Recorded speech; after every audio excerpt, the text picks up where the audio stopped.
There is a certain man known as the useless oldest son of Count Perdium. He is uncontrollable. He is a sword master that is stuck in his room. He is a man that is out of his mind. This man's name is Ghislain Perdium. While shaking in pain, a man in an armor contemplates about the fact that he lost to a garbage human like Ghislain.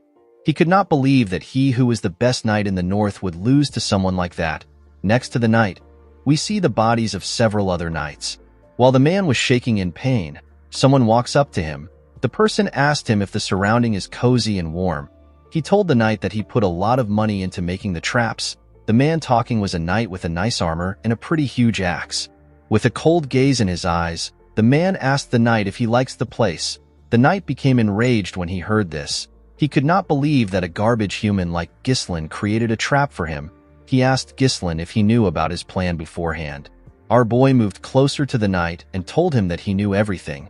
He explained to the man that he knew about how many they were, who the spies were, and who helped him with reinforcements.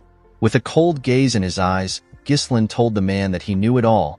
The knight was simply dancing in our boy's hand. The poor man could not accept this reality. He told Ghislain that he has always been a hidden ace card. The knight raised his voice and asked our boy to tell him how a useless bastard like him was able to know what was happening. Before he could finish talking, Ghislain used his leg to hit the man's face. He asked him to shut up. Our boy took off his helmet and told the man that he can continue trying to invade them. He informed the man that he is going to win the war and the next one after that. Our boy asked the knight if he knows the reason why he will win.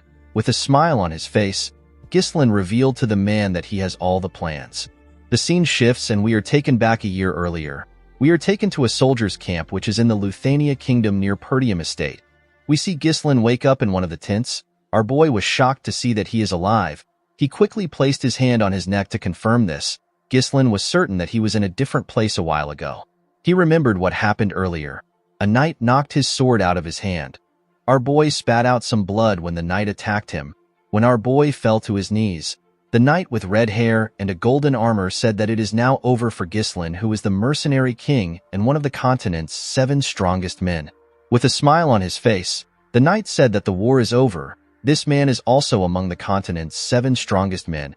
He is known as the noble knight Aiden. Aiden pointed his sword at Ghislain and asked him if he has any last words. Our boy told the man that he simply regrets being unable to fulfill his revenge. While breathing heavily, Ghislain told him that he hopes he dies. Aiden smiled when he heard this. He called our boy an arrogant bastard. He informed Ghislain that he never expected him to have been the oldest son of the fallen Perdium household. He reminded our boy that he left his family after his sister died. Ghislain was surprised to hear this. He asked Aiden to tell him how he knows this when he comes from a different kingdom.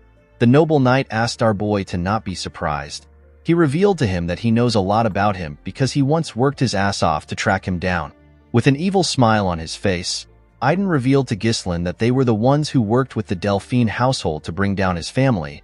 Our boy was shocked to hear that there were other people involved in the fall of his household other than Duke Delphine's household. Aiden moved his sword closer to Ghislain's neck. He told him that he does not need to know more since he is going to die anyway. He asked our boy to accept his fate. Ghislain was annoyed to hear this. He told the man that he will never forgive him. Aiden did not care about this. He beheaded Ghislain with a single strike. The scene shifts and we are taken back to the present. Ghislain moved closer to a barrel containing water. He wanted to see if his head was still on his neck. Our boy could not comprehend what was happening. He wondered if he was hallucinating. He noticed that he was much younger. Ghislain looked around. He wondered if he was taken captive and used as a lab rat by some mages. Our boy promised himself that he would make the arrogant bastards regret keeping him alive. While looking around, our boy saw a sword lying next to a barrel. While he was thinking, he hears someone call him young master. The person stepped into his tent and asked him to come out. He told him that he knows he is awake. This man is a soldier that belongs to the Perdium household. His name is Ricardo. Before the soldier could take another step, Ghislain appeared behind him and put a sword to his neck. The man was shocked to see this. With a serious tone in his voice, our boy informed the man that he will let him leave if he answers his questions correctly. Ricardo referred to Ghislain as young master and told him that he is crossing the line. Our boy was surprised to see how casually the man spoke. He did not expect the man to have such a weird reaction when he is being threatened. Ghislain asked the soldier to tell him what he is talking about. Ricardo pushed Ghislain back and revealed to him that he tired himself out from his tantrum earlier and fell asleep. Our boy was surprised to hear this. While touching his neck, Ricardo asked his master if he forgot everything after sleeping. He reminded Ghislain that he was throwing tantrum about how he wanted to command the group to raid the orcs. Ghislain could not comprehend what the man was saying. He asked the man to stop spouting nonsense. Ricardo picked up a bag and asked our boy to pack his stuff. He explained to him that people are waiting. With a nervous look on his face, Ghislain asked the soldier to tell him where they are going. Ricardo walked past our boy and told him that they are going to the Perdium estate. Ghislain was shocked to hear this. He quickly turned around and grabbed the man. He asked him to repeat what he said. Ghislain asked Ricardo if he is talking about the fallen Perdium estate. The scene shifts and we see our boy outside. While standing at the top of a cliff, Ghislain looked at his estate from afar. Our boy was certain that this was the Perdium estate. He did not understand why it was looking fine. He remembered that it was reduced to ashes the last time he saw it.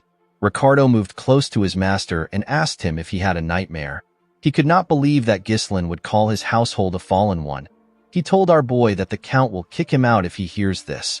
Our boy still wasn't convinced that everything was real. He believed that he was dreaming, pinched his cheek to confirm if he was dreaming. Seeing that he could feel pain, Ghislain realized that everything was real. Due to the fact that he had a younger face and his estate was in its original form, our boy was able to deduce that he had returned back to the past. Our boy's younger self resented his household. The immaturity born from feeling inferior led to trouble. As time passed, more people in the household avoided him. Ghislain was unable to withstand the criticism, so he ran away from home. Several years after that, our boy became a mercenary. He survived countless battles and managed to build up his skills. He eventually made a name for himself. After achieving so much, Ghislain returned to his county in order to make up for his past mistakes. Unfortunately for him, his household had already been crushed to dust by the time he returned. While looking at his family flag, Ghislain realized that everything is still here. All the people he holds dear are still here. Our boy laughed like a madman. He could not believe what had happened to him. He wanted to sing a song in joy. However, it was too early to rejoice. Ghislain remembered that Ricardo said that they came here to raid the orcs. Our boy could never forget what happened in the orc raid in his past life. This is the day that most people in the raid squad will die. In his past life, Ghislain followed the group to the raid in order to make a name for himself. At that time, the reports had said that there were only 3 orcs. Our boy believed that the fight would be easy enough for someone like him who had no experience in commanding a squad. Unfortunately for him, there were more than 20 orcs. Almost everyone died because our boy had been stubborn and wanted to command a squad. Ghislain pulled himself together. He assured himself that he could take care of the monsters since they didn't really have a strategy. The only problem our boy had was that he did not know if the soldiers would trust him because they all see him as some useless bastard. While he was thinking, Ghislain hears a loud sound. A guard post made out of wood was thrown in front of him. One of the soldiers screams and tells the others that the orcs are here. The men immediately tried to take a stance. Ghislain was shocked to see that the orcs arrived early. He was certain that this was a little more early than his past life. The orcs easily tore the soldiers apart. They overwhelmed them with their huge weapons and their bodies. A man ordered the soldiers to get into formation. The man in a blue armor asked the soldiers not to panic. He ordered them to get into a defensive formation. This man is the commander of the raid squad. His name is Scoven. Before the man could get close to an orc, it swung its sword at him. Scoven managed to block the attack with his sword. The commander realized that his squad let their guard down. He could not believe that they were ambushed when they were not prepared. He was quite shocked to see that there were more orcs than reported. While he was thinking, someone calls out to him. The person asked him to look behind him. An orc was about to crush Scoven with its weapon. Before the orc could attack the commander, someone ran to him. The person grabbed the commander's shoulder and pushed him back.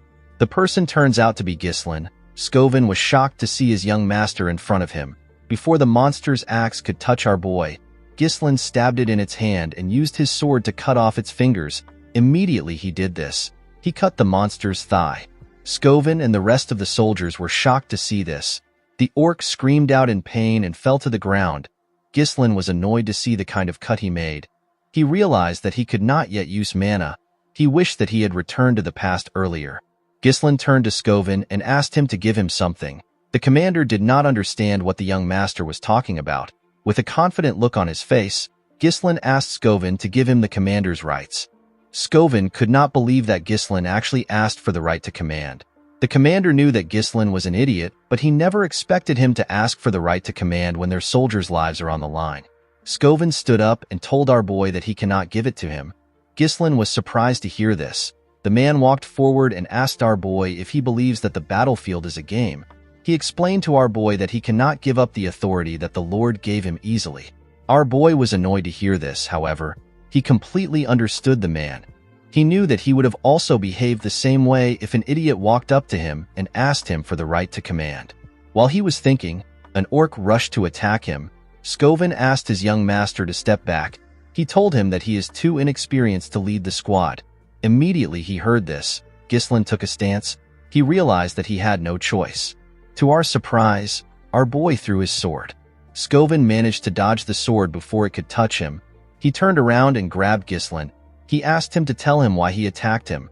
The moment he said this, the commander heard something. He quickly turned around. He saw Ghislain's sword in the middle of the monster's head. The orc could not even scream out. It simply fell to the ground. Scovin was shocked to see this. He wondered about how his young master was able to hit the orc's weak spot. Our boy called out to Scovin and asked him to tell him the important thing on the battlefield. He told the commander that there is no hope in winning a battle when the troops are filled with fear. Immediately he said this. We see the soldiers trembling when some orcs scream. With a smile on his face, Ghislain told the man that they need to gain momentum. The moment he said this, our boy ran forward. He took out his sword from the orc's head. He jumped directly into the middle of the monsters. Our boy landed on one of the monsters and stabbed it on its head. The soldiers were shocked to see this. While standing on top the orc's head, Ghislain screamed at the top of his voice. He asked the other monsters to come at him. He told them that he will kill all of them. The orcs quickly turned their attention to Ghislain. Our boy cut the first two orcs in their stomach and he cut off the hand of the third orc. While looking at the heads of the orcs flying around, Scovin wondered if he was dreaming.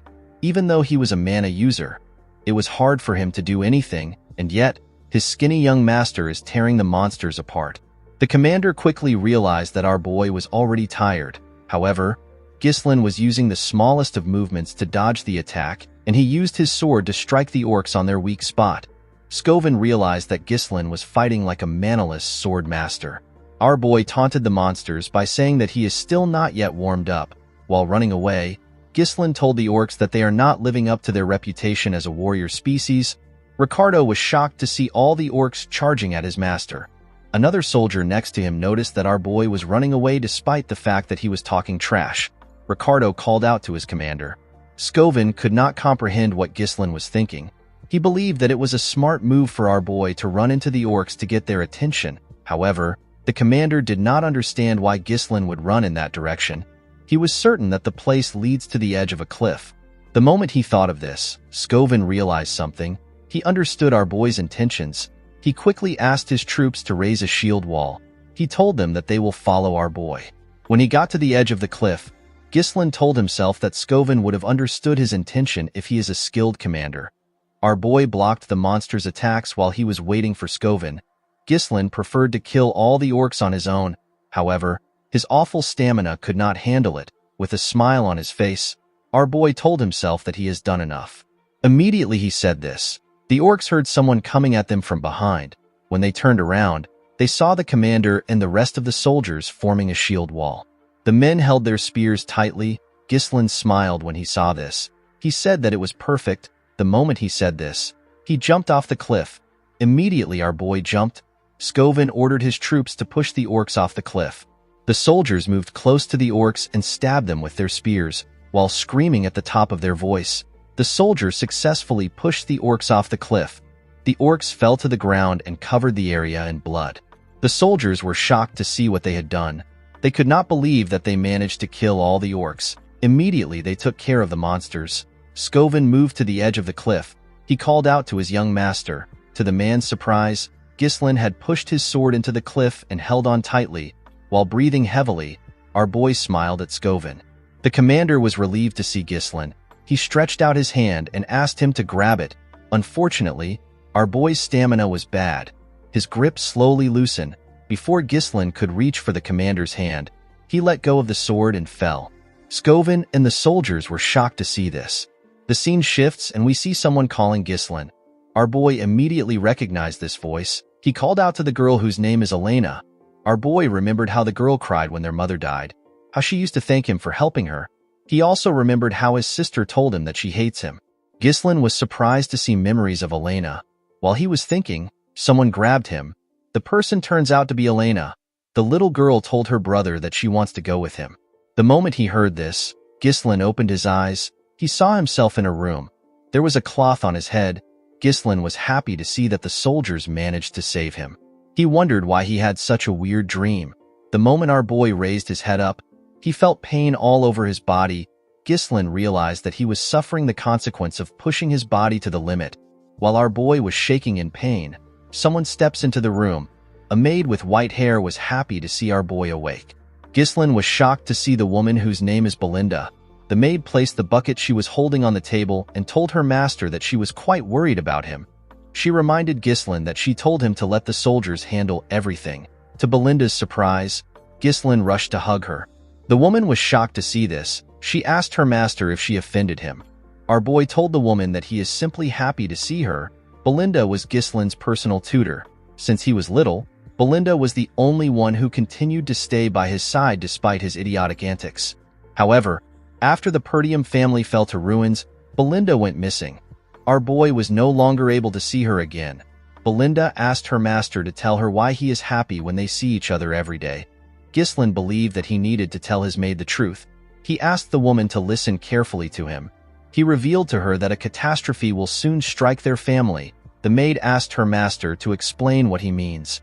With a serious look on his face, Ghislain told the woman that he died and came back to life. The maid laughed and told her master that she knows that the orcs almost killed him. Our boy told her that he is not talking about that. Belinda explained to him that he is the one who is in danger and not the family. While the maid was warning our boy, he realized that she doesn't believe him. Belinda asked her master to tell her what he would have done if he was too hurt to go to the festival. Ghislain was surprised to hear this. Belinda asked her master if he has forgotten. She reminded him that Elena has been waiting for this day to go to the festival with him. She explained to her master that this is a great opportunity for he and his sister to become close to each other again. While looking at a picture of him and his sister, Ghislain remembered that a festival always happens at this time of the year. In his past life, Ghislain did not have time to enjoy the festival because of his traumatic experience. Our boy asked his maid to tell him when the festival will start. Belinda told her master that it will begin next week. A week from now is the day that Ghislain's life changed. While he was thinking, someone steps into his room. Our boy was shocked to see who came into his room. On the day of the festival, Ghislain got a memory that continues to haunt him. A week from today, his sister will die. The person who stepped into the room turns out to be Elena. Ghislain ran to hug his little sister. Belinda was shocked to see this. Elena was shocked to see what her brother did. She asked him to tell her what he is doing. Our boy told his sister that he has missed her. Elena pushed her brother back when she heard this. She told him that he is creeping her out. Ghislain was shocked to see how his sister easily pushed him back. He never knew that Elena was so strong. While dusting her clothes, Elena informed her brother that she came to see him because Belinda asked her to be here. She asked him to tell her the kind of game he is playing. She asked her brother if he believes that this will make everything okay. Ghislain asked his sister to tell him what she is talking about. Elena reminded her brother that he asked her to piss off because he is annoying. He told her that he feels disgusted from just feeling her breath. Ghislain was shocked to hear that he said this to Elena. Our boy remembered that he was not the closest person to his sister in his previous life. He was actually a complete piece of shit. Ghislain apologized to his sister for his behavior. Belinda was shocked to see that her master actually apologized first. Elena asked her brother if his head is all right. She remembered hearing that an orc hit him. Our boy was annoyed to hear this. He wondered why the two of them kept saying that he got hit. He told them that he was the one who got the monsters. The moment he said this, Ghislain felt a large amount of pain in his body. Our boy fell to the ground. With a cocky smile on her face, Elena told her brother that he came back unconscious after getting the orcs. The maid and Elena laughed when they saw the way Ghislain was trembling. Our boy was surprised to see the two of them laughing. He was happy to see that everyone acts exactly how he remembers them. Ghislain wondered why his past self wasted so much time on useless things. In the festival that happens next week, Ghislaine rejected Elena's offer to go together. He told her that the things that happened in the raid made him upset. This was the last time our boy saw his sister. Elena's body was found shredded to pieces along with her bodyguards. Ghislaine was annoyed that he did not go with his sister. While he was thinking, someone knocks on his door. 2 men in an armor open the door. These men were Elena's bodyguards. Their names are Jamal and Philip. Jamal informed his mistress that they were waiting for her. Elena asked the men if something is wrong. She reminded them that she asked them to wait outside. Jamal apologized to Elena. He revealed to her that the servants asked her to oversee their work on the festival supplies. Ghislaine was surprised to hear this. He asked the man to tell him why the maids would ask Elena to do such a thing. Belinda told her master that he does not know anything because he always lays around all day. She informed Ghislaine that there is a shortage of workers in Perdium, that even the young lady has to work. Our boy was surprised to hear this. He could not believe that they were actually short on workers. Of course, it was impossible for our boy to know anything about it because he never cared about such things in the past. Elena told her brother that she has to leave. The moment she turned around, Ghislaine told her that he wants to help as well. Elena was shocked to hear this. Belinda could not believe that her master volunteered by himself. Elena wondered if her brother really got hit on his head. In the town, we see some servants arranging and preparing for the festival. The people of the town heard Elena chasing her brother away. The girl informed Ghislaine that people will be too scared to work with him around. Our boy asked his sister if this is how she treats people that wants to help. The girl informed him that the best way for him to help is to stay out of their way. While his sister was pushing him away, Ghislaine remembered that her body was found near the slums, which is far from the festival grounds. Our boy believes that someone must have called Elena out there or forcefully moved her there. In order to prevent this, Ghislaine realized that he needs to know the ins and outs of the castle. While Elena was struggling to move her brother away, a soldier ran to him. The man referred to Ghislaine as his lord. Our boy immediately recognized this voice. He was surprised to see the old soldier. He referred to the man as Old Man Fergus. While breathing heavily, Fergus cleaned his sweat. He was relieved to see that his master was well. The man grabbed our boy and referred to himself as a lowly servant. He told him that he ran to him immediately he heard the news about the orcs. Our boy told the man that everyone can stop talking about it now. Elena moved close to the man and commended him on his great timing. With a smile on her face, the girl explained to the man that her brother has been acting weird since he woke up. She begged Fergus to take Ghislaine to his room. The old man easily accepted Elena's request. Ghislaine was annoyed to see how his hooligan image was getting in his way. Our boy realized that he had to give up. He decided to find out more about the castle the following week. Ghislaine told the old man that there is an abandoned training field in the castle. He asked him to take him there. Fergus was surprised to hear this. He asked his master to tell him why he wants to go there. With a serious look on his face, Ghislaine informed the old man that he wants to train. Fergus was shocked to hear this. The scene shifts and we see our boy and the old man arrive at the training ground. Ghislaine was shocked to see the place. It was in a much better condition than he expected. Even the weapons were good. The place was a perfect location for our boy to train. Ghislaine never saw anything like this when he was a mercenary. Fergus revealed to our boy that they kept it maintained in case he wished to use the facility. The old man told Ghislaine that he always believed that what he was going through was just a phase. Our boy realized that the man also did this in his past life. Ghislaine tapped the man's armor and told him that he wants to live a long life. He revealed to Fergus that dying feels horrible. The old man was surprised to hear this. He asked his young master to tell him why he is speaking as if he has already experienced life and death. With a confident smile on his face, Ghislaine commended the old man for being sharp. He explained to Fergus that he died and got resurrected. Fergus told our boy that he is not interested in jokes. Ghislaine asked the old man to step out. He told him that he wants to start training. Fergus bowed his head and informed his master that he will be outside. Our boy understood that he has always treated everyone around him like they are his enemies. He realized that he was too short-sighted. In the past, it was revealed that the person behind Elena's death was a neighboring territory. Thanks to this, Perdium got caught up in a war. This led to its downfall. Elena's death was essentially the starting point of the household's downfall. Ghislaine decided to set things straight in this life. In order to achieve his goal, our boy knew that he had to get a better physique. Unfortunately, our boy did not have a lot of time. Ghislaine was still certain that he will be able to learn mana control. He sat in a lotus position and began to meditate. Mana is a supernatural resource that allows humans to break through their limit. Most people say that noticing and taking in mana is the hardest part. However, our boy was able to do this easily, even on the chaotic battlefield. He connects the mana particles floating in the air and bundles it up as if he is spinning a spool. For someone like him who had experienced thousands of battles, it was quite easy to create a mana core. However, this was not enough. Ghislain did not join the 7 strongest men in the land with just this technique alone. With the method from the half-burned book of magic that he picked up and the natural mana core of humans, our boy is able to create a second and even a third core.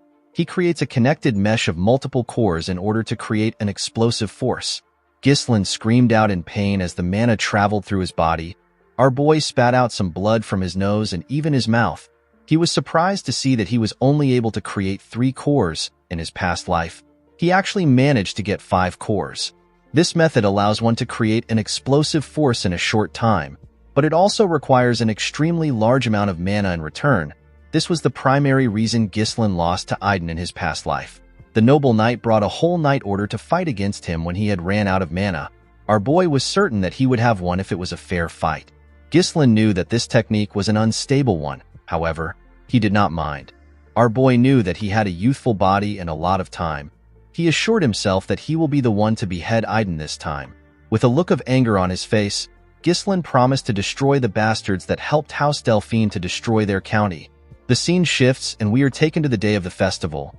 We see Ghislain gear up and walk into the festival grounds. Elena was shocked to see her brother. She asked him if something is wrong. She reminded him that he never used to come to things like this. Ghislain explained to his sister that he needs to come to these things once in a while, since he is also a member of the Perdium household. Elena told her brother that he has been acting weird recently. She revealed to him that she heard that he has been training for the entire week. With a nervous look on his face, Ghislain explained to his sister that there is nothing weird for the heir of a knight family to be training. Elena reminded her brother that he never cared about these things before. She reminded him that he said that their father is annoying and he cannot wait to be lord. Our boy was shocked to hear what he said. With a bright smile on her face, Elena informed her brother that she likes the way things are now. She told him that it feels as if he has returned to his old self. Ghislain realized something in the past week. Due to the fact that his actions have changed, his reception and his future are also slowly changing. While thinking, our boy saw Belinda instructing Elena's bodyguards. She asked them to figure out a solution by themselves if Ghislain causes any trouble. She explained to them that they cannot afford to have any problems, especially when there are a lot of visitors around. The 2 men told the woman that she can trust them. Although the general flow of things were the same, it was difficult for Ghislain to gauge the impact of his actions on small events. Making good use of the information he has was our boy's work. Ghislain knew that he needed to respond to each situation effectively. Our boy followed his sister around during the festival. He carefully watched his surroundings to see if anyone is acting suspicious. After moving around for a while, Elena sat down. She told her brother that she enjoyed the festival a little. She explained to him that it is a little boring to have the same thing every year. She wondered if there was nothing new this year. Ghislain found it odd that nothing had happened to his sister even though the festival is almost over. He wondered if this happened because he is with his sister. While he was thinking, someone asks Elena if she wants to check out other areas. The person turns out to be a soldier. The soldier explained to the girl that his friend told him that there are new events elsewhere. He asked the girl if she will come with him. Elena was surprised to hear this. She grabbed the soldier's hand and told him that the events have to be fun. Upon seeing this, our boy realized that the 2 soldiers in front of him are the traitors. Ghislain could not believe that Jamal and Philip were the traitors of their household. Elena's bodyguards were the most trusted knights in the feud. This is because they have protected Elena since she was a little girl. It was known that they were murdered while protecting her in the past. With a smile on his face, Jamal welcomed his mistress to the event. To the girl's surprise, there was no one there. Elena did not understand what was happening. She asked Jamal if there is really going to be an event in such a dirty place. With a nervous look on his face, Jamal told her that the people must have not yet prepared. He told her that people will soon arrive. Elena believed her bodyguard was joking with her. She asked him if he would perform in such a dirty place. While she was talking, our boy looked around. Although the place looked like a simple deserted street, Ghislain could tell that the men have carefully blocked the escape route. He realized that they must have made their preparations in advance. While he was thinking, his sister pulled him. She asked him to leave with her. Jamal asked his mistress to stay in order to see the show. Elena told the man that she is not going to watch a show in a place like this. Ghislain asked his sister if she works out. He told her that she is quite strong. Before the girl could reply, Philip appeared in front of her. With a scary look on his face, the man asked Elena to wait for a little while. The girl became nervous when she saw the look on his face. She told her two guards that they are acting strange. She asked them if something is wrong. Jamal apologized to her for scaring her. With a creepy look on his face, the man informed his mistress that a reasonable request came in. Elena was surprised to hear about a request. The moment Jamal said this, 3 men walked into the area. 2 of the men were wearing black clothes. The other man, who appears to be their leader, was wearing a blue coat with a blue hat. This man's name is Frank. Frank commended the men on their smooth work. Jamal walked up to the man. He told him that they brought their mistress just like they promised. He told Frank that their deal ends here. Frank noticed that Ghislain was also here with Elena. He told Jamal that he never asked him to bring our boy. While trembling, Elena held her brother. With a smile on his face, Jamal revealed to the man that he will give him Ghislain for free. He told him that our boy followed them foolishly without knowing that this would be his graveyard. Ghislain asked Jamal if he really believes that he can get away with selling them out. With a cocky look on his face, Jamal asked our boy to worry about himself. He told him that they can simply run away to a faraway place. He explained to our boy that he and his friend have simply gotten sick and tired of the impoverished land which is tormented by barbarians. He told Ghislain that there are plenty of others leaving the county. The moment he said this, Ghislain moved close to him and attacked him. Our boy easily cut through his armor in one slash. Everyone was shocked to see this. Jamal's body tore apart. Our boy told the man that the people that left never tried to sell them out. Immediately he said this, he turned to Philip and asked him if he is wrong. The knight quickly grabbed Elena. He called Jamal an idiot. He could not believe that a knight would lose to an amateur. Before the idiot could unsheath his sword, Ghislain threw his sword directly at his forehead. The man could not comprehend what just happened. He fell to the ground and died. Elena quickly ran to her brother. One of the men in black asked his boss if they are really looking at Ghislain. The other man told Frank that our boy has never had any real combat experience or fundamental training. Frank told the men that they are definitely looking at Ghislain. Although they were caught off guard, Frank could not believe that our boy killed 2 knights instantly with attacks that used mana. While shaking, Elena asked her brother to explain what is happening. Immediately she asked her question. Our boy hit her neck and knocked her out. He carefully placed her on the ground and asked her to have a little rest. The moment he did this, Frank thanked him for making their work easy. He told Ghislain that he is much different from what he heard. He revealed to him that they were planning to take care of Jamal and Philip. The man smoked a pipe and asked our boy if he has been hiding his true skills. Ghislain took out his sword from Philip's head and asked Frank to tell him why he cares about his skills. Our boy took a careful look at the men. The men in black were nothing for him. However, Frank was different. The amount of mana he exudes is on a whole different level. Ghislain realized that he had to end the fight quickly. He released his mana and took out some strings. Before fighting, our boy asked the men to tell him who made the request. Frank told our boy that there is no need for a dead man to get that information. Ghislain already knew that the men wouldn't answer him easily. He took a stance and told the men that they will soon spill out the truth anyway. One of Frank's subordinates asked him if they should sever Ghislain's head. The man told his subordinate that he wants them to capture our boy alive and break all his bones so that he can't help but go mad. With a creepy smile on his face, Frank said that Ghislain has to be screaming in pain for the shape to come out beautifully. The moment they heard this, the 2 men rushed to attack our boy. Ghislain took out something from his pocket and threw it at one of the men. The man was surprised to see a firecracker. The moment he lost focus, Ghislain moved close to him and stabbed him in the head. The other man calls this a shallow trick. He quickly attacked our boy. Ghislain moved his sword behind him and used it to block the attack. While holding on, our boy put his hand around the sword. He used his sword to hit the man's hand. Before the man could react, Ghislain beheaded him.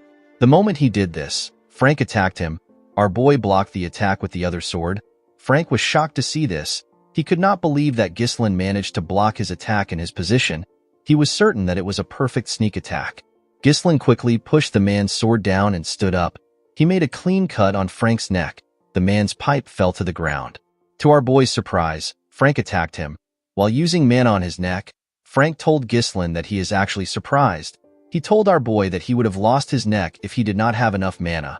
Ghislain was shocked to see that Frank survived an attack to his neck. He quickly realized that the man focused his mana around his neck to reduce the damage. Frank took a stance and told our boy that he does not know where he learned his strange swordsmanship, with a creepy smile on his face. The man promised Ghislain that he will die here. Frank pushed our boy back and told him that he cannot defeat him with his feeble mana. He assured Ghislain that he will die here. To the man's surprise, Ghislain smiled when he heard this. Frank did not understand why our boy was smiling. Ghislain pushed the man's sword away and made him lose composure. Immediately he did this. He used his leg to give Frank a kick on the face. Frank quickly stepped back after he received the attack. With a smug look on his face, Frank reminded our boy that his attacks won't work with his tiny mana. The moment he said this, Frank spat out some blood. He fell to the ground and began to cough heavily. The man could not comprehend what was happening. He realized that Ghislain's attack was much powerful than before. He was certain that it is impossible for Ghislain to pierce through his enhancement with his skill level. Our boy slowly walked up to the man. He revealed to him that he never expected anyone to be the true culprit of his sister's death. With a scary look on his face, he unleashed his third core and asked Frank to prepare himself. The man was shocked to see this. He could not believe that our boy's mana suddenly increased. Before he could think about it, he saw Ghislain in front of him. He was shocked to see how fast our boy had become. Ghislain attacked the assassin more fiercely. However, Frank was able to block the attacks, but the attacks were quite heavy. Ghislain did not hold back. Frank could not comprehend what was happening. His hands were turning numb just from blocking our boy's attacks. While looking at his almost ruined sword, the man reminded himself that there is usually a limited effect when someone draws a lot of mana. However, this was different for Ghislain. Frank had never heard of a method that increases mana so explosively. It was as if our boy had become a different person. While Frank was trying to regain his stance, Ghislain used his sword to crush the man's weapon. Immediately he did this. He landed a heavy strike on the man's body. He grit his teeth and pushed his sword into Frank's body. The assassin screamed out in pain. Before he could continue screaming, Ghislain placed his hand on his throat and pushed him to the wall. While holding onto his sword, our boy told the man that they need to continue their conversation from earlier. He asked Frank to tell him who requested for the assassination. The man did not care about responding to Ghislain. He took out a small blade and told himself that he will not go down so easily. He decided to take Elena along with him. Before the man could throw his blade, some strings grabbed his hand. Our boy was the one who took out the strings. He asked the man to make a deal with him. With a cold gaze in his eyes, Ghislain asked the man to not make any stupid moves. He told him that he will return his sword into its sheath. Frank was shocked to see that the threads were created with mana. He did not know when our boy had the time to create such a thing. Ghislain pushed his sword deeper into the man's body. He told him that someone on his level should be able to patch up this injury. With a horrifying tone in his voice, our boy told Frank that his level won't matter when his mana core is destroyed.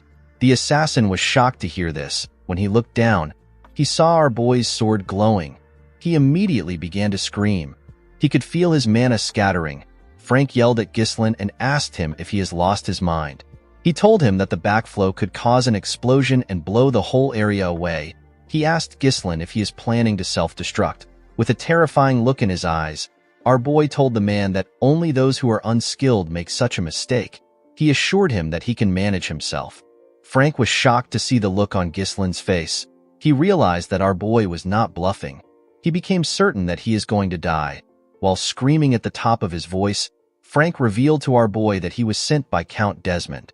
According to the man, the Count needed a reason to start a war against the Perdium and the Degard families. Our boy was surprised to hear that it was the Count in Ghislain's previous life.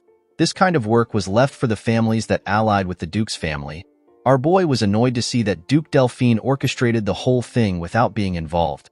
Ghislain asked Frank if this is the reason why he wanted to kill his sister. The man told our boy that he is correct. Immediately he answered. Our boy pushed his sword through his body. Frank spat out some blood and reminded Ghislain that he promised to put his sword away.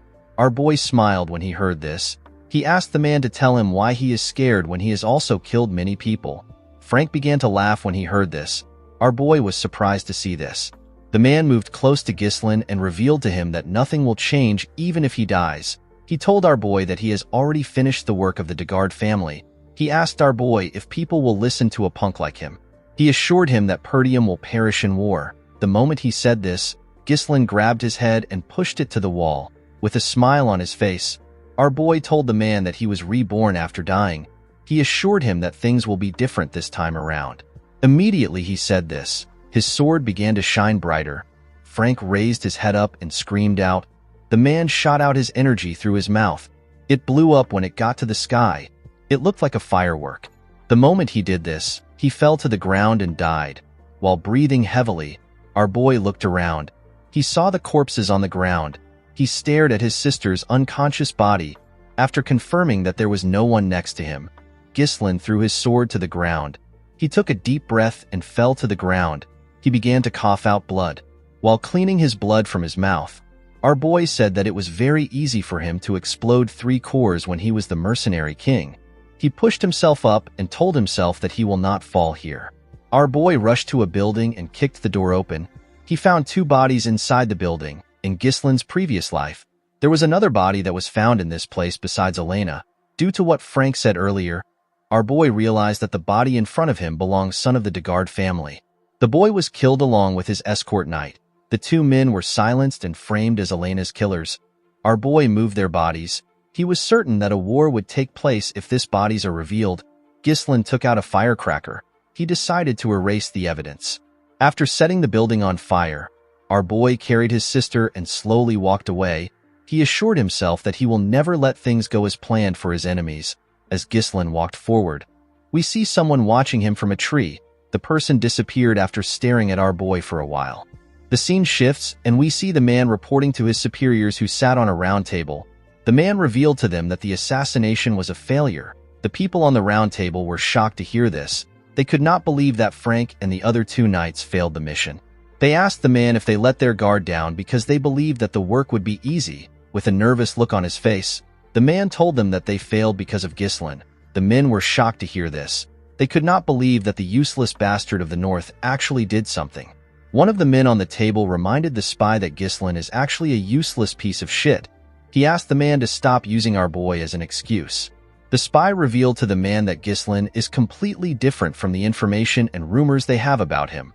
While remembering how our boy dealt with their men, the spy told his superiors that Ghislain was basically a completely different person. The man revealed to his superiors that they have already taken care of the Degard family. He assured them that it will not be difficult to start a territorial war. He begged them to give him another chance. The men asked the spy to shut up. They could not believe that he was not able to get enough information on one kid. They asked the spy if he knows that he has pushed their plans back.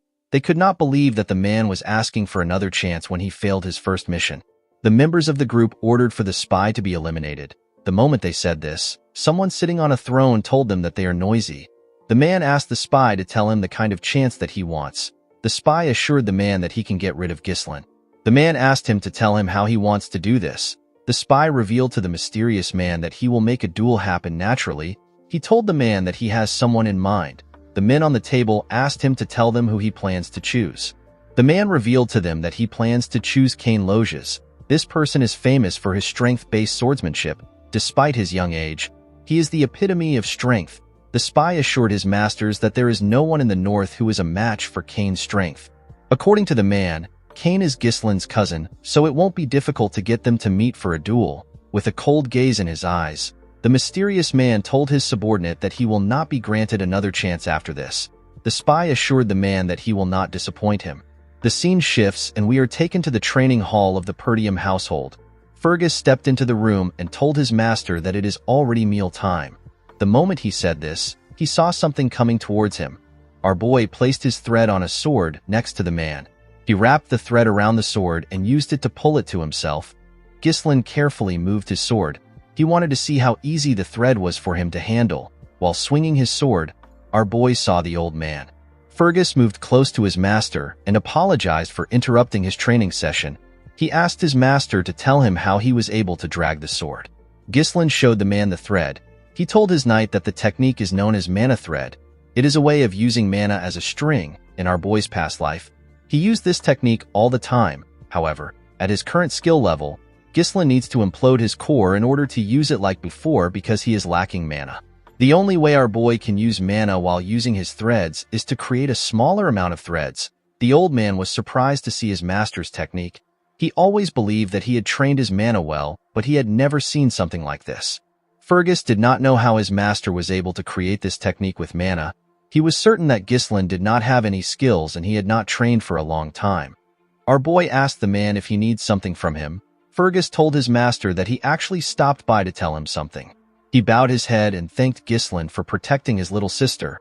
Our boy was surprised to see the old man thanking him. He told him that he did what he should have done. He asked Fergus to eat with him. A few days after that, the festival was paused. This was expected because a knight tried to traffic the young lady. Inside the castle, we see Elena complaining to her brother. She told him that no one believes her when she says that he saved her. She asked her brother to say something to the people. Ghislain assured her that it is fine. He told her that no one will believe him either. Belinda was annoyed when she heard what Elena said. She was annoyed to hear that Jamal and Philip were trying to take her. She believed that the knights were trying to take Elena for themselves. She told her mistress that she always believed that the two men were perverts. Ghislain was happy to see that his sister actually managed to survive.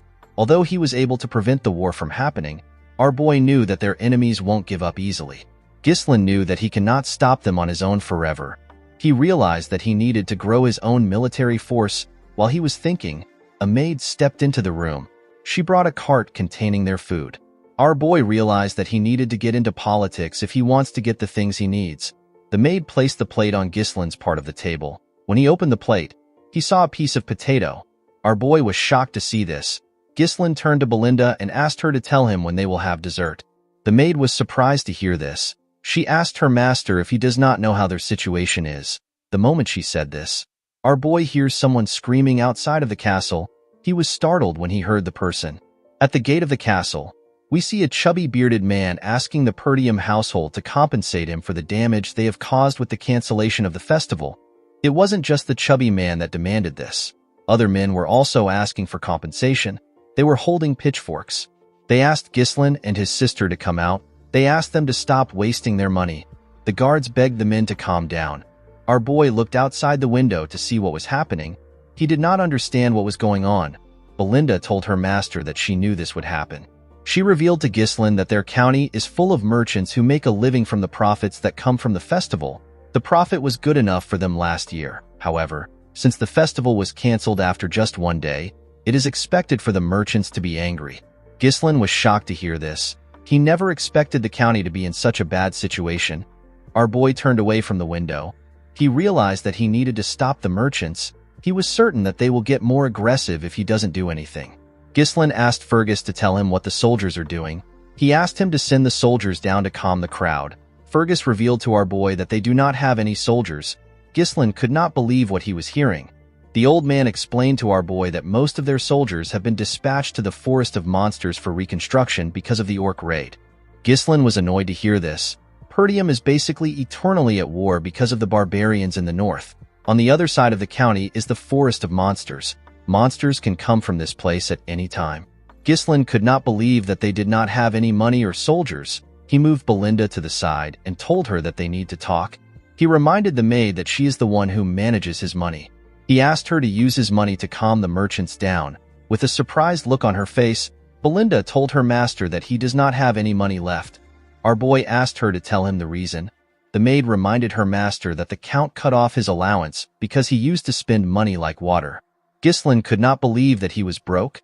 He asked Belinda to lend him some money. The maid told her master that she doesn't have any cash at all. The scene shifts and we see Ghislain looking at the town through his window.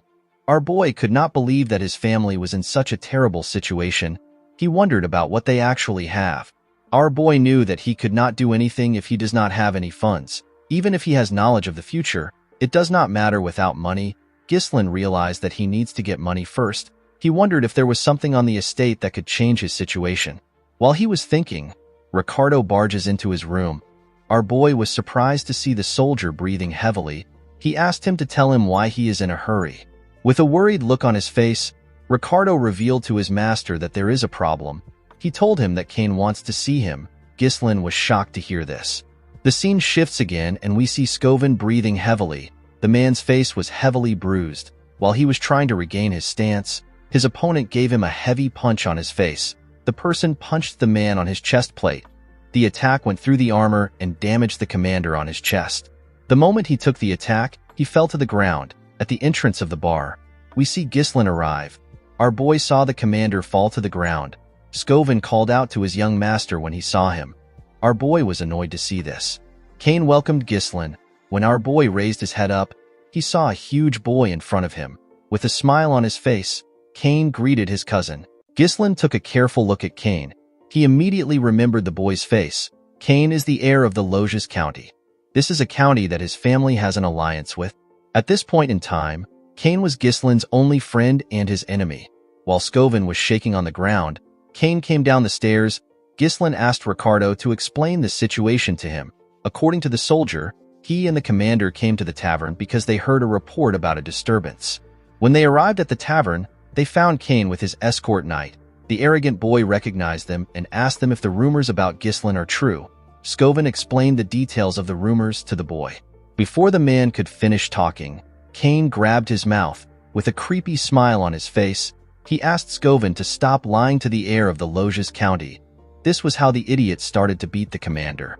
Cain asked Ricardo to tell the story well. According to the boy, the commander told him that our boy, who has never trained in his life, took down an orc with his bare hands and dealt with the traitorous escort knights on his own. Cain told Ghislain that he had to give the commander a little wake-up call to knock some sense into him. With a creepy smile on his face, Cain told Ghislain that none of this would have happened if he had not lied in the first place. Our boy immediately understood why the arrogant idiot was behaving this way. He remembered that Cain always treated him like his subordinate. Every time the arrogant boy visited Perdium, he always made a mess, even after Cain caused so much trouble. No one could say anything because Ghislain was basically his subordinate. No one in the county could look down on Cain. Unlike Ghislain, who always had an inferiority complex, Cain's confidence and bold demeanor were praised as qualities befitting of an heir. Thanks to this, Ghislain was criticized more by the people. Our boy smiled when he remembered this. Cain was surprised to see him smiling. He never expected this reaction. Normally, Ghislain would have charged at him after receiving this much provocation. The scene shifts and we are taken back some hours earlier. At the Loges County, Cain hears the spy ask him to kill Ghislain. The boy was shocked to hear this. The spy assured him that the esteemed one will support his family if he succeeds. Cain explained to the man that it is not difficult to deal with our boy, however, it is still an issue to kill the heir of a county. He asked the man to tell him how he is supposed to eliminate our boy. The spy explained to the boy that they can lure Ghislain into a duel and make it appear as if an unfortunate accident happened. It will look like a trivial dispute between heirs. The man revealed to Cain that he will accompany him disguised as an escort knight and orchestrate the situation. He assured the boy that everything will be fine. With a smile on his face, the spy told Cain that this is a very rare opportunity even for him. Cain could not believe that he has the chance to kill his own cousin. With a smile on his face, the boy told the man that they need to leave immediately. Presently, Cain wondered if the mysterious organization wants to get rid of Ghislain because something about him has changed. The boy smiled when he thought of this. He asked our boy to tell him what he is doing. He sat on the stairs and asked Ghislain to tell him why he is simply standing. He asked our boy to bring the thing that he has prepared for him. Ghislain asked the boy to tell him what he is talking about. Cain told his cousin that he heard that the festival was interrupted. He told our boy that they need to liven up the mood and have an amazing time. He reminded Ghislain that they are always in sync when it comes to things like this. With a scary look on his face, he asked our boy if he is wrong. Ghislain was not scared of the boy. In fact, he did not know what he was talking about. After thinking for a minute, our boy understood what his cousin was saying. He asked him if he is talking about something. Ghislain recalled that Cain used to have him prepare alcohol and women every time he came here. Our boy granted his request back then because he did not want his huge cousin to beat him up. Because of Cain, Ghislain had to waste his precious money. Our boy remembered that Belinda told him that his father cut him off because he spends money recklessly. Ghislain smiled when he thought of this. He realized that it was right in front of him the whole time. He could not believe that his source of money was right in front of him. While he was thinking, Cain called out to him. Ghislain quickly snapped back to reality. Cain asked his cousin to bring the things right now. He told him that he is waiting for him. Our boy assured the idiot that he will bring it soon. With a scary look on his face, Ghislain told Cain that he has a debt to repay to him first. The spy was shocked to see the look in our boy's eyes. Cain asked Ghislain to explain what he is talking about. With a smile on his face, Ghislain explained to his cousin that he has been taking care of everything he asked him to prepare with his own money. He asked Cain to pay him back now. He told the boy that he will settle for 1,000 gold. Cain was shocked to hear this. He told our boy that everything does not even cost 100 gold. He explained to Ghislain that he has been spending his own money to thank him for being his friend. He referred to the money as a friendship fee. Ghislain asked his cousin if he is stupid. He told him that he has always been his doormat. With a smile on his face, our boy asked his cousin to pay him back before he beats the shit out of him. He told him that he needs a lot of money right now. Everyone in the tavern was shocked to see how Ghislain was speaking. Cain let out a sigh and stood up. He asked our boy if he is acting bold because he has been going easy on him. He asked Ghislain if he really believes that he has gotten stronger simply because he spread a false rumor that he won against the knight. Cain called our boy a parasite that is leeching off the land. He explained to him that everyone in the north calls him a scoundrel because all he does is spout empty nonsense. Immediately he said this. He clenched his fist and asked Ghislain to get himself together. Immediately he said this, he attacked our boy. Ghislain easily dodged the attack by moving to the side. Cain was surprised to see this. Ricardo and the spy were also surprised. Cain quickly swung his hand at our boy's head. Ghislain dodged the attack and went low. He punched the idiot in his ribs. Cain was shocked to feel the pain of the attack. Ghislain stretched out his hand and tried to punch the boy in his head. Cain managed to block the attack with his hand. He smiled when he blocked the attack. Our boy was surprised to see this. Cain fell on his knees and screamed out in pain. The spy quickly rushed to the boy's side. He asked Cain if he is all right. Ghislain asked the boy to stop whining. He told him that he knows he blocked the attack. The spy asked Ghislain to stand back. He asked him to stay away from Cain. Everyone at the tavern was shocked to see this. They could not believe that our boy actually took down Cain. Ghislain smiled when he saw this. He immediately understood Cain's intentions. Cain whispered to the spy if his acting was okay.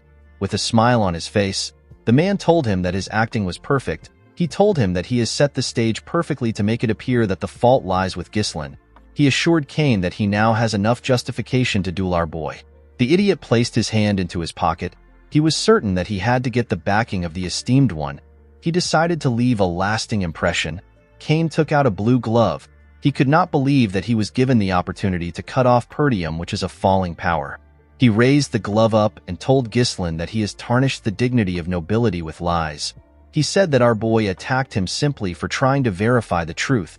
Before Cain could finish his words, Ghislain threw his glove at him. He challenged his cousin to a duel. Cain was shocked to see this. Our boy told the idiot that he insulted an heir like him in front of his people and assaulted his knight. He told him that he has tarnished the dignity of nobility. With a smile on his face, Ghislain asked his cousin if he plans to deny the allegations. Cain smiled when he heard this. He always believed that our boy was stupid, but he never expected him to be stupid enough to dig his own grave. He took out his sword and told Ghislain that he will accept the duel. He pointed his sword at our boy and asked him to not regret it even if he dies. Our boy smiled when he heard this. He called out to Ricardo. The soldier immediately answered him. Ghislain ordered Ricardo to bring all the merchants who were protesting in front of the castle. The soldier was shocked to hear this. With a crazy smile on his face, Ghislain asked Ricardo to tell the merchants that he will help them make a lot of money. When the festival was cancelled, the atmosphere that had heated up to its peak suddenly cooled down. Some tourists regretted their decision to visit the county. Ghislain was certain that the tourists were in a state of incomplete combustion. This is because they were not able to spend their money or their time. In this situation, if an event were to take place right now, it might soothe them. The scene shifts and we see Ghislain and Cain on a stage. The two boys were surrounded by a large amount of people. They seemed excited to witness a duel between our boy and Cain. Most people there were happy to see that Ghislain was going to get beaten up. Thanks to the fight, store owners opened their store and began to sell their items to tourists. The chubby merchant who was protesting asked everyone to place their bets. He asked them to bring their money. All the merchants immediately put down their money. They placed their bets on Cain. They were certain that this was a guaranteed win. Cain placed his huge sword on the ground and asked our boy to tell him why he would turn a sacred duel to a marketplace. With a smile on his face, the boy told Ghislain that his sword will not stop even if he surrenders. Ghislain was not surprised to hear this. He already knew that Cain and his escort knight planned to kill him. Our boy told his cousin that enough people have gathered. He told him that they can begin the match. The moment he said this, the spy asked him to wait. With a smile on his face, The man told Ghislaine that a proper bet cannot proceed. Everyone was shocked to hear this. The chubby man revealed to the people that no one bet on Ghislaine. People were not shocked to hear this. They believed that only a stupid person will bet on Ghislaine. They all believed that the results were too obvious. Cain laughed when he heard this. He told our boy that even his own people don't trust him. The chubby man asked the spy if they should change the content of the bet. He told him that they should bet on how long Ghislaine can last against Cain. The moment he said this, someone dropped a bag of gold on the table. The person turns out to be the commander. He was being supported by Ricardo. The man told the merchant that he wants to bet on our boy. Ghislaine smiled when he saw this. Another person dropped a huge bag of gold on Scovin's bag. The person turns out to be Elena. The girl told the man that she wants to bet on her big brother. Ghislaine and everyone there was shocked to see this. The girl asked the merchant if the money is enough. After carefully counting it, the man told her that it is enough. Belinda reminded Elena that she advised her not to do this. Cain told them that they made him wait for no reason. The referee asked the boys to get ready. Ghislaine reminded Cain that he is older than him. He told him that it will look a little strange if he makes the first move. The boy was shocked to hear this. Ghislaine took out his sword. He asked Cain to come at him. Cain did not understand what our boy was thinking. He went down and told Ghislaine that it is a little late for him to act like an older brother. The moment he said this, they were asked to start the fight. Immediately he heard this. Cain jumped up and rushed to attack our boy. He used his momentum to hit Ghislaine with his heavy sword. Our boy managed to block the attack. He was surprised to feel the weight of the sword. With a smile on his face, Cain told him that he has already stooped too low to act like an older brother. He used his sword hilt to push Ghislaine back. He grabbed his blade and used its hilt to attack Ghislaine's head. Our boy managed to dodge the attack by going low. The moment he saw this, Cain tried to kick him with his leg. Ghislaine was able to dodge the attack, but Cain's leg still destroyed the ground. Everyone was shocked to witness Cain's strength. They could not believe that he did not even give our boy the chance to attack. With a cocky look on his face, the idiot smiled at our boy. Ghislaine never expected him to be so proud. Belinda began to panic after she saw Cain's strength. She grabbed Elena and told her that they need to stop the fight. The spy smiled when he heard this. He knew that it was already too late. No matter who the opponent is, they are trapped the moment they decide to cross swords with Cain. The opponent is overwhelmed by his immense strength, and they will become consumed by the thought that there is no chance to counterattack. The opponent will end up using all their energy on evading attacks. In the end, the exhausted opponent will leave an opening after dodging for a while, and they will meet their end. Cain has always won this way. The idiot began to attack Ghislaine more aggressively. Our boy managed to dodge the attacks. Cain smiled when he saw this. He told our boy that he is still as slippery as ever. He noticed that Ghislaine's skills have actually improved since the last time they met. He stopped attacking with his blade and turned it around. He grabbed the blade with his bare hands and swung his sword hilt at our boy. He told our boy that he has always been good at running since they were little. Ghislaine managed to use his sword to block the attack. To his surprise, Cain used the hilt to grab him and toss him up. Everyone was shocked to see this. The man smiled when he saw this. He believed that our boy was finished as he slowly descended back to the ground. Ghislaine said that he wanted to go easy on his cousin. Unfortunately for the poor bastard, he crossed the line. Our boy gathered mana in his legs and carefully landed. Immediately, he landed on the ground. He charged at Cain. The boy was shocked to see how fast Ghislaine was. Our boy landed an attack on his stomach. Cain was shocked to see this. The spy could not believe that our boy returned to a stable state by condensing mana into his leg. Ghislaine informed his cousin that his swordsmanship is ignorant. He could tell that Cain believed that he was the strongest just because his opponent would get scared if he showed a little bit of strength. Our boy took a stance and told Cain that he will open his eyes. Cain was annoyed to hear this. He rushed to attack him. Ghislaine used his leg to kick the boy's sword in order to push him back. Before the sword could reach our boy, he jumped up and moved to the side. As he went back down, Ghislaine struck Cain on his shoulder down to his hand. Cain pushed his sword forward. Our boy dodged the attack by moving to the side. He then used his leg to press Cain's sword down. Immediately he did this. He cut Cain close to his neck. Blood began to gush out of the places where Ghislaine struck earlier. Everyone was shocked to see this. The crowd began to cheer. No one expected Ghislaine to show this level of skill. Some people began to regret the fact that they bet on Cain. Elena asked the maid to see what she is talking about. Scovin smiled when he saw this. Cain noticed that he had shallow wounds. He was certain that Ghislaine could have gone deeper if he wanted. He wondered if he did it on purpose. The boy did not understand what was going on. He did not understand how Ghislain got this level of swordsmanship. Our boy glared at his cousin. He threw his sword away. He believed that the large gap in their skill will not provide enough entertainment for the people. He told his cousin that he will fight him barehanded. Cain was annoyed to hear this. Ghislain explained to the boy that he wants to use this opportunity to educate him. He rolled up his sleeves and told Cain that he will be educating him with his bare knuckles. Cain was shocked to hear his cousin say that he will educate him. Ghislain explained to Cain that he is not a match for him in swordsmanship, so he wants to give him a handicap. He told the boy that it is better for them to have a barehanded fight which he excels in. With a serious look on his face, Ghislain told his cousin that he will now add 2,000 gold, which is twice the original bet. He told Cain that he bet that he will win. Everyone was shocked to hear this. They could not believe that our boy added 2,000 gold to the initial bet. The spy was more shocked than everyone else. He could not believe that Ghislain actually dared to challenge Cain to a barehanded fight. The man was happy to see that our boy's insanity finally helped him. He believed that fortune was still on his side. Before the fight began, the chubby merchant asked everyone to place their additional bets. He told them that the event is now a barehanded fight between Ghislain and Cain. Some people believe that our boy was stupid for challenging Cain to a fight that involved sheer force. They decided to bet on Cain. Others believe that our boy knew what he was doing. They decided to bet on him. Cain could not believe that his cousin wanted to fight him with his bare hands. He asked Ghislain to do what he wants. He grabbed his weapon and threw away his coat. He raised his weapon up and told his cousin that he will use his sword. The moment he said this, he rushed to attack our boy. Belinda was annoyed to see this. She asked her master to pick up his sword and defeat the bastard. Immediately she said this. Cain swung his sword at his cousin with the intention of killing him. Ghislain smiled when he saw this. He realized that he needed to knock some sense into his cousin. The moment he thought of this, he went down to dodge Cain's attack. Cain tried to move his sword closer to cut our boy. Ghislain quickly moved to the boy's side. Our boy punched Cain in his lap. Before Cain could react, Ghislain gave him a heavy punch on his jaw. This attack made the boy lose his balance. He quickly fell to the ground. Cain could not comprehend what was happening. He did not know how a loser like our boy was able to display such movements. Everyone began to scream when they saw how their young master fought. They slowly understood that Ghislain might actually win. With a cold look on his face, Ghislain asked his cousin to get up. He told him that he has not even gotten started.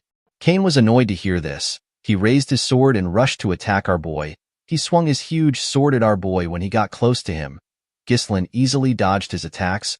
Our boy grabbed his cousin's arms. He twisted it and locked Cain down. Before Cain could do anything, Ghislain used his knee to give him a blow in his rib. The poor boy spat out some blood. Cain could not accept what was happening. Ghislain could not even look him straight in the eyes until now. Our boy used to bow down on his own when he saw Cain. The boy could not understand what was happening. He believed that it would have been simple for him to kill Ghislain and secure his family's future. After Cain spat out some blood, our boy did not give him the time to rest. He pounded him without stopping. He beat the shit out of Cain. By the time Ghislain stopped, Cain's face and entire body had already swollen up. The boy trembled in front of our boy. Ghislain grabbed his hair. He told the boy that he pities his father. He explained to his cousin that his father helped Perdium until he was on the verge of demise simply because he was friends with our boy's father. Unfortunately, his son had a different idea in his mind. Upon hearing this, Cain remembered something. A few years ago, we see Cain arguing with his father. He could not believe that his father wanted to send more support to the Perdium County. He reminded his father that they are also having a hard time right now. He asked his father to tell him why he continues to invest in a land that is withering away. He told him that it is like pouring water into a cracked bucket. He reminded the Count that it has not been a week since he returned, and yet he is already going back to help Perdium. Cain asked his father not to leave. He told him that everyone is asking him to stay. He asked his father to tell him why he insists on helping Perdium. Count Loges turned around and told his son that he is doing all of this because he is friends with Count Perdium. Cain finally understood what his father was talking about. The moment the boy remembered this, he saw Cain's fist coming close to his face. Cain closed his eyes out of fear. Upon seeing this, Ghislain told his cousin that he has done enough. When Cain opened his eyes, he saw our boy's hand in front of him. Ghislain asked his cousin to get up. Cain was surprised to see this. He faced his head down and told our boy that he accepts his defeat. Everyone was shocked to see this. The crowd began to chant their young master's name. They could not believe that he actually won. Some people regret betting on Cain, while others were thankful that they ended up betting on Ghislaine. Elena was happy to see that her big brother won. Belinda and the two soldiers were shocked to see that their master actually won. The spy got on the stage and called out to Cain. He moved close to him and began to yell. He asked Cain to tell him why he would accept his defeat just because he had a little bit of a disadvantage. He told the boy that he trusted him. Cain ignored him and told him that he is done. He told him that they need to leave. The man was annoyed to see that he chose a weak brat. While he was thinking, Ghislaine called out to him. With a smile on his face, our boy told the man that he has to do something. The man was surprised to hear this. He did not know what our boy was talking about. Ghislaine called the attention of his people. He told them that the man is volunteering to pay for all the meats and drinks of everyone in this place. The spy was shocked to hear this. The people were quite happy to hear what their young master said. They told Ghislaine that he is the best. The spy told our boy that he did not agree to this. He asked Ghislaine to withdraw his statement. Ghislaine placed his hand on the spy's shoulder. He explained to him that this is the price he has to pay for losing the duel. He told him that he expected him to have this much money. Our boy explained to the man that this money won't be deducted from the bet. Ghislaine pressed the man's shoulder and reminded him to add 2,000 gold to the bet that they originally set at 1,000 gold. With a horrifying look on his face, our boy told the spy that he already knows what will happen if he tries to run. Upon seeing the look on Ghislaine's face, the spy gave up. He knew that he was going to die if he does something stupid. He fell to his knees and accepted our boy's request. The next day, we are taken to Ghislaine's room. Our boy placed a huge box on his table. When he opened his box, Ghislaine saw a large amount of gold coins inside. This was the money our boy made from his bet. Our boy never expected the money to be so much. He was certain that he could hire a small mercenary corps with this money. Ghislaine closed his box. Our boy knew that it takes a lot of time to make more money. He was certain that their enemies won't wait for him. Ghislaine realized that he had to prepare faster in order to start the business that he has in mind. While he was thinking, our boy noticed that Elena and Belinda were next to him. With a nervous look on his face, Ghislaine asked them if something is wrong. With a bright smile on her face, Elena asked her elder brother to tell her where he plans on spending all his money. Our boy asked her if she wants some money. The girl told her brother that she is simply curious. Belinda told Elena that she already knows where he will spend it. She reminded her that Lady Amelia's birthday is coming soon. She asked her master if he put up a show because he wanted to buy Amelia an expensive gift. She told him that he is so easy to read. Elena could not believe that her brother was working so hard to look good in front of his fiancée. Ghislaine was shocked to hear this. He could not believe that he had a fiancée.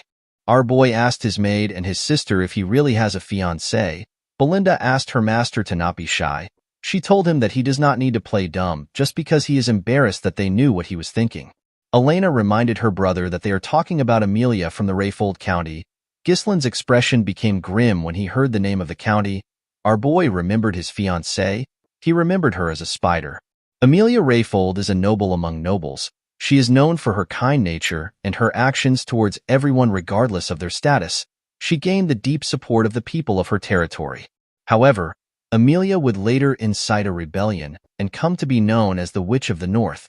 She joined hands with the Delphine Duchy to drive the final nail into Perdium's downfall. Ghislaine remembered the girl as a traitor. Our boy smiled when he thought of this. He asked Belinda to tell him when their father will return. The maid told him that the Lord will be back in a week. Our boy realized that a week is enough for him.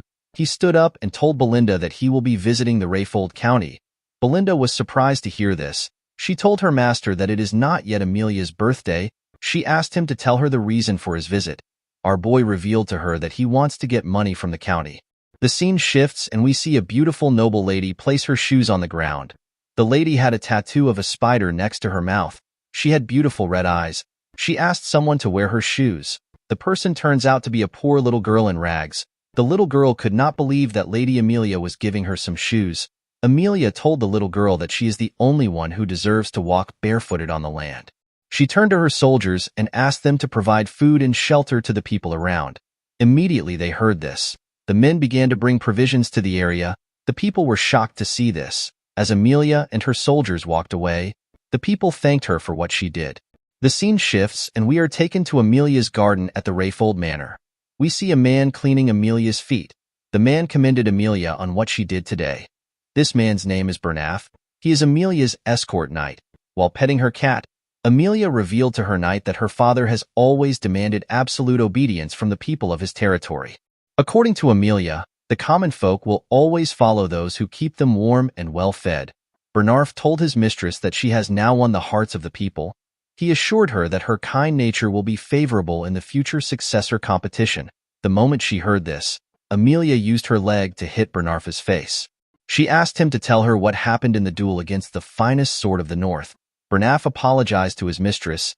He explained to her that he wanted to avoid needless attention. He told her that people will begin to pay attention to her if he won the duel. He reminded Amelia that it is not yet time for her to show her claws. He kissed his mistress's feet and told her that his blade belongs to her. Amelia told her knight that he is naturally her blade since she invested so much into him. She raised his head up and moved closer to him. With a scary look on her face, she told Bernarf that he is not allowed to be weak. Amelia let go of the man and asked him to tell her how things are with the merchants. Bernaf assured her that she does not need to worry about the Arctium merchants. He revealed to her that all the materials used for the reconstruction of the Forest of Beasts outpost, which was recently destroyed by the orc attack in Perdium, are being purchased through their merchant guild. He explained to Amelia that they are recouping all the support funds Count Rayfold sends to Perdium every year. He told her that they are also recruiting all the soldiers and knights leaving Perdium. He revealed to her that many of the soldiers are well trained from battles against the barbarian tribes, which make them excellent quality. Amelia commended her knight on his success. She reminded him to always maintain the appearance of an ordinary merchant guild.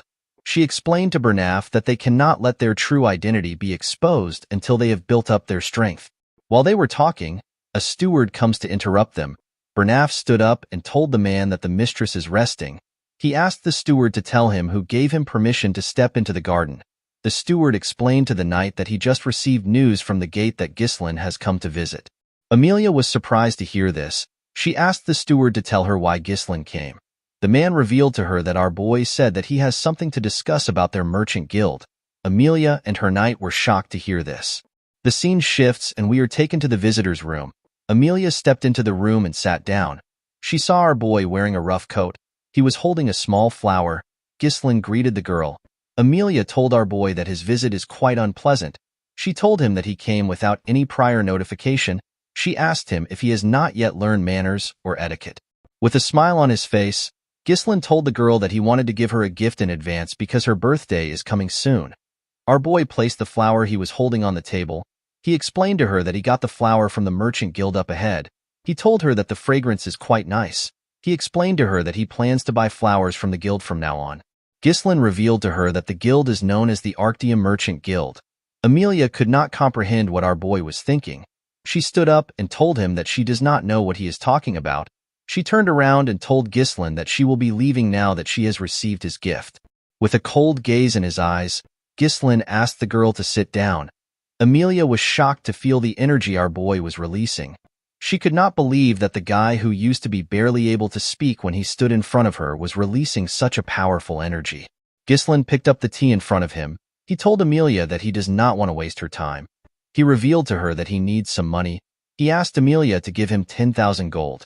Amelia was shocked to hear this. She could not believe that Ghislain visited her out of nowhere and is asking her to give him a large amount of money. She asked our boy if this is the will of his father. Ghislain assured her that his father has nothing to do with this. He asked her to simply give it to him. Our boy poured the tea on the floor. With a smile on his face, Ghislain told the girl that she never planned to marry him. Amelia was shocked to hear this. Our boy told her that it will be bad for her if word gets out that she is secretly building up her power, especially when the succession fight is quite fierce. The moment our boy said this, Amelia's cat jumped on the table and growled at him. Amelia told our boy that his joke is not funny. Ghislain assured the girl that he will keep her secret for a little while. He told her that his lips might be loose if he leaves the room empty-handed. With a smile on her face, Amelia assured our boy that it won't happen. Immediately she said this, she called for Bernarf. The knight opened the door and stepped into the room. He placed his hand on his chest and greeted Ghislain. Ghislain remembered Bernaf as a knight that has always stayed by Amelia's side. He remembered that Bernaf was a skilled individual who possesses the potential to be compared to the finest sword of the north. Our boy explained to Amelia that a war will break out if he dies there. He asked her if she can handle this. According to Amelia, a ruffian barged in and caused chaos. He was killed by the escort knight because of his actions. She revealed to him that this is what the world will hear about his demise. With a smile on her face, Amelia ordered Bernaf to kill Ghislain. The knight drew his sword when he heard this.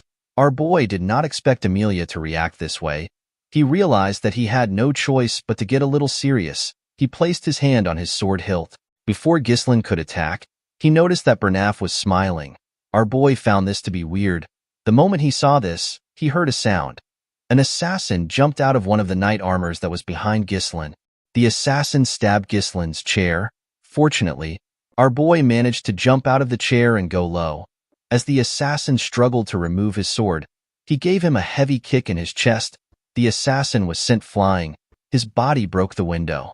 Amelia and Bernaf were shocked to see this. Ghislain turned to them. He could not believe that Amelia was feigning politeness while she launched a surprise attack. He picked up his sword and told them that they have a poor hospitality. Immediately he said this. Ghislain charged at Bernaf. He swung his sword at the knight, but he managed to block it. With a cold gaze in his eyes, Ghislain asked Bernaf if their county does not know about chivalry. Bernaf apologized to him. He reminded Ghislain that he was the first to be rude to Amelia. He told him that it is inconsiderate of him to arrive unannounced, and to make his mistress unsettled, he grabbed Ghislain's sword and locked it in his arms.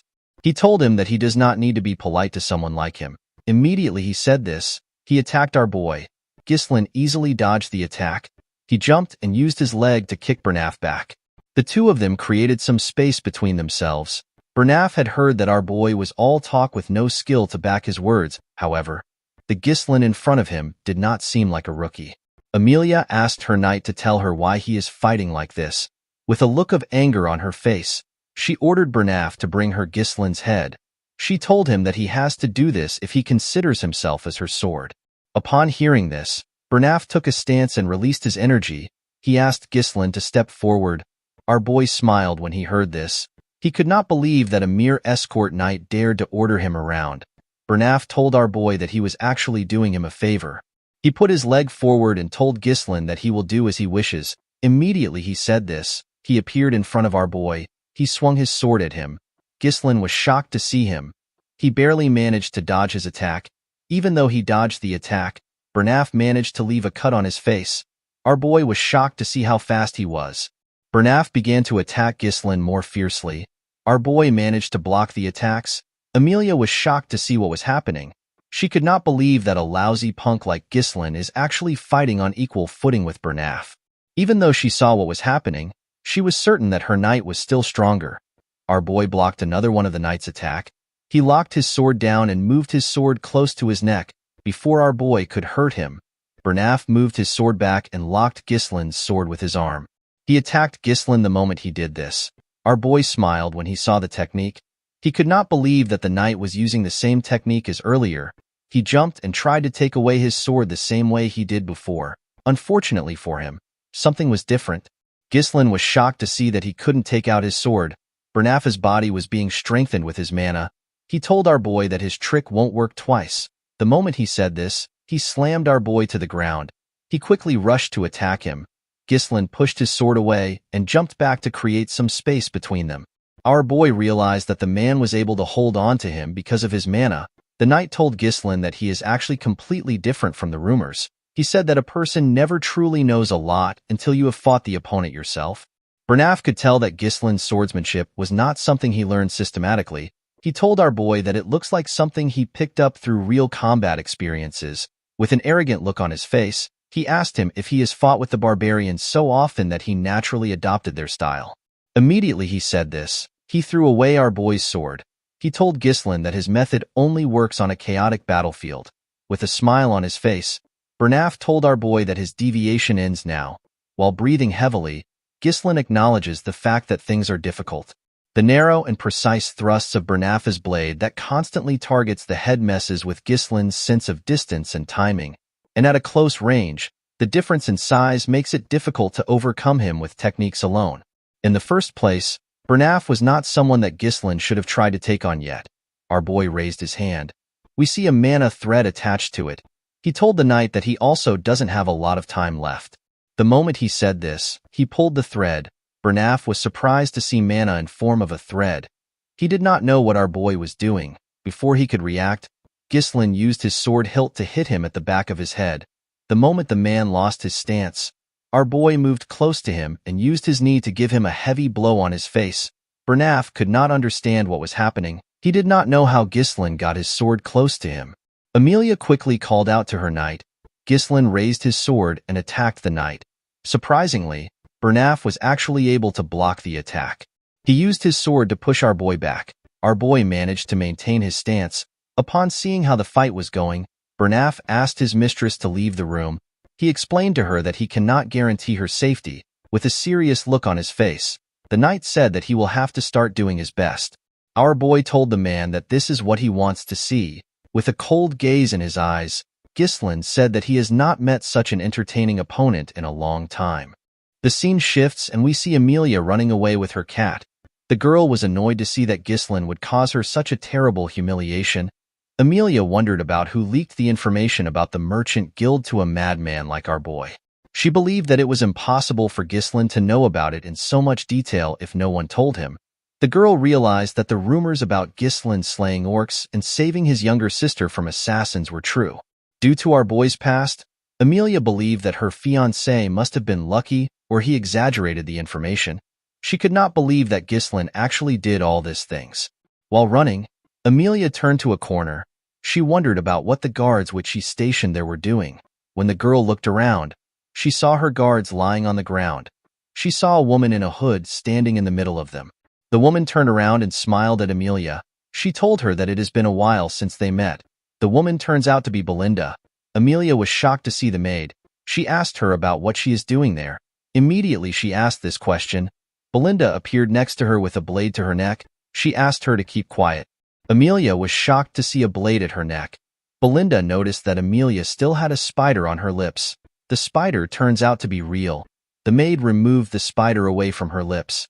With a smile on her face, Belinda revealed to her that she eavesdropped on Count Perdium and Count Rayfold during the engagement ceremony.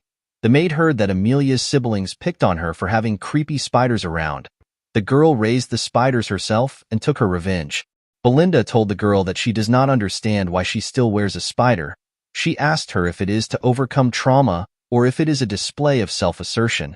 She threw the spider to the floor and told Amelia that it does not suit her.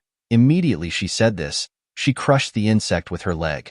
She asked Amelia to cooperate with her. The scene shifts and we are taken back into the room. Ghislain noticed that the air was rough. He was surprised to feel the overwhelming amount of mana which Bernaf was releasing. Bernaf remembered that our boy referred to him as an entertaining opponent.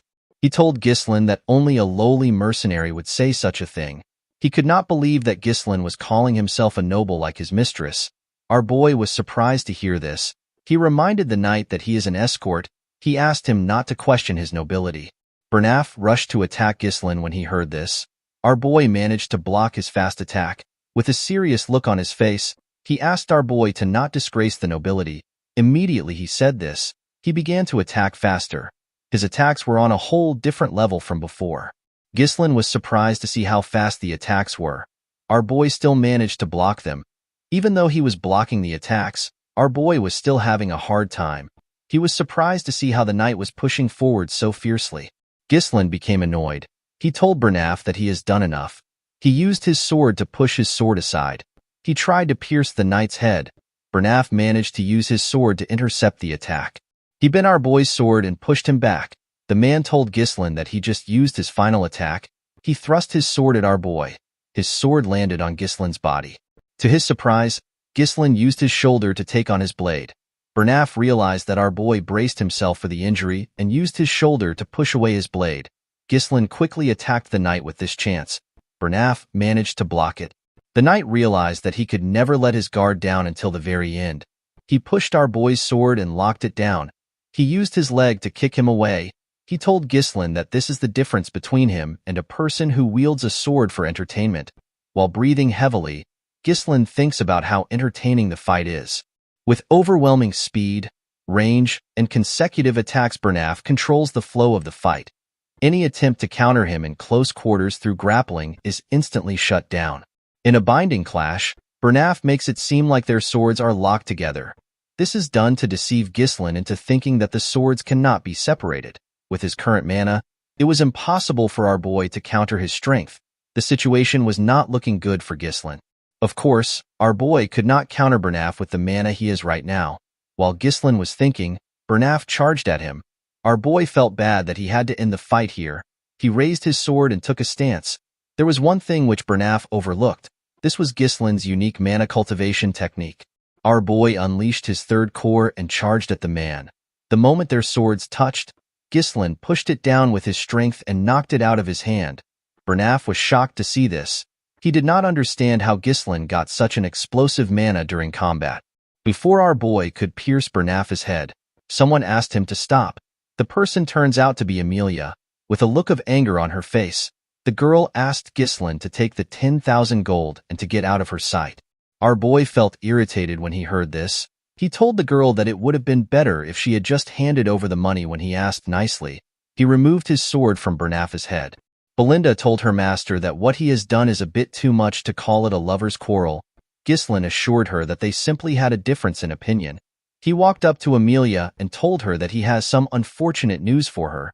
He placed his sword on his shoulder and revealed to the girl that the fee has gone up to 20,000 gold. In the next scene, we see Amelia smash a vase on the floor. Bernaf was next to his mistress.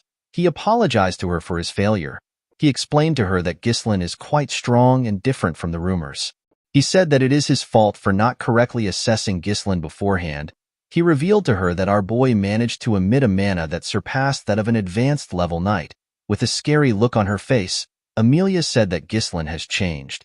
Bernaf asked her if she wants to report this change to the Delphine Duchy. Amelia slapped him when she heard this. She grabbed his shirt and asked him to watch his mouth. She asked him if he does not know how scary Duke Delphine is. She explained to him that they are finished if the Duke finds out about the incident. The reason Amelia secretly allied herself with Duke Delphine without her father's knowledge is because they had a covert agreement. The Duke promised to support the rebellion that Amelia would lead in exchange for her assistance in bringing down Perdium. Amelia told Bernaf that her siblings will kill her the moment the agreement is exposed. With a look of anger on her face, Amelia realized that Ghislain might also know about the agreement since he knew about the secret of the Merchant Guild. She told Bernaf that they need to do whatever it takes to kill our boy. The man accepted this idea. Amelia asked him about the state of Ghislain's body. Bernaf revealed to her that he managed to leave light injuries on many parts of his body and a heavy one on his shoulder. According to the knight, Ghislain will probably not be in the best condition for a while because he used an explosive amount of mana. Bernaf informed his mistress that they cannot use knights from their land in order to not leave any traces. Amelia assured him that she is aware. She reminded him that this is the reason why she trained a certain set of people. Bernaf immediately understood what she was talking about. He asked her if she will use the wildcats. According to Amelia, the wildcats consist of war orphans, those without kin and those without status. Only the most talented natural-born specialists are among them. Amelia placed a flag on the map in front of her. She asked Bernaf to send the wildcats there. She asked him to assemble a dozen of them. She told him to only use those who are proficient with mana. Bernaf quickly understood why his mistress wanted to send the wildcats there. The ravine is the only narrow path from the Rayfold territory to the Perdium County. It is an ideal place for quietly handling things. This is because the area is remote and the terrain is tight. Bernaf told his mistress that he will get the wildcats prepared.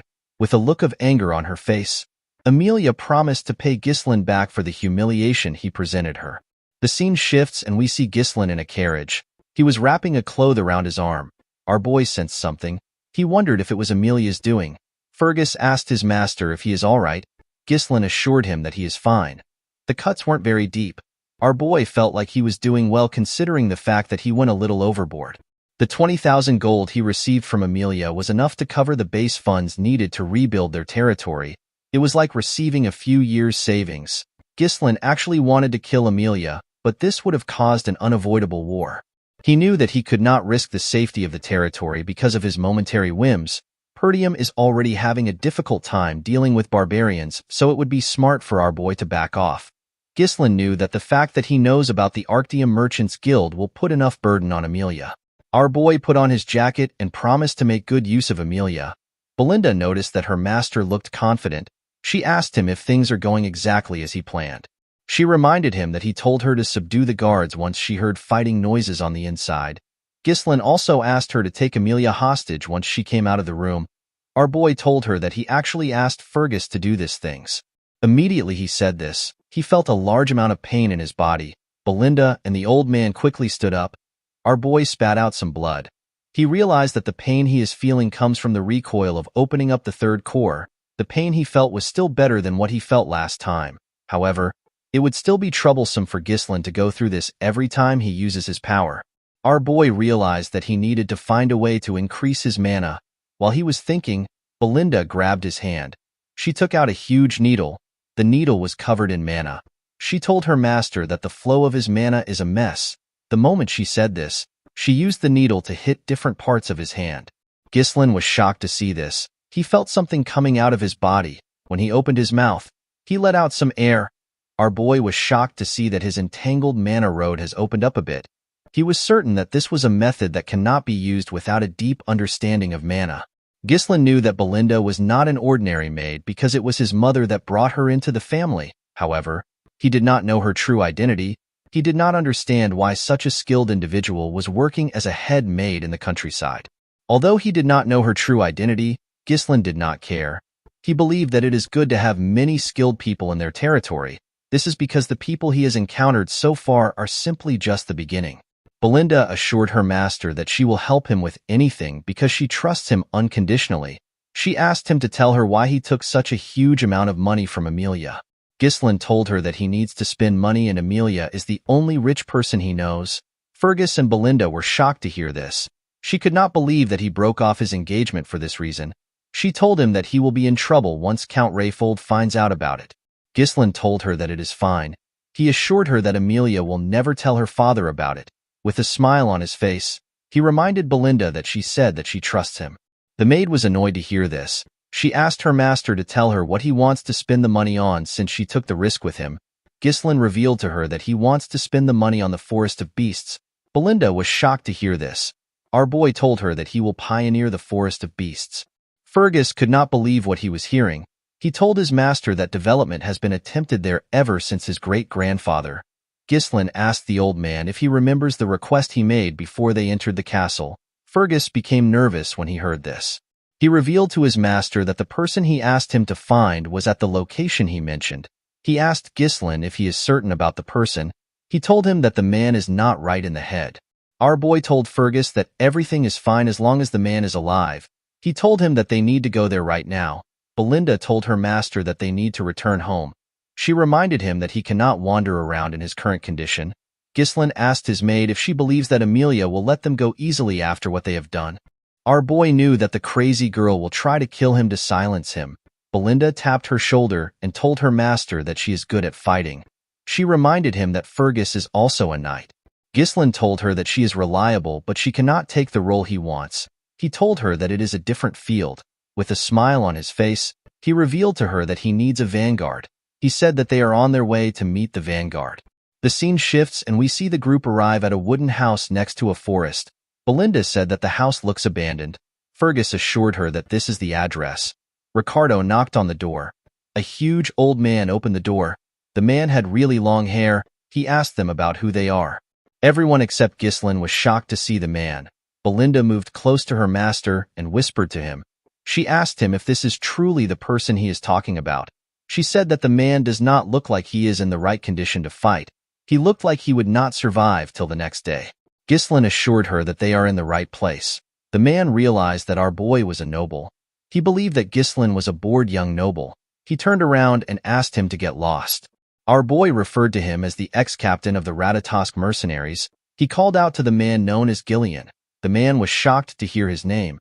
He quickly turned around. With a smile on his face, Ghislaine told the man that he has been wanting to see him.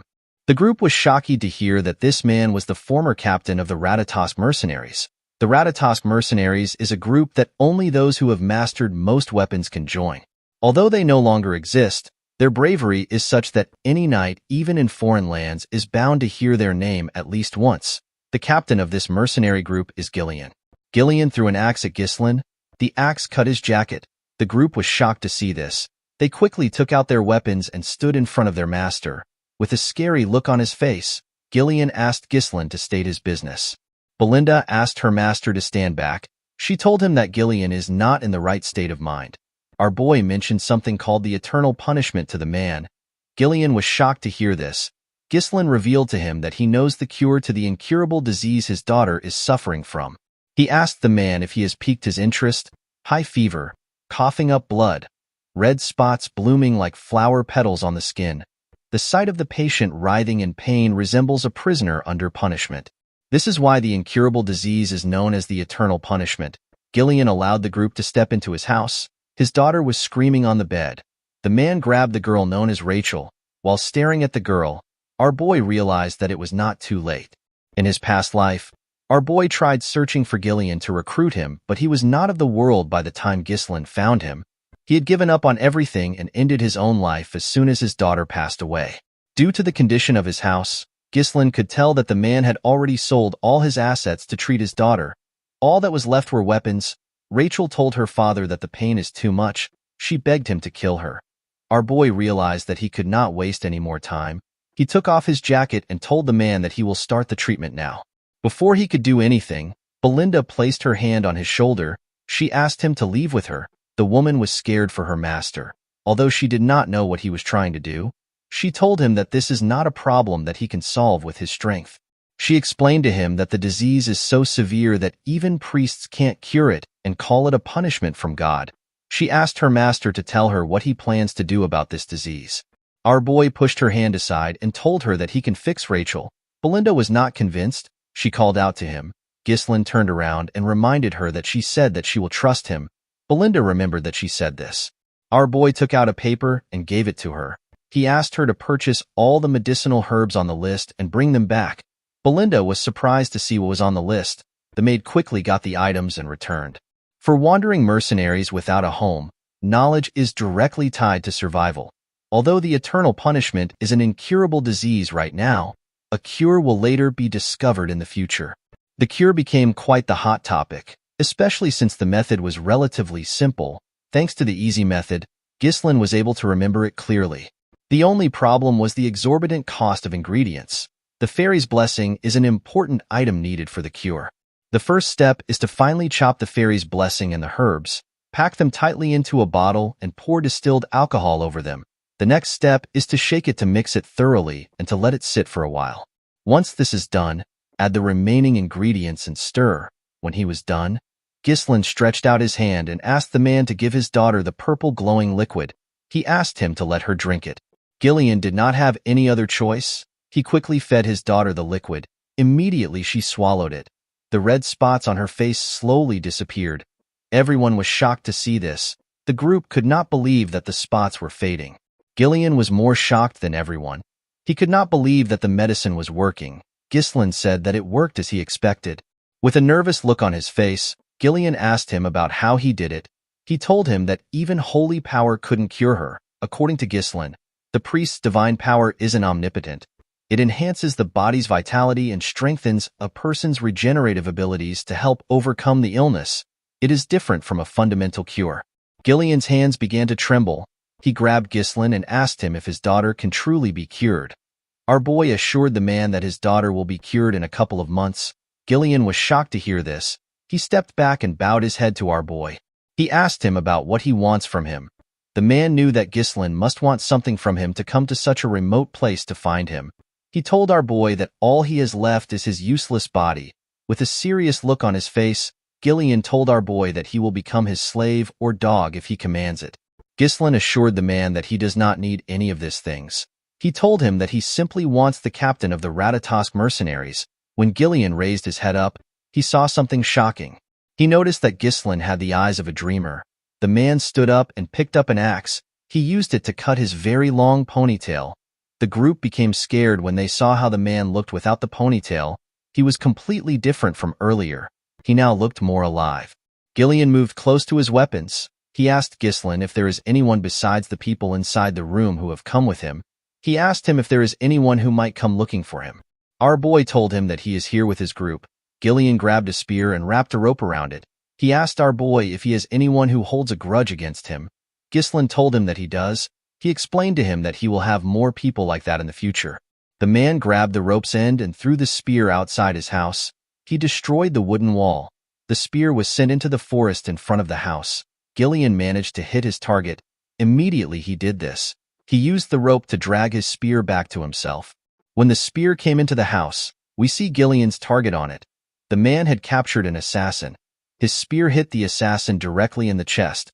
While the assassin was struggling to take out the spear, Gillian grabbed his neck. He asked him to tell him who sent him. The assassin turned out to be a wildcat. The wildcat did not know how Gillian found him. The mercenary asked Ghislain to tell him what he wants to do with the wildcat. Our boy told the man that he already knows who sent him. Ghislain placed his hand on his sword. He told Gillian that he did not want to use his sword again today. Gillian placed his hand on his hilt to stop him from unsheathing the sword. With a smile on his face, the man asked Ghislain to leave it to him. He used his hand to snap the assassin's neck. After doing this, he bowed to our boy. Belinda was shocked to see how Gillian killed the assassin. He showed no hesitation in killing. She did not understand why her master would want to recruit such a dangerous person. Gillian went on his knees. He promised Ghislain that he will leave his life in his hands. Our boy realized that he has acquired a crucial card for the upcoming reconstruction plan. With a smile on his face, he told Gillian that he looks forward to working with him. The scene shifts and we are taken to a cabin in the woods. We see a wildcat trafficker reporting to the rest of the members. He told them that their teammate has been killed. The wildcats were shocked to hear this. While they were all talking, someone asked them to lower their voices. This person is known as Vigo. The traffickers apologized to their captain for raising their voices. The captain explained to the man that Bernaf said that Ghislain wouldn't be able to find the reconnaissance unit and it would be impossible for him to kill them. He asked the man if the reconnaissance unit is stupid or if they were given the wrong intel. The man did not know what to say. He revealed to Vigo that Gillian has joined the team. The man was surprised to hear this. He stood up and grabbed his teammate's neck. With a scary look on his face, he asked him if he is certain. While trembling, the man told his captain that he is certain. He said that he saw it with his own eyes. Vigo smiled when he heard this. He was happy to hear that his former captain was finally starting to make a move. The scene shifts and we see Gillian riding a carriage through the woods. Belinda complained about the carriage suffocating her. She asked her master if Gillian really needed to bring so much weapons. She told him that he is not an arms dealer. She said that a sword or two should have been enough. She could not believe that they had to buy another carriage because of Gillian's weapons. Ghislain told her that they already needed to buy one to take Rachel comfortably to the county. He assured her that it is fine. Fergus and Ricardo carried Rachel in their carriage. Ghislain told his maid that Gillian has a use for the weapons. He asked her to bear with it for now. He reminded her that the important thing now is for them to escape the rift. Belinda asked her master if the watcher they caught was sent by Amelia. Our boy told her that he was. Belinda realized that this could be a problem for them. She explained to Ghislain that the mask the man was wearing is a symbol used by the Wildcats traffickers. She said that the Wildcats are a fairly powerful guild in Rayfold. Our boy was surprised to hear this. According to Belinda, the Wildcat traffickers' main trade is smuggling. They also take on assassination, drugs, human trafficking, and other things. They are filthy trash who take on all kinds of vile work. Among the members are many skilled former mercenaries. This made them a shadowy guild that has armed combat power. Ghislain asked Belinda to tell him how she got this information when she stays in the castle all day. The maid told him that she heard these things before she started working there. She asked her master to be careful because the Wildcats are persistent. Ghislain smiled when he heard this. He assured her that he will be fine. He reminded her that they have Gillian with them. Immediately he said this. We see something come out of the ground after their carriage passed by it. The things ran after the carriage. Gillian sensed their presence. The things jumped out of the ground when they caught up to the carriage. The things turned out to be the Wildcats. They rushed to attack Gillian. The man was surprised to see an ambush from the ground. He took out his axe and his sword. He used it to block the attacks of the Wildcats. He used his axe to cut off one's hand and quickly used it to stab the other one in his chest. Before the man who lost his hand could react, Gillian tore his head apart. Their bodies fell to the ground. The moment the men died, their teammates cut some ropes. The ropes released some huge trees on the carriage. Gillian was surprised to see the trap. Belinda said that the trees would crush them. Gillian quickly grabbed the ropes and slowed the horses down. They managed to avoid getting crushed, however. Their path was blocked. Ghislain said that he already expected the ambush. Next to their carriage were some Wildcat traffickers. Vigo called out to the former captain of the Ratatosk mercenaries. Gillian was surprised to hear his title. Vigo referred to him as a coward who disbanded an entire group of mercenaries because of his daughter. Gillian stepped down from the carriage. He told the man that he does not know what he is talking about. Vigo was annoyed to hear this. He revealed to his former captain that he ended up living a life that he never wanted because of him. He asked him if he has gotten so senile that he can't even remember his former peer. Gillian did not know what to say. Vigo believed that the man was playing dumb. With a smile on his face, he told him that he will make him remember him. He ordered his men to kill the group. They quickly rushed to attack them. Ghislain asked Gillian if he needs help. The man told him that he is fine. He told him that the captain seems to have business with him. He asked Ghislain to rest for the meantime. He assured him that he will be fine on his own. Before the wildcat's swords could touch him, Gillian covered his huge axe with his mana. He tore all 4 of them apart in one swing. The others were shocked to see this. They rushed to attack the man. Gillian took out his short sword. He tore the first person that got close to him with his axe. He stabbed the second person in the neck with his sword. He blocked the third person's attack and used his axe to tear him in half. Vigo was not surprised to see how strong his former captain was. He could tell that he still had his same strength. He ordered his unit to spread into 2 groups. He asked them to take Gillian from both sides. The wildcats quickly followed their captain's order. Gillian got on a horse. The wildcats were surprised to see this. Gillian grabbed a much bigger axe and spun it in the air. He charged at the wildcats. He covered his axe with his mana. With a single swing, the man tore several wildcats apart. Some of them got pushed back. One of them said that he cannot get near the man. Another one advised everyone to aim for the horse. Before the men could even get to the horse, Gillian attached a rope to his axe handle and swung it around him. He split their bodies apart in one swing. Belinda was shocked to see this. The moment he took care of his subordinates, Vigo rushed to attack him. Gillian grabbed a shield when he sensed the man's energy. He used the shield to block the captain's attack. Vigo told Gillian that he should not hinder his work since he ruined his life. With a scary look on his face, the man promised his former captain that he will kill him. He took out 3 blades. He threw the blades at the horse. The blades stabbed the horse. It fell to the ground. Before he could lose his balance, Gillian jumped off the horse. The moment he landed on the ground, he saw a blade in front of him. Gillian quickly took out his smaller axe. He used it to block the attack. He told the man that he is not the captain of the Ratatosk mercenaries. Immediately he said this. He used his shield to hit the man in his rib. Vigo quickly moved back. He asked Gillian to stop spouting nonsense. He asked him to tell him who he is if he is not the former captain of the Ratatosk mercenaries. Gillian covered his axe with his mana. He said that he has discarded his past. He told Vigo that he is now Ghislain's subordinate. Vigo was annoyed to hear this. He charged at Gillian. He promised to kill him at all costs. Gillian blocked his attacks. Vigo pushed his sword into the shield. He revealed to Gillian that the mercenary company disbanded after he left. He told him that he lost his purpose and ended up living a disgraceful life just to earn a living. Gillian pushed the man's sword away and swung his axe at him. Vigo dodged the attack by going low. He quickly attacked Gillian with his leg. The man managed to block the attack with his wooden shield. However, the shield got destroyed. Vigo explained to Gillian that he was prepared to sacrifice his entire life to make the Ratatosk mercenaries the best in history. He could not believe that his former captain threw away everything only to end up as a mere pawn of a spoiled noble.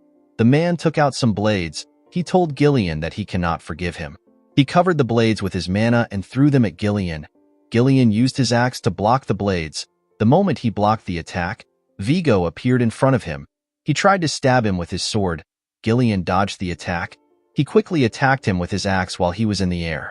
Vigo managed to land in time and block the attack with his sword. The man smiled when he did this. He and Gillian began to attack each other more fiercely.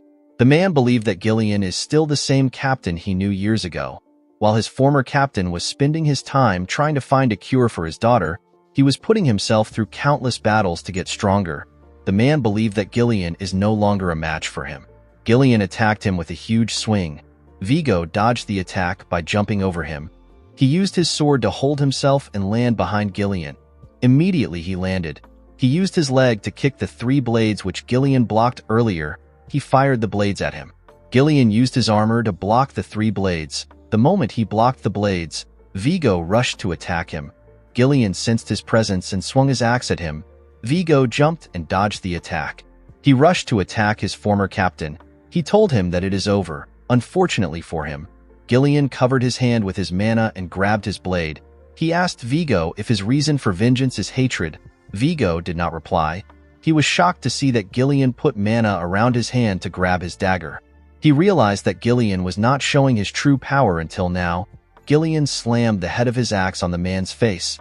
The attack sent Vigo flying. He was slammed into a tree. Gillian told him that he does not understand him. He believed that Vigo had a lot of chances to kill him if he wanted revenge. He asked him about why he did not come to kill him earlier. Vigo laughed when he heard this. He told his former captain that he does not know a lot. He revealed to him that he already visited where he used to stay, but he did not find the captain of the Ratatosk mercenaries. He said that he found a feeble old man who was not even worth killing. With a look of anger on his face, Vigo asked him to tell him where the Gillian he used to look up to disappeared to. Gillian threw the man's dagger on the ground. He asked him to pick it up. He told him that he is now a body bound to another's will. He took out his sword and told the man that he will still show his former comrade the highest level of respect. He said that he will do this as captain of the Ratatosk mercenaries. Vigo was happy to hear this. He picked up his dagger and charged at Gillian. His captain blocked his attack. Vigo said that this is what he wished for. He began to attack Gillian more fiercely. His captain managed to keep up with him. Gillian made a huge swing. Vigo dodged the attack by going low. He quickly attacked him. Gillian blocked the attack with his axe. He pushed Vigo's dagger down and used his sword to stab him in his rib. Vigo grit his teeth to endure the pain. He quickly attacked Gillian. The man managed to dodge the attack. He raised his axe up. He told Vigo that he will remember him. He referred to the man as the 5th unit commander of the Ratatosk mercenaries. He called him Vigo Villanos. Vigo smiled when he heard this. The moment he smiled, Gillian stabbed him. After the man died, Gillian picked up his dagger. While he was staring at his comrade's corpse, Ghislain commended him on his work. Belinda said that they will make some money from selling the Wildcat's loot. Gillian apologized to our boy for causing more delays than necessary. Ghislain assured him that it is fine. He never expected Gillian to be so exceptional. When our boy first left home to start mercenary work, the stories he heard about Gillian from his seniors helped lay the foundations for him to become the Mercenary King. Ghislain became more certain that he made the right choice by moving quickly. He was happy that he gained a reliable comrade. Our boy asked Gillian if he remembers who Vigo was. The man told him that he does. He raised Vigo's sword and said that he was an old comrade. This words resonated with Ghislain. He wondered about what his old comrades were doing right now. He was certain that they are living a life of their own because this was before they met him. He knew that he would have to scout this people at some point. Ghislain told the group that they should follow Belinda's suggestion and gather anything valuable from the Wildcats. Belinda ordered Gillian to take lead and start collecting for them. The man reminded the maid that he is not her subordinate. 2 days later, we see the group enter the Perdium territory. Belinda was relieved to see that they had finally arrived. Gillian looked at the city and asked his master if that is Perdium. Our boy told him that it is. Ghislain felt happy that he had a home to return to. When he first ran away from home, he thought that he would be able to come back any time. Gillian carefully looked at the county. Our boy asked him if he likes their land. Gillian was startled when he heard this. With a nervous tone in his voice, he said that the county is great. Ghislain told him that the county is really bad. Gillian was surprised to hear this. Our boy said that all the houses are outdated and renovations are out of the question. He revealed to Gillian that the fields are uncultivated. This is because all the farmers have been conscripted into the military. They left the land forcibly fallow. Gillian explained to Ghislain that he has heard that Perdium is always at war because of the northern barbarians. He said that the situation is worse than he expected. Ghislain told the man that he will fix all these problems. He told him that he needs his strength to fix the problems. Belinda and Gillian were surprised to hear this. Our boy knew that the battle ahead is going to be a very long one.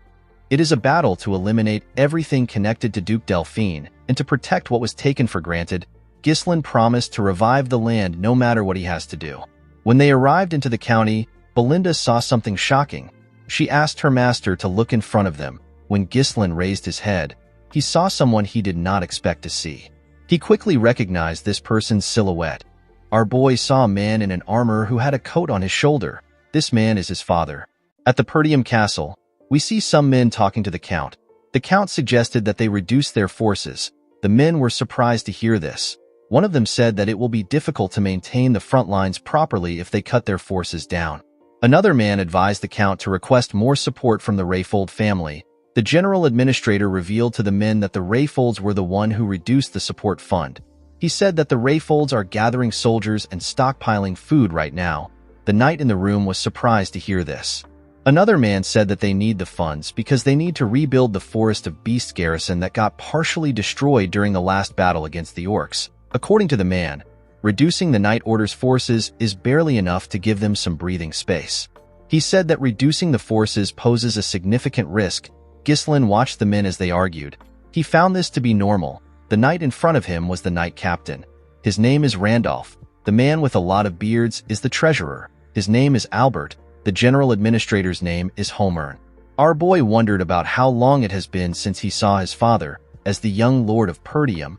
It has only been a few months, however, it has been several decades for him as the Mercenary King.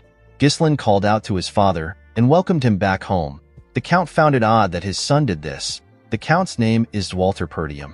As a child, Ghislain never liked his father for being so strict and serious all the time. But now it was different for him. He could now see it. He could see the countless burdens of exhaustion and fatigue weighing on the Count's shoulders. He understood the responsibilities of the Lord of the Land. Zwalter took a sip of his tea and revealed to his son that he heard he left the castle for a week. Ghislain told him that he visited the Rayfolds. Zwalter asked him if he did not cause trouble there. Our boy told him that he didn't. The treasurer turned to Ghislain. He told him that he heard that he won a duel against Cain and won some money. He actually found this hard to believe. With a serious look on his face, Albert asked him if he went to Rayfold to gamble. Ghislain was annoyed to hear that the man thought that he went to gamble when he actually went to invest. He told him that he actually had some business with Amelia. Homer told Ghislain that he needs to think before he acts. He reminded him that he will be the one to take over Perdium. With an unbothered look on his face, our boy told him that he understands. He asked him not to worry about it. Homer was annoyed to see that Ghislain was ignoring his advice. This simply made him more worried. The Count placed his tea down and asked his subordinates to stop. He told his son that he heard that he made some good trouble while he was away. Ghislain wondered about what his father was talking about. Zwalter asked his son if it is true that he executed Jamal and Philip for trying to sell Elena away. Ghislain was surprised to see that his father was referring to those worthless knights. The knight captain said that it was impossible for our boy to kill the two knights by himself. He said that the two knights must have fought against each other and the story got exaggerated. He believed that Ghislain only delivered the final blow. Ghislain understood why Randolph seemed to be angry. Despite the knights being traitors, the fact that they died at our boy's hand did not sit well with the captain. Ghislain decided to avoid any trouble. He went with the story that Randolph concocted. With an arrogant smile on his face, Randolph said that he knew it. The Count told his son that he did a great job. He was shocked to hear this. Zwalter did not care about how his son took care of them. He said that the most important thing is that Elena is alive. This was the first compliment that Ghislain has ever gotten from his father. He told his father that he has a request to make. Zwalter was surprised to hear this. Homer told our boy that he needs to stop now if it is money that he is going to ask for. Randolph agreed with him. He asked Ghislain to remember all the trouble he has caused so far. With a look of anger on his face, Randolph reminded him that he sold military provisions to get gambling money. He lit the front gate on fire to grill an army horse and melted all the armors to forge some worthless legendary sword.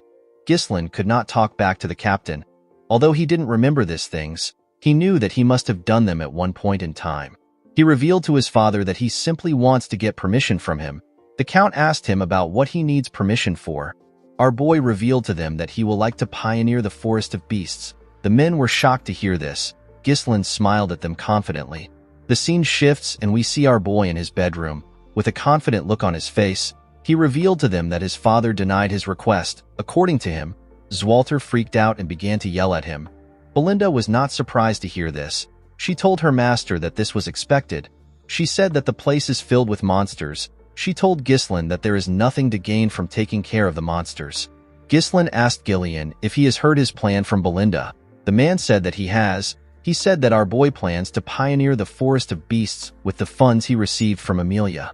Gillian explained to his master that the forest is a forest of death which no one can return alive from. Because of this, Nothing is known about the place and everyone avoids it. The forest's notoriety is already well known in other regions. With a smile on his face, Ghislain told his guard that he is well informed about the forest. He told him that there is actually nothing to gain from entering the forest. He stood up and walked towards his door. He told Gillian that they need to get started. Belinda reminded her master that he did not receive permission from the Count. She asked him if he is still going to proceed anyway. Ghislain turned around and explained to her that he did not actually need his father's permission. He said that he simply asked out of courtesy. He told her that he needs to do this. Belinda did not understand why her master was adamant about going there. She asked him to tell her what is in the forest that he is so obsessed with it. Ghislain told her that he will tell her later. He knew that things will be bad for him if he was to reveal it now and the word spreads. If our boy is able to successfully pioneer the forest, he will get massive funds. At a place not too far away from the forest's entrance, there is a massive runestone vein buried there.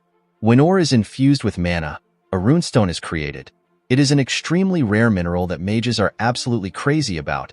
It is used in all sorts of magical tools, things like barriers, magic circles, magic scrolls, alchemy, and magic research.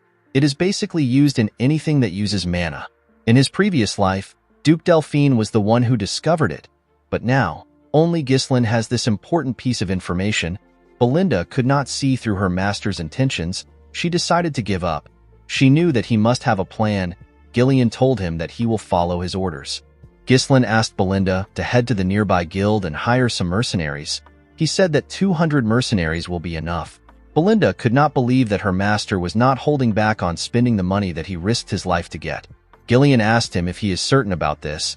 He explained to his master that mercenaries are a rough and unruly bunch. He said that it will be hard to control them if a lot of them are gathered in one place. They might even turn on their employer and take everything for themselves. Ghislain told him that he is right. He said that the two of them are going to personally pick out the useful ones. Gillian asked him to explain what he means. Our boy revealed to him that they are going to the most skilled group among the small-scale mercenary groups in the north. With a nervous look on his face, Gillian asked his master if he is referring to the crazy dogs. He explained to him that the crazy dogs are quite skilled, but they will turn on their employer if things go south. The crazy dogs are known as the Cerberus mercenaries. Ghislain told his guard that they need to go put a leash on the crazy dogs. The scene shifts and we see Gillian guiding his master's horse as they walked up a hill. The Cerberus mercenaries were on the outskirts of the Zimbar territory. One of them spotted Ghislain and Gillian coming from afar. He told his colleague that they have arrived. The man laughed when he heard this. He referred to Ghislain as a poor soul and said that they do not know what they are walking into. The man took another look at Ghislain. He realized that he was a noble. He believed that they were going to make a lot of money off our boy. While the man was looking at Ghislain through his spyglass, someone grabbed him. The man screamed out in pain. The men in the camp were surprised to hear his voice. Gillian was the one who grabbed his head. He raised him up with one hand. The man called Gillian a bastard and asked him about what he is doing. Gillian threw the man with so much force that the upper half of his body got pushed into the sand. The mercenaries were annoyed to see what was done to their comrade. They began to yell at Gillian. They asked him if he has lost his mind. A mercenary stepped out of the crowd. He told Gillian that he can't act reckless just because he is from a noble family. The mercenary held a chain and a hook. With a smile on his face, he told Gillian that he should not expect to return home alive. Unfortunately, this dumbass did not know who he was talking to. The man noticed that someone else was coming into the camp. He saw Ghislain on a horse. Our boy asked him to shut up and bring his captain. The man laughed when he heard this. He began to spin his chain. He said that the noble brat has lost his mind. He told Ghislain that it is time for him to understand what it means to take responsibility. The moment he said this, he threw his chain at him. Before the spiked ball could touch our boy, something hit it and stopped it from moving. The person who stopped it turns out to be Gillian. The man stopped it with a dagger. He put the dagger into a part of the chain. The man was shocked to see that Gillian shoved his blade into the chain. The spiked ball fell to the ground. Ghislain smiled when he saw this. He already knew that words won't get through to them. He asked Gillian to do enough so that the men won't die. Gillian took a stance and grabbed the chain. He told his master that he understands. He pulled the man in front of him with the chain. The man flew to his side without any resistance. The moment the man got close to him, he swung the spiked ball at him. The ball hit him in his stomach. The man screamed out in pain. The mercenaries were annoyed to see this. They called Gillian a bastard. They said that they won't go easy on him because he works for a noble. They charged at the man. Gillian twisted his blade around the chain. He used it to raise the injured man up. He threw him at the mercenaries that charged at him. The man's body pushed them to the side. The other mercenaries were surprised to see this. Gillian turned to the side and glared at them. The men were terrified to see the look on his face.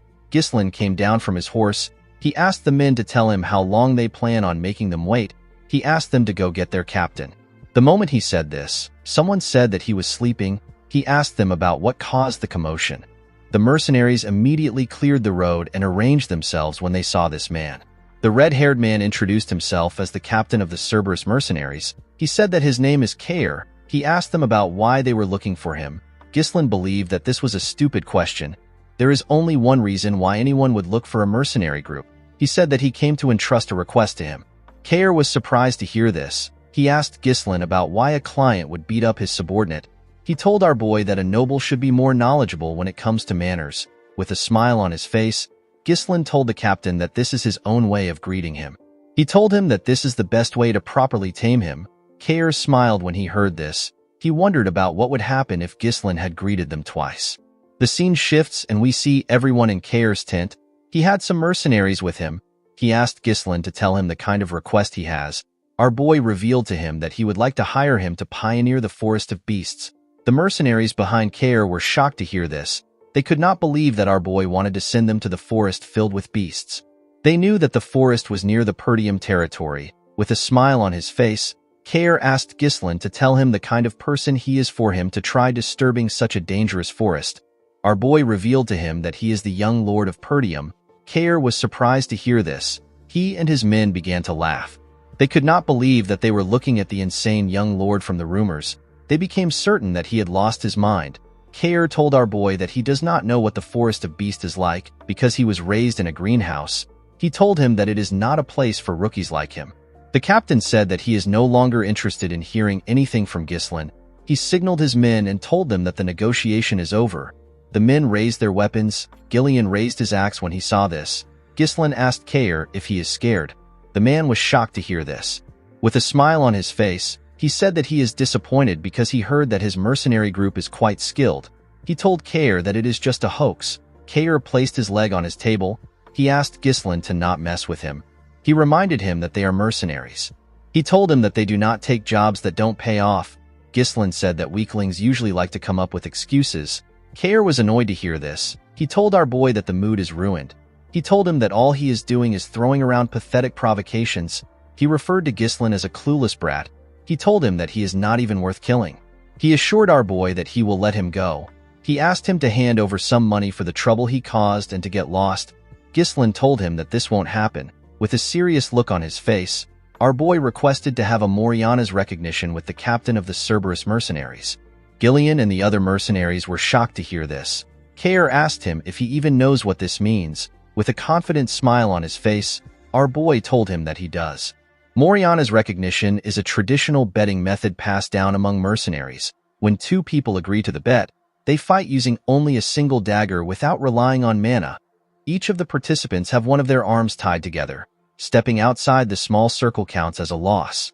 This match forces them into a brutal life-or-death struggle within limited space and movement. In many cases, not only the loser but even the victor ends up dead. Ghislain explained to Kair that the loser must cleanly admit defeat and absolutely obey the words of the winner. In other words, the loser becomes the winner's dog. He asked Kair about how he feels about the bet. Gillian wondered why his master, who is a noble, would know about a filthy mercenary tradition. In the mercenary world, rejecting this challenge would mean admitting to one's weakness. Due to this, it is something that can never be refused. Kair began to laugh like a crazy person. With a creepy smile on his face, he told his subordinates that they have a bold little noble who wants to be recognized in a mercenary's way. He told them that they should help our boy a bit. The men began to laugh when they heard this. The scene shifts and we see everyone outside. Ghislain and the captain tied one of their arms together. They were both given a dagger. Kair took off his jacket. The mercenaries were cheering for their captain. They asked him to kill the insolent noble. Kair believed that Ghislain heard about this method from somewhere and decided to fight him with it. He told our boy that he cannot back out of it now. He pulled Ghislain to his side. With a confident smile on his face, He told him that he has done this 5 times. Ghislain went back to his original spot. He pulled the captain close to him. With a condescending look in his eyes, he revealed to Kair that he has done this over 100 times. The captain was shocked to hear this. Ghislain and Kair were asked to start. The two of them charged at each other with their daggers. They both managed to dodge the attacks. They swung the daggers at themselves again. They barely missed each other. Ghislain attacked Kair with more strength. The mercenary was able to block his attacks. He pulled our boy in front of himself and tried to stab him from behind. Ghislain managed to block each of his strikes, even though he couldn't see the dagger well. He bent his head and made Kair miss an attack. He quickly attacked him with the opportunity. Kair managed to dodge it. He pulled our boy close to himself. He gave him a heavy kick on his leg. Our boy felt the power of the kick. With a smile on his face, the mercenary told Ghislain that he is doing better than he expected. He could not believe that our boy was claiming that he has done a Moriana's recognition 100 times. This is something that most people don't get to do once in their life. Kair charged at Ghislain. He advised him to make his bluffs sound realistic. He did not give our boy the chance to attack. The members of the Cerberus mercenaries were happy to see this. They asked their boss to kill Ghislain for messing with them. Gillian glared at them when he heard this. The men immediately became silent. Gillian could tell that this was a losing battle. The area of the circle is barely large enough for one person to lie down. The rules forbid mana and force. This forces the opponent to purely rely on physical strength. Another problem is the size difference and the limited movements due to the hands being tied together. Ghislain can barely dodge or block his opponent's attacks. Meanwhile, the opponent has every opportunity to take control and dominate the fight. Gillian gently placed his hand on his axe. He decided to interfere if the situation becomes dire. Kair grabbed our boy's hand and held him down. He swung his dagger at him. Ghislain jumped to dodge the attack. He landed on the other side. The moment he landed, our boy noticed that he could feel some pain in his leg. The pain was surging from the leg he used to block Kair's attack earlier. The damage was stacking up due to the lack of mana protection. Kair smiled when he saw the look on Ghislain's face. He told him that he is looking pale. He asked him if he has already reached his limit. He began to attack our boy more fiercely. The mercenary believed that our boy looked pathetic the way he was trying to resist his strength. Although he did not like Ghislain, he believed that our boy still had more guts when compared to the other nobles he has met. He believed that Ghislain was not skilled. He was certain that he could see through him. He assumed that Ghislain's strategy was to deflect and dodge the blade strikes with his weapon, while enduring less damaging blows by absorbing them with his body. However, Moriana's recognition is a fight that prohibits the use of mana. All the attacks will inevitably stack up. Kair could tell that our boy was already aware of the strain building up in his legs. It was showing on his face. The mercenary smiled. He wanted to see Ghislain struggle for his life. This was the only way that it would be fun for him. He spun his dagger and charged at our boy. Ghislain managed to block his attack. Kair moved closer to him and swung his dagger at his head. Our boy bent his head to dodge the attack. He tried to attack Kair from below, but he blocked the attack. Kair dragged his hand to the side and held him down. He used his leg to attack him. Ghislain blocked the attack with his already wounded leg. He felt a lot of pain. Because of the look on his face, Kair believed that he had won. He raised his dagger and asked our boy to die. His subordinates became excited when they saw this. Gillian took out his axe. He wanted to rescue his master. Ghislain smiled. He dodged the dagger by going low. Kair was shocked to see that he was able to dodge from that position. Our boy pushed himself to the other side and gave Kair a cut near his ribs. Kair was shocked to see what just happened. The Cerberus mercenaries and Gillian were also shocked to see this. Kair charged at Ghislain out of anger. Our boy skillfully went low. He gave Kair another cut on his chest while he was below him. The mercenaries were shocked to see that he wounded their captain again. They were certain that their captain was the one swinging Ghislain around with his strength earlier. They asked him to show our boy what a mercenary is made of. Gillian was shocked to see his master's movements. Kair swung his dagger at our boy's head. Ghislain dodged it by going low. He pushed himself back up and used his shoulder to hit the captain's face. He clenched his fist, which he used to hold the dagger. He gave the captain multiple blows on his face. Before he could get a hold of himself, Ghislain turned his dagger and used it to stab Kair in his hand. Kair did not scream. He simply charged at our boy more fiercely. Ghislain easily dodged his attacks. The captain did not understand what was going on. He was certain that our boy was just struggling to withstand his strength a few seconds ago. Gillian finally understood what was happening. Swinging with power stiffens the muscles and burdens the body with rigidity. Exerting strength in order to pressure and take control made Kair lose his flexibility. Ghislain didn't fight against the opponent's momentum. Instead, he relaxed and redirected it to create his own flow. Gillian never expected his master to overcome the disadvantage of size in this manner. He put his axe back. While Kair was breathing heavily, his men asked him to stop playing around. They told him that he is not making anyone laugh. Our boy commended the captain on his resolve. He told him that many opponents would break the rules and use mana when cornered. Kair smiled when he heard this. He believed that Ghislain was talking like someone who had actually done this 100 times. He told him that he won the position of captain with this very method. He explained to Ghislain that mercenaries who break the rules don't last in this line of work. Our boy smiled when he heard this. He told the man that he likes his spirit. Kair admitted that he is at a disadvantage in a head-to-head match. With a smile on his face, he told our boy that the conditions for victory is not limited to simply overpowering him. In Moriana's recognition, if even 1 foot steps outside the circle, it is an automatic loss. Kair grabbed Ghislain's hand. He raised him up.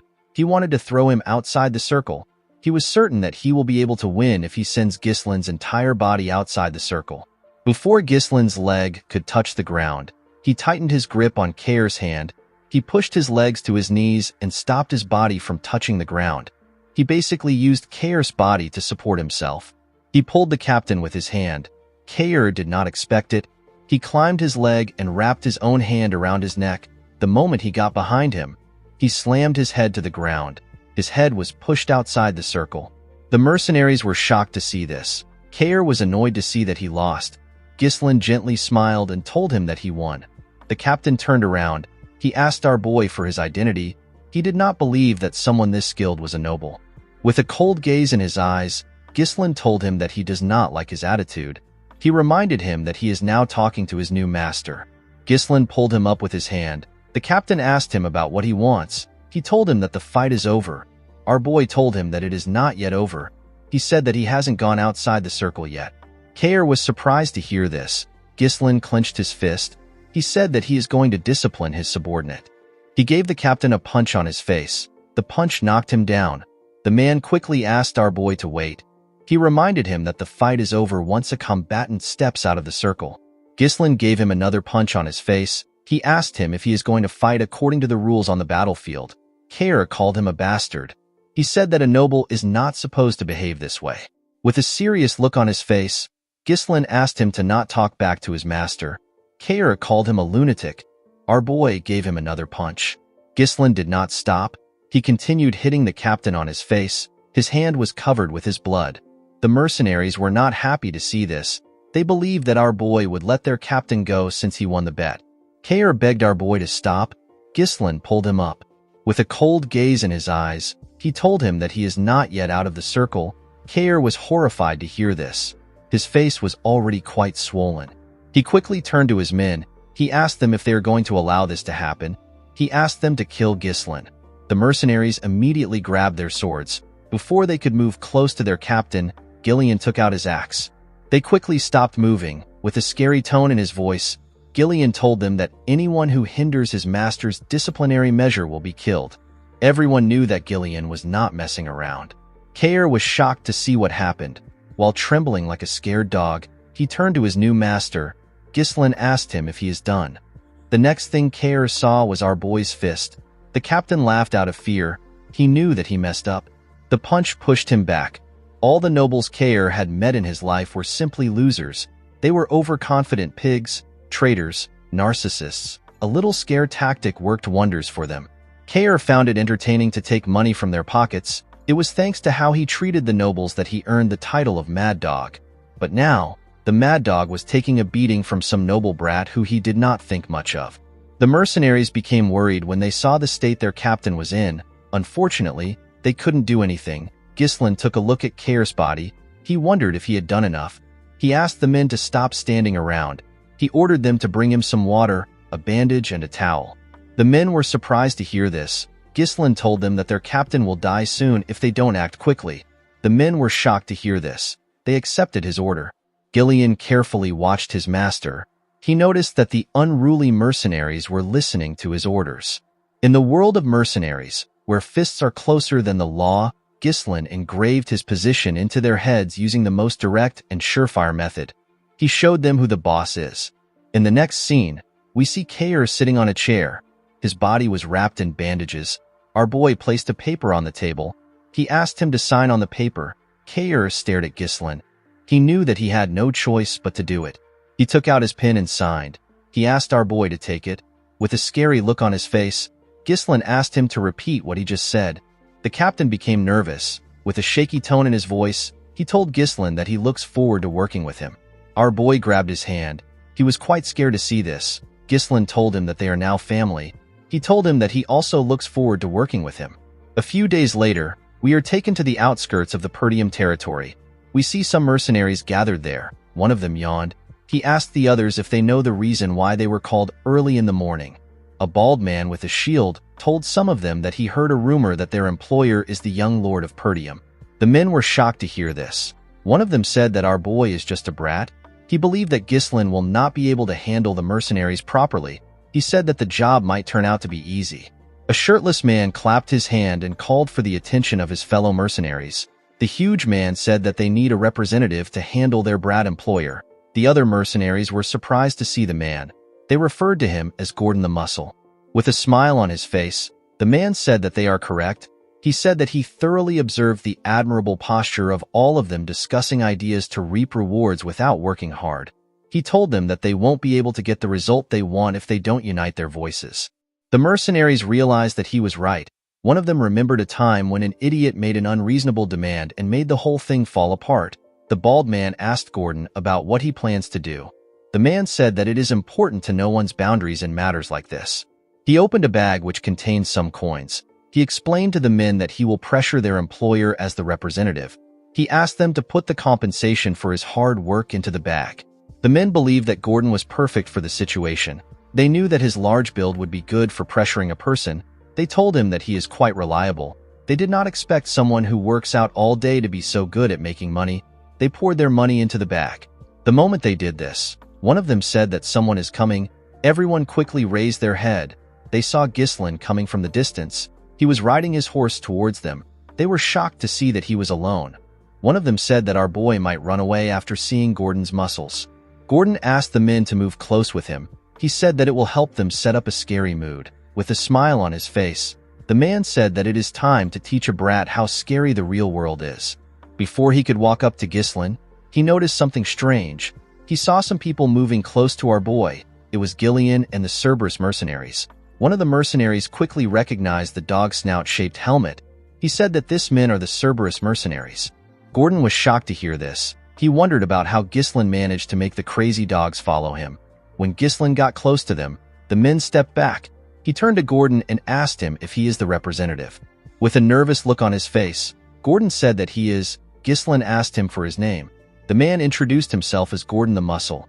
Our boy found the name to be unique. He tapped Gordon on his chest and told him that his name is pretty cool. Our boy introduced himself as the young lord of Perdium. He asked Gordon to gather the mercenaries. With a serious look on his face, he announced to them that they will now begin the pioneering of the Forest of Beasts. In the next scene, we see Belinda helping Ghislain wear his armor. All the preparations for pioneering the forest were done. Construction of the expedition's temporary base and resource procurement were complete. He also acquired the most important asset, which is the troops. Ghislain begged Belinda to do a head count one more time. The maid accepted his request. She revealed to him that there are 148 mercenaries contacted from the office and 41 Cerberus mercenaries which he brought there. The total number of people there was 192. Ghislain told her that she did well. He asked her if she has properly informed Scovin. Belinda said that she has. She expected Scovin to have stopped them from going. To her surprise, the knight stepped in to ensure that they aren't detected while entering the Forest of Beasts. Since he is the commander of the Forest of Beasts post, Belinda believed that they would not have any issues. She asked her master to not worry about him. Ghislain smiled when he heard this. He found this reassuring. He called out to the mercenaries. He asked them to line up. He told them that the land they are going to pioneer lies ahead of them. He believed that everyone must have heard the rumors about the forest being a place filled with unknown danger. He explained to them that various monsters, unseen threats, and something beyond what they can imagine is lurking in the forest. He told them he is determined to conquer this place even with its dangers. The mercenaries were shocked to hear about the forest of beasts. They said that they didn't know that they would be venturing into the forest. They knew that they could die in the forest. Belinda asked them to not interrupt her master while he is talking. Ghislain asked those who wished to withdraw to do it now. He promised the mercenaries that he will pay them 3 times of their current pay if the mission succeeds. The mercenaries were shocked to hear this. The offer was quite tempting. Belinda quickly moved close to her master. She whispered to him. She asked him about why he is spouting nonsense. She reminded him that they already spent all their funds on the preparation. Ghislain told her that this is how to boost a person's morale. Our boy knew that he would be able to pay them and still have more left if the mission succeeds. He turned to Belinda and asked her if she trusts him. The maid said that she doesn't have any other choice but to trust him. Kair told Gillian that their master must be crazy to offer 3 times the pay. He wondered how Ghislain was going to live up to his promise. He said that our boy is quite bold. Gillian told the captain that Ghislain is a man who always has a plan. Ghislain referred to the troops as the Forest of Beasts expedition team. He told them that it is time to move out. In the next scene, we see the group cutting down the trees in their path. Everyone was cutting down a tree. Even Ghislain was assisting them. After he cut down the tree in front of him, Ghislain looked up. He was relieved to see that the trees had cleared up a bit. The sunlight was able to enter the forest. Our boy raised his hand and asked the men to keep clearing the path in the direction he is pointing to. He asked them to cut down the trees and chop them into logs. The logs are to be loaded onto the carriage. Those without a task were asked to dig around the stumps to make it easy to uproot the trees. According to the Forest of Beasts developmental journal which Ghislain obtained in his previous life, the forest is ridiculously large. Our boy believed that one day they will drive out the monsters and make full use of the forest resources. However, what Ghislain needed right now is money. He had to ignore everything else and secure the fastest route to the runestone vein. The wealth to be gained from this expedition will greatly help in stopping the conspiracy surrounding Perdium. Kair found it odd that their employer was stepping up to do something. One of the mercenaries said that Ghislain was doing this to show the dignity of a noble. Another mercenary with a helmet said that our boy is just pretending. He said that Ghislain will soon give up. Belinda asked the men to stop chattering. She asked them to get to work. The mercenaries quickly returned to work. Belinda was annoyed to hear what they said about her master. She moved close to Ghislain and reminded him that he went through so much trouble to hire the mercenaries. She asked him about why he is personally working. She revealed to him that the men are taking him lightly because he is doing the same work as them. Ghislain told her that it is fine. He told her that they will be done faster if they have more hands. He said that nothing good will come out of staying in this place for too long. Belinda decided to accept her master's explanation. She told him that he talks as if he already knows everything in advance. Kair smiled when he saw Ghislain and Belinda talking. He could not believe that his employer had a woman worrying about him while he became his employer's dog and is now walking to hell with his own feet. Gillian hit him with his log when he heard this. Kair asked the man if he is trying to pick a fight. So far, everything was going smoothly. The Duchy of Delphine, which conquered the kingdom and established a new dynasty, began a large-scale development in the Forest of Beasts. Our boy wasn't able to find out why the Duke chose to develop this place. Instead, he managed to obtain a developmental journal that recorded the locations of major resources and the ecosystem of monsters. Thanks to the journal, Ghislain was able to come somewhat prepared. One of the mercenaries wondered about why Ghislain brought hundreds of oil lamps. He believed that torches would be cheaper if our boy wanted to use something at night. The absence of incidents made Ghislain feel uneasy. He only read about what happened. He was not there to experience it himself. He asked the men to not let their guard down. He told them that the forest is getting deeper. While some mercenaries were cutting some trees, one of them asked if they were already in the night. Everywhere had gotten darker, with a smile on his face. Another mercenary said that they haven't encountered a single monster, even though they said that the forest was dangerous. The man he was speaking to agreed with him. He said that it might have been a false rumor. He said that things would have still been easy for them even if Gordon did not do anything. The mercenary he was speaking to said that he feels bad that their pay was tripled for such a simple job. While they were talking, the bald mercenary hit Gordon on his back while he was carrying a log of wood. He asked him to give him his money back. Gordon noticed something strange. He reminded them that they cut down countless trees on their way there. The men said that they did. Gordon turned around and asked the men to tell him why this path is blocked. The mercenaries were shocked to see this. Ghislain called out to everyone. He asked them to pay attention. The troops quickly grabbed their swords. The mercenaries who were talking about how easy the work was began to panic. They noticed the sudden change in the atmosphere. Ghislain called out to Gordon. He told him that he will die if he stays there. He asked him to slowly walk to them. Gordon accepted the order. When he turned around, he hit a tree and fell to the ground. The group quickly took a stance. They called the man an idiot. Gordon quickly turned around. To his surprise, nothing happened. The mercenaries were confused. They did not know what was happening. With a smile on his face, the bald man said that their employer gets scared easily. He said that there is nothing there. He told everyone that it only seems like there is no path because the scenery is similar. He said that Gordon was mistaken. He told them that the Forest of Beasts is just a grand name. In reality, it is just a slightly dense forest. With a serious look on his face, Ghislain asked the man to move close to them if he doesn't want to die. The man was annoyed to hear this. He asked our boy to tell him why he keeps trying to create a scary atmosphere. He told him that they know that he is trying to intimidate them. The moment he said this, some vines got wrapped around his waist. Before the man could react, the vines pulled him to the top of the tree in front of them. At the top of the tree, we see a large mouth filled with sharp teeth. The monster threw the man inside its mouth. This monster had no presence at all. There was no way to predict how it would move. It was a being that you can only fall victim to if you are unaware. The huge monster tree opened its eye. Ghislain realized that he was looking at a Derusant. A large amount of Derusants surrounded the group. Gordon and the rest of the mercenaries began to panic. They wanted to run away. They believed that they were going to be eaten. Before Gordon and the mercenaries could get away, the monsters stretched out their vines and grabbed them. They managed to throw the mercenaries into their mouths. Fortunately for Gordon, he was able to hold on to a tree. He screamed out for help. One of them moved close to him with his axe. He asked him to hold on tight. He hit the vine with his axe. He wanted to cut it. To his surprise, the vine was not affected. Instead, his axe began to slowly break. The man wondered why the vine was so sturdy. While he was looking at his axe, the monster pulled Gordon. The huge man began to scream. Before it could raise Gordon up, Ghislain appeared above it. He covered his sword with his mana and used it to hit the vine. He managed to cut it. While he was in the air, he landed a cut on the monster's eye. A large amount of blood burst out of its eye. The mercenaries were surprised to see that their employer managed to cut it down. They assumed that the Derusant's eyes were their weakness. Ghislain took a deep breath. While screaming at the top of his voice, he asked the mercenaries to get themselves together. The men were shocked to hear their employer's voice. Our boy told them that they will become easier targets if they spread out.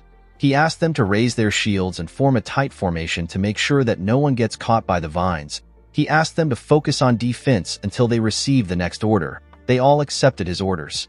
They quickly got into position. One of them said that he is not going to die in a place like this. Ghislain quickly went to the carriage. He asked Kair about the oil lamps. The captain said that they are all there. Our boy asked Kair to light the lamps and throw them at the monsters to burn them down. Kair was surprised to hear that this was the reason his master brought so many lamps. One of Kair's teammates told him that the monsters are looking at them. Ghislain asked the captain to throw the lamps now. Kair and his teammates began to throw the lamps at the monsters. Unfortunately for them, the monsters were using their vines to destroy the lamps before they could get close to them. Kair was shocked to see that they swatted the lamps away. His subordinate told him that they cannot burn the monsters down like this. A Derusant fired its vines at them. Before it could touch them, Gillian appeared in front of them. He used his axe to destroy the vines. Belinda took out some knives. She threw them at the monster's eye. Ghislain asked Gillian and Belinda to prepare to throw the oil lamps while guarding the Cerberus mercenaries. Our boy raised his sword. He said that he will draw the attention of the monsters. The moment he said this, a Derusant fired its vines at him. Belinda called out to her master. She asked him to look out. Ghislain swung his sword and managed to cut through the vines. The other Derusants began to attack him. Our boy skillfully dodged their attacks. One of the Derusants raised its leg to crush him. The mercenaries were shocked to see that the monsters had legs even though they were trees. They believed that their employer was going to get stomped on. Ghislain covered his sword with mana and used it to cut the monster's leg. He jumped and stabbed the Derusant directly in the eye. The other Derusants turned their attention to Ghislain. The mercenaries were surprised to see this. Belinda ordered the Cerberus mercenaries to throw the lamps now. The mercenaries were certain that it would work this time. They quickly began to throw the lamps at the Derusants. The monsters screamed out in pain when the lamps touched them. The Cerberus mercenaries were happy to see this. Ghislain asked them not to stop. He asked them to keep throwing the lamps until they burn all the Derusants down. The flames spread on the monster's body. The mercenaries were shocked to see what was happening. They could not believe that they were able to fight against them. One of them said that the entire forest will burn at this rate. With a nervous look on his face, Gordon said that the Derusants aren't anything big. He said that it is natural that they are weak to fire because they are trees. Ghislain asked the men to not let their guard down. He told them that it is not over yet. The mercenaries were shocked to hear this. With a serious look on his face, Ghislain informed them that the Derusants will now show their true appearance. The Derusants released some steam into the surroundings. The mercenaries did not understand why there was steam there. They wondered if the fire has already been extinguished. Belinda and Gillian quickly ran to their master. Belinda asked Ghislain about what is happening. Our boy explained to her that the shells of the monsters are weak against fire, but their insides are different. He said that the fire that is burning the shell is meeting the moist flesh and causing them to release steam. When the steam cleared up, we see the true form of the monsters. The Derusants screamed at them. The mercenaries were shocked to see this. They could not believe that the monsters were still alive. Ghislain raised his sword and called for everyone's attention. He asked them to raise their weapons. He told them that it will be a close-quarters battle from now on. He ordered them to charge. He also ran to attack the Derusants. The mercenaries were shocked to see Ghislain running towards the monsters. They could not believe that he wanted them to have a close-quarters battle against this massive monsters. They were scared that the monsters would stomp on them to death. Unlike Gordon and his friends, the Cerberus mercenaries and their leader charged at the monsters. They said that they have been waiting for this moment. The men seemed to be excited. Belinda also ran to her master. Gillian asked Gordon and the other men to tell him why they are hesitating. He reminded them that Ghislain gave an order. With a serious look on his face, he asked the mercenaries to trust our boy. The moment he said this, Ghislain cut one of the Derusants down. The mercenaries were shocked to hear what Gillian said. They decided to follow their employer. They believed that Ghislain was going to do something about the monsters. Gordon asked his teammates to trust their employer. They all raised their weapons and charged at the monsters. Ghislain raised his sword and pointed it at the monsters. He revealed to his men that they will be able to cut the monsters without mana because their barks has burned away. He asked them to not be afraid. He told them that the Derusants are nothing but huge target dummies. The mercenaries followed his orders and ganged up on the monsters. Kair was enjoying killing the Derusants. Belinda and Gillian also helped in taking care of the monsters. The group did not relent. They fought every single monster that surrounded them. Ghislain knew that hesitation in this situation is death. He believed that his role is to eradicate all hesitation from his followers. The moment he thought of this, he stabbed a Derusant in its mouth. He used his sword to tear it open. Our boy believed that he needs to instill them with the will for making the impossible possible. He wanted to instill this will into his men. When the monster which our boy killed fell to the ground, the mercenaries looked around. They realized that nothing was around them. The men could not believe that they killed all the Derusants. Ghislain asked them to line up. The mercenaries quickly followed his order. Our boy asked them to look around. He told them that this is the reality of the forest of beasts. He reminded them that they were still at the entrance, and yet it is already swarming with Derusants. The men became nervous when they heard this. Ghislain asked them to not fret. He assured them that he will always be standing at the forefront. He turned around and looked them in the eye. He asked the mercenaries to trust and follow him. The mercenaries were shocked to hear this from an employer. They assured Ghislain that they will follow him. As they continued their journey, they faced several monsters. Kair seemed to be enjoying himself. They faced monsters like orcs and some form of crystal mole. As they fought monsters, Belinda took care of her master. The group also faced some form of ancient birds. When they went deeper into the forest, they came across a giant rat. The mercenaries became nervous. They never expected the monsters to be endless. They had already gotten tired. Kair and Gillian appeared in front of them. Kair charged at the rat and cut off its leg. The monster screamed out in pain. It opened its mouth as it fell to the ground. The mercenaries were shocked to see it falling. Before the monster could fall on them, Gillian appeared in front of them. He used a shield to block the monster's mouth. While the monster was struggling on the ground, Ghislain climbed on it and stabbed it in the head. After taking care of the monster, Ghislain asked the mercenaries if anyone is injured. The men told him that they are all fine. They all gathered around him. One of them said that they cannot leave their employer's side if they want to survive. Gillian told his master that the formation of the mercenaries is starting to look decent.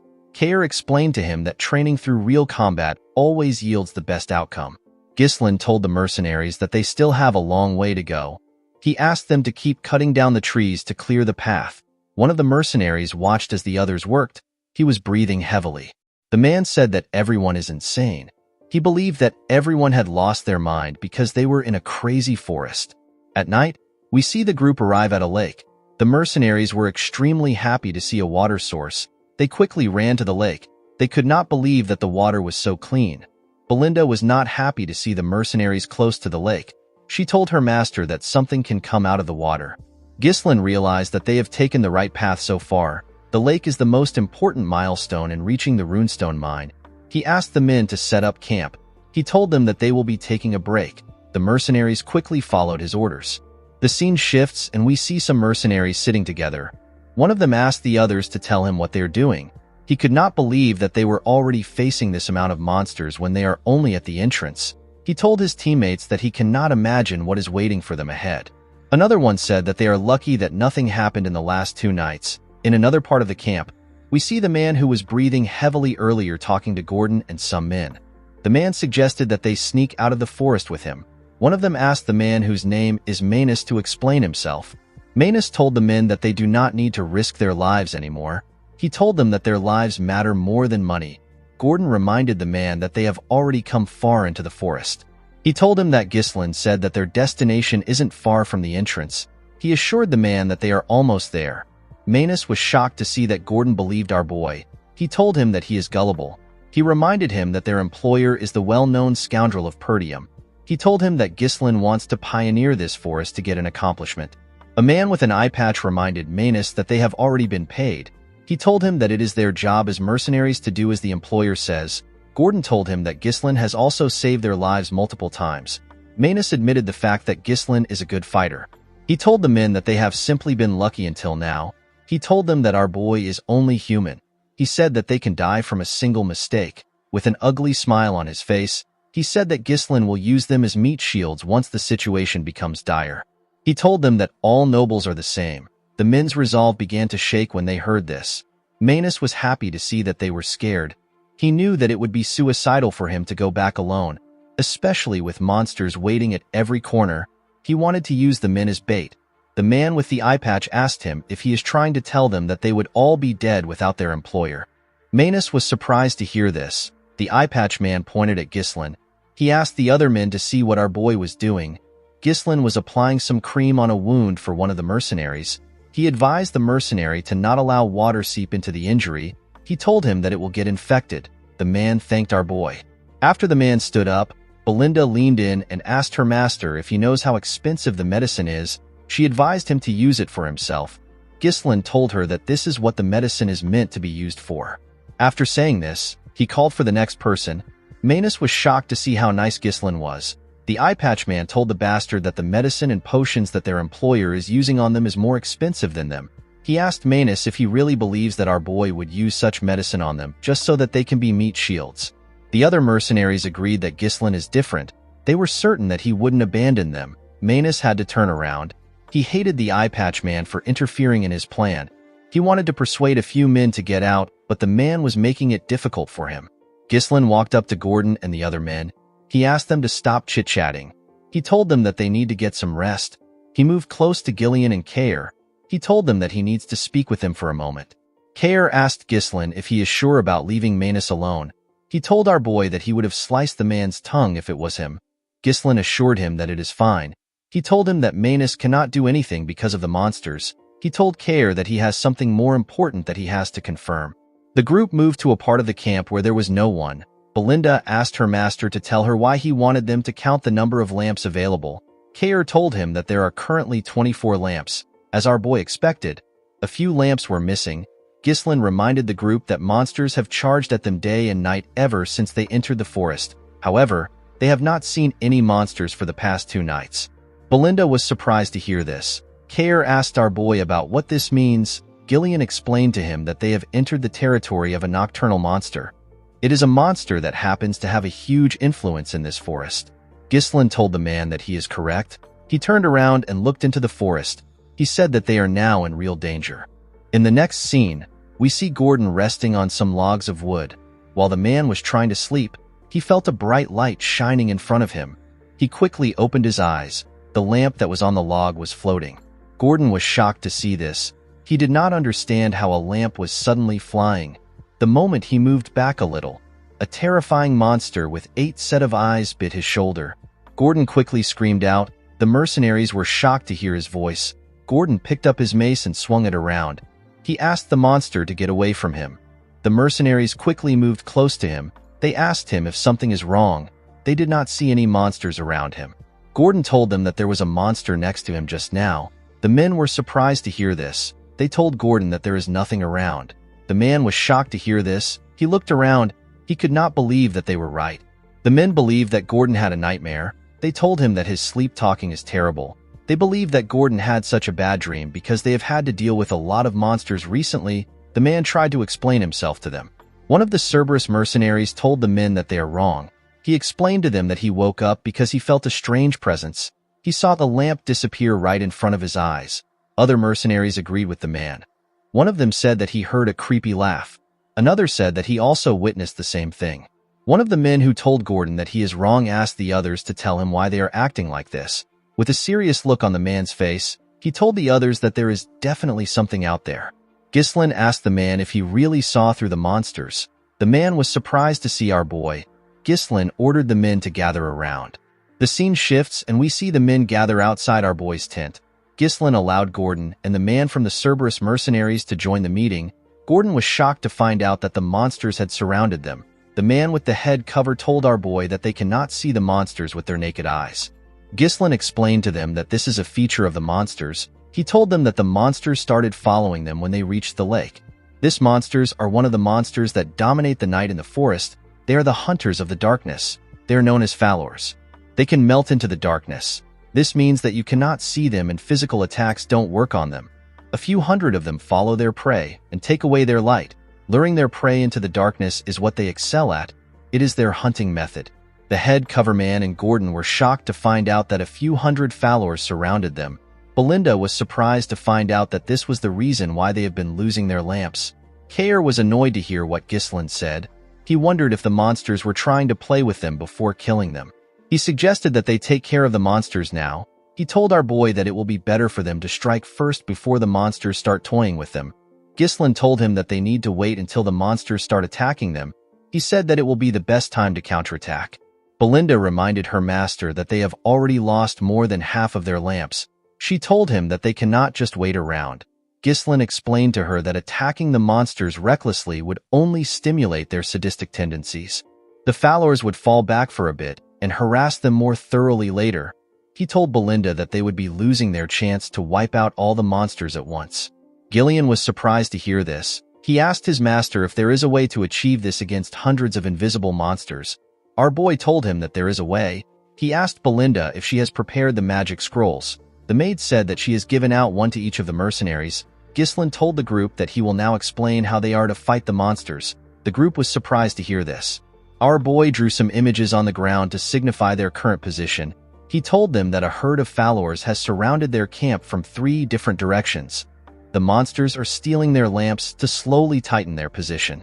Since they were vastly outnumbered, it will be impossible to cover the entire area, especially since what they are up against isn't human. Ghislain told them that they will start collapsing from the sides if they start fighting them head-on. Gillian explained to Ghislain that due to the fact that they set up their camp with a lake in the back, they avoided being surrounded from all directions. Our boy told him that he is correct. Although it looked like they were at a disadvantage, Ghislain assured them that it is not the case. He told them that they have the initiative of this fight. The group was surprised to hear this. Our boy explained to them that they need to first divide their forces into 3 groups. The defenders will take on the monsters' attacks, the crossbow unit will stop them, and the elite assault unit, which Ghislain is part of, will do the rest. The defenders and the crossbow unit will gather in the middle and push away the enemies. In the meantime, the assault unit will attack them from the left. They will be focusing all their firepower on that side. If they are able to surround them with the forces in the middle, it will be their victory. Gillian quickly understood his master's plan. Gordon asked if this is even possible. Kayer said that it is possible as long as the units in the middle hold out long enough. Belinda interrupted the men. She reminded them that Ghislain said that followers are immune to physical attacks because they can melt into the darkness. She asked them about how they plan on dealing with the monsters. Everyone turned to Ghislain. Kayer assumed that they just have to use mana. Ghislain asked her not to worry about it. With a smile on his face, he told her that they have magic scrolls. Later in the night, we see the defense unit standing in front of the monsters with their shields up. One of them asked the others to not break the formation. He asked them to remember what their employer said. One of them announced that the followers have taken their last lamp. He said that something is coming. In the Pioneer Journal of the Delphine, it was stated that the followers are extremely vulnerable to light. When they shone intense light on them, they revealed their true selves. The moment he thought of this, Ghislain raised his magic scroll and tore it. He asked the others to do the same. Gillian, Belinda, and the rest of the group followed his order. They all tore their first circle magic scrolls. The spell is known as light. The magic scrolls fired some energy into the sky. The energy turned into a ridiculously bright light. The followers screamed when they saw the bright light. The mercenaries were surprised to see that the darkness has been repelled. They could not believe that this was what the monsters looked like. They never expected this eel-looking monsters to be the ones surrounding them this whole time. Immediately they thought of this. The followers charged at them. The crossbow unit quickly raised their crossbows. They were ordered to stop the monsters' charge. They were asked to hold on for as long as possible. The men fired their arrows at the monsters. Ghislain raised his sword. He told his men that the true appearance of the followers has been revealed. He covered his sword with mana and swung it. He pointed his sword at the monsters and ordered the assault unit to charge at them. The team immediately charged at the monsters. They tore them apart when they got close to them. Ghislain made a huge swing and tore through them. Although followers possess the ability to assimilate into the darkness, their actual defense is extremely weak. Our boy was certain that he can tear through the followers with this unit. He ordered the group to cut down as many monsters as they can. They overtook him and charged at the monsters. Gillian was taking their attacks and keeping their attention on himself. While he was doing this, Kayer disrupted their formation. Belinda was responsible for creating an opening. She threw her knives at the monsters' heads. Immediately she did this, she called out to her master. Our boy jumped and made a huge swing when he landed. His attack was able to cut through a large amount of monsters because of how big his sword is. This team was the elite unit of Perdium, while Ghislain and his unit were taking care of the monsters in their path. The crossbow unit fired their arrows at followers. Unfortunately, this did not slow down the monsters a lot. There were quite much. The crossbow unit began to panic. They were almost out of arrows. They wondered about when the assault unit were going to reach them. While they were panicking, the followers got close to the defenders. Before the followers could ruin the formation, the assault unit arrived and cut through them. Ghislain turned to the men. He told them that they have done well. Gordon and the rest of the mercenaries were extremely happy to see their employer. They knew that they were saved. Ghislain ordered them to widen their formation and surround the followers from all directions. He said that it is now their turn to overrun the followers. The mercenaries quickly followed his order. One of the followers screamed and signaled the rest of the group. The moment it did this, the followers began to run. The mercenaries were shocked to see this. Our boy did not expect them to retreat before they were surrounded. He realized that the monsters are very quick-witted.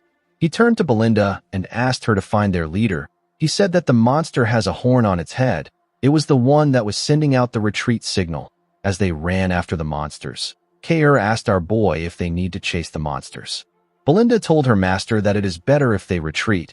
Ghislain explained to them that followers tend to obsess over their prey. Even if they retreat now, they will still come back and harass them for days. Our boy told the team that there is no reason to give the followers a second chance. He said that they must avoid a war of attrition at all cost. He explained to them that their system will collapse once they lose their leader. He said that they need to kill every single follower here. Belinda was surprised to hear this. She gently smiled and took out a rope. She realized that her master has changed a lot. She took a stance and told Ghislain that she understands. She threw the rope at a tree and held onto it with a hook. She used the rope to drag herself up. While she was in the air, She got a look at everything in the surroundings. She easily spotted the leader. She quickly threw her rope at it and held it down. She told her master that she has caught the monster. Ghislain covered his body with mana. He charged at the monster with his sword pointed at it. He moved at a crazy speed, so he cut through every monster in his path. He stabbed the leader in its chest. The monster tried to struggle. Our boy told it that it is over. He tore the Falor apart. The moment he did this, he announced that the leader was dead. He ordered his mercenaries to wipe them out. The mercenaries quickly charged at them. They told the monsters that they will make them regret hunting them in the dark. Kair ordered his mercenaries to attack. He told them that they must not lose to Gillian. At sunrise, we see Ghislain kill the last monster. He commended his mercenaries on their efforts. He told them that it is their victory. The men raised their swords and cheered. They could not believe that they survived and won the fight. Belinda quickly ran to our boy. She asked him if he is hurt anywhere. Gillian commended his master on his efforts. Ghislain told them that they all did well. He asked Belinda to do a head count. He ordered Kair to gather his mercenaries. He said that he needs the men to go with him and Gillian to spread the corpses of the Falors around the camp. Kair was surprised to hear this. He asked Ghislain if this has some sort of effect. Our boy explained to him that the smell of the corpses will chase away the other monsters. Falors are one of the monsters that are at the top of the food pyramid at the forest entrance. Gillian referred to Kair as Kid and told him that the corpses will make the camp safer. Kair was annoyed to hear this. He took a stance and asked Gillian if he wants to settle their issues now. It has now been 10 days since the group entered the Forest of Beasts. Now that the Falors have been exterminated, the group has successfully eliminated all sources of danger from their planned route. The only thing left was to mine the rune stones. Ghislain took a look at the mountains. He wondered if the danger was really over. While he was thinking, Belinda told him that she is done with the head count. She revealed to him that there are 42 people from the Cerberus mercenaries and 126 people from the contract mercenaries. They lost 3 people. Ghislain asked Belinda if there are no casualties from the Cerberus mercenaries. With a cocky smile on his face, Kair reminded our boy that he is their captain. Ghislain asked the maid if the 3 dead people are among the contract mercenaries. Belinda said that she cannot confirm it because they cannot find the bodies of the 3 mercenaries. Gordon noticed something odd. He asked his teammates if they know where Manus is. One of them said that he might have died fighting. Another person said that they can't find Manus' body. The man with the eye patch said that Manus must have fled. The scene shifts, and we see Manus and the 2 other mercenaries who were missing. They were running away from the camp. One of them said that he heard a fierce battle sound. He said that they would have died if they stayed to fight. The other man suggested that they slow down, since they are quite far away from the battle. Manus turned around and called them fools. He asked them to get themselves together. He told them that they need to get out of the forest while the group was busy fighting. He asked them to keep running if they want to leave. The moment he said this, he noticed that the men stopped moving. He moved close to them and asked them if they are deaf.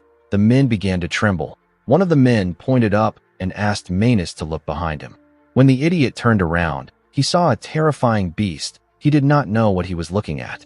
In the next scene, we see a ridiculously huge snake on the rune stones. The snake had a large amount of bones in front of it. It opened its mouth and let out something. It dropped the bodies of Manus and the stupid men on the bones.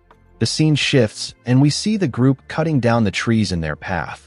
The mercenaries wanted to end their journey and return back to the town. They were working extra hard. Kair noticed that they were working well without someone ordering them around. He said that he has never seen the lazy mercenaries working so hard. Gillian told him that the mercenaries are different from him. Kair decided to ignore him. He asked Ghislain if he is going to let the mercenaries go once the mission is over. He told our boy that it is a waste to only use the mercenaries once. Ghislain asked him not to worry about it. He pushed a tree down and revealed to Kair that he is going to hire the men as his personal mercenaries. Mercenaries naturally have weak organizational skills. It is impossible for them to win against a regular army in large-scale battles. However, these men have already surpassed the limits of mercenaries just through the experience they gained in this forest. Ghislain knew that they will be an excellent foundation for expanding his power. The man with the head cover told his captain that they spread the corpses of the Falors around their path. Kair commended the man known as Gazelle for his efforts. He turned to Ghislain and told him that the effect of the corpses has been really good. He said that they have not seen a single monster ever since they left the camp. They did not even encounter a lone monster that has lost its path. Ghislain looked into the forest. He got an eerie feeling. He hoped that it was just a needless worry. While he was looking around, Belinda jumps down from a tree. She called out to him. Ghislain asked her if she saw anything up ahead. With a bright smile on her face, Belinda said that she did. Ghislain was shocked to hear what she found. He turned around and ordered the mercenaries to pave the path with all their might. They all accepted his orders. As they moved closer to their destination, they saw a bright light through the trees. When they walked out of the woods, they saw something shocking. The mercenaries were shocked to see what was in front of them. With a confident look on his face, Ghislain told them that this is the reason why they started the expedition. He told them that they came for the highest quality runestone mine. Around the mine, there was some fog. Kair could not believe that the forest really had something that was worth a lot of money. Gillian told him that his master always acts upon reason. Belinda hugged our boy. She asked him about how he knew about the runestone mine. The mercenaries could not believe that they were actually looking at rune stones. They were stones that most people don't see in their entire lives. They knew that they were going to be rich once they take it back to the town. The moment they thought of this, someone rose up from the fog. He told them that they are not going anywhere. Ghislain quickly knew that something was wrong. The person turned out to be Manus. The dead man told them that it is all over. The moment he said this, he fell to the ground. Gordon and the other mercenaries wanted to run to him. Ghislain stopped them with his sword. He asked them to step back. He took a stance and made a huge swing. His sword pushed away the fog. The men were able to see the bones of the monsters and humans. They were shocked to see the amount of corpses that were there. They wondered about what happened there. Kair, Belinda, and Gillian quickly grabbed their weapons. They called out to our boy. Ghislain told them that they cannot mine the rune stones for free due to the amount of bones. Our boy was able to tell that this was the nest of a high-class monster. Since some corpses are yet to be corroded, the monster must still be staying there. Ghislain was not able to figure it out immediately because the harmful gases from the corpses were mixed in with the fog. Our boy did not like the situation. There was no particular recording that stated that the mine itself had any danger factors.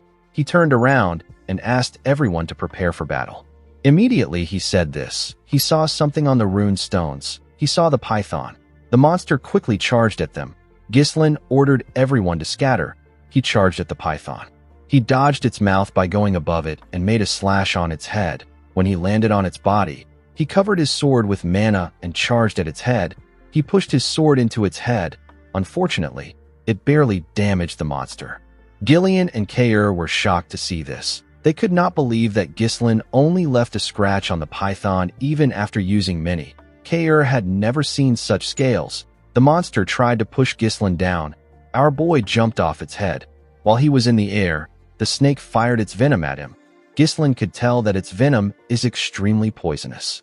He turned around and used his coat to block the attack. The venom melted it. Before our boy could get in a good position, the snake charged at him with its tail. Ghislain used his sword to stand his ground. He tried to push the tail back. Unfortunately, the monster was much stronger. It pushed him into the ground. Belinda quickly called out to our boy. The snake spread its body around the group. The men quickly realized that it was trying to squash them. Before the monster was able to crush them, Gillian, Belinda, and Kair saved them. They were trying to save as many men as they could. As the group struggled to put themselves together, they called out to Ghislain. They wondered about where he was. Our boy was standing on top of the bones.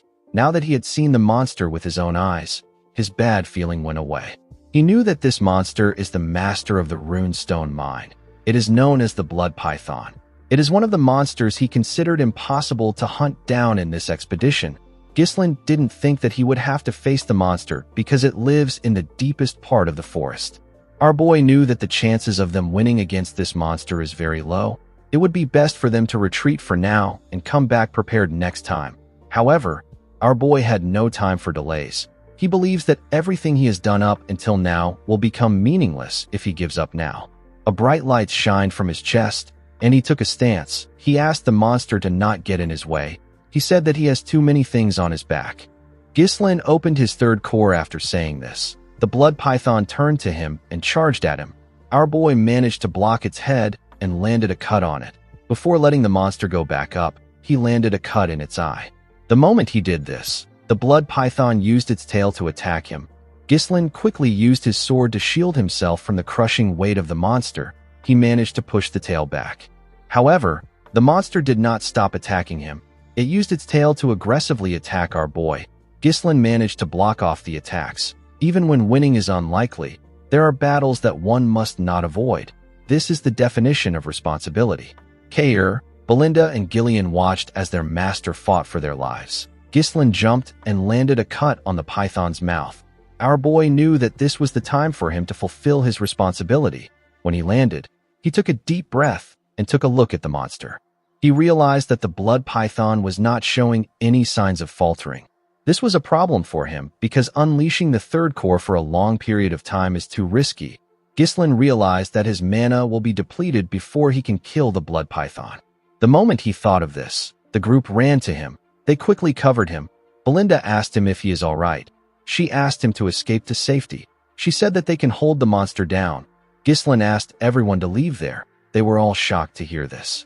Gordon asked him to repeat what he said. Gillian asked his master if he knows what he is saying.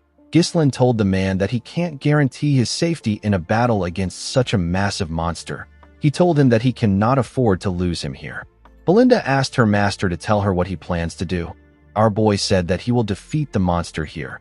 Belinda knew that her master has shown her amazing things before today, but she did not understand why he was going this far. While they were talking, the blood python fired its venom at them. Ghislain ordered them to leave quickly. The mercenaries ran. However, they did not run away. They ran to protect their employer with their shields. Our boy was shocked to see this. The men begged him to allow them fight with him. The eye patch man told our boy that they have never met an employer like him. Gordon reminded him that he has saved their lives many times. Kair told him that the treasure will be theirs once the python is gone. Belinda told her master that it is impossible for her to leave him behind. She took out her knives and a dagger. Gillian told Ghislain that they will draw the python's attention and create an opening. Our boy was surprised to hear this. With a smile on his face, Gillian asked Ghislain to trust them since they trusted him. Our boy informed them that the monster is massive and it has a lethal venom. Its extremely sturdy crimson scales will deflect even blades imbued with mana. Ghislain told them that they will die if they receive even one attack. Belinda was shocked to hear this. He revealed to them that they can inflict some damage if they smash its right eye and gaping injury. Our boy raised his sword. He told the Forest of Beast expedition team that they need to return alive. The men smiled when they heard this. They all accepted his order. The blood python charged at them. Gillian attacked its mouth, while Belinda and Kair attacked it from the side. Kair stabbed it in its injury. The monster screamed out in pain. While the python was screaming, Gillian slammed his axe on its tail. He pressed it down.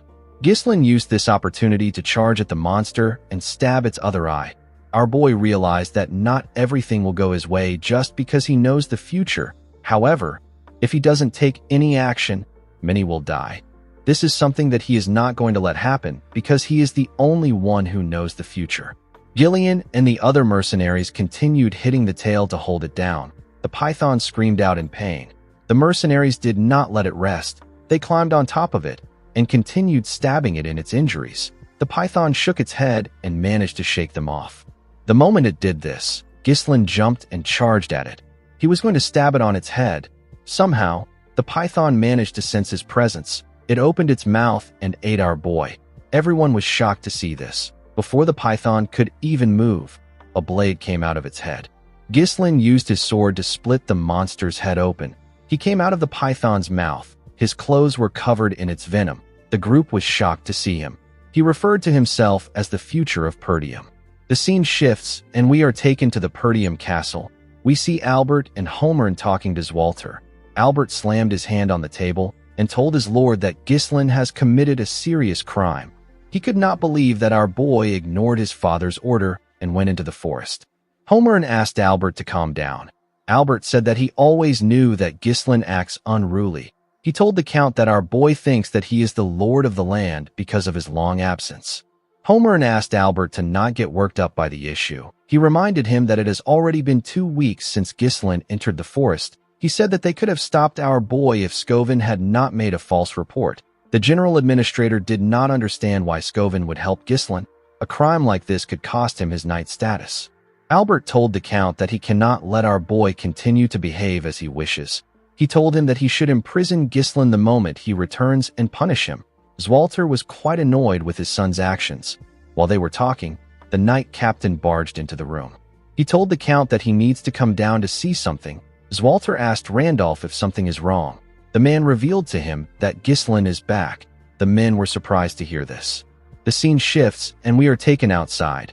We see Ghislain walking towards the castle. He was in normal clothes. In the next scene, we see Ghislain in his father's office. The officials were there with him. They all glared at him in silence. Even the Count glared at his son. Ghislain told his father that he is home. The Count reminded his son that he did not permit the development of the Forest of Beasts. Our boy apologized to his father. He told him that it had to be done. Holmern was annoyed to hear what he said. Randolph reminded him that he downright ignored his father's orders. He explained to Ghislain that entering the Forest of Beasts is a serious crime. He told him that he could have lost his life and the monsters from the forest could have invaded their territory. Ghislain told him that he is fine. He said that the monsters did not invade their territory. Holmern and Randolph were annoyed to hear this. They could not believe that he was talking back. Albert asked our boy if he finds this funny. He said that they can let the Forest of Beasts incident pass since it didn't lead to any trouble. He put his hand into his clothes and brought out a paper. He placed the paper on the table. He asked Ghislain if he has any excuse for this. When our boy picked up the paper, he was able to tell it was from Count Rayfold. Albert said that he felt uneasy when he heard about our boy's visit to the county. He told Ghislain that they found out about how he extorted 20,000 gold, which is the estate support funds that is given to Perdium regularly from Amelia, by threatening her. Albert told our boy that Count Rayfold was absolutely furious, and he has decided to cut off all forms of support to their territory and cancel the engagement as if it never happened. The treasurer told Ghislain that this will negatively affect their entire land. Ghislain was surprised to see a letter written by Count Rayfold, who doesn't get along with Amelia well. The letter did not seem to be fabricated. Our boy knew that it isn't difficult for Amelia to pull this off by manipulating the Count's money-driven mindset. The only thing Ghislain did not expect was that Amelia was willing to join hands with her enemies just to screw him over. This means that she will stop at nothing to get what she wants.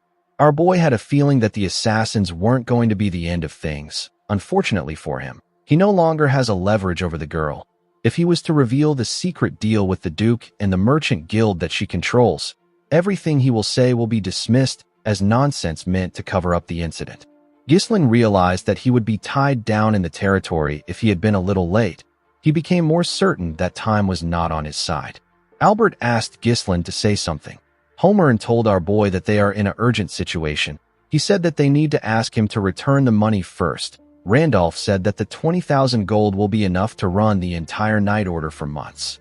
Ghislain revealed to them that he has used it all. He said that he used it for the development of the Forest of Beasts. The room became silent. Albert asked him if he wasted the entire money on a useless forest filled with monsters. Our boy apologized to the man. He said that he doesn't have much to say about the Rayfold incident. Randolph grabbed Ghislain's shirt. He called him a stupid little brat. He reminded him that he is supposed to be the successor of the land. He could not believe that Ghislain sold the future of their land with his own hands. Holmern told Ghislain that he is no longer the young lord of their land. He said that he is now a filthy criminal. He asked Randolph to tie him down and throw him in a cell. Ghislain asked the man not to worry. He said that they will receive support funds from him. He told him that he will also add the 20,000 gold. The Count asked him to explain what he means. Our boy called out to Belinda. The woman entered the room with a box. Ghislain told the men that he won't have started the development if he wasn't going to bring anything back. Belinda opened the box and showed the men the runestones. Ghislain revealed to them that these are the highest quality runestones. Albert was surprised to see the runestones. Holmern held one of the runestones. He asked our boy to tell him where he got such a valuable thing. Randolph said that he might have spent the 20,000 gold on it. Ghislain revealed to them that they mined it from the Forest of Beasts. Albert explained to our boy that the stones are worth a fortune, but they are nowhere near enough to run the land. With a smile on his face, Ghislain told the man that this isn't the end of it. Our boy took the officials to the entrance of the Forest of Beasts where his camp was. They saw the body of the blood python and hundreds of runestones. They saw the mercenaries working hard to transport the runestones. They were moving fast and carefully in order not to scratch the runestones. They were also separating the corpses of the monsters into different sections. Holmern could not believe his eyes.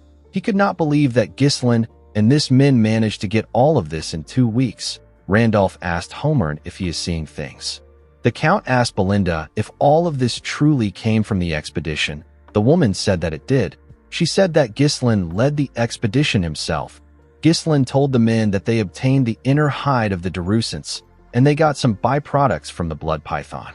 He revealed to them that the amount of runestones here is merely a fraction of what they found in the mine. He told them that the reason for his expedition was to help the land. He said that he will use the gains for their land. Albert revealed to the Count that they won't have to struggle with the lack of support funds with the amount of items available here. He said that this is only a rough estimation. Holmern and Randolph were shocked to hear what the man said. They both tapped Ghislain on his shoulders. Randolph commended him on his efforts. He asked him if he is tired from his expedition. Holmern asked our boy to let them know if he needs anything. Ghislain revealed to the men that he has a few conditions for the support funds. Randolph was shocked to hear this. He asked them to release Scovin and Ricardo. He said that they were just following his orders. He told them that they have to continue to prohibit civilian access to the Forest of Beasts just as they have done so far. He said that unnecessary rumors can spread and it can cause needless trouble. Holmern believed that this was reasonable enough. For his last condition, Ghislain told the men that he will take care of recruiting and managing the mercenaries and security forces by himself. He said that having interference every time he moves troops within the territory would be a waste of time. The general administrator asked him if he intends on maintaining a private army. Randolph was against this idea. He told our boy that they do not know what he is plotting. Albert told Ghislain that he seems to have misunderstood something. He said that he will explain it to him.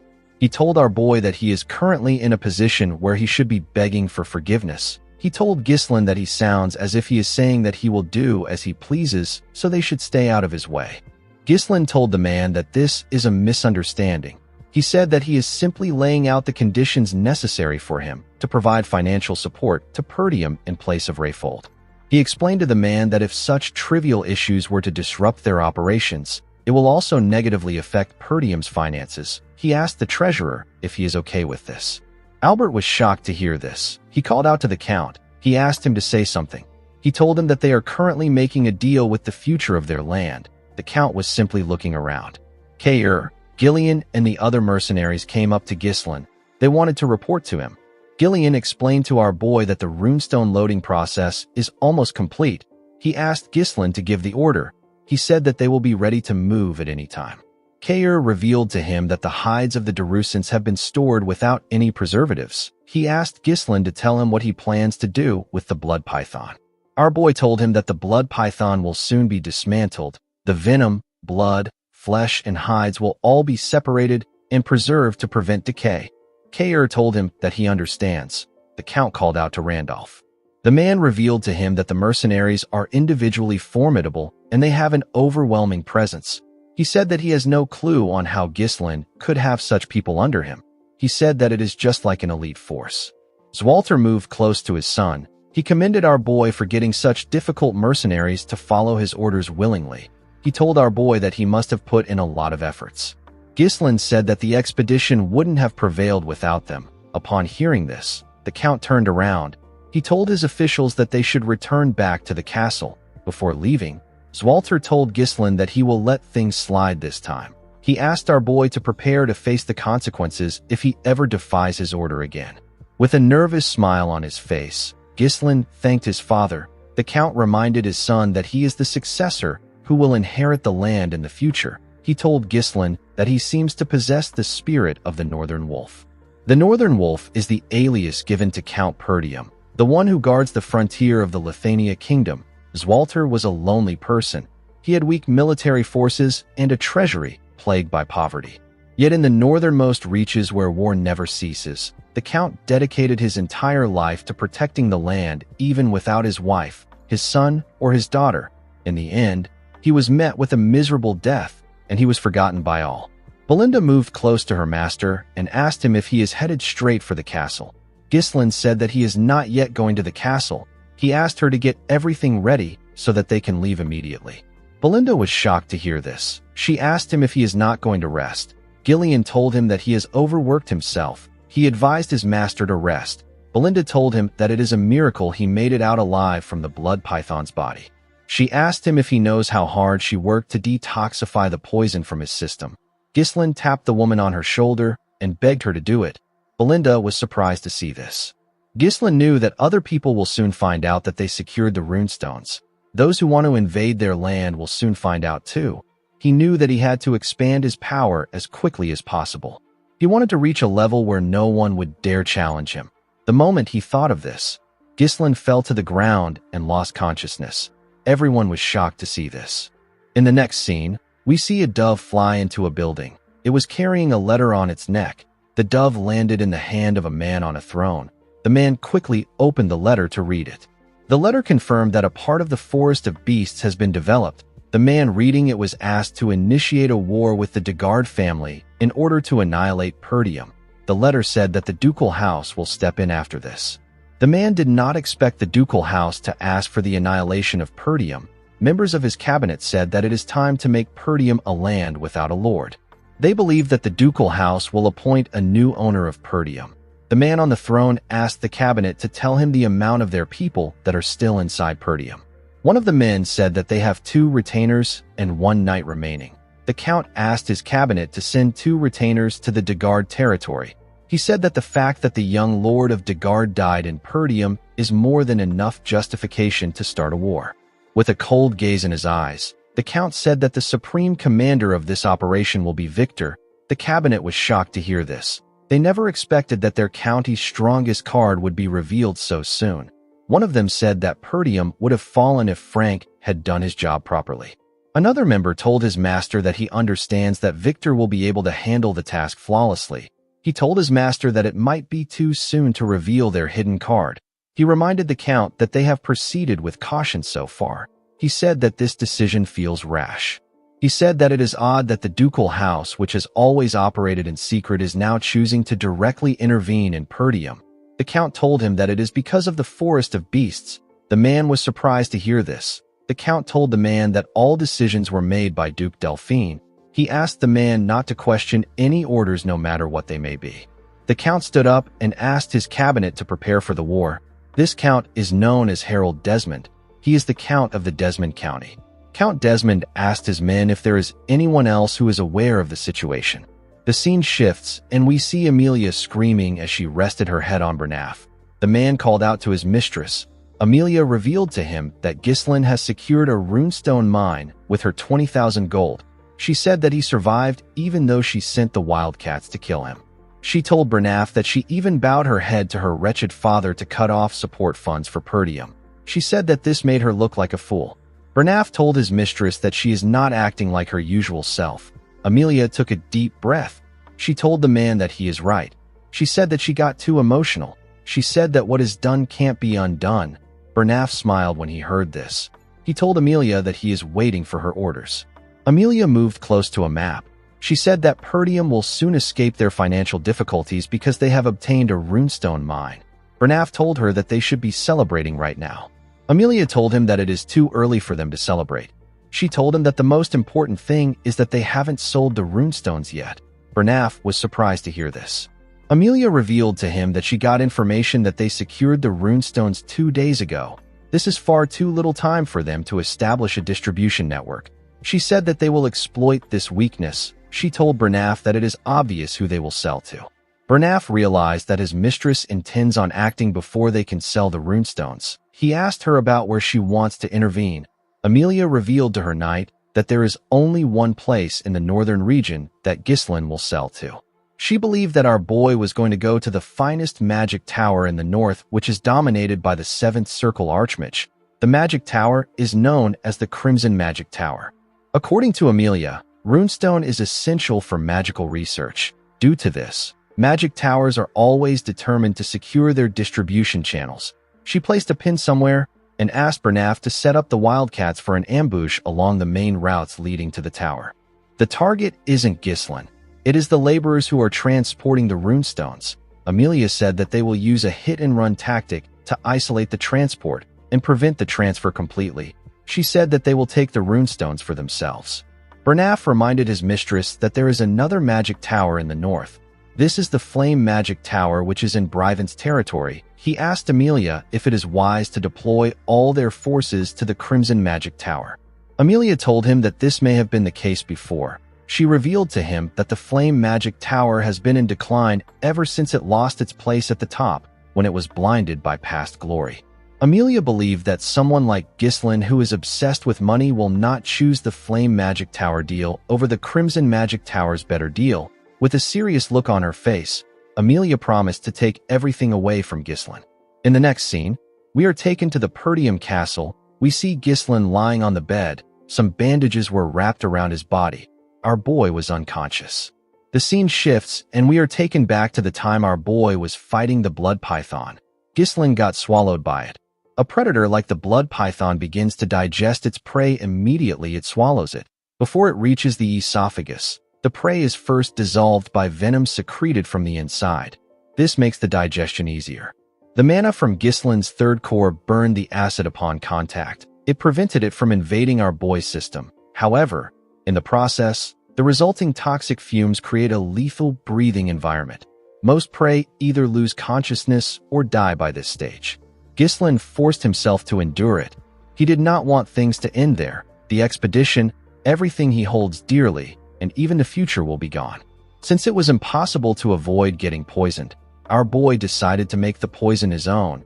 He directed every bit of invading venom into his mana core. He knew that the fierce rotation of mana within the mana core can neutralize the venomous energy. He closed his eyes and began to move the energy. This delicate mana manipulation is something that only those who have reached the realm of superhumans can achieve. Ghislain believed that this venomous energy will serve as an alternative fuel capable of withstanding a mana explosion. The moment he thought of this, he attacked the monster. In the present, we see our boy wake up. He felt refreshed. He noticed that he was in his room. He remembered that his father forgave him. When he raised his head up, he saw Elena next to him. He was surprised to see his sister. Elena quickly hugged her brother. She informed him that he passed out for 2 whole days. She reminded him that he did not say anything before leaving, and now he passed out right after returning. Ghislain was surprised to see his sister hugging him. Elena pushed her brother away and ran to call Belinda. Our boy could not believe that he passed out for 2 days. He recalled that he received the bare minimum first aid after exiting the body of the python. He wanted to endure everything until the runestone is sold. Unfortunately, he cannot do this with his younger body. Ghislain stood up from the bed. He noticed that he was in a really great condition compared to how he overworked himself.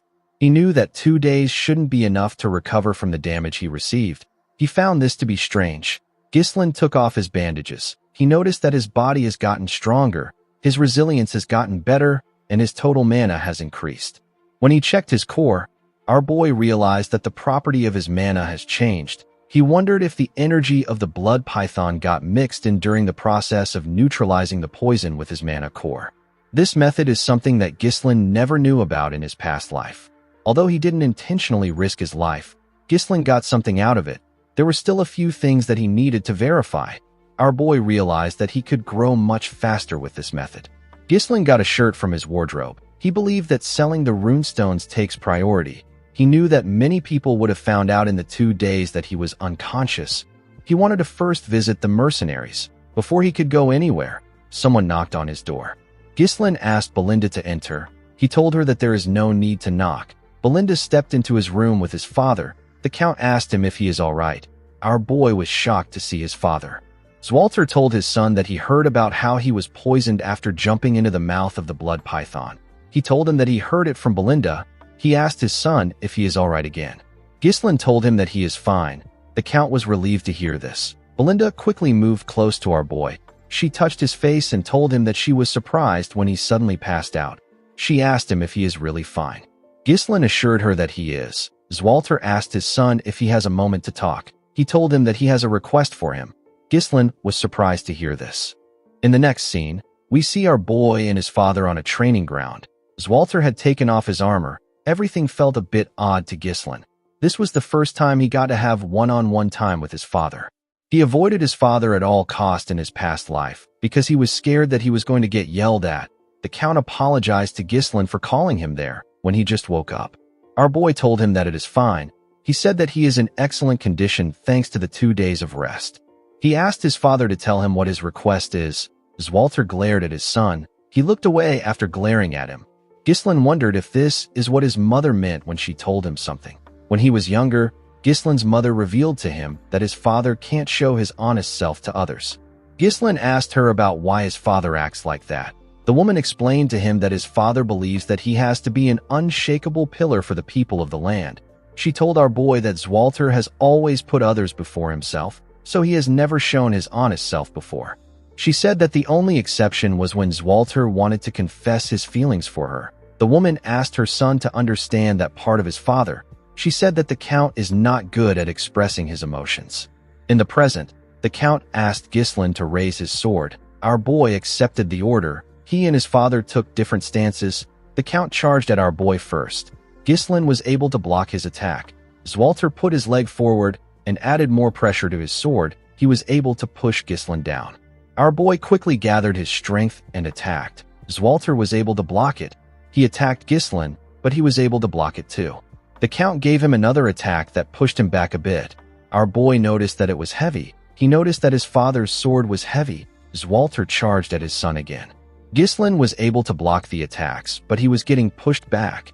He realized that his father's strikes have enough strength to subdue the savage barbarians of the north, yet they have been tempered with the gentleness to protect all. When Zwalter got close to him and attacked him, Ghislain was able to push his sword down. He attacked his father from the side. The Count was able to block it. He and Ghislain ended up pointing their swords at their necks at the same time. Zwalter was surprised to see this. He commended his son on his efforts. He told him that he has improved a lot. Our boy thanked him for the compliment. The Count advised his son to loosen his sword pressure slightly when he is locked in a blade clash. He told Ghislain that he has the strength and reflexes to take down massive monsters in the forest. He told him that his intent might become too easy for his opponent to read if he is not careful. Ghislain was surprised to hear this. He usually gets a feel for his opponent's movements as the fight goes on. Our boy realized that this is his first time receiving guidance from someone. Our boy's swordsmanship is instinctual, born from real combat and experience. Ghislain realized that there must be some things that he overlooked and never learned because he never followed formal training. His father pointed them out precisely to make him aware of this flaws. Ghislain always believed that he could only rely on himself. He believed that he will struggle through everything alone. He now realized that receiving guidance isn't such a bad thing. He thanked his father for teaching him. The Count revealed to his son that he actually intended on scolding him today. Our boy was surprised to hear this. He explained to Ghislain that no matter how great his contribution is, he still broke the rules. He told him that if everyone starts disregarding the rules under the pretense of making a contribution, the only thing that will follow is greater chaos. Zwalter told his son that he has actually changed. Unlike the past incidents which he caused in his reckless pursuit of merit, Ghislain was actually looking beyond this towards something greater. The Count advised his son to keep acting the same way. He asked him to think of Perdium and those around him. He asked him to fulfill his responsibilities as a successor. After saying this, Zwalter walked towards the exit. Ghislain thought about his responsibilities. While he was thinking, he remembered something. He reminded his father that he said that he has a request. He told the Count that he has not yet told him what it is. Zwalter stopped walking when he heard this. With a nervous look on his face, he asked his son if he has some extra funds. In the next scene, we see our boy arrive at the Forest of Beasts outpost. His men were waiting for him. Ghislain smiled when he saw them line up. He asked them if they have all been well. While screaming at the top of their voices, the men said that they are good. Gillian asked his master if he has gotten better. Kair told him that he is looking much healthier now. Ghislain apologized to them for making them wait so long. He asked Gillian about how Rachel is. The man bowed his head. He said that he never thought a day would come when he would see her walk again. He told Ghislain that it is all thanks to him. Ghislain was happy to hear this. He told Belinda, Kair, and Gillian that he has something to tell them. With a serious look on his face, our boy revealed to them that their land is in danger right now. The three of them were shocked to hear this. They all went into a tent.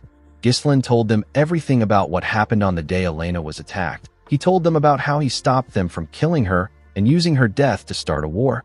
He also told them about how he discovered the corpse of the Degard's young lord.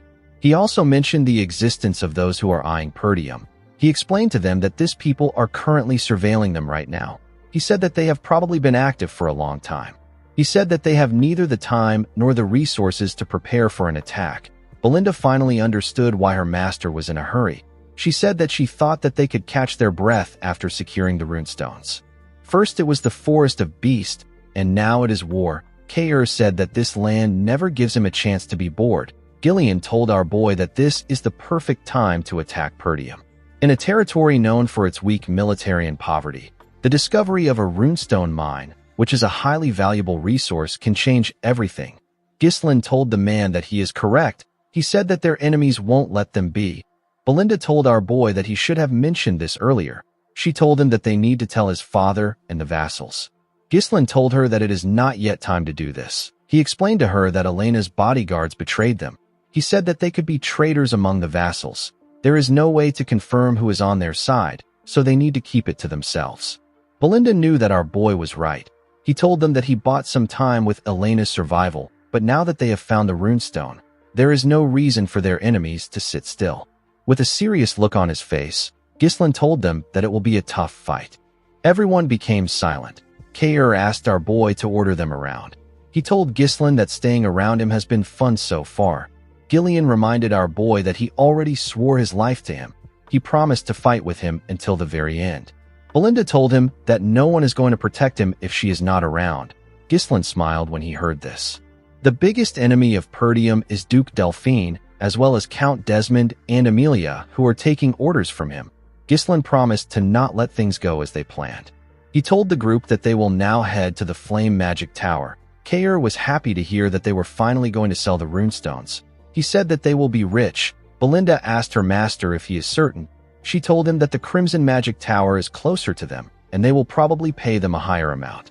Ghislain explained to her that the Flame Magic Tower will cause less friction. Gillian told him that he is right. He explained to them that when transporting high-value goods, unwanted guests are bound to appear. Since their payload is filled with runestones, staying one step ahead of the enemy is the only rational course of action. Belinda realized that they could be ambushed like last time. Ever since Delmuth of the Crimson Magic Tower ascended to a 7th Circle Archmage and made his name known, the Flame Magic Tower has been on a downward spiral. Ghislain knew that it will be more profitable for them to sell the runestones to the Crimson Magic Tower, which is the greatest in the north. The Flame Magic Tower is making its own efforts, but it won't be easy for them to return to their former glory. Yet, despite all this, Ghislain still chose to head for the Flame Magic Tower for his own reasons. Our boy wanted to meet someone. The scene shifts, and we are taken to the Flame Magic Tower. We are shown its amazing and luxurious buildings. Inside the tower, we see a girl surrounded by books shaking. She called out to someone known as Professor Renato. She asked about when the light that he mentioned will come for her. In the next scene, we see Ghislain and his group arrive in the Brivant territory. They saw the huge tower of the Flame Magic Tower in the land. Gordon was surprised to see how huge the tower was. The man with the eye patch said that he has only heard about the tower before. He said that he has never been here before. Just from looking around, the mercenaries could tell that the quality of life was much different here than in Perdium. The territory had magnificent buildings and beautiful carriages. The mercenaries saw a large amount of magic scrolls. They also saw some mages using their magic to tile the road. They had never seen magic used in such manner. The mages were annoyed to see that the mercenaries were staring at them. They activated a different spell and used it to cover themselves. The spell made them invisible. The mercenaries were shocked to see this. They could not believe that the mages disappeared in broad daylight. Ghislain explained to them that the mages used a spell to conceal their presence. He told them that the mages don't welcome them. Kair called the men idiots. He asked them to stop fooling around. Belinda was also surprised to see how big the magic tower is. Even though they were pushed down from the top spot, their magic tower was still amazing. Gillian revealed to her that the Brivant territory is one of the richest lands in the kingdom. Ghislain understood why they were impressed, but he knew that this magic tower that was once at the peak will later fall to ruin. When they arrived at the gates of the tower, Kair said that he can't even see the top of the tower even though he is so close to it. Belinda looked around. She asked about where the gatekeepers were. Only armors were lying at the entrance. The moment she asked this question, someone at the top of the gates raised his hand and asked them to stop. Immediately he said this. He and his partner used their magic to raise the armors up and make them take a stance. The armors were holding huge axes. The mage announced that nobody can just enter the magic tower. He asked them to reveal their identity and state their business. Belinda was surprised to see that they control the armors like puppets. Kair could not believe that the mages couldn't come down to greet them. Gillian stepped down from his horse and introduced his master as the young Lord of Perdium. He asked them to bring their trade officer. He told them that they have some fine goods to sell. With an arrogant look on his face, the mage told Gillian that they are not buying anything. Belinda was annoyed to hear this. She told the man that he has not even looked at their product. The man said that Perdium is the beggar land in the north. He said that anything from Perdium is probably just low-rank monster materials or garbage potions. He told them that it is a waste of time to deal with them. He and his partner made the puppets point their axes at them. The man asked the group to get lost. Belinda was annoyed to hear that he called them beggars. She asked him to come down and say it to her face. Gillian asked our boy about what they should do. Ghislain asked the mage if he really wants them to leave.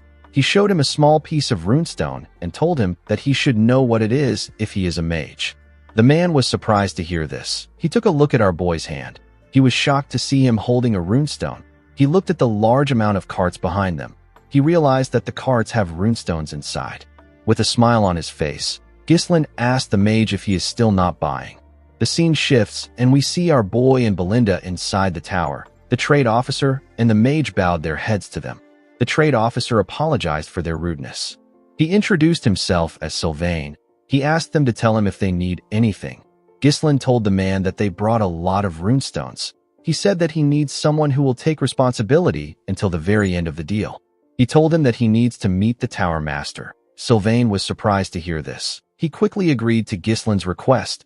He told him that they need to inform him first. He ordered the guard to guide our boy and Belinda to the reception. The man accepted the order. Belinda told him that this is how he should have acted in the first place instead of mocking them. The man could not say anything. On their way to the reception, they heard a loud sound. Ghislain asked the man if something is wrong. The man asked him not to pay attention to it. He told him that it is common during magic research. On the other side of the hall, we see three mages open a door and let out smoke from a room. We see the beautiful girl from earlier on the ground. The leader of the mages reminded the girl that he asked her to never set foot into the laboratory again. With a smile on his face, he told the girl that she is taking up space in the laboratory for no reason since she cannot use magic. He asked her if it is smart to ignore him, who is the future tower master of the magic tower and a third circle mage. Alfoy's friends wondered why her teacher brought her to the tower. The blonde boy next to him told the girl that she should be grateful that the tower master gave her a place to sleep. The girl said that she also has a right to use the laboratory because she is a mage. Alfoy told her that they will treat her like a mage. He used his wand to gather fire in his hand. He told the girl that she should be able to use a defensive spell to deal with this basic offensive spell.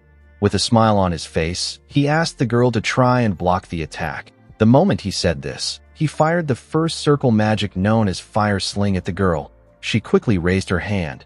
She screamed out defense, but nothing happened.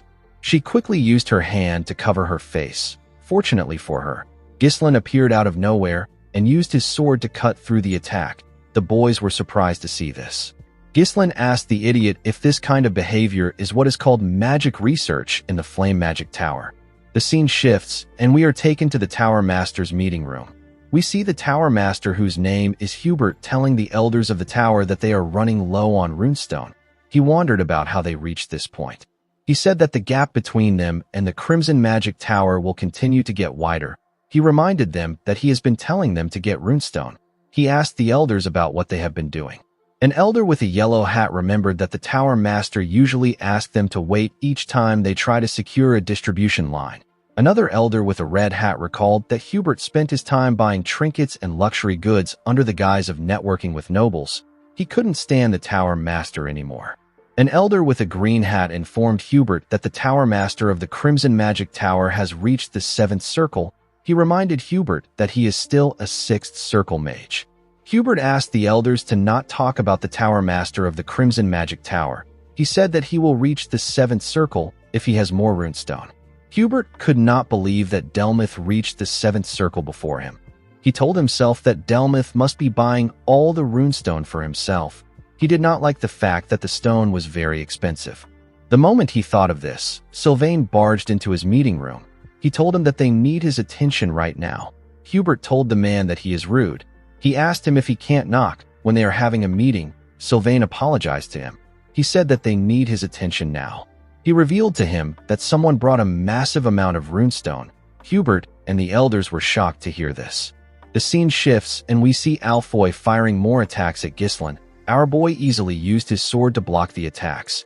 Alfoy made a huge fireball and shot it at Ghislain.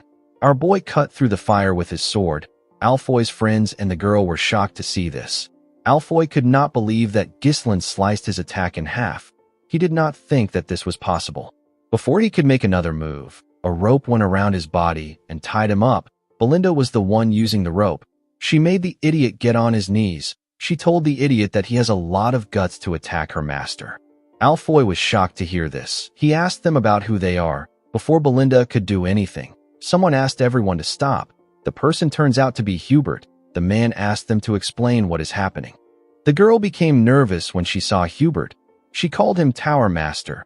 Upon hearing this, Ghislain asked Belinda to release the idiot. The maid let go of him. Alfoy stood up and called out to his teacher. He ran into his arms. Hubert asked his disciple to tell him what is happening. Alfoy told his teacher that Ghislain and Belinda are intruders. He said that he was trying to make sure that the girl whose name is Vanessa doesn't enter the laboratory again, but Ghislain and Belinda attacked him.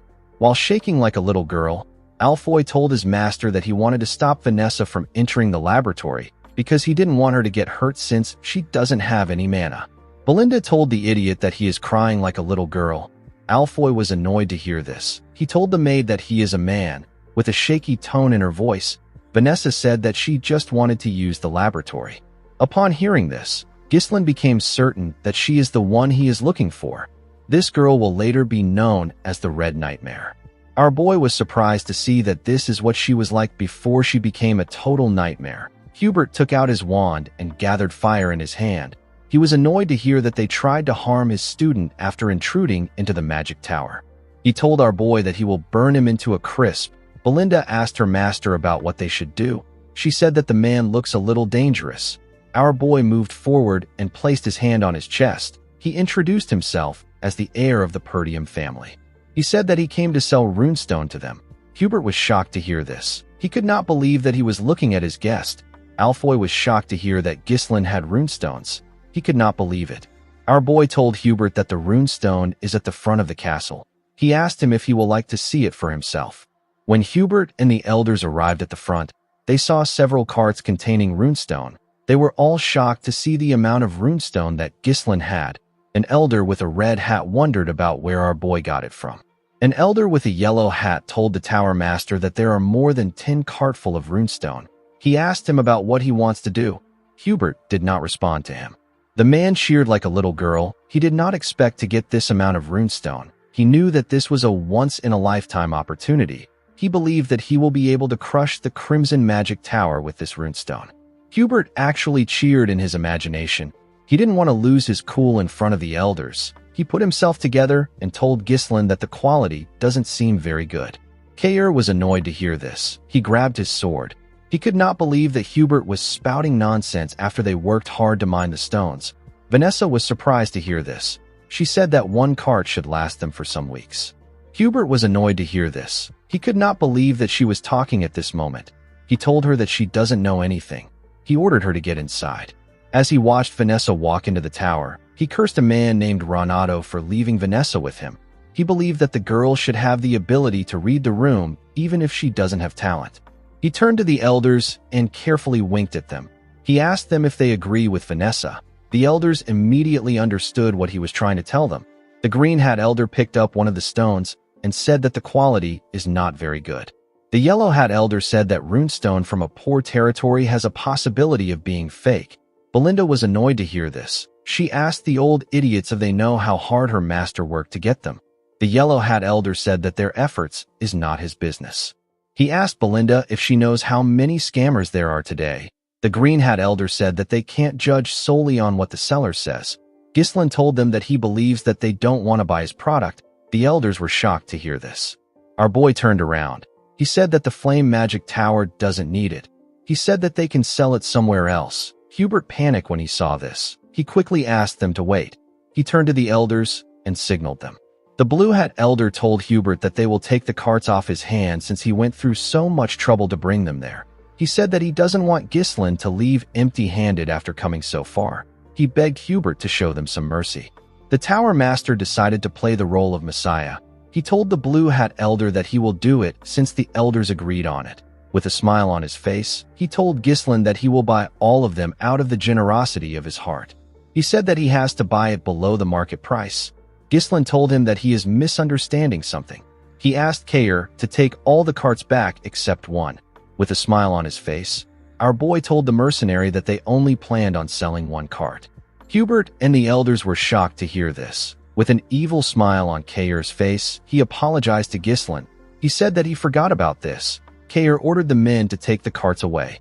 The mercenaries immediately began to move. Hubert quickly moved close to Ghislain. He asked him about what he is doing. Our boy apologized to him for the confusion. He said that his subordinates made a mistake and brought too much goods.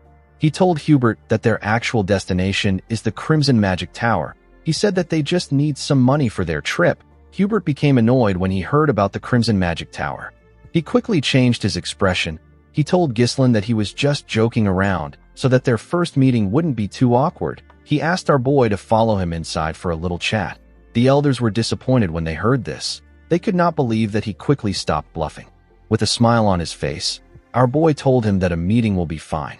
The scene shifts and we see everyone inside the meeting room. Hubert introduced the old men as the elders of the tower. He said that they are all fifth circle mages. Ghislain said that this is impressive. He said that this is expected from the second strongest in the northern region. Hubert told our boy that he has heard some strange rumors that are not true. He said that the Flame Magic Tower is still the strongest magic tower in the northern region. Ghislain told him that it is not important. Belinda was surprised to see how her master spoke. She wondered if he is trying to piss Hubert off. Kair liked what he was seeing. Gillian told the woman that their master definitely has a plan. Hubert asked Ghislain about the amount he wants to sell it for. He told him that he won't get a better deal than what he will get here if he tried to sell it to anyone else. Ghislain raised his hand and told Hubert that he wants double the market price. Hubert and the elders were shocked to hear this. They believed that our boy was just too naive to understand how the world works. Hubert told Ghislain that this isn't how negotiations work. He explained to him that it is about both parties making a compromise. He told Ghislain that he can't just make a one-sided decision. Our boy told him that he simply felt like he needed to get double the market price from the Flame Magic Tower. The elders were annoyed to hear this. They told Ghislain that he shouldn't joke in a place like this. They asked him if he is mocking them. With a serious look on his face, Hubert asked Ghislain to watch himself. He told him that he gets angry when he sees clueless brats flailing in a world that they don't understand. He told Ghislain that he understands that he makes mistakes because he is still young. He said that he will show him mercy once out of generosity. He asked our boy to take the negotiation seriously. He told him that he will give him a little extra on top of the market price. He asked our boy to sell to them. Ghislain stood up when he heard this. Hubert was surprised to see this. He asked him about why he stood up. Ghislain told him that he doesn't seem interested in buying them. He said that double is actually a discount. He told the Tower Master that he will simply go to the Crimson Magic Tower. The moment Ghislain turned around, Hubert panicked and called out to him. He asked him about why he is in a rush. He said that he was simply upset. He asked our boy to sit down and chat a little longer with them. Ghislain smiled when he heard this. Hubert told our boy that he has guts. He said that they will take the runestone for double the market price because they are the first people he visited. Our boy smiled and agreed to Hubert's offer. The Tower Master became relieved. Ghislain revealed to him that the double price is just for one cart. The elders and Hubert were surprised to hear this. The Tower Master told our boy that he needs to sell everything he brought to them. Ghislain explained to him that he can sell the rest of the runestone for triple the market price if he tells the Crimson Magic Tower that he sold it to them for double the price. He asked Hubert to tell him why he would sell everything here. The Tower Master was annoyed to hear this. He told Ghislain that there is a limit to how much they can let him joke around. Gislin stood up and told Hubert goodbye. The moment he saw this, the Tower Master panicked. He quickly accepted our boy's offer to buy at triple the price. Gislin smiled and sat down. He said that this is what he expected from the greatest magic tower in the north. Hubert stood up and asked our boy to wait there. He said that he wants to get the money immediately. The elders were shocked to hear this. They did not expect their Tower Master to panic this much. The Tower Master couldn't believe that a sixth circle mage like him was getting played by a country bumpkin. He didn't understand why he was buying into this nonsense. He had no choice but to buy them since they were currently experiencing a shortage of runestone. He told himself that he will burn Gislin if he acts out again. Before Hubert could take a step forward, Gislin called out to him. He told him that he has not finished stating his conditions. The Tower Master turned around out of anger. He asked our boy to tell him what he wants. With a serious look on his face, Gislin told the Tower Master that he wants him to give Vanessa to him. Hubert was shocked to hear this. He asked him if he really wants the girl. Gislin revealed to him that he intends on making her his exclusive mage. The scene shifts, and we are taken to the past. We see an older Gislin roasting some meat on his sword. His comrade was next to him. The man had a hook in his right hand. Gislin told the man that the meat is burning. The man asked him to roast the meat by himself. He reminded him that he is missing an arm. Our boy clenched his fist and asked the man to repeat what he said. His comrade became scared. He told him that it is nothing. The man asked his captain if he has heard about Vanessa the Red Nightmare. Gislin had never heard of anyone like this. His comrade revealed to him that he has been going around to collect information. He said that he found something very interesting. He revealed to our boy that he heard about a mage who burned down the entire northern region of Lithuania. The mage was a woman who had reached the seventh circle. Gislin said that her name is pretty flashy. He asked his comrade about why he brought her up. The man revealed to our boy that he believes that Vanessa has gone completely mad. He explained to Gislin that the woman actually learned a mana cultivation technique, even though she is a mage. Gislin was surprised to hear this. He asked his friend to tell him why Vanessa learned a mana cultivation technique instead of circles.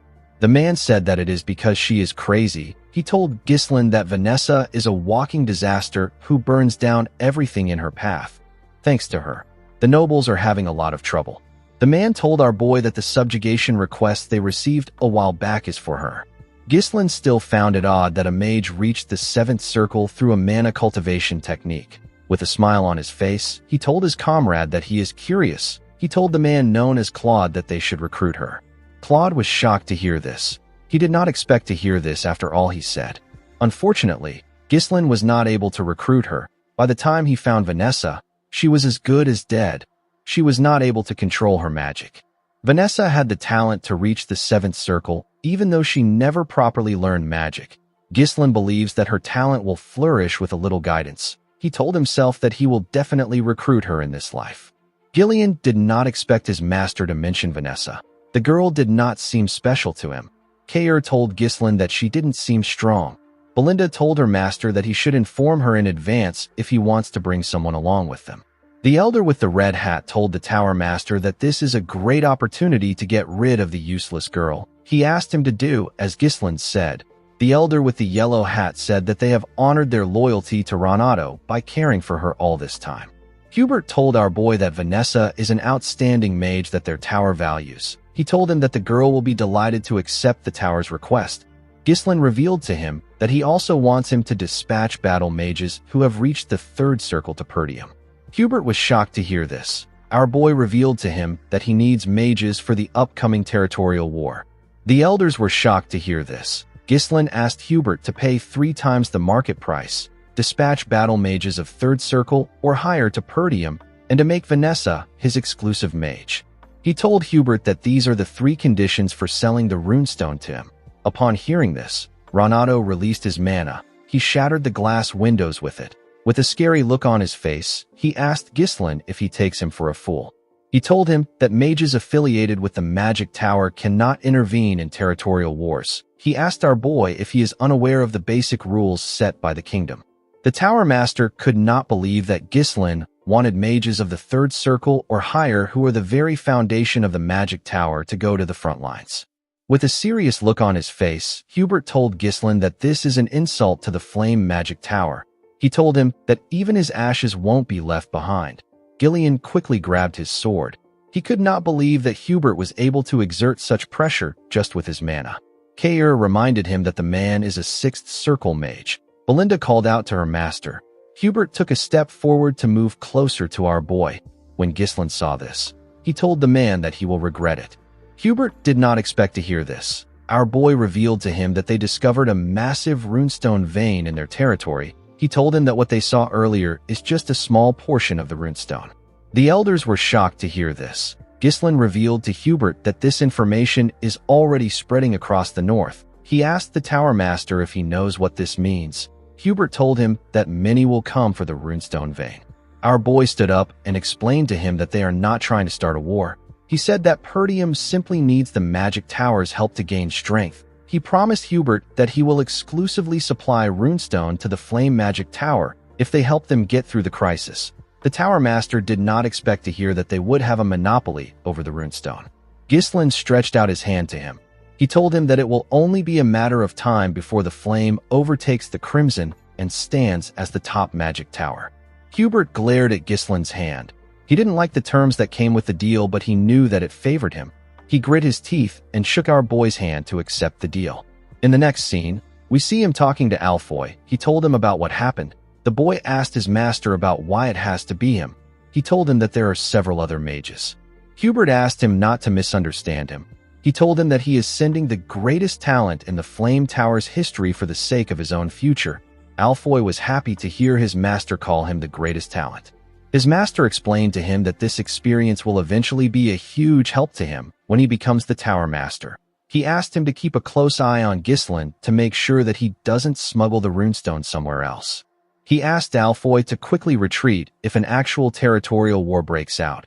Hubert placed his hand on his disciple's shoulder and told him that he simply needs to endure for a year. He told him that they will take over the #1 spot as the best tower in 1 year. Alfoy smiled and accepted his master's decision. He quickly regretted his decision. He did not expect to see that Perdium would be so poor. One of the mages with him said that the castle is quite old-fashioned.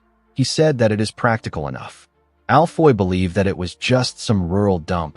He could not believe that the successor of the magic tower got dispatched to this miserable excuse of a territory. When Ghislain moved close to him, he introduced himself to him as a third circle mage.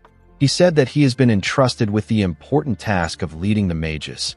Ghislain told him that the territory will require a lot from him. He asked the boy to not let his guard down and do his best. Alfoy was annoyed to see that someone he considered a country bumpkin was ordering him around. He told himself that he will first deal with Ghislain once he becomes the Tower Master. Ghislain looked around. He was looking for someone. He called out to Alfoy and asked him about where Vanessa is. The boy turned around and said that Vanessa is bringing their bags. When our boy looked behind him, he saw the girl carrying the heavy bags while walking barefooted. She was breathing heavily. She moved close to Ghislain and bowed her head to him. Alfoy asked her about what took her so long. He told her that Ghislain almost thought that she wasn't coming. Ghislain asked Vanessa to leave the bags and follow him.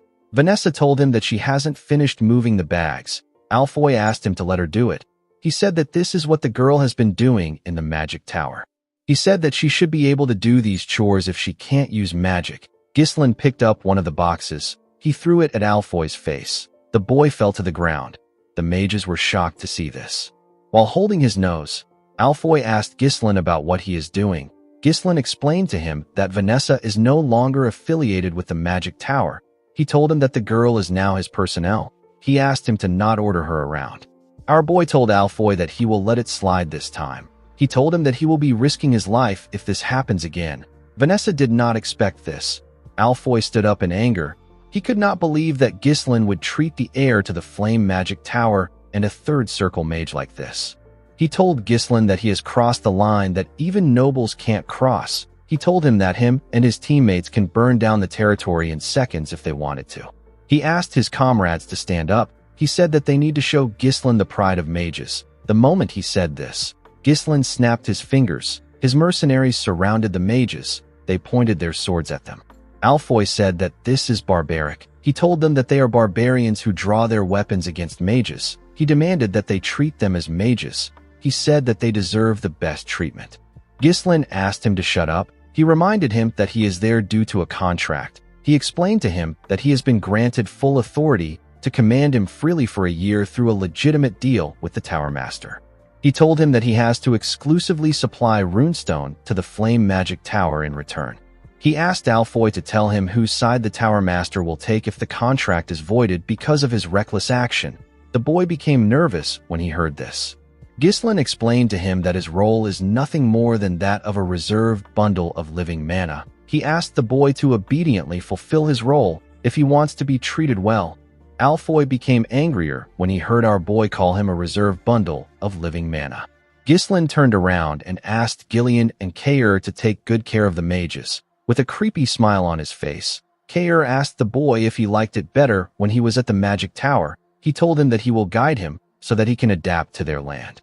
Alfoy began to tremble. He called them miserable human beings. While they were screaming, our boy walked up to Vanessa. He asked her to not take orders from anyone other than him. He told her that she is his exclusive mage. Vanessa was shocked to hear this. She put her head down. She informed Ghislain that she can't use magic like Alfoy. With a smile on his face, our boy asked her to follow him. He told her that he will help her use magic. In the next scene, we see Ghislain take Vanessa to his training room. He called out to her when they stepped inside. The girl quickly answered him. He turned around and asked her about how far she got in her magic studies. The girl said that she got up to the 5th circle in theory. Ghislain told her that this is excellent. Vanessa did not expect to hear this. She said that it is all useless because she can't use magic. Our boy asked her if there is a particular reason why she can't use magic. Vanessa explained to him that she was never able to feel mana since she was a child. Even though she couldn't feel it, she believed that she would be able to use magic someday if she worked hard enough. The more she studied magic, the more she realized that this day will never come. Vanessa held her staff close to her chest. She said that she must have been kicked out of the tower because her teacher who guided her has passed away. Ghislain realized that a 5th circle mage possesses the strength that is on par with the average elder of the Flame Magic Tower. Magic isn't something that can be mastered just by memorizing it. It requires insight, an understanding of the principles behind activation, and the ability to infuse it with your interpretation and will. Vanessa may understand it in her head, but her body can't keep up. Ghislain knew that she must have endured grueling efforts and countless trials and errors to overcome this problem. He believed that the girl's efforts were not in vain. He just wanted to lead her down a different path. He remembered Claude telling him that Vanessa reached the 7th circle in his past life. The man told him that she learned a mana cultivation technique. He said that she did this because she is crazy. Our boy smiled when he remembered this. He revealed to Vanessa that he will teach her a mana cultivation technique from now on. The girl was surprised to hear this. She asked Ghislain to tell her why she will learn a mana cultivation technique. When she is a mage, our boy explained to her that both circles and mana cultivation techniques are used for controlling mana. He asked Vanessa if she has ever tried it before. Vanessa was shocked to hear this. She said that it is crazy. She asked Ghislain to tell her how she can use magic with a mana cultivation technique. She said that she can become magically crippled for the rest of her life if things go wrong. Ghislain stretched out his hand and told Vanessa that she should try it with him. When Vanessa saw the look in Ghislain's eyes, she knew that he was being serious. She never thought of herself actually using magic. She clenched her fist and told herself that she will do it if this is what it takes. The scene shifts and we see her and Ghislain sitting on the floor. She loosened her dress to show Ghislain her back. Our boy recalled that the girl had the same eyes as him in his past life. It was filled with regret, rage, and hatred. The place she fell to after endlessly yearning for magic was an endless abyss. She mastered a mana cultivation technique of unknown origins only to become a disaster driven by instinct. She burned everything to ashes. However, it is different this time because Ghislain is there to prevent her from falling into that abyss again. Our boy told himself that he will reach out his hand to her. He activated his mana and placed his hand on her back. He pushed his mana into her body. Vanessa grit her teeth to endure the pain. Her body became hot. Ghislain immediately asked her to close her mouth. He told her that she is twisting her mana road. He told her that his mana just entered her body. He asked her not to let go of this sensation. He asked her to feel the flow of mana as much as possible. Vanessa quickly closed her eyes to focus on the mana. She felt the flow of mana stretching through every corner of her body. It was circulating along the edges and converging at the center. Vanessa's eyes shined brightly. Her body released a large amount of mana. Vanessa fell into a trance. We see a younger Vanessa watching her master talk to Hubert. Her master found out that the tower was going to cut off his support. He asked Hubert if he knows what he is saying. He told Hubert that Vanessa has talent. He said that they would have never been able to prove the pattern of mana particles transmuted into mana without Vanessa. With a nervous look on his face, Hubert said that he understands. He said that the situation is a bit weird. He told Renato that it doesn't matter if Vanessa is very smart.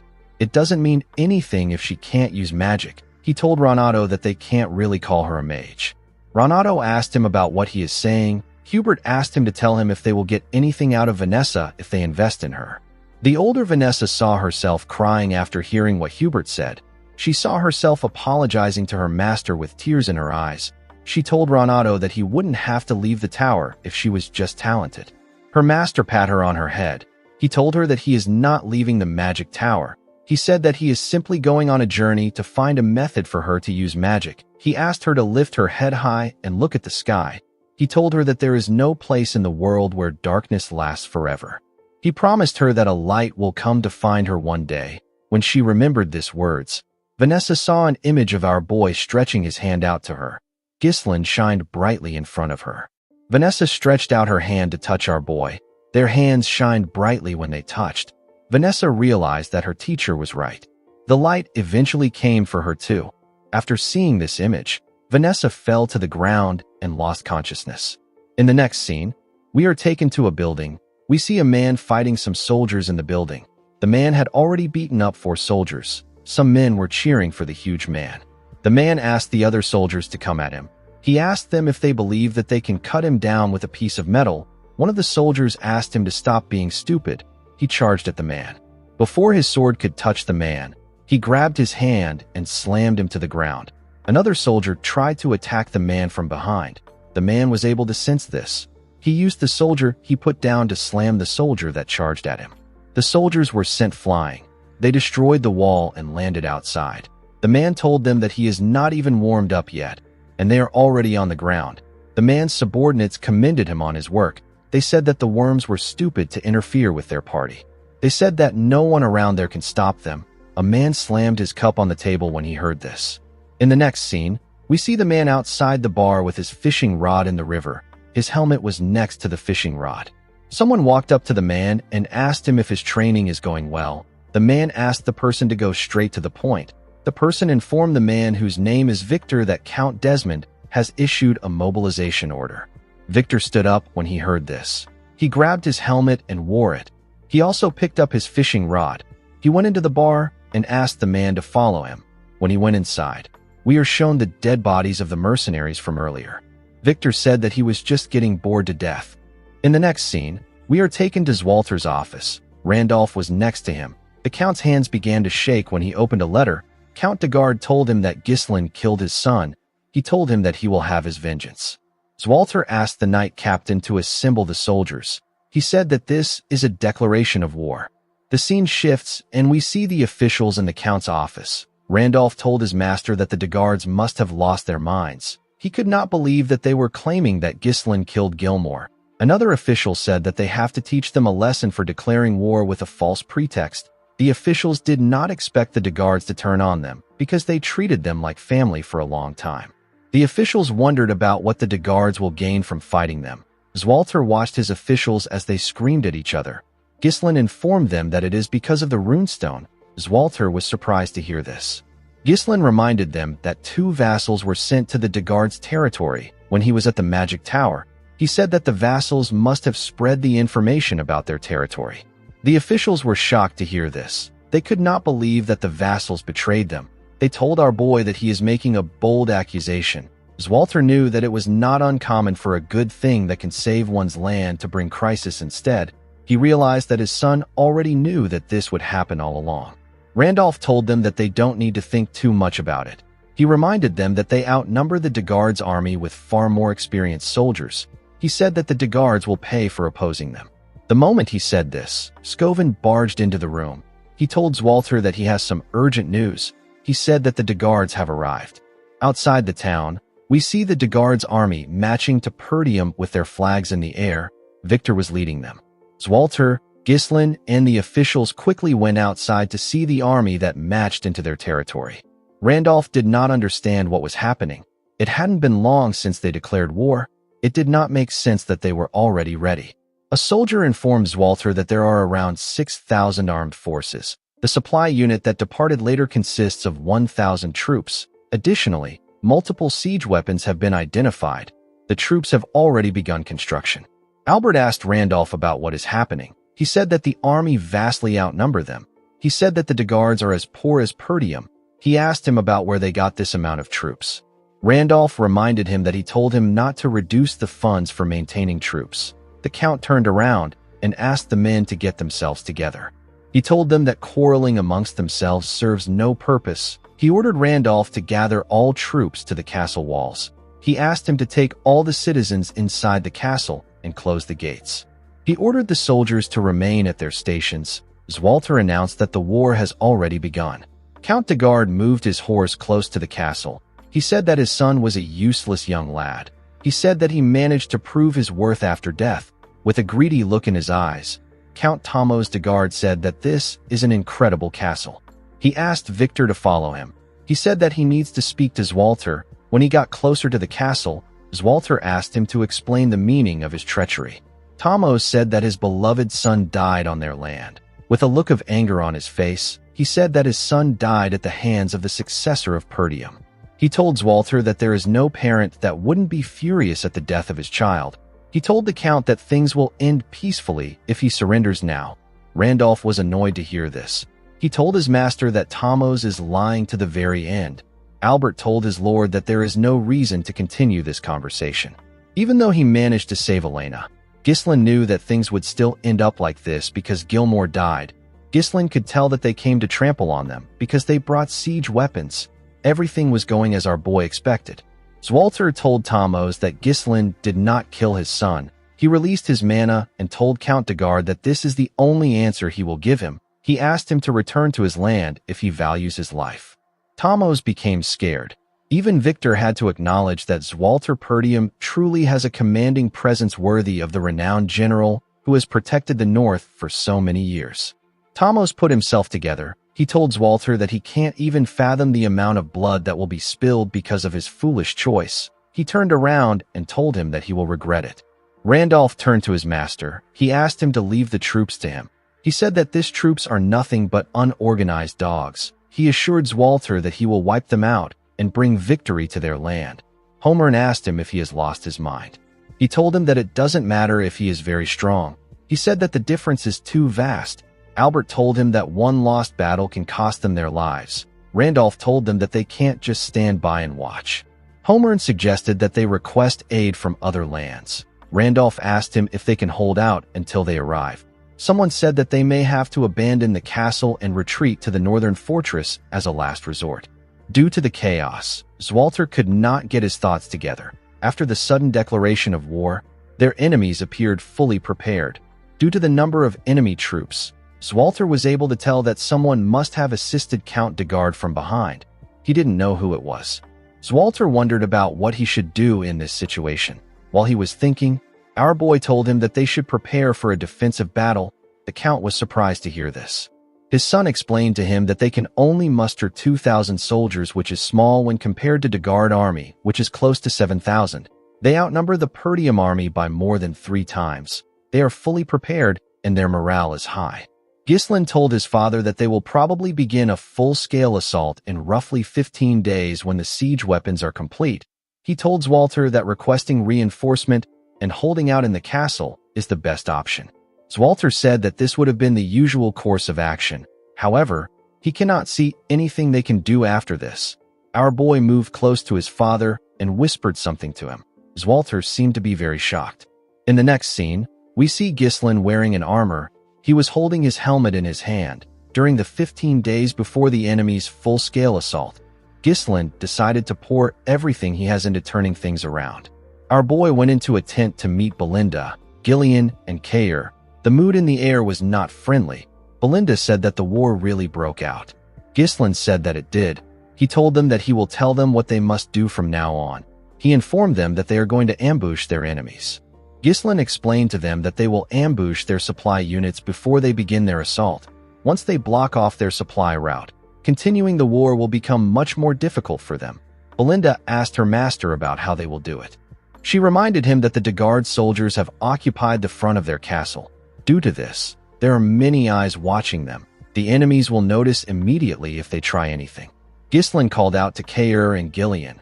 Kaer informed him that he has already stationed the troops in the forest of Beast Outpost. If things go south, they can retreat into the woods, so there is no need for worry about being discovered. Gillian informed his master that they have finished distributing the ponchos made from the Darusant's skin as he ordered. The man said that the ponchos should be well suited for nighttime operations due to the dark materials. Ghislain told him that a large army moving would be easily detected, but if it is an elite unit in camouflage, spotting an ambush won't be so easy. The only issue they had was that they don't know the location of the supply unit. Ghislain turned to Belinda and told her that he needs her to find out where the supply unit is. Belinda did not expect this. She put herself together and accepted the order. Our boy knew that this was a dangerous role that requires one to prepare for death and slipping into enemy lines. However, he was certain that Belinda could handle it easily. The last thing our boy needed for his plan was the strongest card that will land the finishing blow in this war. He wanted this card to be Vanessa. A few days later, we are taken to the Degard supply unit camp. We see a man known as Fabreau in the camp. He was previously a vassal of Perdium. He has now become a commander of Degard's supply unit. Fabreau was extremely happy that the war had begun. He said that he will be rewarded with some land in a few weeks. He clinked glasses with his friend and told him that it was a good thing that they sided with Count Desmond. Thanks to his help, they can rest in the back without taking any risks. His friend told him that it was all thanks to his splendid decision. Fabreau took a sip of his drink and wished Perdium goodbye. He said that a part of the land will soon belong to him. Outside the camp, we see Ghislain and his unit lurking in the forest. He said that they arrived just in time. Kaer said that everywhere is too dark. He said that he can't see anything. Belinda said that the weather is terrible too. Our boy said that this is actually perfect for an ambush. He closed his helmet and announced that he does not need any hostages. Ghislain drew his sword and covered it with mana. He ordered his men to kill them all. Ghislain and his soldiers charged at the soldiers of the supply unit. The soldiers quickly stood up when they saw them coming. Kaer and our boy tore the first soldiers they saw apart. Gillian rode into the camp with his huge axe and began to cut people down. The soldiers were shocked to see that they were being ambushed. They wondered about what the sentries were doing for this to happen. Before they could put themselves together, Ghislain and Gillian cut them down. Our boy ordered his mercenaries to move according to the plan. He asked them not to spare anyone. In another part of the camp, someone informed Baron Fabreau that he had to come out quickly. He said that they are being ambushed by the enemies. Fabreau told the man that he has eyes too. He asked him about what the sentries were doing. He asked the man not to panic. He reminded him that they have 1,000 soldiers on their side. With a worried look on his face, the man revealed to the Baron that 70% of their soldiers have already been killed. Ghislain, Kaer, and Gillian slaughtered the soldiers. Fabreau was shocked to hear this. He told the man that they need to run. The man was surprised to hear this. Fabreau told him that he will be killed before he gets his reward if this continues. Immediately he said this. Someone threw a dagger at the man's neck. Fabreau was shocked to see this. He fell to the ground. When he raised his head up, he saw Belinda, with a cold gaze in her eyes. Belinda told the man that she didn't expect to see him there. Fabreau was horrified to see Belinda. Ghislain and his men burned down the camp and killed every single soldier there. Belinda took Fabreau to our boy. She made him kneel in front of Ghislain. She revealed to our boy that Fabreau is one of the vassals who went to Degard as an envoy. She told Ghislain that Fabreau sold their information and even became the commander of Degard's supply unit. Fabreau begged Ghislain to spare him. He told him that he surrenders. Our boy asked the man to tell him who is behind everything. Fabreau told him that it is Count Desmond. He said that he was threatened by the Count, so he had no choice but to work for him. Ghislain was not surprised to hear that Count Desmond was involved. He realized that the Count was the one who supported and provided soldiers for Count Degard. Fabreau reminded Ghislain that he has served Perdium for a very long time. He told our boy that Count Degard will pay a generous price for him. He said that it will be a profitable deal. Our boy came down from his horse and asked the Baron to raise his head. Fabreau was happy to hear this. He thanked Ghislain for giving him another chance. He promised to serve Perdium for the rest of his life. Before he could say anything else, Ghislain beheaded him with a single swing. He told the Baron that he doesn't deal with people like him. With a scary look on his face, our boy said that those who attack Perdium will face nothing but death. After saying this, he got on his horse and rode out of the camp with his mercenaries. Belinda was a bit worried to see the scary look on her master's face. Kair asked Ghislain about what they are going to do next. Our boy revealed to him that they will head straight to the castle. He knew that the war had already begun by now.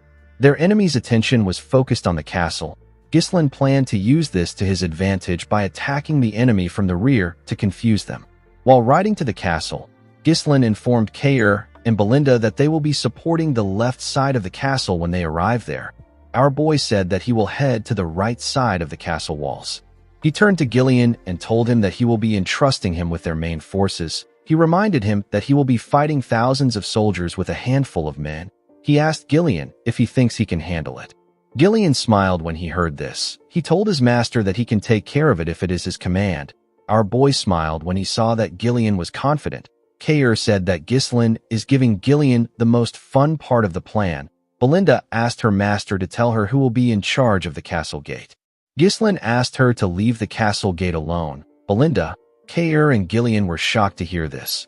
Our boy turned around and told them that this war will be the starting point that will change the history of Perdium.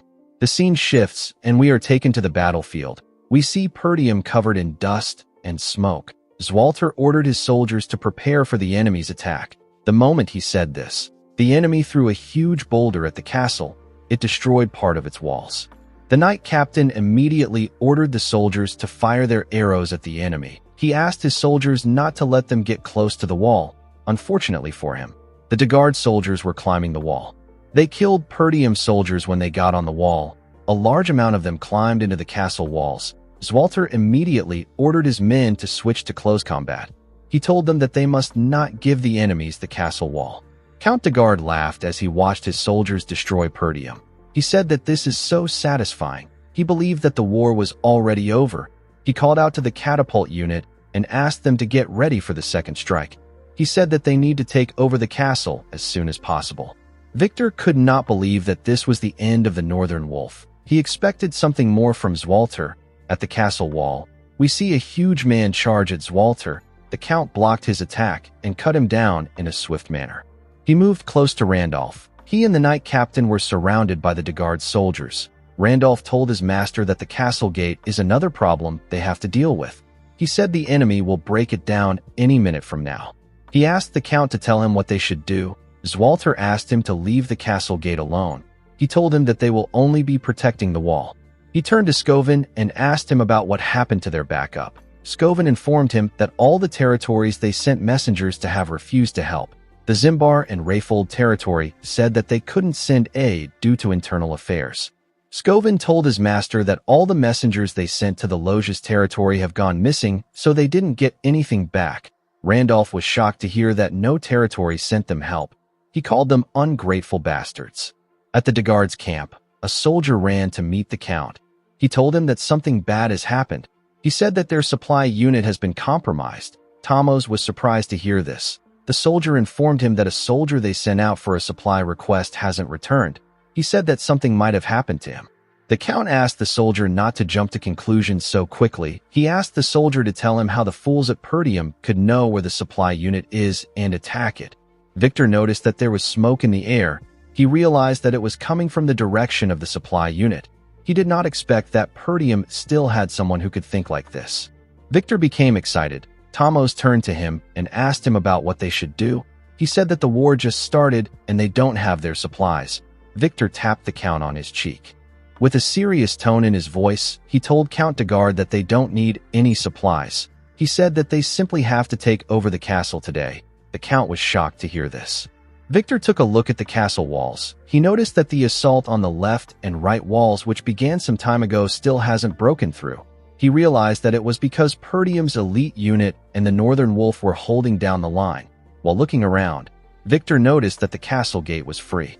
He raised his sword and pointed it at the gate. He ordered the soldiers to advance. He told them that they shall break down the castle wall today. He got on his horse and called out to a man known as Adon, a soldier who was wearing a weird armor and holding a huge sword and shield stepped out on a horse. Victor informed Adon that he is going to personally head out to break through the castle gate. He ordered Adon to stay there and protect the base. As Victor rode his horse forward with his soldiers, Adon turned around and moved to the base. At the castle wall, we see the enemies climbing into the walls. Zwalter and his knights cut them down immediately they arrived on the wall. While fighting, Scoven saw something. He quickly asked his master to look forward. When Zwalter raised his head, he saw some siege towers moving towards them. Zwalter was surprised to see this. He did not know how they figured out the height of their castle. Randolph said that they are already too busy with the soldiers around them. He said that they won't last if the towers reach the wall. Zwalter quickly turned to his soldiers. He asked them if the catapults are ready. The soldiers informed him that they just finished their preparations. Zwalter ordered them to fire immediately. He told them that they need to stop the towers from approaching. The soldiers quickly fired a huge rock at one of the towers. The enemy was shocked to see the rock. They wondered about how Perdium was able to quickly make a catapult before the huge rock could destroy the tower. Victor grabbed a spear and covered it with his mana. He raised his hand up and threw the spear at the rock.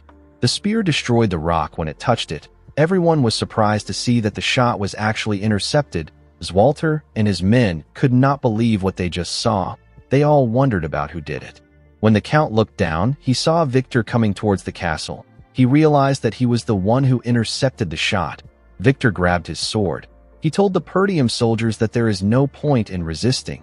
He told them that their demise is predestined and it will take place no matter how much they resist. He raised his sword and ordered his soldiers to charge with the siege ram. He asked them to charge towards the castle gate. While they were running towards the gate, their comrades in the tower got close to the castle walls and charged at the Count and his soldiers. As Zwalter heard the siege ram hit the gate, he wondered about where his son was. At the castle gate, we see Alfoy and the other mages tied up together. They were all seated around a magic circle. Some soldiers pointed their swords at them. Vanessa was with the soldiers. She stood next to Fergus. Alfoy called the soldiers lowly peasants and asked them to let them go. He said that they are mages. He said that they are not supposed to be part of the war. Fergus told Alfoy that this is an order from his master. He asked him to stay still. Alfoy asked the man if he is blind. He asked him if it is right for him to stay still in this situation. He told Fergus that the fact they let the siege ram get close to the castle gate means that they have already lost. He said that the castle is done for. Vanessa asked Alfoy not to worry. She told him that Ghislain will surely prevail. Alfoy was annoyed to hear this. He asked her not to mention Ghislain in front of him. He said that they are going to die a meaningless death because of Ghislain. He asked Vanessa to tell him what Ghislain will do now. The girl said that she still believes in him. Alfoy became angrier when he heard this. He asked Vanessa to shut her mouth. He called Ghislain a lunatic and asked Vanessa if she is going to continue listening to his orders. With a serious look on her face, Vanessa told Alfoy that our boy is not a lunatic. The scene shifts and we are taken back a few days. We see Vanessa trying to use magic. She was barely able to shoot out a small amount of energy. She apologized to Ghislain for her pathetic display. She said that this is everything she can muster, even though she can now use magic. Our boy smiled and told her that it is fine. He told her that the important thing is that she can use magic. He explained to her that time will sort her lack of mana since it will accumulate soon. He asked Vanessa to follow him. He told her that he wants to show her something. Ghislain took Vanessa to the entrance of the gate. She saw Alfoy and the other mages burying some runestone in the ground with their shovels. The mages were burying the runestone under the guidance of the mercenaries. Vanessa wondered why they were burying the runestone. Alfoy quickly ran to our boy when he saw him.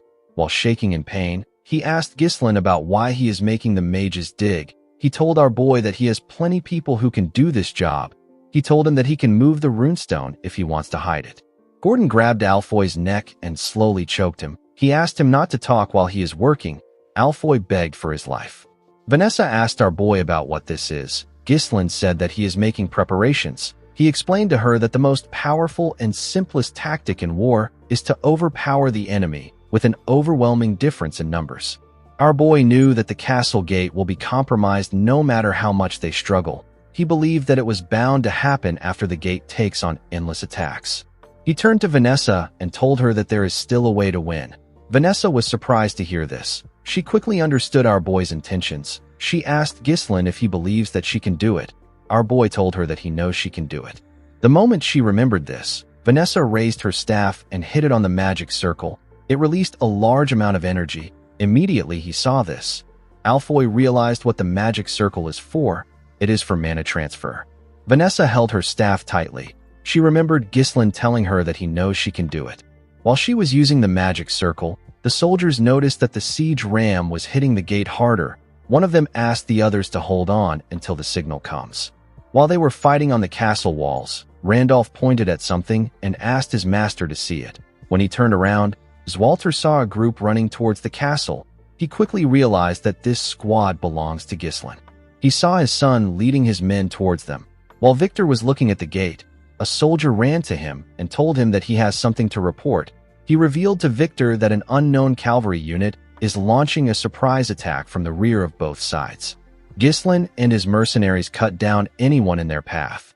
Our boy tore the soldiers who attacked him apart with a single swing of his sword. The enemy was shocked to see that they were being ambushed. They heard that no support would come to Perdium. They didn't understand what was happening. The archers quickly fired their arrows at Ghislain. They wanted to kill him before he got close to them. Ghislain didn't fear the arrows. He charged at them bravely. When he got close to them, his horse jumped. The soldiers were shocked to see him flying. The moment he landed in their midst, our boy tore them apart with a single strike. He did not give anyone a chance to fight back. The other soldiers became scared. They could not believe that he killed this amount of soldiers in one strike. They wondered if they were looking at a monster. Ghislain raised his sword and opened his helmet. He ordered the soldiers of Perdium to rise. He told them that their counterattack begins now. Ghislain and his soldiers charged at the enemy. Belinda and Kair charged at them from the left, and Ghislain charged at them from the right side. Victor was in the middle. At the Degard main camp, Gillian tore the soldiers apart with his group. He called out to Gordon and the eye-patch man whose name is Torrent. He told them that he will draw the enemy's attention. He asked them to spread out wide and disable their key facilities. The two men accepted his order. Torrent smiled when he saw how the enemies were panicking. Gordon told them that their base will be in ashes by the time they return. Count Degard did not understand what was happening. He did not know why they were the ones being ambushed. A soldier pushed him back and told him that he needs to leave right now. Before the Count could run, Gillian charged at him. He told Tomos that he will take him as a hostage. The Count became scared when he saw the man coming towards him with his huge axe. Before Gillian could reach the Count, someone swung his weapon at him from the side. Gillian was able to sense the attack. He used his axe to block it.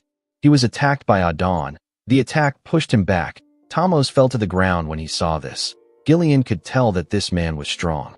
Adon told our man that he has a lot of guts to attack the main base with a small force. He introduced himself as Adon Prasso. He asked Gillian to state his name, like a badass. Gillian raised his axe and told the man that he has no name.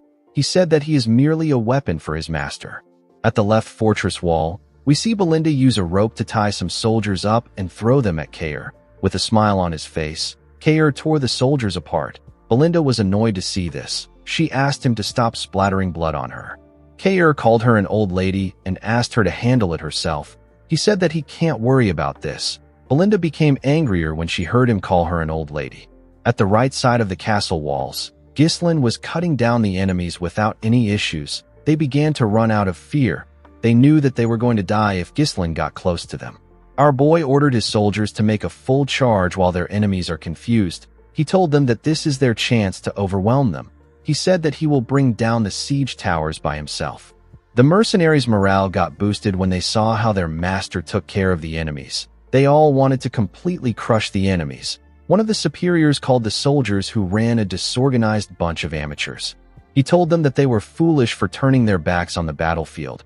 He ordered the spearmen to block the front. They all quickly raised their spears. Ghislain asked his horse to dodge the attacks on its own. When the horse got close to them, the soldiers thrust their spears at it. The horse was able to bend its head and dodge the attack. The spearmen were shocked to see that Ghislain was no longer on the horse. They quickly looked around. Unfortunately for them, Ghislain was above them. He landed on a soldier's neck and used his leg to lock the soldier down. He used the soldier's neck to turn around and tear everyone around him apart. He then moved away from the man's neck and beheaded him with a clean cut. Our boy looked in front of him. He saw a large amount of soldiers on the ground and a large amount of them around the tower. Ghislain noticed that the castle wall was in a worse condition than he expected. He believed that it was because of the siege tower. He realized that the castle wall might fall before the enemies break through the gate. Although his cavalry was keeping the enemies at bay, the difference in their numbers is still way too big. Our boy realized that they will get surrounded by the enemies if they let things drag on. While he was looking around, a captain ordered his soldiers to attack. He said that the castle walls will soon fall now that the siege tower is in play. He asked them to do their best to keep Ghislain there. Our boy realized that he didn't have a lot of time left. He raised his sword and said that they must secure their win before they lose this momentum.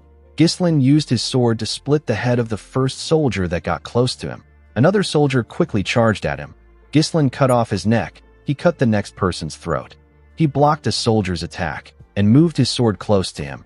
He quickly tore the man's chest apart. The soldiers on the siege tower saw this. They quickly fired their arrows at him. They knew that they couldn't let Ghislain get close to them because he is targeting the siege tower. Our boy dodged the arrows and moved close to the captain. He stabbed the captain in his stomach and used his sword to raise him up. He threw his sword and the captain's body at the tower. His sword managed to land on the tower. The captain's body fell out of it. Ghislain attached his mana thread to the sword and used it to pull himself towards the tower. Immediately, he got close to his sword. He took it out and landed inside the tower. The men in the tower were horrified to see him. Ghislain raised his sword and hit it on the ground. He pushed his sword into the tower and dragged it down to the ground. The enemy soldiers were shocked to see what our boy did to their tower. Victor could not believe that our boy dismantled the entire tower with his bare hands. He realized that Ghislain is the commander of the cavalry unit. He turned to a soldier and asked him if the main gate still hasn't been breached. The soldier explained to him that the gate's defenses are stronger than expected. He said that they have been slightly delayed by internal resistance. He told Victor that they should be able to break through in about 10 minutes. Victor asked the man to make it 5 minutes. He said that he will take out Ghislain. He asked the man to have the gate open by the time he returns. With a scary look on his face, Victor asked the man to fail if he wants to die by his hands. The soldier became scared. He told Victor that he understands. Before Victor could move forward, someone called him a flying tin can. The person told him that he is not going anywhere. Victor turned around and asked the person for his identity. Kair introduced himself as the commander of the Cerberus mercenaries. With a smile on his face, he asked Victor to play with him. Kair charged at Victor and asked him to stay with him. Victor tapped his horse and made it use its hoof to hit Kair's horse in the neck. This destabilized Kair. Before he could get himself together, Victor swung his sword at him. Kair was able to dodge the attack, but his horse got beheaded. He charged at Victor from above and swung his sword at him. Victor easily blocked the attack with his sword. Kair grit his teeth and swung his sword at him again with more force.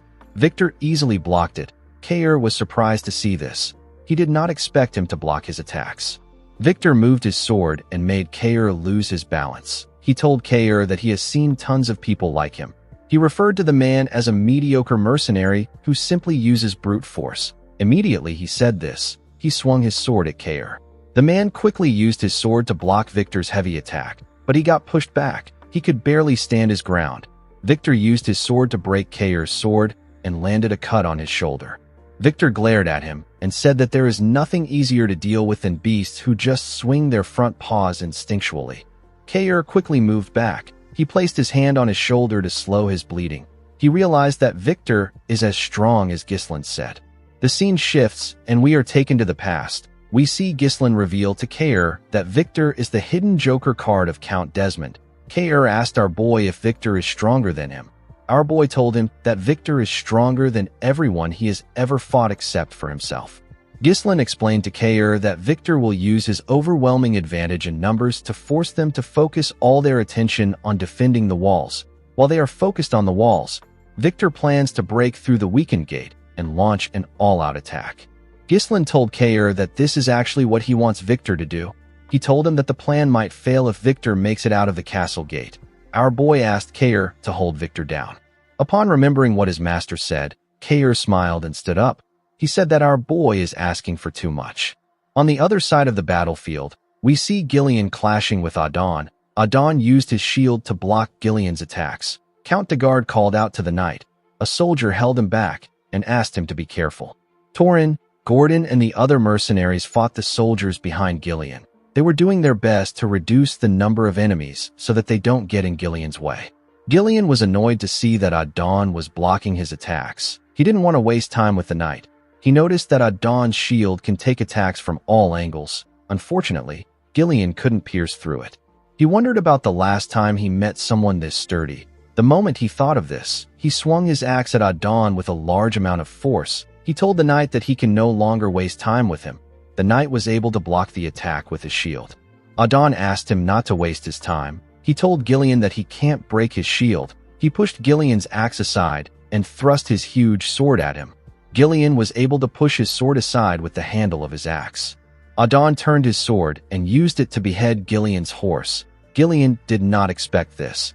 As his horse fell to the ground, Adon raised his shield and asked him to fall. He covered it with his energy and used it to push Gillian back. Gillian used his axe to block the attack. While he was fighting the knight, the enemy was hitting the gate with their siege ram. They eventually destroyed it. Zwalter and his soldiers were horrified to see this. However, our boy did not panic. Alfoy called out to Vanessa. He asked her to do something since she took their mana. While draining their mana, Vanessa said that it is not yet time. Victor raised his sword and ordered his soldiers to attack and take over the castle.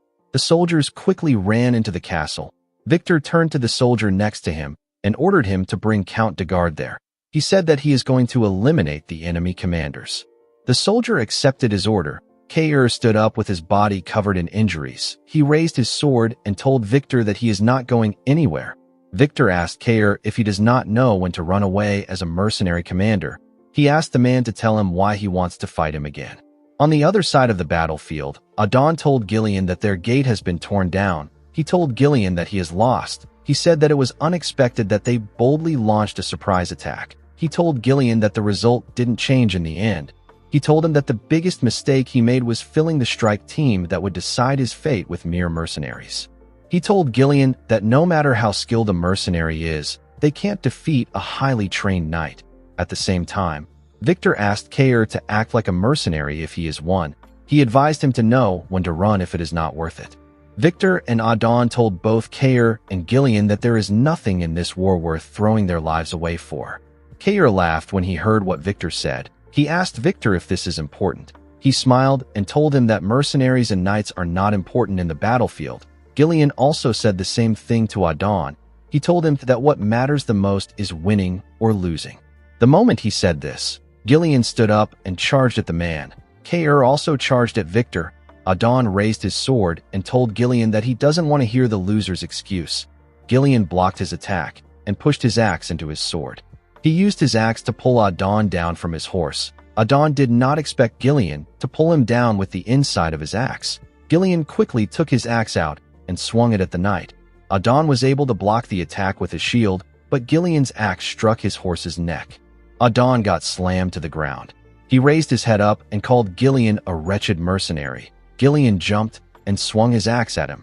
Adon quickly used his shield to block the attack. While standing on top of the knight, Gillian told him that even the sturdiest defense has a gap. He took out a sword and revealed to the knight that he has already offered his life to Ghislain to serve him as a weapon. He raised his sword and told the knight that he must bring only victory to his master. The moment he said this, he stabbed Adon in the head. On the other side of the battlefield, we see Kair running towards Victor. Kair knew that Victor was much stronger than him. He knew that he could die fighting the man, but he still charged at him because Ghislain asked him to hold Victor down. Kair believed that he can slow Victor down if he can land one strike on him. He remembered asking Ghislain about how he is going to do something. Our boy asked him about what he means. Kair asked him to show him how he used the moves he used when they had their duel. With a look of embarrassment on his face, he asked Ghislain if he can teach him how to use his moves. Our boy smiled when he saw the look on his face. He revealed to the man that it is not about the movement. He explained to him that anyone who runs into him would probably look down on him.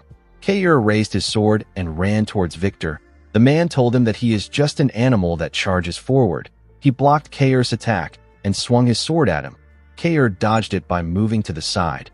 He threw his broken sword at Victor with a large amount of force. The knight used his sword to send the sword flying. He told the mercenary that fools like him always make hasty decisions in desperation. They are oblivious to the fact that this might be their last decision.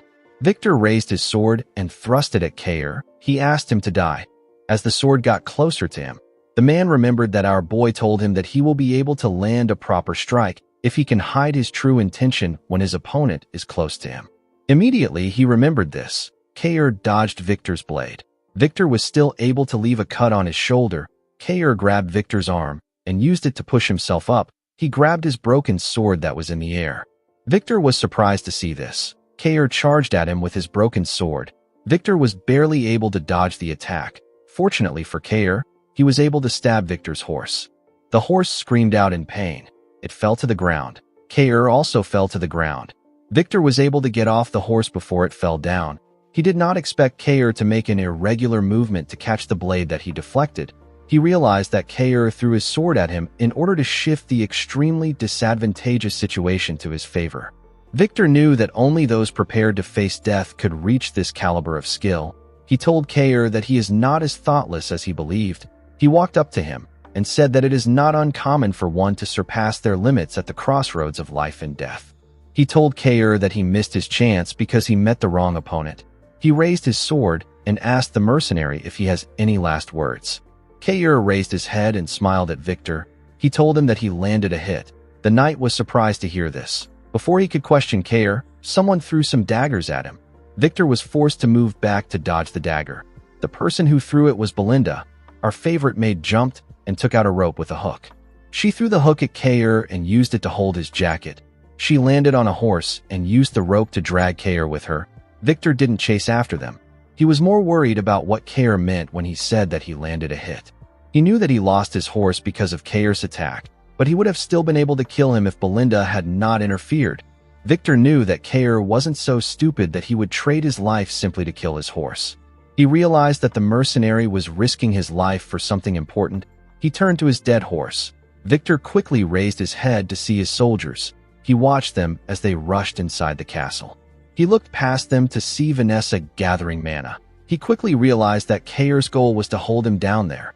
While gathering mana, Vanessa remembered our boy telling her that the situation can be flipped to their advantage even if the enemies get right under their noses after breaching the castle gate. He told Vanessa that the situation can be flipped with the help of her magic.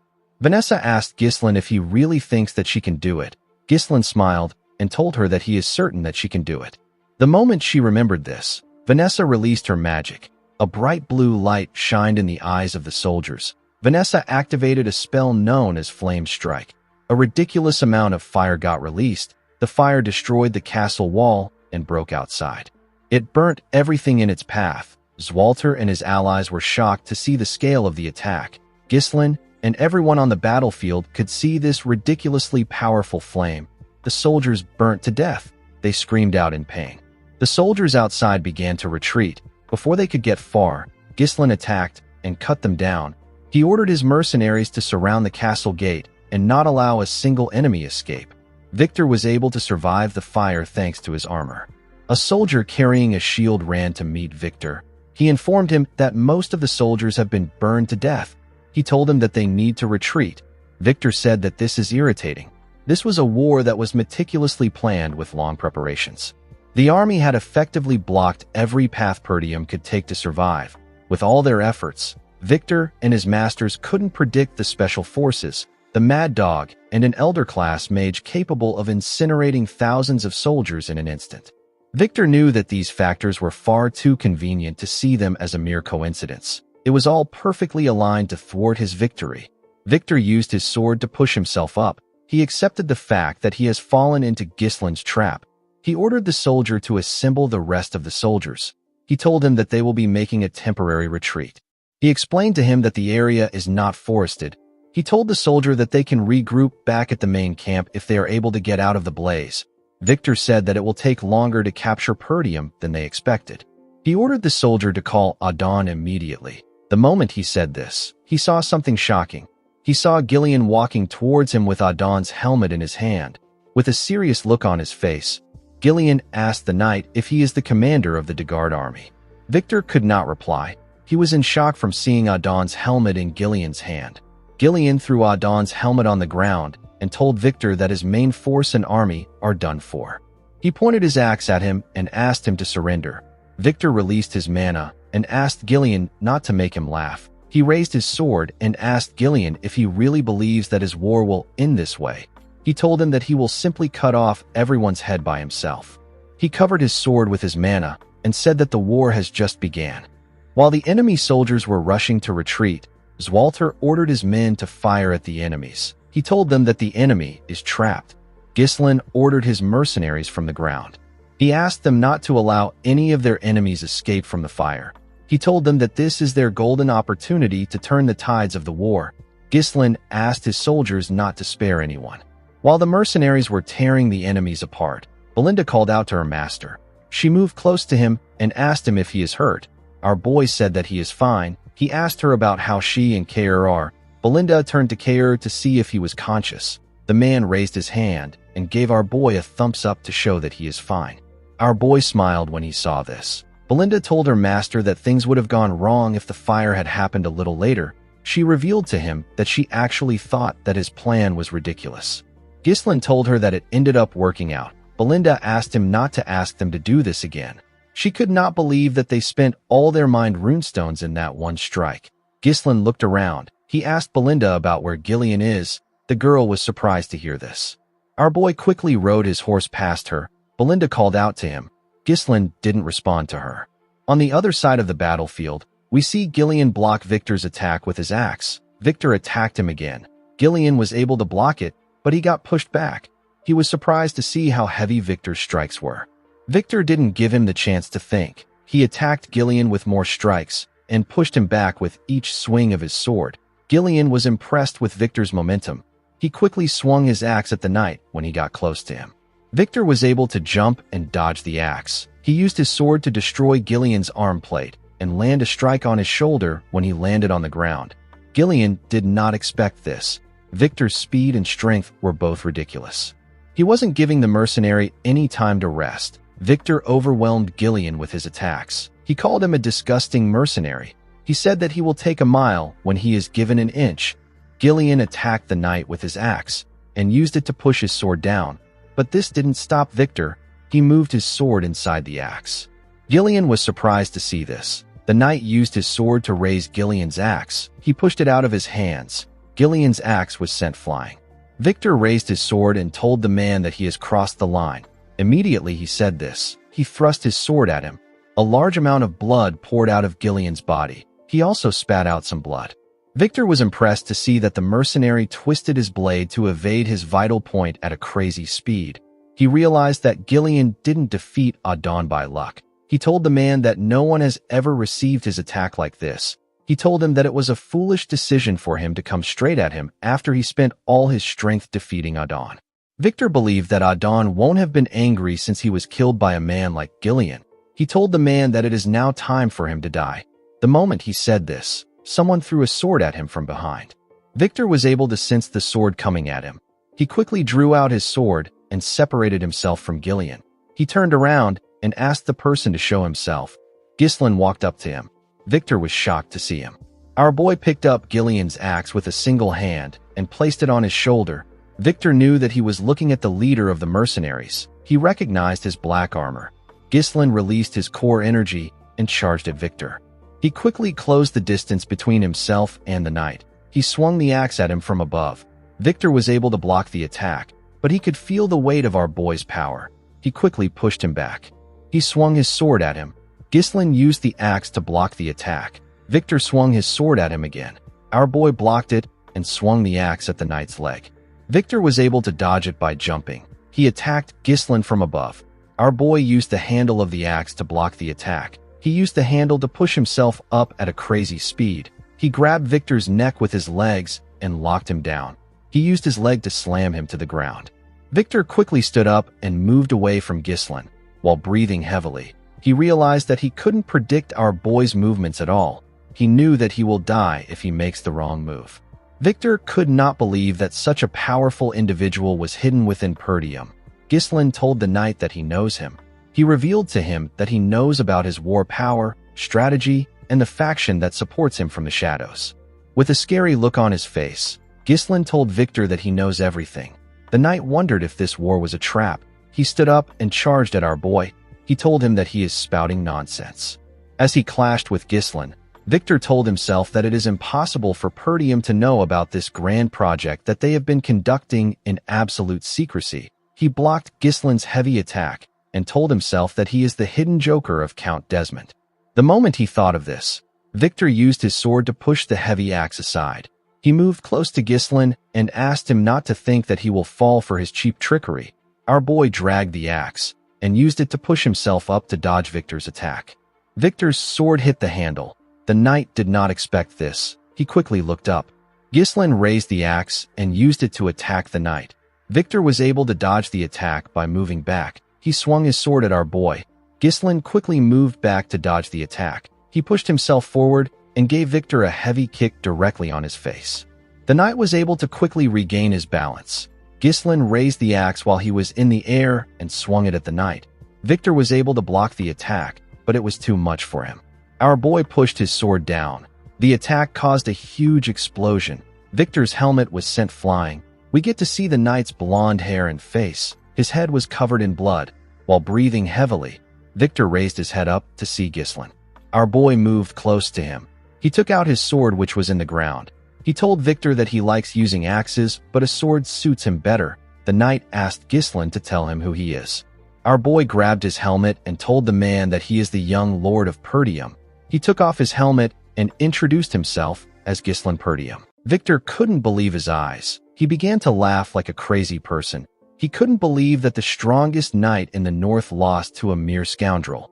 Ghislain told him that he wants to show him the real strongest knight in the north. Victor smiled and told Ghislain that he is arrogant. The knight wasn't interested in knowing how our boy set up a trap like this. He understood that it is fundamental to use every means possible to gain a decisive victory. The process of war is not important. The important thing is that the winner is the last person standing. Victor took a stance and released his mana. He seemed to be excited for the fight. Ghislain raised his sword and took a stance. He agreed with what the man said. He asked Victor to come at him. Everyone on the battlefield was dealing with the enemy. Ghislain and Victor stared at each other as the fire burnt the things around them. The two men quickly charged at each other. They blocked their attacks with their weapons. Victor tried to stab our boy in the head, but he managed to push his sword back. Victor made some huge swings. Our boy was able to dodge them. The knight swung his sword at him again from the side. Ghislain pushed his sword away with his sword. Victor quickly thrust it at his head. Our boy moved his sword behind him and used it to block the attack. He pushed Victor's sword back and tried to press him down. The knight gathered his strength and pushed our boy's sword away. He moved close to Ghislain to strike him down. Before he could swing his sword, our boy raised his leg and used it to stop Victor's hand. He stepped on his sword and used it to push himself up. He gave the knight a heavy kick to the face. Victor spat out a large amount of blood and lost his balance. Our boy quickly attacked him with this opportunity. However, Victor was able to block his attack. He gathered his strength and pushed Ghislain's sword down. He pushed our boy back. Our boy was able to safely land and regain his balance. He noticed that Victor's attack left a scratch on his armor. The knight smiled when he saw what he did. He raised his sword again and charged at Ghislain. Our boy blocked his attack and swung his sword at him. Victor blocked the attack with his sword. He quickly turned around and used his cape to block Ghislain's vision. He swung his sword at our boy from his blind spot. Our boy was able to dodge the attack by jumping above the knight and his sword. Before he could land on the ground, Victor swung his sword at him. Ghislain was able to turn and use his sword to block the attack while in the air. He landed on the ground and charged at the knight. Victor was able to block his attack. He pushed our boy back and swung his sword at him. Our boy was able to easily block the attacks. He and Victor swung their swords at each other at the same time and locked their swords together. They pressed their swords against each other. They were trying to suppress themselves. They both grit their teeth as they glared at each other. Victor managed to take control and push Ghislain's sword down. He quickly dragged his sword up and swung it at Ghislain's head. Before his sword could reach our boy, he pulled his sword from the ground and used it to block the attack. Ghislain grabbed Victor's breastplate and used it to drag him. He kicked his leg and made him lose balance. He then threw the man with all his might. Our boy didn't give Victor the chance to rest. He took out his sword and charged at him. Victor quickly rolled on the ground to dodge Gislin's attack. He moved back and dragged his sword on the ground. He used his sword to throw some sand at Gislin. Our boy was able to see the attack, so he used his hand to cover his face. Victor used this opportunity to thrust his sword at him. When Gislin saw the man's sword coming towards him, he was forced to acknowledge the fact that Victor is a powerful knight. Even though our boy's power is amplified by the third core, there was still no real difference between them. In his past life, Gislin started a war and attacked Count Desmond. Victor was also the one who stood in his way at that time. Our boy was able to defeat him after their swords clashed dozens of times. Unfortunately, he ended up wasting too much time on Victor. He lost Perdium because of this. Gislin understood that Perdium's downfall was inevitable since men like Victor were determined to destroy it. On that day, Gislin made up his mind. He told himself that he will deliver nothing but death to those who pose a threat to him and his family. The scene shifts, and we are taken back to the present. We see Gislin raise his sword and cover it with his mana. He also thrust his sword at Victor. Our boy stabbed the man in his stomach. A large amount of blood poured out of Victor's body. His blood splashed on the sand. Gislin was able to block Victor's sword by pushing it in between his arm. The knight called out to Count Desmond. Our boy took out his sword and let Victor fall to the ground. Victor looked around to see the fire that burnt everything around them. Our boy glared at him. He could tell that this man was done. He turned around and decided to leave. Before he could take a step forward, Victor called out to him. He told him that he has one thing to ask him. He asked Gislin to tell him who he is. He said that the Gislin he knows is just a loser in Perdium. He is the trash of the North. Victor smiled when he said this. He realized that this was stupid. Our boy's identity didn't matter anymore. Victor told Gislin Perdium that he enjoyed their fight. After saying this, he passed away. Our boy turned around and walked away from the man. In the next scene, we see Gislin supporting Gillian's arm. He held the man's hand and assisted him in walking forward. When our boy raised his head up, he saw his father and the soldiers waiting for them. Everyone was breathing heavily. When our boy turned to the side, he saw Belinda and his mercenaries waiting for him. Gislin smiled. He asked his soldiers if everyone is still alive. Belinda and his mercenaries quickly ran to him. The mercenaries spoke about how this was their first time experiencing a war like this in their entire careers. One of them asked Gislin about the magic that was used. Another person told him that he had goosebumps all over his body. Gislin thanked the mercenaries for following him.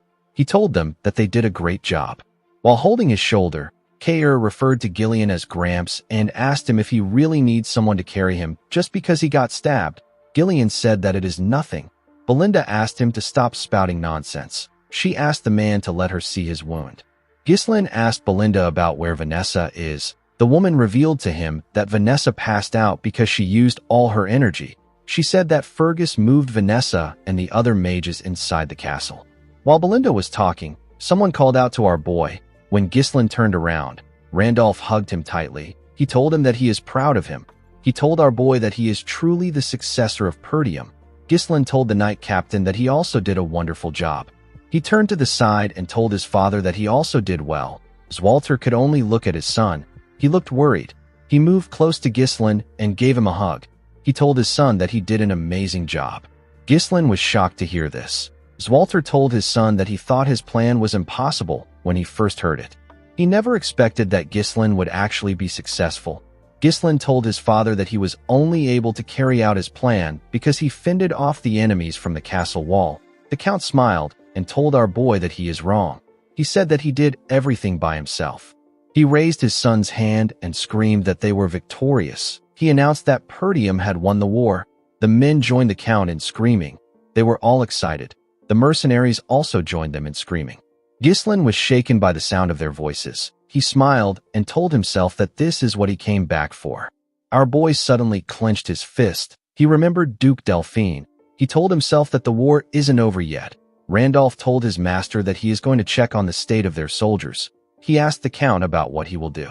Zwalter advised his son to check on his soldiers too. He asked Gislin to rest for now because there will be much to do later. Our boy declined his father's request. Zwalter did not expect this. Ghislain told his father that they don't have time to waste. He explained to him that they need to secure a formal surrender from Count de Garde as quickly as possible. Zwalter asked him not to worry about it. He said that he will head out tomorrow. Ghislain told him that it will be too late by that time. He said that he is going to head to the de Garde territory with his mercenaries immediately. He told his father that he needs him to grant him the authority of a lord's deputy. Randolph was surprised to hear this. Zwalter asked his son if there is a need to be so hasty when he and his mercenaries are exhausted. With a serious look on his face, Ghislain told his father that the war isn't over yet. The Count was surprised to hear this. Our boy explained to him that Count de Garde broke their alliance and declared war on them to seize their territory. He told Zwalter that they can't afford to give the Count time to think. If they let this slide, he will strike them again. Our boy told his father that they must strike immediately, use their advantage and demand reparations on their own terms so that he will never challenge them again. Zwalter could not believe what he was hearing. It was natural for a person to be basking in victory, even if it is for a moment, and yet his son was already planning their next move. Zwalter told his son that they must push forward to take the chance to end things decisively. He granted Ghislain his permission. Our boy thanked him. Before our boy left, Zwalter reminded him that Count de Garde was once their ally, and he is a noble who has sworn his loyalty to the royal family. He asked Ghislain to do his best to treat the Count with as much courtesy as the situation allows. Our boy smiled and asked his father not to worry about this. Ghislain turned to Caer and Belinda. He asked them if they can still move. Caer said that he is fine. Ghislain got on his horse. He asked his men to follow him. He told them that they are heading to the de Garde territory at full speed. The scene shifts, and we are taken to Castle de Garde. We see Thamos throwing things around. The Count could not believe that they failed. He only accepted this secret treaty because everyone knows how powerful Desmond is. Thamos couldn't believe that the powerful Desmond lost to the scrubby Perdium territory. The man in front of the Count asked him to calm down. Thamos asked the man known as Lowell to shut up. He asked him if this looks like a situation where he can be calm. He asked the man to stop standing around and prepare for surrender negotiations. He asked Lowell to tell the bureaucrats to prepare for reparations. Lowell asked the Count if he is serious. Thamos said that Zwalter is an idiot known for respecting customs and honor.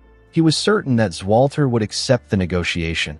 The Count knew that Perdium is desperate for money at the moment. He believed that he could overcome this if he offers them reparations. He planned to make Count Desmond take responsibility for what happened after he is done with the negotiation.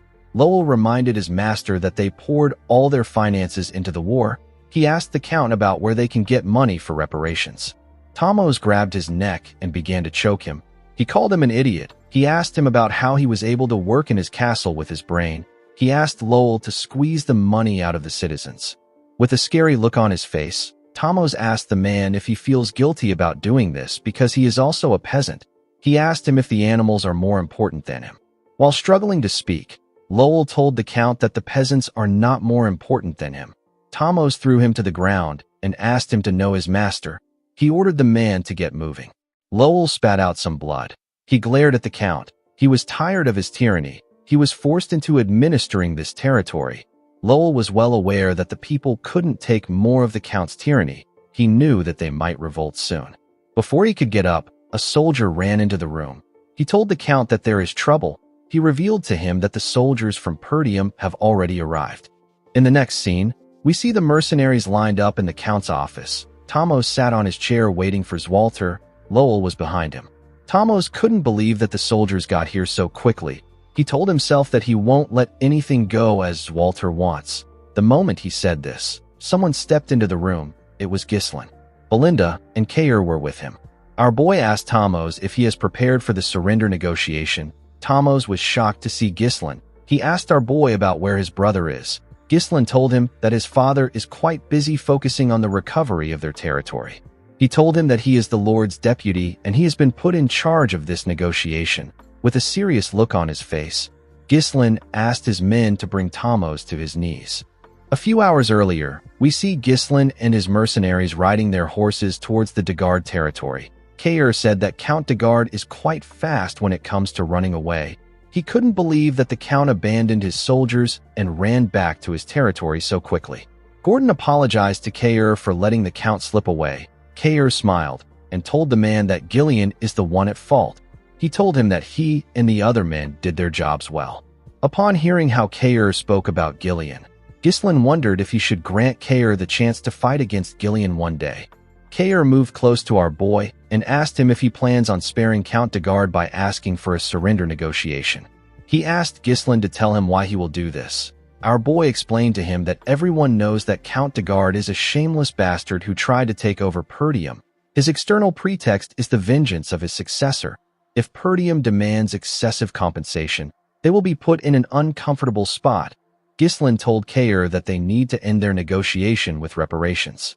This sounded complicated to the mercenary. He told our boy that they are making things more complicated than it needs to be. He asked Ghislain to tell him why he doesn't just march into the territory and wipe everything out. Belinda felt like Kair made a stupid suggestion. She asked the man if he thinks that a dispute between nobles can be resolved the same way as a fight between mercenaries. Kair was offended by this. He told Belinda that mercenaries and nobles are both humans. He asked her to tell him what makes the nobles better than them. He said that the de Guards were the ones who attacked them first. It didn't make sense to him that they still had to think about the position of their enemy.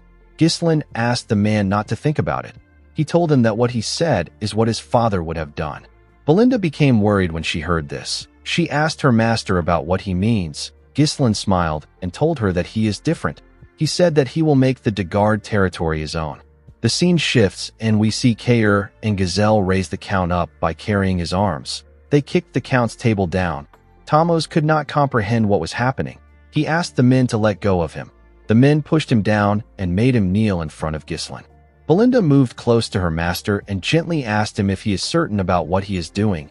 Our boy told her that he is sure. Belinda asked him to remember that she tried to stop him when his father is questioning him.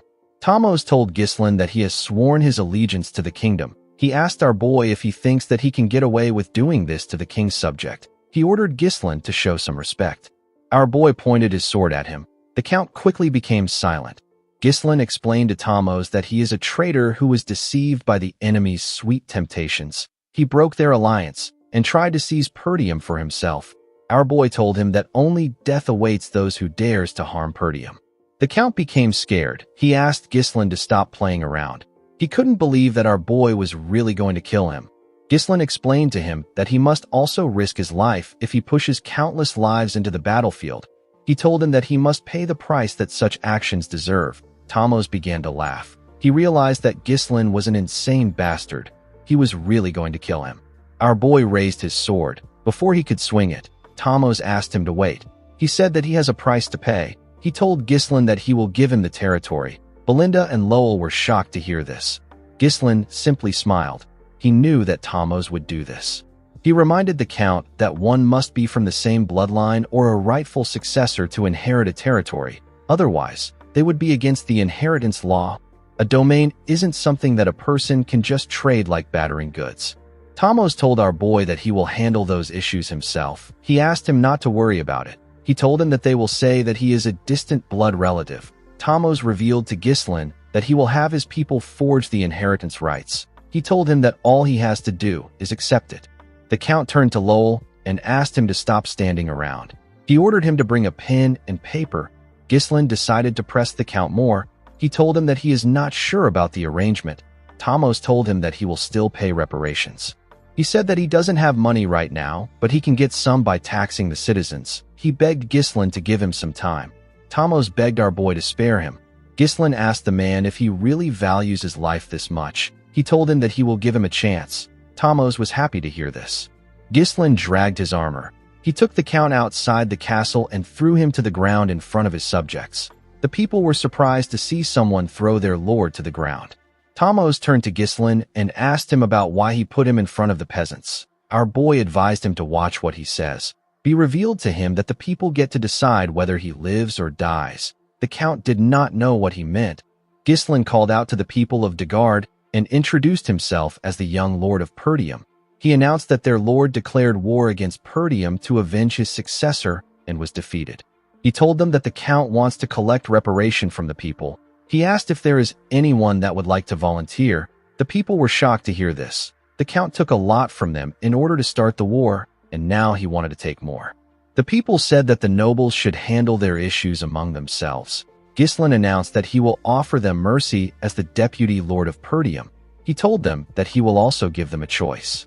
Ghislain asked the people if they will save their lord and pay him massive reparation or let him die and have their land absorbed by Perdium. He revealed to them that they won't have to bear the weight of defeat if they do this. Thamos could not believe what he was hearing. He did not expect that Ghislain would insult him in this way. The moment he thought of this, someone threw a rock at his head. Thamos was shocked to see this. Before he could react, more of his citizens threw heavy rocks at him. The citizens picked up pitchforks and stones. They moved close to their lord. One of them told Thamos that he took his mother's keepsake and the bread for his children. The citizens asked him if he knows the amount of people that have suffered because of him. Thamos couldn't respond. The citizens attacked him with their pitchforks and stones. They beat Thamos as if they had forgotten that he was their lord. They didn't give him the chance to beg. The man could only cover his head and scream out in pain. Ghislain walked up to his men and told them that they can go back now. He said that the war is over. He turned to Belinda. He said that he has something to say to his father. Belinda believed that our boy must have a plan to deal with his father. She told him that she is not worried. The scene shifts, and we are taken to Perdium. We see Zwalter and his council looking shocked after finding out that Count de Guard is dead. Zwalter asked his son to repeat himself. Ghislain told his father that the Count is dead again. Zwalter asked his son if he remembers that he asked him to treat the Count with as much respect as the situation allows. Ghislain assured him that he did not forget his words. He explained to his father that he judged that this was the best course of action after seeing the Count for himself. He told him that the Count would have attacked them again if they spared him. Albert and Homern were shocked to hear this. Homern said that this is impossible. Ghislain reminded the men that the de Guard attacked Perdium with an army of over 7,000 men. He told them that this isn't something that the de Guards could do by themselves. Our boy revealed to them that Desmond provided the troops, and Rayfold worked behind the scenes. The men couldn't believe what they were hearing. They could not believe that two dominant powers were targeting them. They knew that the Desmond territory is known for maintaining neutrality. They wondered why they supported the de Guards. Ghislain already knew that the reason they didn't receive any aid from their allied territories is because of Amelia. She killed the messengers to cut off the flow of information completely. This isolation tactic has always been her specialty. Once Ghislain takes control of the de Guard territory, the situation will change. The Desmond and Rayfold County would not be able to launch an immediate attack on Perdium because it would now share a border with the de Guard territory. If any of their enemies make a move that is even slightly suspicious, our boy will be able to respond immediately. Zwalter now understood his son's reason for killing Thamos. He reminded his son that the land won't belong to him just because he killed the Lord.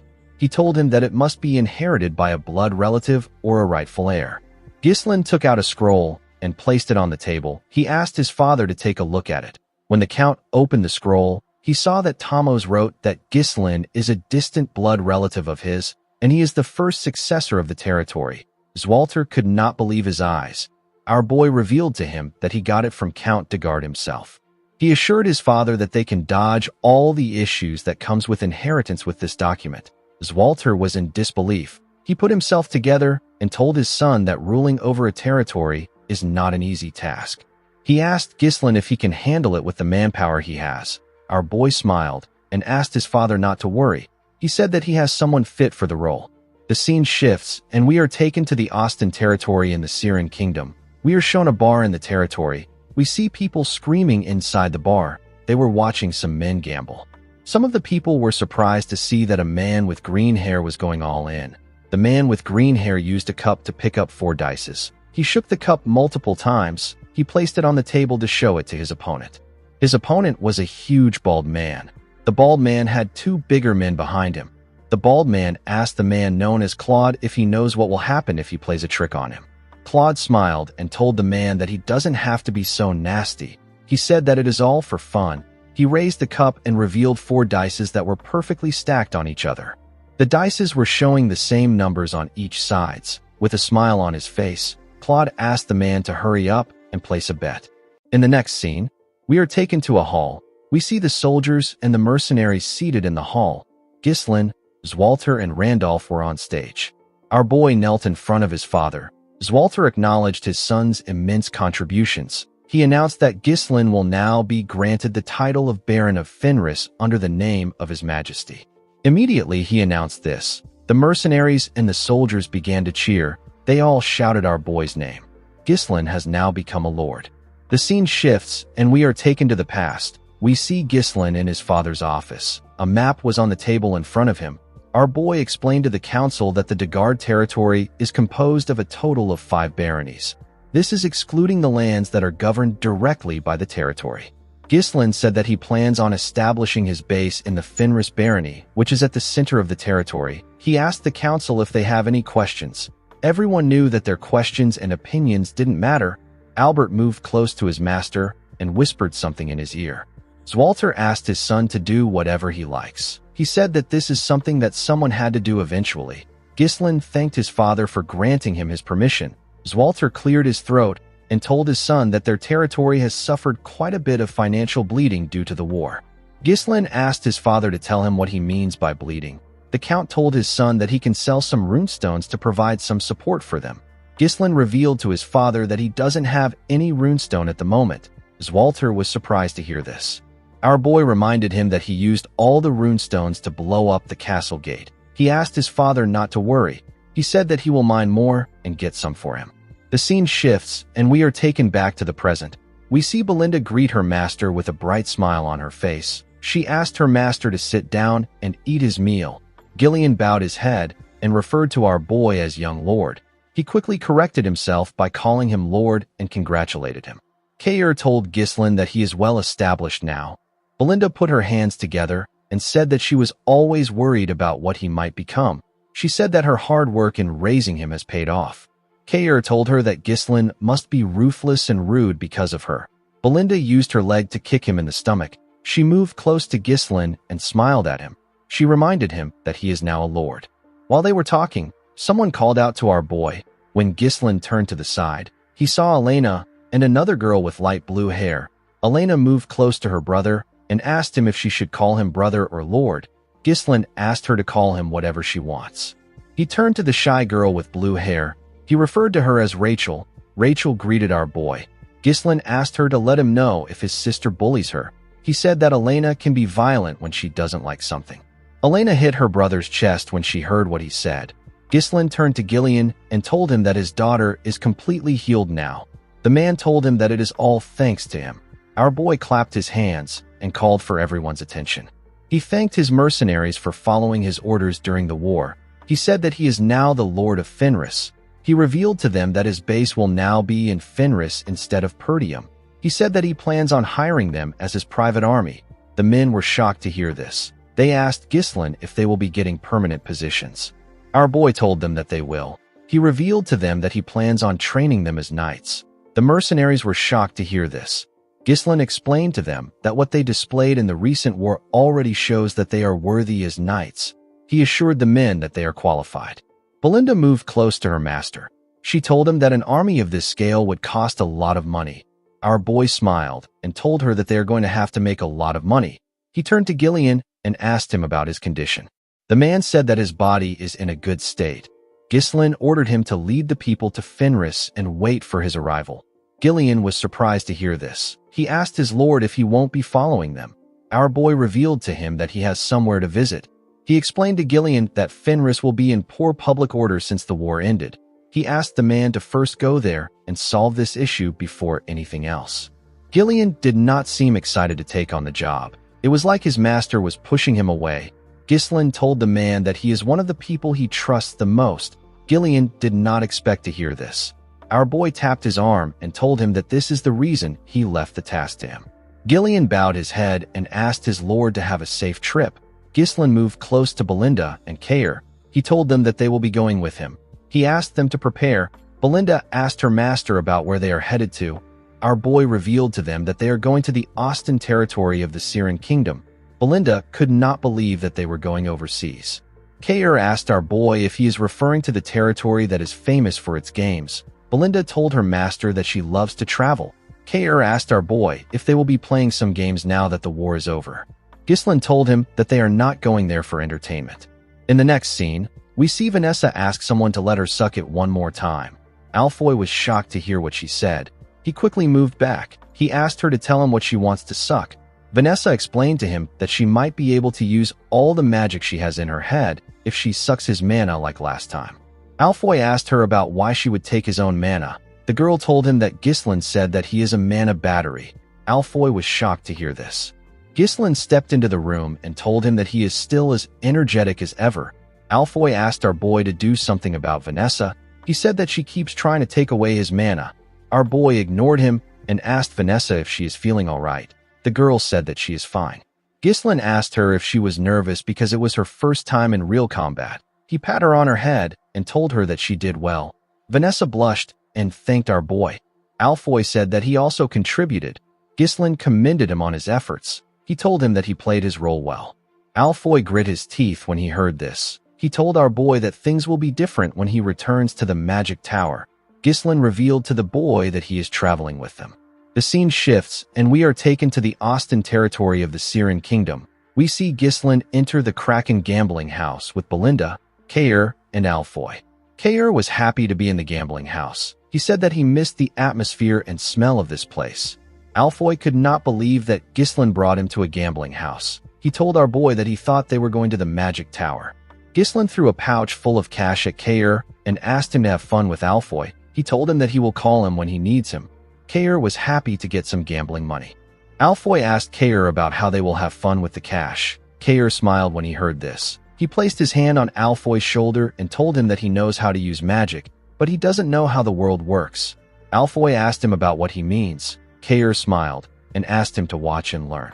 He told him that he will show him how to make money with money. Belinda and Ghislain walked forward. The maid told her master that he can be honest with her. She asked him if he is also there to have some fun. She promised not to nag him if he gambles a little. She told him that he has done a lot. Ghislain assured her that he is not there to gamble. He revealed to her that he came to find the man that he wants to make the steward of the territory. He said that the man lives in this gambling house due to his circumstances. He said that he wants to take the man away before he loses his hand. Belinda was shocked to hear this. She couldn't believe that her master wanted to make a gambler the steward of the territory. Ghislain told her that the man is under special circumstances. He asked her not to worry about it. He assured her that the man is good at handling resources. Before he could tell her the man's name, someone called Claude a crazy bastard and told him that he caught him. Ghislain and Belinda quickly turned around. In another part of the gambling house, we see a large amount of people gathered around a particular table. The people spoke about how it was odd that Claude had been winning. They said that he deserves what he is about to get for boasting about his education. On Claude's table, we see one of the huge men that works for the bald man holding him down. He held out his hand. The other guard took out his sword. People asked the bald man, whose name is Captain Crank, to cut off Claude's hand. Crank reminded Claude that he asked him not to play any tricks. He accused Claude of swapping and using a die that has weight in it. He told him that he can't use tricks with a fake die. The man crushed the die in his hand and asked Claude if he has been scheming this entire time. Claude said that he has never prepared or swapped a die like that. He told Crank that he is the one playing tricks on him, even though he asked him not to play a trick. Crank asked Claude not to feel mistreated. With a smile on his face, he told the man that they can never fully understand each other. Claude grit his teeth out of anger when he heard this. Crank ordered his subordinate to cut his hand off. When the man raised his hand, Claude closed his eyes. He began to sweat. While he was panicking, he heard someone say that it is a fun game. The person asked Crank to let him join them. Claude quickly opened his eyes. He saw that Ghislain was blocking the man's sword. With a look of anger on his face, Crank asked our boy for his identity. Our boy introduced himself as Baron Ghislain Fenris of the Lithania Kingdom. Crank did not expect to meet a noble from a foreign land. His men quickly raised their swords. They wanted to attack Ghislain. Crank ordered them to stop. He welcomed our boy to the Kraken gambling house. He asked him not to start a fuss in this place. He asked Ghislain and his men to put their swords away. His men quickly followed his order. Our boy put his sword away and called out to Belinda. The maid put her dagger away. Crank referred to our boy as a distinguished guest and asked him about why he came to a place like this. Ghislain said that he was looking for someone. He said that he has found the person. He asked Claude to stand up. He told him that he came to get him. In another part of the gambling house, we see someone roll 3 dice. The 3 dice all landed on 1. This roll made Alfoy win the game. He was given a large amount of gold. The boy was shocked to see what he won. The other gamblers could not believe that they lost to a newbie. They wondered about how he was so lucky. Kair placed his hand on Alfoy's shoulder and asked about the amount of money he won. He did not think that Alfoy would be so lucky. Alfoy did not say anything. He realized that he just earned more money than he has ever gotten from selling magic scrolls all day. The boy felt his heart beating fast. He wondered about the last time he felt his heart beat this fast. I think Kair might have created a gambling addict. Kair noticed that people were shouting upstairs. He wondered why they were doing this. Alfoy did not care about the noise. He was more focused on his newfound passion. Belinda asked her master if this is the gambler he is looking for. Our boy told her that it is. Crank told Ghislain that things can't go as he wants. He explained to him that Claude did not honorably participate in the sacred game and resorted to trickery. He said that Claude must pay. Ghislain asked him if he is serious. Claude smiled and bowed his head to Ghislain. He referred to him as Baron Fenris and apologized to him. He told our boy that he lost the money he gave him to support himself to a swindler. He said that this gambling house manages all the dice used here, and they thoroughly screen for the smuggling of cheating tools through inspections of personal belongings. Claude said that it is quite suspicious that a rigged die appeared precisely at the moment he played a big bet. Belinda wondered why Claude was speaking to her master like he knew him. She told him that he has never seen her master. She said that he is lying. Ghislain stopped her before she could raise her voice. He asked Crank if what his subordinate said is true. Crank wondered where Claude got such a huge amount of money. He believed that Ghislain gave him. He told our boy that he doesn't know how he and Claude are acquainted. He asked him not to trust Claude's words. He said that swindlers always have excuses. He revealed to Ghislain that this gambling house belongs to Baron Austin. He explained to him that he won't be able to avoid a diplomatic dispute if he causes trouble there. He suggested that they just pretend that nothing happened and our boy returns to his land quietly. Ghislain told the man that he cannot do this. He told him that he has swindled him. Crank did not expect this. Our boy sat down and asked the man not to scowl at him. He suggested that they find a compromise since they both want Claude. Our boy asked Crank to play a game with him. He told him that he will take Claude and his money if he wins. He said that he will give him his status and all his assets if he loses. Everyone was shocked to hear this. Claude became scared. He told Ghislain that he appreciates the thought. He asked him about why he is going so far for him. Our boy pulled him close and told him that he is someone he needs. Claude did not expect to hear this. Crank laughed and said that he doesn't remember the last time he saw a noble with this much gut. He accepted Ghislain's offer and told him that a person must gamble if they are at a gambling house. Everyone around them began to cheer. They couldn't believe that some no-name noble was challenging Crank. They were all happy to witness a big match. Crank placed the dice on the table and told Ghislain that the person with the lowest number wins. There is no such thing as a tie in this game. Crank laughed and said that nobles these days don't seem to understand the rules if they are too complicated. Ghislain told him that he understands. He asked him to start. Crank was annoyed to hear this. He told our boy that he is hastier than he thought. Someone took out a coin and tossed it up. Ghislain chose heads and Crank chose tails. The coin landed on tails. Crank was asked to start first. The man picked up the cup and said that he will go first. He began to shake the cup. He shook it vigorously. Belinda believed that he was doing too much. She did not know why he was taking all the time in the world to throw a single die. While shaking the cup, Crank swiftly opened the bottom of the cup and did something to it. Immediately he did this. He slammed the cup on the table. When he removed the cup, it was shown that the die landed in 1. The dealer announced that he got 1 point. Everyone began to cheer. They couldn't believe that the game was over the moment it started. They said that people need to stop bothering Crank. Belinda became scared. Claude didn't know what to say. Crank apologized to Ghislain. He said that the game ended too quickly after they caused so much noise. Ghislain asked him to keep quiet. He told him that he has a big mouth. Crank did not expect this. He believed that our boy was bluffing. He assumed that Ghislain was pretending to be calm. He was certain that our boy was panicking. He believed that Ghislain was wasting his time. Crank used a special custom-made cup with a bottom that opens depending on how it is held. He took out a weighted die that always lands at 1 between his fingers. The motion of shaking the cup is used to conceal the process of switching the die. No one has ever caught Crank using this trick. He smiled and told himself that our boy cannot avoid defeat, no matter how hard he tries. Ghislain covered his hand with his mana. and pressed it against the cup. A small wave of energy covered him. The energy dispersed when our boy released his mana. He placed the cup down and reminded the man that he said that the person with the lowest number wins. The moment he said this, our boy removed the cup and showed everyone the crushed die. He told Crank that he got 0 points. The man was shocked to see this. Everyone around the table were also shocked to see that Ghislain turned the die into dust. They wondered if this counts as a loss for Crank. Crank stood up and pointed at our boy. He told him that this doesn't count. He said that it is trickery. He told Ghislain that he can't do this even if he is a noble. Ghislain grabbed his hand. He pressed it and made the man drop a die. He asked him to tell him what he was holding. Everyone was shocked to see another die drop from Crank's hand. They couldn't believe that he has been lying to them this entire time. Our boy reminded him that he talked about acting honorably in the sacred game. Crank could not comprehend what was happening. He wondered if Ghislain knew everything from the start. He quickly took out a dagger and thrust it at Ghislain. Our boy easily dodged the attack by moving to the side. Belinda and Claude were shocked to see this. Our boy told the man that he should have done this from the start. He said that there is no reason for him to be polite when he is a thug. Crank moved his dagger to his other hand and told Ghislain that he doesn't know what he is talking about. He told him that they can't let him go now that he knows. He ordered his men to attack our boy. They quickly charged at Ghislain. Ghislain dodged their attacks by jumping. He stepped on their shoulders and used it to push himself forward. Crank was scared to see our boy coming at him. He quickly raised his dagger and thrust it at him.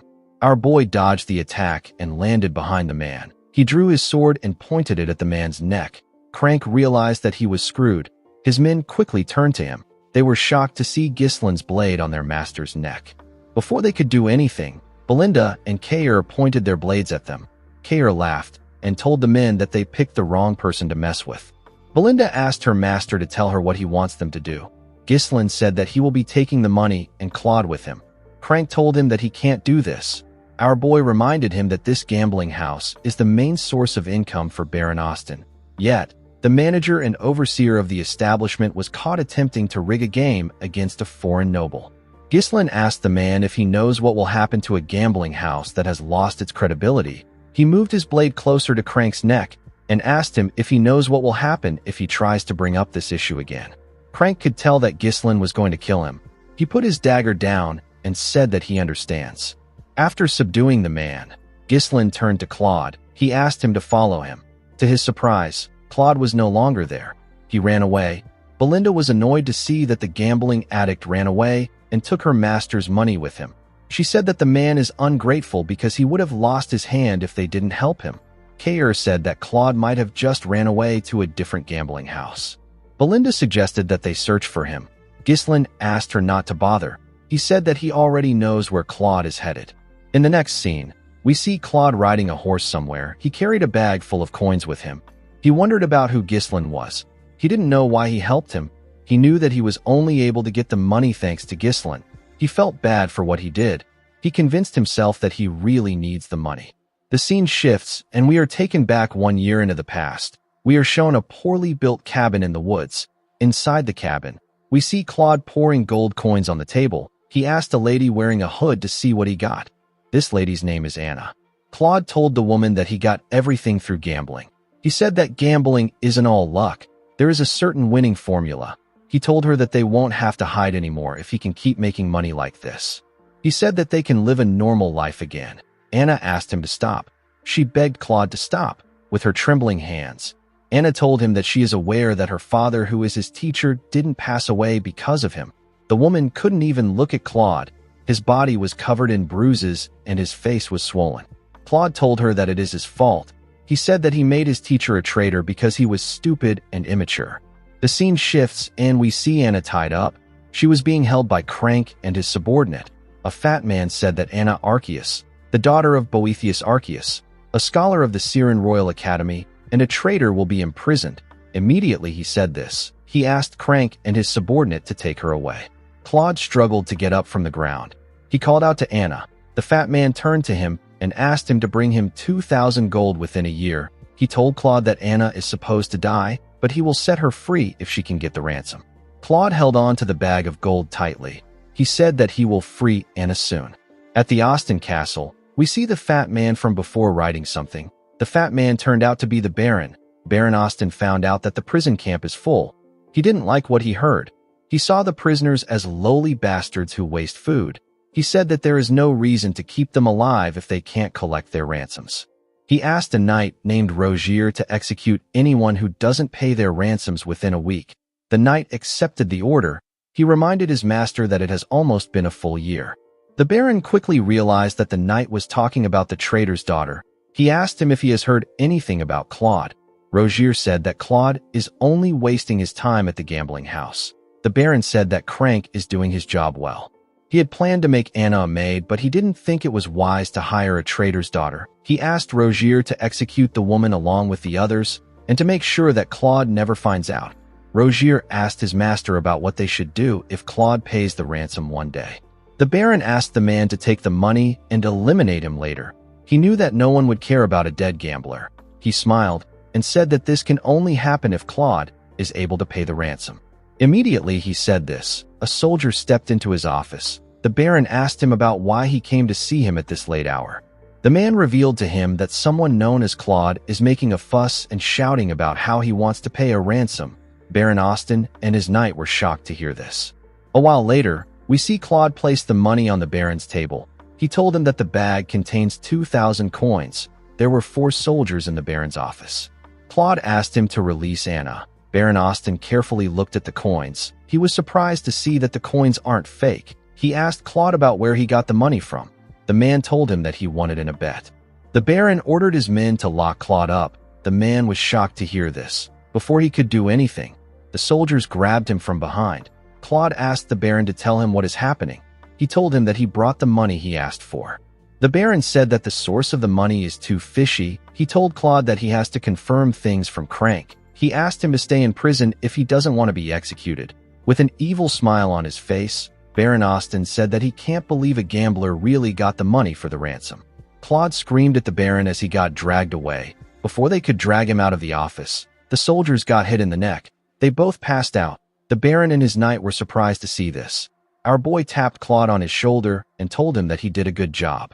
The man was shocked to see him. Ghislain walked forward and greeted the Baron. The fat bastard asked him to tell him who he is. Ghislain snapped his fingers and introduced himself as Baron Ghislain Fenris from the Lithuania Kingdom. Immediately he said this. Belinda and Kair brought Crank into the room. Belinda used her rope to push him and make him kneel. Baron Austin was surprised to see Crank. Kair moved forward and drew out a chair.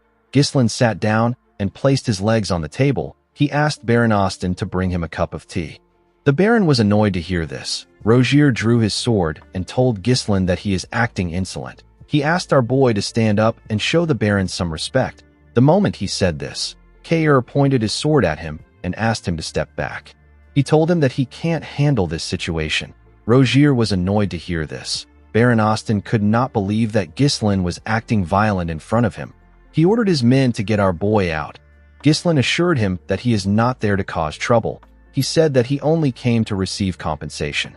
Baron Austin asked our boy about what he means. Ghislain called out to Belinda. Immediately she heard her name. She pushed Crank forward. Our boy grabbed the man's chin and told the Baron that the manager of his gambling house was caught cheating in a game against him. He told the Baron that he and Claude almost lost their life savings on the game they bet on. Baron Austin quickly realized that the money in front of him was gotten from the game. Crank told the Baron that Ghislain is lying. He said that our boy was the one who cheated. Belinda was annoyed to see that Crank was still lying. She kicked his head with her leg. Baron Austin did not expect Crank to cause trouble for someone like Ghislain. He believed that the man should have carefully chosen his opponent. He asked our boy to tell him what he wants him to do. Our boy said that it is unacceptable to cheat in a gambling house where trust and credibility is the utmost priority. He asked the Baron to give him and Claude a fair compensation. Baron Austin said that Crank just said that he is lying. He told Ghislain that he doesn't know who to believe. He asked him to meet a judge if he is looking for a just solution. He said that the situation has nothing to do with him. Ghislain told him that the situation actually has something to do with him. Baron Austin asked him to tell him how it concerns him. Ghislain explained to him that the Kraken gambling house is a place where many nobles from various countries visit to indulge in gambling. At least half of the Baron's total income comes from the gambling house. Ghislain told the Baron that if people find out that cheating was uncovered in the gambling house, it will look like he brazenly tried to scam the nobles. He said that things will become interesting if this happens. With a look of anger on his face, the Baron asked Ghislain if he wants him to pay him hush money. Ghislain told him that the compensation must be at least twice the amount in the bag. He asked him to also release Anna Arceus. Claude was shocked to hear our boy's request. He didn't know how Ghislain knew about his situation. Our boy told the Baron that he will act like nothing happened today if he can fulfill his requests. Baron Austin said that he finally understands what is happening. While screaming at the top of his voice, he called Claude an ungrateful prick. The man was surprised to hear this. The Baron told him that he gave him the chance to save a woman that is supposed to be executed, but he repays him by working with another country's noble to rob him. Immediately he said this, his soldiers ran into his office. Kair asked Claude to move aside. He told him that he will only get in the way. Belinda felt offended that Baron Austin thought that they were working with Claude from the start. Ghislain asked her to give him a dagger. Baron Austin told our boy that no one will hear about anything if he kills them there. He ordered his men to take out the group. Immediately he gave the order. Rogier swung his sword at Ghislain. Before his blade could reach our boy, he used his leg to kick the bag of gold. The bag hit the knight's head and made him lose balance. Ghislain took out the dagger and charged at the Baron. He stabbed his hand and pressed it into the table. Baron Austin screamed out in pain. His men couldn't reach him because Belinda and Kair were holding them back. With a cold gaze in his eyes, Ghislain asked Belinda and Kair to not kill the soldiers. They accepted his order and charged at the soldiers. Kair used his sword to block his opponent's attack. He then gave him a punch that knocked him out. Belinda took out some thin and light strings. She used it to block her opponent's sword. She gave the man a bone-crushing kick in his neck. Ghislain got on the table and blocked one of the soldiers' attack with his sword. He pushed the man back with his sword. The moment he did this, Rogier charged at him. He swung his sword at him from behind. Our boy easily turned around and blocked the man's attack. He used his sword hilt to hit Rogier in his neck. His attack went through the knight's helmet. Claude watched the group as they fought. He didn't understand what was happening. He couldn't comprehend why they were going this far for someone they didn't know. Immediately he thought of this. He remembered our boy telling him that he is someone he needs. Claude didn't want to believe this. Life had already taught him that there is no such thing as kindness without a reason. Ghislain and his subordinates took out the entire unit. While crying, Baron Austin called our boy a scoundrel. He couldn't accept the fact that Ghislain wounded a noble. Our boy took out the dagger. He told the Baron that he will be taking the money and Anna. Before he could say anything else, Claude grabbed his clothes. The man decided to accept Ghislain's kindness. He believed that it was better for him to accept it now and regret it later. With a confident look on his face, he told the Baron that he can come to the Fenris territory of the Lithania kingdom if he has a problem with them. He told him that he will treat him like a guest. The next day, we see Kair and Belinda riding their horses in front of Ghislain's wagon. Claude sat with our boy. Ghislain asked him if he is certain that he doesn't want to live with Anna. Claude said that Anna will find it more comfortable to stay in her homeland without the person who caused her father's death. He looked up and said that he didn't even save the girl by himself. Ghislain smiled when he heard what he said. He told himself that he has now repaid his debt to his friend. It was a debt that he owed him when he was obsessed with revenge. He recalled how he held Claude's dead body in his hands. Ghislain looked at the sky and said that he feels much lighter now. He looked at the land in front of them and asked Claude to tell him how he likes the place. Claude asked him to kill the lord of the land if he gets the chance. He said that the land looks a bit strange, but it will be easy to take over. Ghislain asked him if he is suggesting that he harms himself. Claude was shocked to hear this. He couldn't believe that this poor-looking countryside belongs to our boy. He told him that he only followed him because he looked rich. Ghislain grabbed his head and moved him closer. He revealed to Claude that he is now the steward of their land. He told him that everything he sees will now be under his management. Claude realized that he messed up. He told Ghislain that he takes back everything he said. He begged him to take him back to Anna. Unfortunately for him, it was too late. The scene shifts, and we are taken to the Desmond territory. We see Count Desmond sitting on his throne. His officials sat on a round table in front of him. The Count mentioned Perdium and Fenris. His officials became nervous when they heard him speak.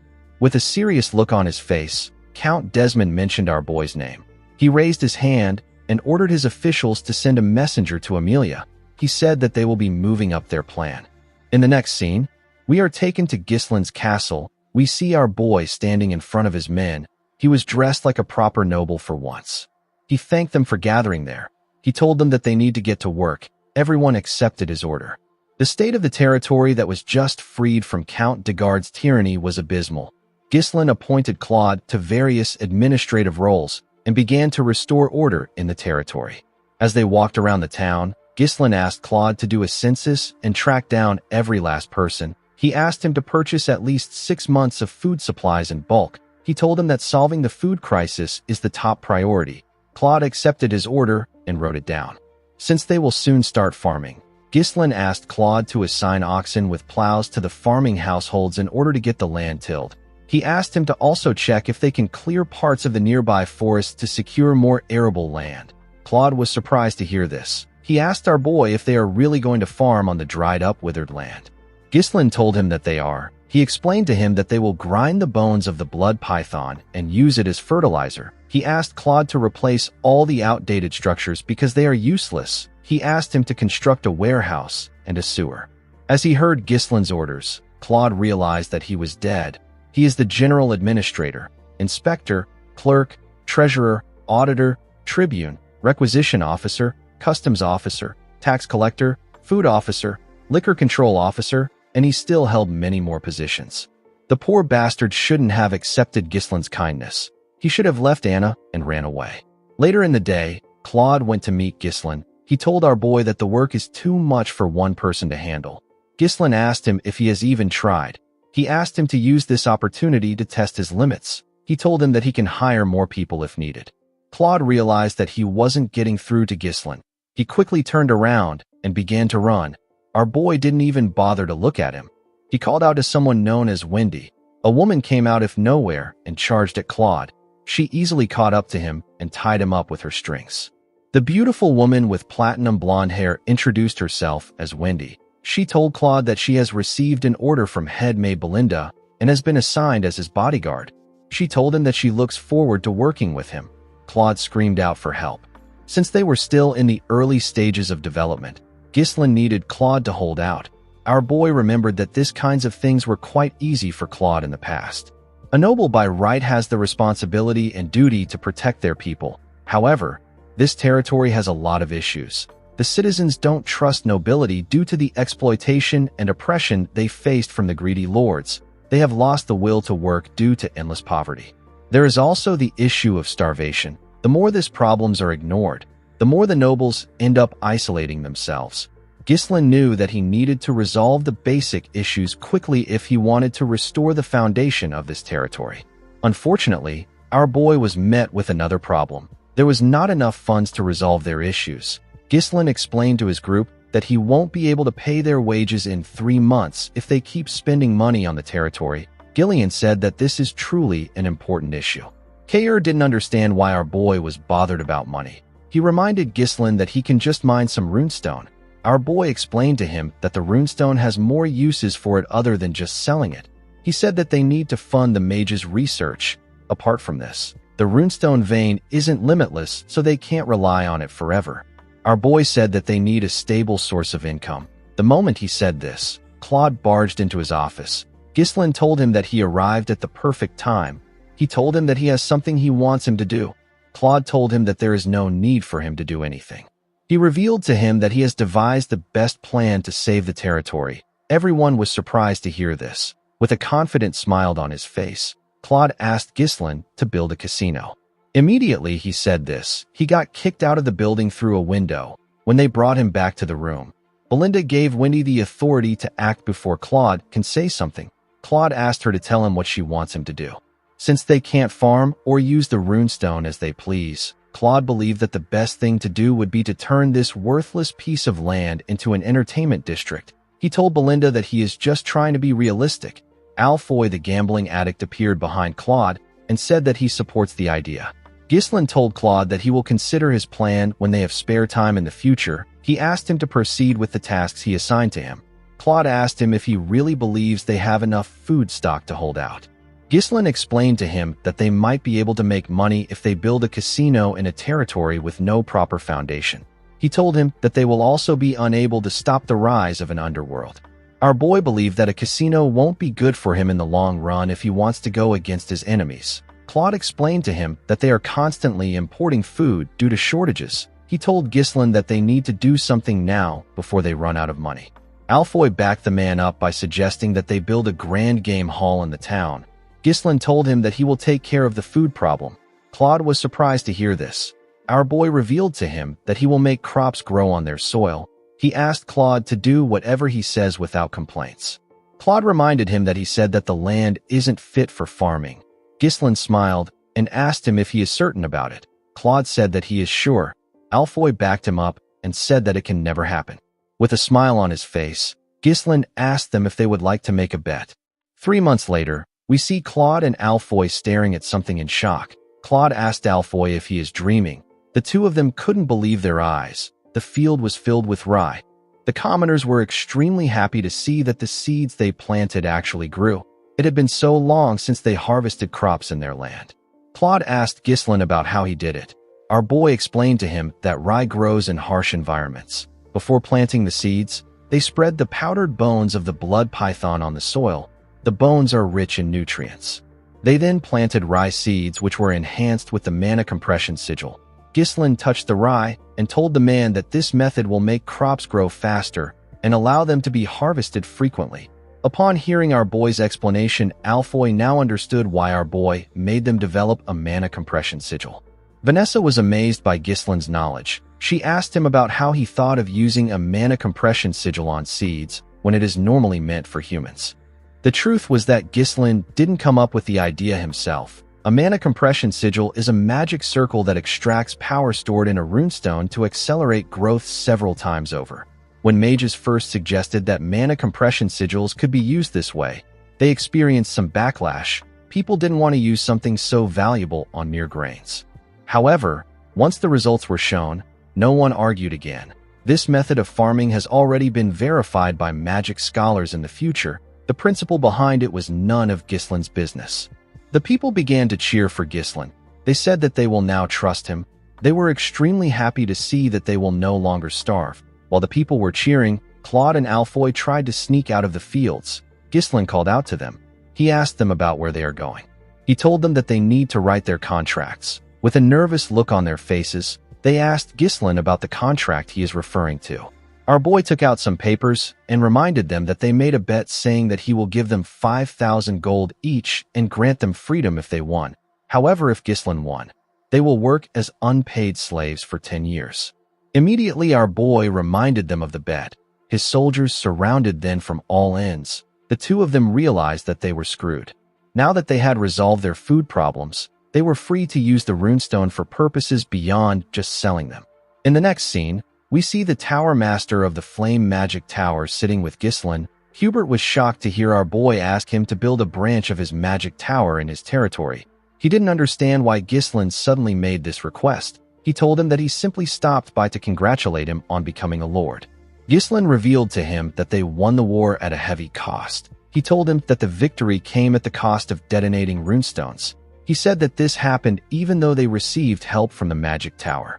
Hubert was shocked to hear this. He only heard about Perdium's victory. He didn't hear about the runestone.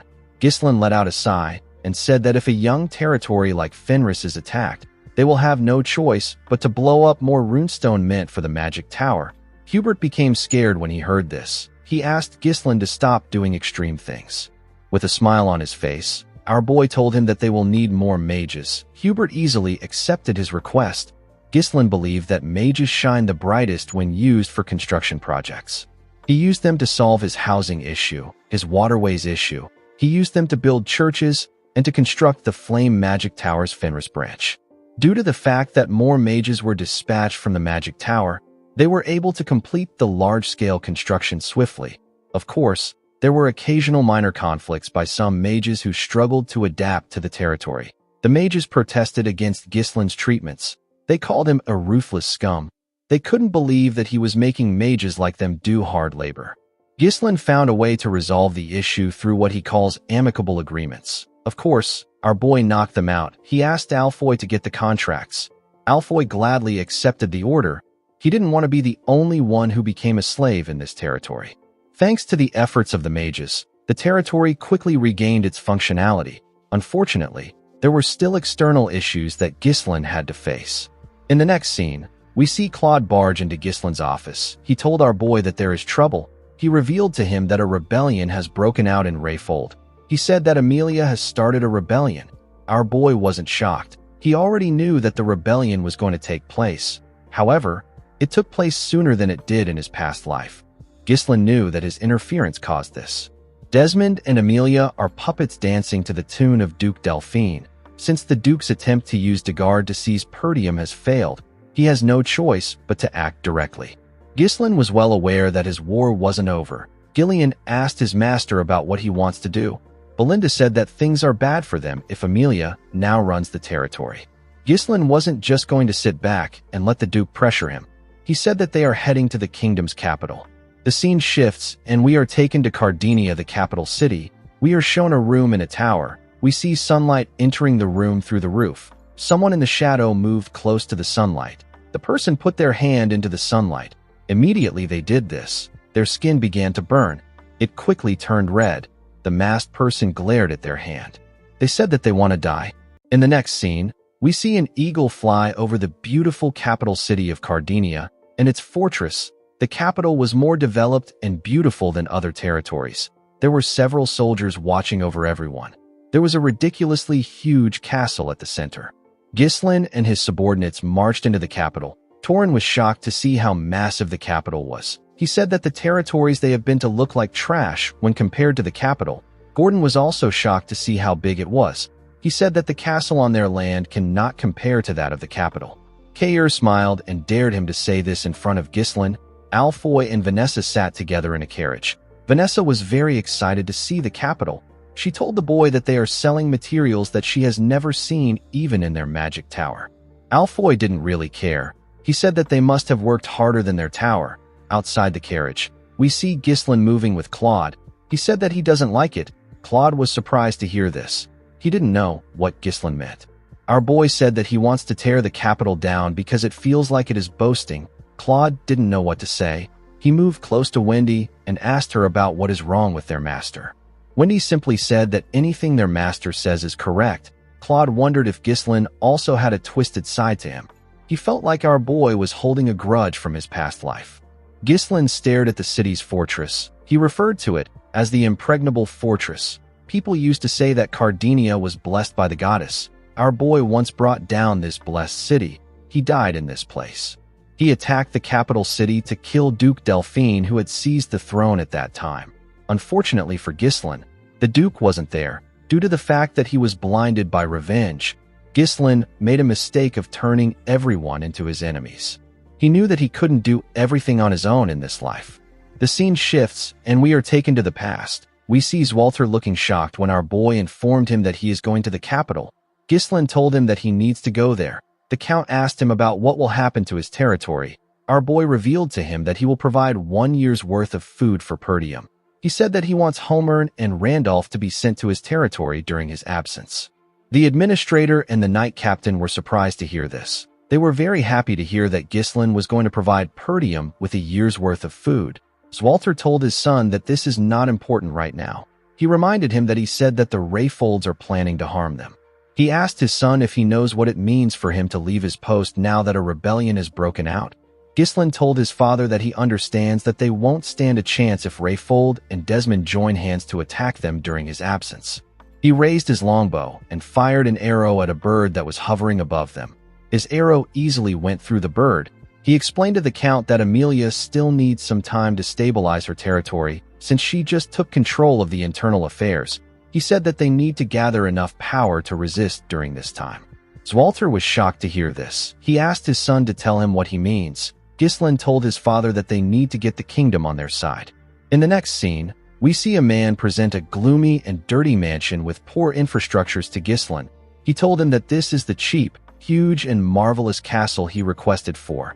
Our boy asked Belinda about how it looks. With a nervous look on her face, the woman said that it is quite spacious. Alfoy and Claude moved close to the man and asked him to tell them what is wrong with the mansion. The man was also aware of the state of the mansion. He told the men that the place has been unsupervised for a long time.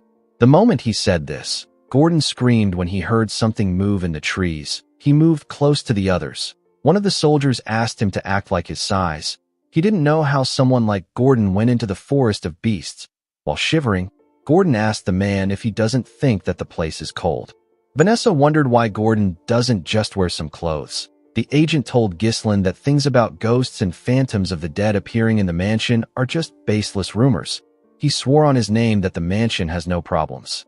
Ghislaine told the man that he will take it. He asked him for the price. Claude was shocked to hear this. He quickly asked the agent to stop. He grabbed his head and showed Ghislaine the smile on his face. He told our boy that this man is obviously happy to get rid of this mansion after not being able to sell it for a long time. The agent actually couldn't even hide his happiness. Claude told his master that they need to perform geomancy on this place. Ghislaine assured him that he doesn't need to worry. He told the man that a ghost can't kill him. He told him that he can just beat up the ghost if it shows up. He asked him not to be scared. The agent quickly grabbed our boy's hand and told him that he made a smart decision. He explained to him that the mansion and the land that comes with it originally cost 1,000 gold. He told him that he will sell it to him for 500 gold due to their poor management of the place. Ghislaine said that he will pay 200 gold. The man was shocked to hear this. Our boy reminded him that he said that there are ghosts in the mansion. He said that he is very scared of ghosts. He told him that he can go somewhere else if he doesn't want to sell it for 200 gold. The agent explained to him that this is the only mansion in the capital going for this price. Our boy told him that the maintenance costs of a cursed property like this will end up higher than the property value. He reminded him that he will still have to continue paying the annual land taxes if he is unable to sell it. The agent became nervous. With a smile on his face, Ghislaine asked the man if he knows anyone else who would buy this mansion other than him. While our boy was talking, we see the masked woman who was in the tower watching him from the roof. Immediately, she got a look at Ghislaine. She disappeared. After our boy bought the mansion, Belinda and the others went inside. Belinda told the men that they need to remove all the gloominess in this mansion. The men quickly began to clean the building. While they were cleaning, Claude called out to Ghislaine. He reminded him that he said that he will get one of the factions in the capital to support them. He asked him about how he plans to do this. He asked him if he believes that the factions would want to meet a countryside noble. Ghislaine told him that the nobles don't have a reason to meet with him. He said that he will give them a reason to meet with him. In the next scene, we see a large amount of ingredients on a table. There were numerous cauldrons next to this ingredients. Claude asked his master about why he prepared these things. Alfoy asked him if he is going to perform some sort of alchemy. Ghislaine told him that he is kind of correct. He revealed to the group that they will be making cosmetics from now on. Alfoy and the others were shocked to hear this. Our boy explained to them that he is going to make some samples and send it to every noble house in the capital. Claude asked him if he plans on using this to establish connections across the capital. Belinda wondered if this would really work. Ghislaine smiled and told them that they will understand what he means once they use one of the products. He assured them that the nobles won't be able to resist his product. Nobles see exceptional looks as a symbol of power and dignity. They were the kind of people who would stop at nothing to look beautiful or handsome. In the future, it will be revealed that the cosmetics which are made from mercury and cinnabar powder are incredibly harmful to the skin. Duke Delphine created an improved line of cosmetics to address this issue. He made a massive profit from this. Ghislaine stole the recipe for this cosmetic when he plundered the Duke's house. This dream cosmetics that resolved all the flaws of the old products is known as Deneb. Our boy asked Vanessa to use her magic to oxidize the zinc and turn it into powder. He placed beeswax into a preheated steamer and let it melt. He then added evening primrose seed oil and shea fruit extract. Once removed from the heat, the zinc oxide powder is added. After this, our boy blended in oil extracted from the blessing of the fairy. The moment he did this, the product released a scent into the air. Vanessa and Alfoy were shocked to smell the amazing scent the product released. Claude wondered why a mere baron would even know how to make something like this. Ghislaine gently shook the cream. He told his subordinates that it is not yet finished. He explained to them that they need to leave it for a day in order for the cream to solidify. Ghislaine knew that once anyone uses Deneb, they will not be able to get themselves to use other products. This products will become essential to the nobles. Our boy smiled and said that he will make good use of this product. He turned to Claude and asked him to wrap the product up. He ordered him to send it to the nobles as a gift. Claude was surprised to hear this. He asked our boy if he won't even test it. Ghislain assured him that it is fine. While they were talking, the masked woman watched them from a window. She was staring at the product. Later in the night, we see a heavy rain falling in the capital. Everyone in the mansion was asleep. The masked woman appeared in the mansion. She appeared in the room where the products were. She moved close to the wrapped products and picked one up. She opened the product and gently touched the cream. While she was looking at the cream, Ghislain appeared behind her. He asked her if she is the ghost from the rumors. The woman was shocked to hear his voice. She quickly turned around. Ghislain told her that he can guarantee the effects of his product. A heavy lightning struck when our boy said this. The woman quickly drew a sword and charged at Ghislain. She appeared in front of him in an instant. Our boy drew his sword and blocked her attacks before it could touch him. The woman tried to thrust her blade at him, but our boy blocked it before it could touch him. He swung his sword at her and pushed her back. The woman turned around and attacked his back. Ghislain was able to move his sword behind him to stop the attack. He pushed her sword back. The woman took a stance and pointed her sword at him.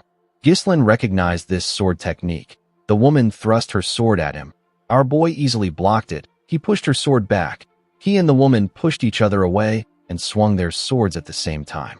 They parried each other's attacks. Ghislain recognized this grace, modesty, and spiral of roses that this woman displayed. Every single one of her movements draws a graceful trace. The woman raised her sword and swung it at our boy from the side. Ghislain easily blocked the attack. He grabbed the woman's hand and dragged her. He put his blade close to her neck. The woman was unable to move. Ghislain found it odd that a lady like her is pretending to be a ghost in a place like this. He asked the woman about her relationship with the Branford family. A while later, we see Belinda and Gillian rush into the room. Belinda was only wearing a garment. She held her dagger in her hand.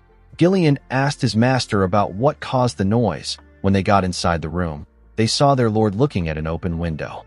Ghislain asked them to go back to their rooms and rest. He said that things might actually work out better than he expected. The scene shifts, and we are taken to a more beautiful mansion. We see a woman standing in front of a mirror after getting her makeup done. Her maid told her that she is as beautiful as ever. This woman is the Countess of Elizabeth. Her name is Muriel. Muriel wasn't satisfied with her face. She knew that her face was burdened with all kinds of paint and powder. In her youth, she was a pioneer who led the fashion world of the capital. Every woman imitated her cosmetics, and they wore clothes styled to look like hers. However, her fame began to fade as the years passed. Her makeup is now nothing but a veil to hide the passing of time. Muriel wondered if she can never return to her glory days again. While she was thinking, her maid informed her that she has to go to the salon. The moment the Countess turned around, she saw something shocking. Her maid's face was glowing. Her skin looked amazing. Muriel grabbed her face. She felt the moisture and the firmness of her skin. She ordered the maid to tell her what she did to her face. The woman revealed to her that Count Elizabeth received cosmetics as a gift, but he didn't want them, so he gave them to the maids. She told Muriel that her husband received it as a greeting from a noble who just arrived in the capital. In the next scene, we see Muriel's carriage at Ghislain's entrance. Alfoy, Claude, and Gordon were shocked to see the woman's golden carriage and white horses. They wondered if the queen was coming to greet them. Claude realized that Ghislain's cosmetics idea worked. He watched the Countess step out of the carriage with her feather fan when he pushed him and asked him to greet the Countess. Claude bowed his head and greeted her. He asked her to follow him inside to have a talk. Inside the mansion, we see Ghislain sitting in a pavilion in the garden. He was feeding a bird. Claude greeted him and revealed to him that Countess Elizabeth has come to visit them. Our boy fed the bird and stood up. The woman asked him if he is Baron Fenris. Ghislain kissed her hand and introduced himself as the Lord of the Fenris territory in the northern region. He told her that he is honored that she came to a secluded place like this. The Countess told our boy that he didn't send her any gifts. She said that he only gave it to her husband. She said that her fame wasn't great enough to reach the place he lives in. Ghislain smiled and told her that this is not true. He explained to her that he thought that it would be impolite to give the madam who leads the fashion world something that wouldn't satisfy her. Muriel liked that our boy praised her. She told him that he is not completely clueless. She said that they need to go straight to business. She sat with Ghislain in the pavilion. She asked our boy to give her his cosmetics. Ghislain asked her if she has used it. The Countess told him that it is excellent. She said that she no longer needs the other cosmetics she uses because of the product. She revealed to Ghislain that she wants to monopolize the product. She told him that all he needs to do is focus on developing and delivering the products. Our boy told her that he can only allow her to buy in bulk. The Countess gently smiled when she heard this. She told him that it will be very difficult for him to do business in the capital on his own. She explained to him that it will not be easy for him to enter the network of influential figures even if his product is good. Due to the fact that our boy settled in an old mansion, the Countess assumed that his finances are not very great. Belinda was annoyed to see the Countess talking down to her master. Claude found Muriel's words to be weird because they only settled in the mansion out of Ghislain's stubbornness. Our boy told the woman that the supply price will be a bit high. He asked her if she is okay with this. The Countess laughed when she heard this. She revealed to him that the Elizabeth family is one of the wealthiest family in the capital. Ghislain told her that each unit will cost 100 gold. The Countess was shocked to hear this. She asked our boy if he is joking. Ghislain assured her that he is not. He said that the Queen of Socialites has set her eyes on a product, so it must be worth a lot. Muriel blushed for a moment. She quickly put herself together. She believed that our boy was a sly fox. If it were jewelry or furniture, the price would make sense. It is completely absurd to sell a single jar of cosmetics for 100 gold. In order to make any profit, Muriel would need to raise the retail price above the supply price. Our boy was basically telling her to give up on the monopoly. She was annoyed to see that Ghislain was toying with her. Our boy smiled when he noticed that she was angry. He told the Countess that he has another offer. Belinda moved close to him with a box. Our boy explained to her that he can give her honor even if he cannot give her an exclusive deal. Muriel asked him about what he means. Ghislain placed the box on the table and opened it. He presented 15 cosmetics to Muriel. The woman was shocked to see this. Ghislain told her that this is the cosmetic he made by himself. He told her that it is called Deneb. He said that it is a gift to commemorate their connection. He picked up one of the Deneb and explained to her that there are still many nobles who don't know how effective Deneb is. He said that this is a product that can change the market. He told Muriel that she can be the one to change the market. Muriel let down her feather fan and smiled. She told Ghislain that he is a baron who only knows how to pick the prettiest words. She closed the box and accepted his offer. She stood up and moved her fan close to him.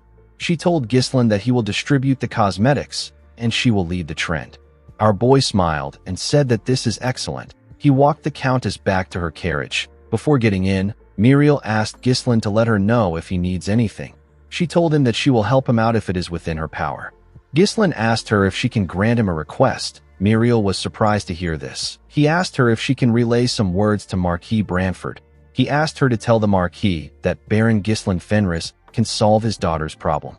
The scene shifts, and we are taken to the Branford territory. We see someone telling an old man with red eyes what Ghislain said. This man is the Marquis. In the next scene, we see Claude throwing money in the air. He screamed that they have hit the jackpot. He was very happy. He realized that the Countess was really famous. He couldn't believe that the expensive cosmetics were selling like hotcakes. Kayer was also surprised to see how much they made. Alfoy the gambling addict was amazed to see how much they made. He said that he can gamble until the day he dies with this money. Claude advised Ghislain to forget their land. He said that they should just stick to the cosmetics business. Wendy quickly tied him up to shut him up. Belinda wondered why he was so excited when it wasn't even his own money. Gillian commended his master for easily securing a place in the capital. Ghislain said that this is not enough. What he really wanted was something else. Later in the night, we see Ghislain walk to his pavilion. When he got there, he saw a knight waiting for him. The knight informed him that Marquis Branford has summoned him. The scene shifts, and we see Ghislain and his subordinates walking to the Marquis's huge mansion. When they got to the entrance of the Marquis's office, 2 guards opened the door for them. When our boy stepped inside, he saw the Marquis and the knight that came to summon him. There was also another man next to the Marquis. Marquis Branford didn't pay attention to Ghislain. He was looking at a book. Our boy bowed his head and greeted him. He introduced himself to the Marquis. Marquis Branford raised his head when Ghislain greeted him. He called our boy the son of Count Zwalter Perdium and the heir of Perdium. He called him an arrogant brat who won the war against de Garde, killed the count, and seized the lord's seat. The Marquis told Ghislain that he is completely different from his father. Our boy was not surprised to hear this.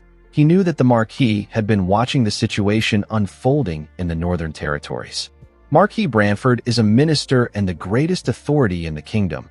He is the leader of the royalist faction that opposes Duke Delphine. All the kingdom's affairs pass through the Marquis's hands. If it weren't for Countess Muriel, who is a fellow royalist, Ghislaine wouldn't have been able to meet him this quickly. The man next to the Marquis drew a chair out for our boy. The Marquis asked him to sit. Ghislaine noticed that the Marquis had a deneb on his table. He sat in front of him. The Marquis told our boy that he heard that he claimed that he can solve his daughter's problem.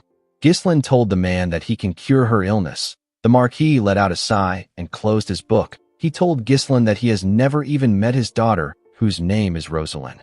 He asked our boy about how he plans to cure an illness that they have been unable to cure for years without even knowing her symptoms. Ghislaine informed the man that he heard some rumors while staying in the capital, and he gathered information on his own. He told him that he has cured an illness before. The Marquis told Ghislaine that he likes his confidence. Before our boy could reply to him, the Marquis asked him to leave. Ghislaine did not expect to hear this. The man told him that he is not the first person to claim that he can cure his daughter's illness. He said that all the others have failed. Each one of them had to pay the price with their lives for not taking responsibility for their words. The Marquis picked up the deneb. He said that he doesn't want a talented young man to waste his life. Ghislaine understood the Marquis's cold consideration. He knew that the man would have already tried everything possible to cure Rosalind's illness. He asked him if he doesn't plan on curing his daughter. The man said that it is not a big deal. He said that having bad skin cannot kill her. Ghislaine told the man that his daughter won't agree with him. The Marquis knew that our boy was right. He told him that he brought him there because he wanted to confirm it by himself. He asked Ghislaine if he is confident. Our boy placed his hand on his chest and told the man that he is different. The Marquis could tell that he was serious. He asked Ghislaine to do his best if he is determined to risk his life. He ordered the man next to him to provide Ghislaine with everything he needs. He asked him to reward our boy well if he succeeds. Ghislaine told the Marquis that a reward is not enough. He asked him to give him something that he desires. The Marquis did not expect to hear this. He asked our boy to repeat what he said. Ghislaine told the man that he is the pillar supporting the kingdom. He asked him if granting him one small wish would be difficult. The Marquis asked our boy if he is really asking for compensation just for treating his daughter. Our boy told him that he is.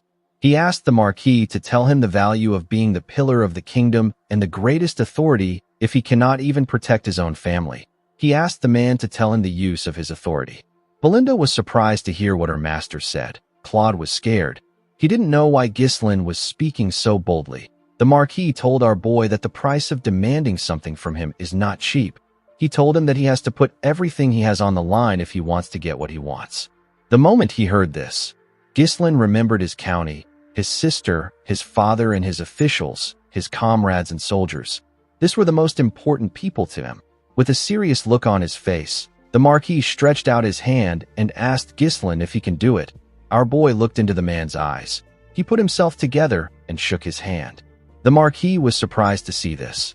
Our boy told him that he will put everything on the line. The Marquis looked into his eyes.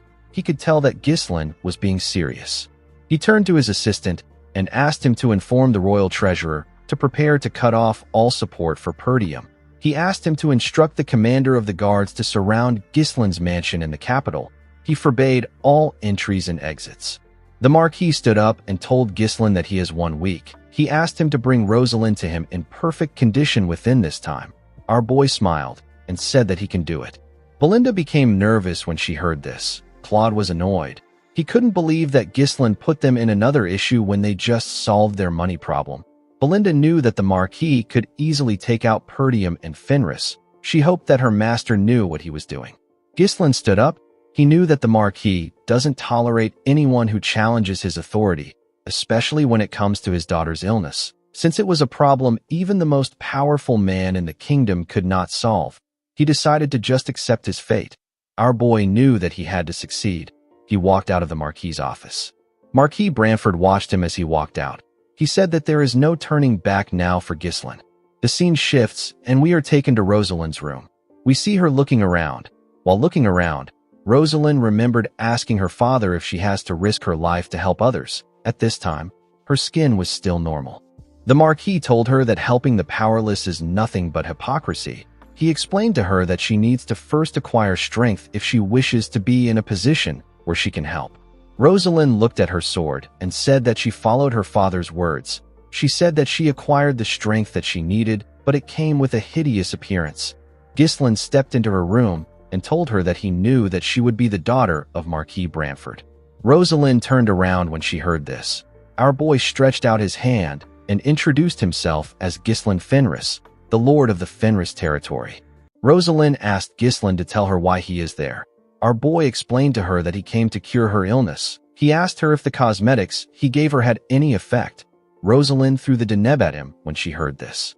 Ghislaine dodged it by bending his head. The product hit the wall and got destroyed. With a shaky tone in her voice, Rosalind asked our boy if he thinks that he is the first person to attempt to cure her illness. She put her hands around her body and told Ghislaine that she is not interested in knowing the medicine or method he will use. She asked him to leave her alone. She said that it is all futile. Ghislaine assured her that he is different. He revealed to her that he is putting his life on the line to treat her. Rosalind turned to him and told him that everyone who came to satisfy their greed always say that they are putting their lives on the line and they are different. She asked him if he thinks that he is special because his cosmetics are selling well. Ghislaine told her that he understands that she has been through a lot. Rosalind Bramford is a girl who inherited the blood of the Marquis and her mother, who is the daughter of the kingdom's chancellor. After her mother passed away, she became the sanctity of her family. The girl was skilled in both the pen and the sword. She knew how to wield the sword and use mana. She also built her achievements as the foremost patron of Cardenia's various industries. However, an unknown disease completely overturned the life of this talented girl. Even when the Marquis' family exhausted every possible means, Rosalind's illness couldn't still be cured. Due to this, Marquis Bramford sought to resolve his daughter's problem through a political marriage. Even if she could no longer live like before, the Bramford name would still be able to protect the girl. The cause of Rosalind's illness is an irreversible spontaneous skin eruption, which is caused by improper training of the mana cultivation technique. This is one of the rare rejection responses that appears when the balance between the polarities of mana collapses. In other words, Rosalind's mana road itself was in disorder. Rosalind drew her sword and covered it with mana. She asked Ghislaine to get lost before she kills him. Our boy knew that Rosalind's illness will worsen if she continues to force mana out of her body. He apologized to her and told her that he is going to have to treat her forcefully. Immediately he said this, he charged at the girl. Rosalind swung her sword at him when he got close to her. Ghislaine blocked her blade with his sword hilt. He used his sword hilt to push her blade down and grabbed her arm. He slammed Rosalind on the ground and managed to hold her down. Immediately he did this. He called out to Belinda and Wendy. The two women entered the room with a bed. They tied Rosalind to the bed. The girl asked them to let her go immediately. Claude stepped into the room with a box. Ghislaine took off his jacket and told the girl that he will remove her mask. Rosalind was shocked to hear this. Our boy explained to her that he needs to check her condition before beginning the actual treatment. When he placed his hand on her mask, Rosalind asked him to stop. She told him that she doesn't need his treatment. Ghislaine didn't listen to her. He took off her mask. Claude and the rest of the group were quite shocked to see how damaged her skin was. Ghislaine didn't seem surprised. He took out a vial from the box Claude was holding and explained to the girl that she will have to endure a lot for a week. He told her that she can endure what is about to happen as long as she is determined. Rosalind grit her teeth out of anger. She asked our boy if he has a death wish. She asked him if he really thinks that he can treat her illness. Our boy told her that he will die if he is not able to treat her. He poured the substance in the vial in her mouth. He told the girl that she will also die if she doesn't get treated. Rosalind was shocked to hear this. Tears flowed out of her eyes. Ghislaine covered his hand with his mana. He was certain that his method will be successful. This is because this treatment was invented by Rosalind's future self. Our boy placed his hand on Rosalind's stomach and pushed his mana into her body. His mana entered her veins. Rosalind felt a large amount of excruciating pain when Ghislaine's mana entered her veins. She couldn't believe that she had to endure this for a whole week. The girl wondered why she had to get this illness. She wondered why she was the only person in the world who had to suffer this kind of pain. The moment she thought of this, she remembered Ghislaine telling her that she will also die if she doesn't get treated. The girl grit her teeth and pulled herself together. Since she was going to die eventually, she asked our boy to try his best until the very end. She told him that she will kill him if he messes up. The scene shifts, and we are taken to Gislin's mansion. We see the mansion surrounded by the Marquis soldiers. Gislin's soldiers were scared and confused. They didn't understand why they were in a situation like this. While trembling, Alfoy said that their stupid lord must have made another mess. Gordon suggested that they look for Gislin instead of staying like this. Gillian asked him not to bother. He and Kaer walked down the stairs with barrels of liquor in their hands. Kaer asked the men to relax and have a drink. He reminded them that their lord wouldn't make a move without thinking. A week later, we are taken to the Marquis's mansion. We see the Marquis and two knights walking to the basement. When he stepped into the basement, the man saw something surprising. He saw Gislin standing in a room covered with blood. His daughter's face had a light veil on it. Our boy turned to the Marquis and looked him in the eye. Marquis Branford stared at Gislin with a chilling look on his face. Gislin used his hand to remove the veil on the girl's face. The Marquis was shocked to see what our boy did. The scene shifts, and we see people gossiping about how the daughter of the Marquis has been cured of her illness. Later in the day, we see Gislin step into the Marquis's office with Claude and Belinda. He bowed his head to the Marquis when he stepped into his office. Marquis Branford smiled and told our boy that he wasn't all talk. Gislin sat down and told him that he was able to do it because he gave him a chance. The Marquis asked him to tell him what he wants. Everyone in the room nervously looked at Gislin. They all wanted to know what he would ask for. Our boy asked the Marquis to be his guardian. The Marquis's subordinates were shocked to hear this. Belinda was happy to hear what her master said. She knew that he would request for this. Claude knew that Marquis Branford would be forced to take responsibility for his lord if he becomes his guardian. This is perfect for building a base of power in the kingdom. Marquis Branford reminded Gislin that he said that he needs a small favor. He told him that he now understands why he came to him. Gislin smiled when he heard this. The Marquis revealed to him that he already has someone in the north who he has set his sights on. Our boy asked him if he is referring to Count Brivant. The Marquis did not expect to hear this. He reminded Gislin that Count Rayfold and Count Desmond are also great lords in the north. He asked him about why he thinks it is Count Brivant. Our boy explained to him that Count Desmond pretends to be neutral, but no one knows what he is really thinking. The Rayfold County is currently in chaos due to internal family strife. Besides this too, the other lords are incompetent and greedy. On the other hand, Count Brivant is wealthy and close to the royalist faction. He also possesses the military power of the Flame Magic Tower. The only person that the Marquis could set his eyes on is Count Brivant. Marquis Branford asked Gislin if he is saying that he is more worthy than Count Brivant. Our boy smiled and asked the man to be honest. He asked him if he doesn't find the Count to be unsatisfying. Marquis Branford began to laugh when he heard this. He told Gislin that he is correct.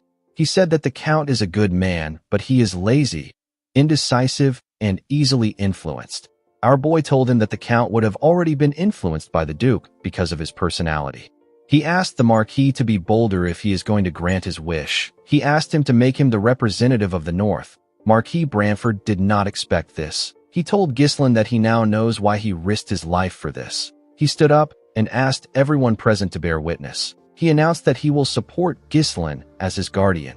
He said that our boy's enemies are now his enemies. Everyone who wants to face Gislin must remember that the Marquis stands behind him. Marquis Branford turned to our boy and asked him to swear that he will consider his honor in everything that he does. Gislin went on his knees and drew his sword. He held his blade and swore that he will consider the Marquis's honor. The moment he did this, someone congratulated him. Our boy quickly turned around.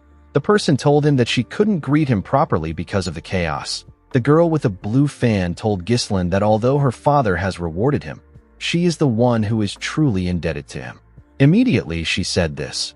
Rosalind closed her blue fan and revealed her beautiful face and shining red eyes. The girl told our boy that she will become his guardian. In the next scene, we see a party taking place in the Marquis's mansion. We see nobles dancing and talking to each other. Some of them talked about how Rosalind's illness was cured by some no-name noble with cosmetics. Someone said that it might be the Deneb that Countess Muriel has been advertising. A noble lady asked the man not to make her laugh. She said that a cosmetic product cannot cure an illness that even doctors couldn't cure. Another man said that Marquis Branford wouldn't host a banquet for no reason. He said that he heard that the Marquis has already decided on whom to support. While the nobles were chatting amongst themselves, someone asked them to look up. Everyone quickly turned to the door. They saw Ghislain walking with Belinda by his side. The woman wore a beautiful dress. Belinda grabbed her master's hand and asked him to take it out of his pocket. She asked him to put a smile on his face. Ghislain wasn't really interested in doing this. He asked the woman if she doesn't think that she is a little overdressed for the event. Belinda smiled and asked her master if he knows when she will get the chance to come to a banquet like this. She said that she cannot miss a banquet hosted for him by the real power of the kingdom.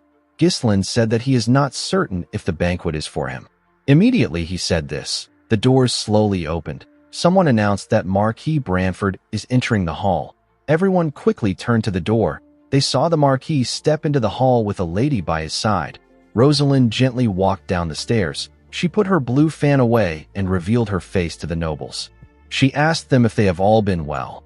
The nobles began to cheer when they saw Rosalind's face. They couldn't believe that the rumors were true. One of them said that she is even more beautiful than before. Belinda said that she almost didn't recognize the girl. She told our boy that no one would believe that this was the same person who had a bad temper a few days ago. While looking at the nobles, Rosalind turned to our boy and carefully looked at him. Ghislain didn't know why she did this. The Marquis thanked everyone for attending his banquet. He said that today's banquet is to celebrate his daughter and to allow him to officially announce that he has decided on his ward. The nobles were surprised to hear this. They couldn't believe that the rumors were true. Marquis Branford told them that some of them might already know our boy, but most of them don't. He said that Rosalind was able to break free from the illness that has been oppressing her for years thanks to the efforts of Baron Ghislain Fenris. The Marquis said that his family will do its absolute best to help Ghislain as its guardian. He asked the nobles to treat our boy the same way they treat him. He smiled and asked them to enjoy the banquet. Immediately he said this. The nobles turned to Ghislain and glared at him with a scary look in their eyes. They looked like predators that have found their new prey. Ghislain realized that the Marquis might be careful when making a decision, but he is decisive when it is time to act. He remembered the Marquis asking him to attend the banquet so that he could introduce himself to the nobles of the faction. He told our boy that the nobles can provide him with help in the future. Ghislain noticed that most of the kingdom's important figures attended this banquet. He didn't like interacting with nobles, but he understood that the banquet would benefit him a lot. While he was looking around, he heard some people gossiping. Some wondered if Ghislain deserved to be under the Branford family. Some said that his family doesn't even have any real power. Belinda was annoyed to see that they were looking down on her master. While the nobles were talking, someone called out to Ghislain. Our boy and Belinda quickly turned their heads. Rosalind bowed her head and told Ghislain that she would like to extend her gratitude to him. The nobles were shocked to hear this. The hall became quiet. Rosalind asked him not to pay attention to the petty noise. She said that it is natural for rumors to follow a popular figure. Ghislain said that he is not interested in this kind of popularity. He told the girl that their intense gazes are almost burning his skin. Rosalind told him that today is a special day. She explained to him that the nobles have confirmed that she has officially returned to the public's eye, and they found out that her father has become his guardian. She said that the nobles must be itching to do something. She stretched out her hand and told Ghislain that they need to greet the nobles. She said that everyone is waiting. Our boy carefully turned and looked at Belinda. The woman smiled and waved at him. Ghislain smiled and grabbed Rosalind's hand. The girl explained to him that the royalist faction is divided into 3 main groups. The first group belongs to the wealthy house of Elizabeth, which dominates the capital's culture and commerce. The second group is under the Chief Justice who oversees law and administration. He is the eldest son of the Royal Chancellor and Rosalind's in-law. His name is Sir Bilor Norton. The third group is under Marquis Morris Macquarie. He is the commander-in-chief of the kingdom's army. He is in control of the nation's military might. Rosalind explained to Ghislain that this people are the high nobles of the Lithania kingdom who wield immense power over administration, finance, and the military. She told him that whoever he chooses to greet first as the northern representative will either raise or diminish their prestige. The moment he heard this, our boy remembered the Marquis telling him that the world he is about to step into is completely different from the one he comes from. Rosalind told him that he has to choose well. Ghislain carefully looked at the nobles. He let out a sigh and walked forward. He moved close to Count Elizabeth and bowed his head to introduce himself to him. Marquis Morris was annoyed to see this. Count Elizabeth greeted our boy with a smile on his face. He told him that his wife has gained some confidence thanks to him. He asked Ghislain to let him know if he ever needs any help. Countess Muriel moved close to our boy and referred to him as their little brother. She said that our boy is quite loyal. Ghislain asked her if she is allowed to call him this in this formal setting. The Countess said that it is not important since they are the only ones there. She thanked Ghislain for saving their faces. Immediately she did this. Marquis Morris cleared his throat loudly so that Ghislain can notice his presence. A man wearing blue clothes said that Ghislain should first pay his respects to the commander of the army if he is the son of a count. A man wearing red who stood behind Marquis Morris said that Marquis Branford has grown old. He said that Marquis Branford is now poor at discerning people. Ghislain turned around and moved close to the Marquis. He walked past the man instead of greeting him. Marquis Morris was shocked to see this. He saw our boy introduce himself to Sir Bilor Norton. The man was annoyed to see this. Sir Bilor thanked Ghislain for curing Rosalind. He told him that he has lifted a great burden off his heart. He revealed to him that Marquis Branford told him that he was looking for dwarven and elven slaves. He told Ghislain that he takes care of the legal issues related to slave traders and taxes. He asked him not to worry about it. Ghislain thanked the man for his help. After he was done with Sir Bilor, he went to greet Marquis Morris. The man was quite angry to see that our boy greeted him last. He asked him not to get conceited because Marquis Branford is backing him. He told Ghislain that he can cut him off anytime.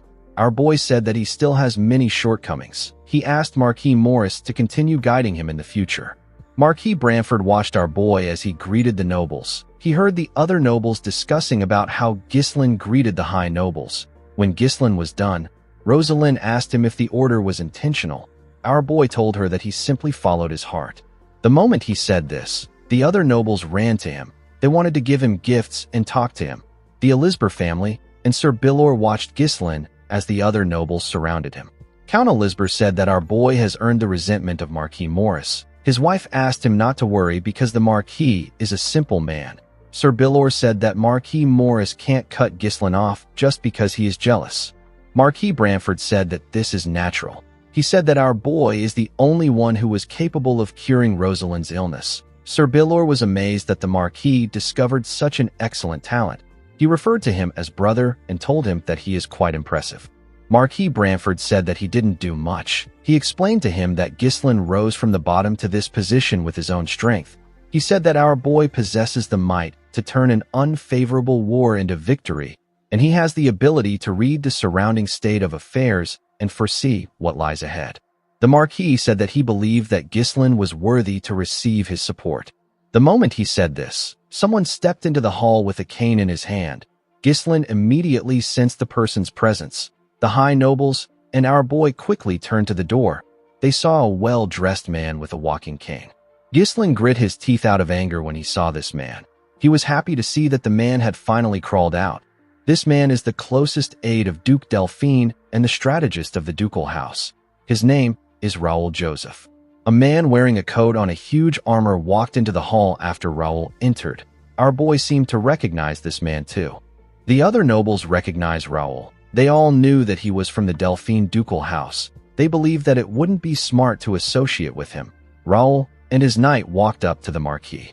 Raoul greeted Marquis Branford. The Marquis told the Viscount that he believed that he had no interest in events like this. The Viscount told him that he simply came there to pay his respects. He told the Marquis that he heard he recruited a young lion.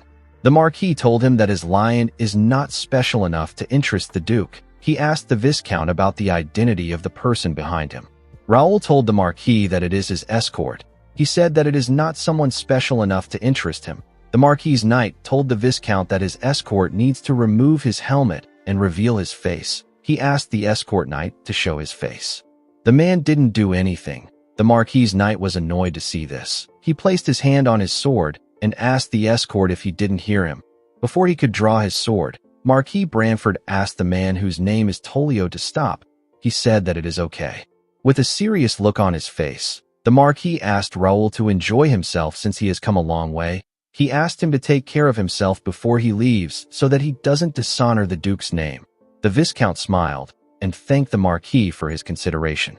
He turned around after thanking the Marquis. Marquis Branford could not believe that he was not informed that someone like Raoul, who is a significant figure in the Duke's faction, was in the capital. He couldn't believe that the man managed to avoid his eyes and ears. He realized that the Duke's influence has reached the capital. Raoul and his knight walked up to Ghislain. Our boy looked the Viscount in his eyes. He glared at the man to show his disdain for him. Raoul did not understand why Ghislain was glaring at him. This was his first time meeting him. He asked our boy if he knows him. Ghislain put himself together and stopped glaring at the man. He told him that he knows him. He said that he heard many things about him in the capital. The Viscount told Ghislain that he also knows him very well. He said that our boy put on an amazing show in the northern region. Ghislain was not surprised to hear that the man knew about what happened in the north. This is because Raoul was the one who made all the plans to bring Perdium to its knees. The Viscount suggested that they move somewhere else since they have greeted themselves. He told our boy that he has something to tell him privately. In the next scene, we see Ghislain in a room with the Viscount and his knight. Raoul decided to be straightforward. He told our boy that they are interested in his cosmetics. He explained to him that he came to the capital because he heard that a product that was good enough to cure Rosalind's skin and bring it back to life had appeared. He said that they were actually developing something similar. Ghislain wasn't looking at the Viscount when he was talking. He was staring at the knight behind him. Our boy turned to the Viscount and told him that he will have to apologize to him if he came to talk about an exclusive contract or technology sharing. The Viscount told him that he did not come there to engage in such a tedious talk. He said that a brilliant young man like him is rotting away in the countryside with nothing. The Viscount said that a scoundrel suddenly made a name for himself, led a war to victory, and secured a successful position in the capital. He asked our boy if this is by luck or skill. Ghislain told Raoul that he improved by studying a bit. This wasn't the answer Raoul wanted. With a smile on his face, the man asked our boy to come to the Duke's faction. Our boy was not surprised to hear his offer. Raoul said that there is an expiration date to talents and abilities. He told our boy that his life will end before he gets the chance to show his talents if he stays in a harsh place like the North. He told him that he will be worn down by barbarians and foreign wars. He said that this is not the first time he has seen brilliant young men waste away like this. He stretched out his hand and told Ghislain that he won't have to worry about this if he joins them, because they have the power to change his life. Our boy reminded the man that he has already joined the Royalist faction. Raoul told him that he cannot really say that he joined the faction when it has not been that long. He revealed to our boy that they can provide some fine lands in the south and give some to his father too. He said that Count Perdium must have been through a lot of troubles to protect the kingdom from the barbarians. He told our boy that the Count can't fight forever. He said that it might be time for him to retire. Ghislain already knew that Raoul would try to convince him like this, even though our boy already joined hands with the faction that opposes the ducal house. The Viscount is still trying to win him over. He spoke as if joining their side would somehow solve all of Ghislain's problems. He tried to sweet-talk and coax our boy to make him one of their own. Ghislain was certain that the man has used this same tactics on many people. He knew that this tactic was nothing more than a scheme to keep an uncontrollable variable within his grasp. He told the Viscount that the North is actually a better place than he thinks. Raoul told him that he doesn't have to decide right now. He said that he is planning on staying in the capital for a while. He asked our boy to take his time to think. Ghislain told the Viscount that he has a counteroffer for him. Raoul did not expect to hear this. Our boy asked the man to join their side. Raoul glared at Ghislain when he heard this. In the next scene, we see a carriage leaving the Marquis's mansion. Raoul and his knight were inside the carriage. The knight asked him about how he feels about Ghislain now that he has seen him. The Viscount said that our boy has strange eyes. He said that he wants to gouge them out. The knights revealed to him that Ghislain tried to kill him. Raoul was surprised to hear this. The knight told him that he could feel our boy's killing intent. He said that Ghislain was gauging his skills during the entire conversation. Our boy was wondering about how fast he could kill the Viscount after getting past the knight. He and the man locked eyes. They fought with their minds. In his mind, Ghislain swung his sword at the Viscount in an instant, but his attack was blocked by the knight. The knight pushed Raoul away and blocked our boy's attack. Although his first attempt was stopped, Ghislain didn't give up. He tried again, but his attacks were blocked by the man. Our boy and the man glared at each other. Our boy increased his speed and swung his blade at the man. The The knight easily blocked his attack. He pushed Gislin's sword back. Our boy gathered his strength and pushed his sword away. He and the knight quickly swung their blades at each other.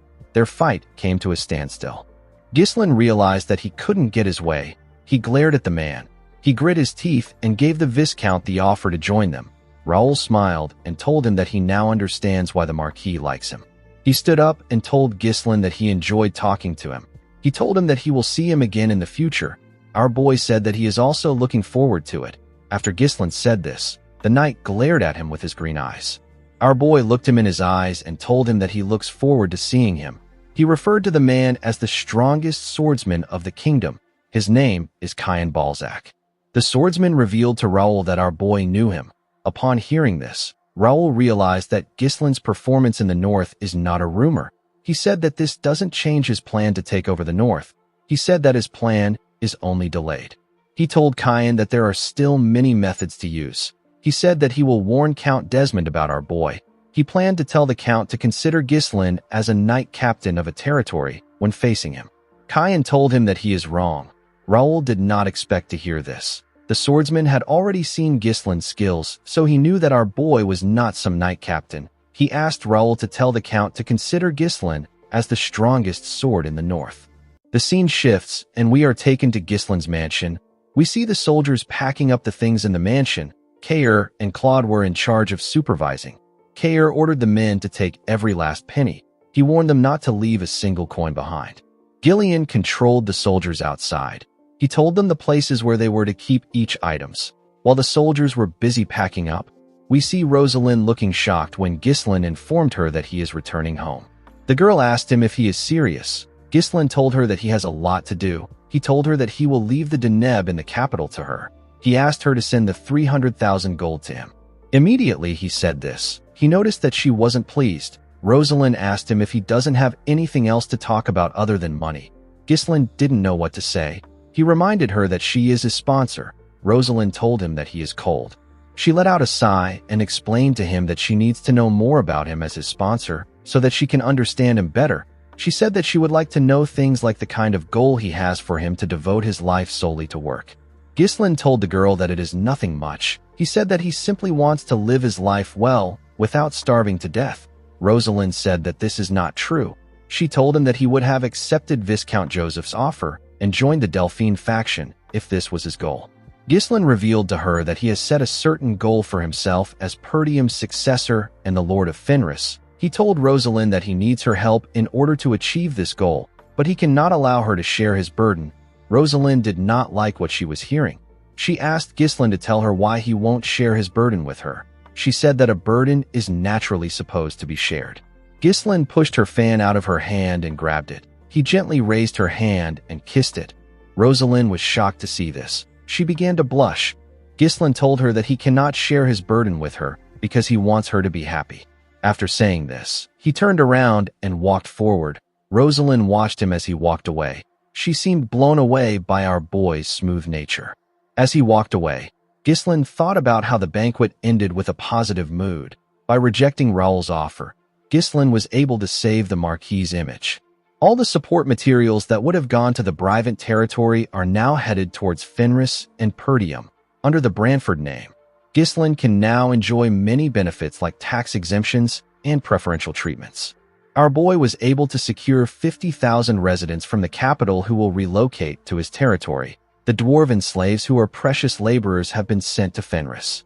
With this improvement, no one will be able to look at Fenris as a small and impoverished domain any longer. However, the fact that the nobles from the ducal faction came to see Gislin in person means that they are plotting something else already.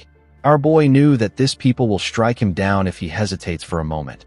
He promised to kill Duke Delphine and erase every trace of him in the world. In the next scene, we are taken to a better-looking Fenris. We see some people handcuffed with chains. These people are dwarven slaves. The dwarves were being escorted by some soldiers. A bald dwarf called out to a dwarf with full beards. This dwarf's name is Galveric. The bald dwarf informed Galveric that the lord of the territory has arrived. When Galveric raised his head up, he saw Gislin and his cool-looking horse marching into the town. The people of Fenris came outside to cheer for our boy and his soldiers. Belinda was surprised to see that everyone came out to greet them. Kair and the soldiers seemed to like the standing ovation. The dwarves noticed that the citizens were excited. One of them said that he has never seen a territory like this. He revealed to his comrades that he heard that their new lord will build them a home and will never starve them. Galveric was annoyed to hear this. He asked his comrades if they haven't learned their lesson. He said that a noble is a noble. He turned to Ghislain and said that nobles are pieces of trash who only think about themselves. He said that their new lord is no different. The others became worried when they heard this. The bald dwarf asked him if he really wants to continue with his plan. Galveric told him that they will proceed as planned. While on his horse, Ghislain turned to the side to see the dwarven slaves. He saw Galveric. Belinda moved close to him and tapped him on his shoulder. She asked him to wave to his citizens. Ghislain raised his hand and waved to them. Claude was quite happy to return to Fenris. He believed that he can relax now that they have made a lot of money. Ghislain called out to him and asked him to organize the materials that he told Lowell to research on and bring them to his office. Claude was annoyed to hear this. He told our boy that they just got back. He begged him to give him some time to catch his breath. Ghislain said that there is no time for a slave to rest. He asked him to consider the time he spent in the capital as his vacation. He ordered him to call for a meeting immediately. In the next scene, we see everyone gathered in Ghislain's office. Our boy called out to Lowell and asked him if he had any trouble with Homern. The man said that he didn't. Ghislain asked him to tell Homern that he will visit him soon. He asked the man to report what happened in his absence. Lowell took out a report and revealed to him that the administration of the territory has been carried out exactly how he instructed before he left for the capital. Ghislain asked Alfoy about the construction work on the major facilities. While scratching his nose, Alfoy revealed to Ghislain that the mages finished the roads and the waterway maintenance while he and Vanessa were not around. Vanessa used her staff to hit him on his head and asked him to try to be more polite. Lowell said that Alfoy is correct. He told his lord that they will soon finish building the workshops and the grain storage. He said that it will be completed quickly once they put the dwarven slaves to work. He said that their crop yield is so abundant that they may no longer need to purchase grains from merchant guilds. Belinda curiously asked him about how great their crop yield was. Claude told her that it rivals the Rayfold's yield in sheer volume. He said that it has the highest per unit area of production in the kingdom. Wendy couldn't believe that this was coming from the man who once said that it is impossible to farm there. Belinda was quite happy to hear this. She said that her young master will soon become a great lord. She said that his chances have improved now that he has the backing of the royalist faction. Gillian told his master that his goal of truly reviving his land is slowly becoming reality. Ghislain believed that the territory has only taken a proper form. He said that this is not enough. He turned to Claude and ordered him to keep buying food until he says that it is enough. He said that they need to expand their residential area, so they need to secure land in advance. Claude was surprised to hear this. Ghislain announced that they will now be preparing for a war. Everyone was shocked to hear this. Claude asked him about what he means. He asked his lord to tell him who will dare to attack him now that he has joined the royalist faction. Ghislain said that it could be Desmond or Rayfold. He asked Claude to read the report in Lowell's hands. The man was shocked to see what was written on it. He read that there was a large-scale conscription and training in the Desmond territory. They were also recruiting free knights. Claude saw records of massive purchases of weapons and iron ore. Ghislain revealed to the administrator that this is the data he asked Lowell to collect on Count Desmond's movements before leaving for the capital. He said that the critical part is that Count Desmond has been buying up large quantities of high-quality iron ore from the Cabaldi territory. Gillian said that the most important resources in war are food, manpower, and weapons. Iron ore is an essential resource used in forging and maintaining weapons. However, the amount the Count is purchasing is far too much for a peaceful era. Kair smiled and said that a war might really break out. Alfoy was sad to hear this. He couldn't believe that he had to take part in another war again. Claude told his lord that they will be in trouble if Count Desmond gets more iron ore. He said that Count Cabaldi won't sell the iron ore to them even if it is necessary for the overall advancement of the territory. Ghislain said that they need to consider Count Cabaldi as a part of the Delphine faction. He said that their enemy can already be ready to attack while they are trying to get their iron ore. He asked the group if they now understand how uncomfortable the situation is. The room became silent. Ghislain told them that he is going to share his plan with them. Everyone quickly turned their eyes to him. He announced that they will be attacking the Cabaldi County first. Everyone was shocked to hear this. In the next scene, we are taken to the Cabaldi County. We are shown the Cabaldi Castle. Inside the castle, we see a man eat a berry and spit out a seed on the table. Count Desmond was sitting across this man. The man with the unique chin is Count Cabaldi. The Count asked Desmond to tell him what he means by strongest sword in the north. Count Desmond revealed to him that he received a report about the Fenris territory from the Duke. He said that the Duke asked them to consider Ghislain as the strongest sword in the north when facing him. He told Count Cabaldi that our boy is an unpredictable individual. He advised him to make preparations for war. Count Cabaldi asked Harold about why he is telling him this. He told Count Desmond that he will be the one to go out to fight. Harold told him that it was an order from the Duke. Count Cabaldi began to laugh like a crazy person. He asked Harold if he lost all his senses after losing to Ghislain. He asked him if anyone would dare wage war on his territory. His territory possesses a double wall that is built sturdier than an ordinary fortress. There is also a moat surrounding the castle. The siege weapons in the castle were forged with the North's finest smithing techniques. Count Cabaldi asked Count Desmond if he is really telling him to make preparations after seeing this citadel that has been handed down for generations. He told him that his castle has never been breached. With a confident smile on his face, he said that it has never happened in history. He advised Harold to worry about himself first. He reminded him that he recently lost his secret weapon. Count Desmond was annoyed to hear this. The scene shifts, and we are taken to Fenris. We see Kair, Gillian, and Belinda bow their heads as our boy walked past them in his armor. Ghislain stepped on the stage and looked down to see his soldiers standing in front of him. He could see the determination in their eyes. He liked their expressions. He told the men that trusting and following someone isn't easy, but they trusted and followed him this far. Ghislain took out his sword and slammed the blade on the ground. He announced to the men that he will turn all 200 of them into knights. He said that this is the founding of the Fenris Knight Order. The men raised their hands and began to cheer when they heard this. Claude and Wendy watched them cheer from their tent. The administrator was also wearing an armor. He said that the situation is driving him crazy. He told the woman that it doesn't make sense no matter how many times he thinks about it. He said that he is not sure if it is possible. He asked Wendy if she also shares the same views as him. The scene shifts, and we are taken back to when Ghislain announced that they will attack the Cabaldi County first. Claude stood up and asked his lord about how he reached this conclusion so quickly. Ghislain explained to him that Count Desmond and Count Cabaldi are pretending to be neutral even though they support the ducal house. In other words, they are chess pieces that can move freely in place of the ducal house. Our boy told the group that Count Cabaldi is also their enemy. He said that they will get the Count's iron, or if they win the war, they will also slow down their enemy's growth and accelerate their own. This move made sense to everyone. Claude asked his lord about what they are going to do.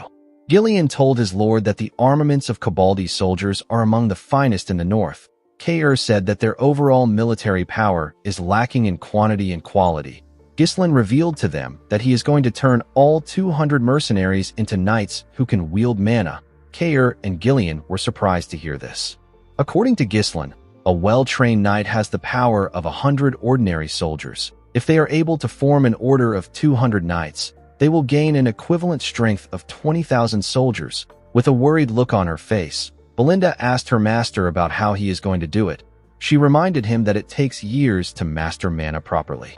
Ghislain asked Vanessa to bring something. The girl and other mages brought in some barrels containing a large amount of scrolls. Alfoy said that these are mana compression sigils. Claude asked his lord if he used the runestone to create these things. Our boy took out one of the scrolls and said that the mercenaries will be able to master mana with it. He said that it might stray a little from the normal method. He told his subordinates that he modified the Perdium family's mana cultivation technique to make it easier to learn. He said that it should take the soldiers a month to master it. Belinda became nervous when she heard that our boy modified the family's mana cultivation technique without permission. She asked him if the Lord won't be mad about it. Ghislain told her that it is better that his father gets angry than they lose their soldiers. Gillian told him that they won't be able to bring down the Cabaldi castle by simply training their soldiers. He revealed to him that he has been to the castle during his mercenary days. He said that the castle has a sturdy double wall with a deep moat surrounding it and flawlessly arranged defensive weapons. With so many elements favoring the castle's defense, people say that it has never once fallen throughout the lineage of the family. Gillian told his master that their mercenary tactics won't work if the Count resolves to hold a defensive siege. Claude suggested that they give up on the castle and focus on blocking Count Desmond. He said that they can get iron ore from other regions, even though it might be difficult. Ghislain asked him if he wants to bet to see if they will lose or win. Claude was annoyed to hear this. He asked our boy to stop betting on his territory's fate. Ghislain smiled and asked him not to worry about it. He told his administrator that he always has a plan. The scene shifts, and we are taken to a training hall. We see Ghislain standing in front of his soldiers. The soldiers wondered if they don't need to know how to use mana to become knights. They knew that it would take a few years to learn mana. Gordon raised his hand and asked Ghislain about how they are going to use mana. Ghislain told the soldiers that it would normally take several years to learn how to use mana. He told them that he will make sure that they all learn it within a month. Gordon and the other soldiers were surprised to hear this. Ghislain smiled and said that he will explain to them in a way that they can really understand. A while later, we see Ghislain pushing his mana into Gordon. There were several exhausted soldiers laying on the ground. They were breathing heavily. Gordon grit his teeth to endure the pain of our boy's mana. Ghislain asked him to bear with it. He told him that he is compressing several years into a single month. The burden for this is naturally enormous. He told Gordon that he will temporarily feel mana through the compression sigil.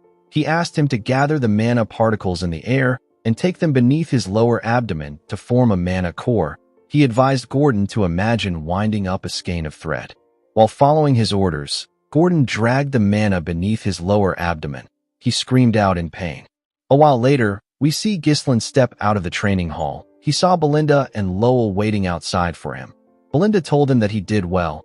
Ghislain thanked her and asked her if she can take the soldiers back to their lodgings. He told her that she will need to keep an eye on them for a while. While breathing heavily, he called out to Lowell and informed him that they will be crafting the armor that their order will be using. He asked him about how their dwarven slaves are doing. Lowell informed his master that the elves haven't arrived yet, but the dwarves are already waiting in the territory's lodgings. Ghislain turned to the sky when he heard this. He said that the moon won't be rising tonight. The scene shifts, and we are taken to a forest outside the town.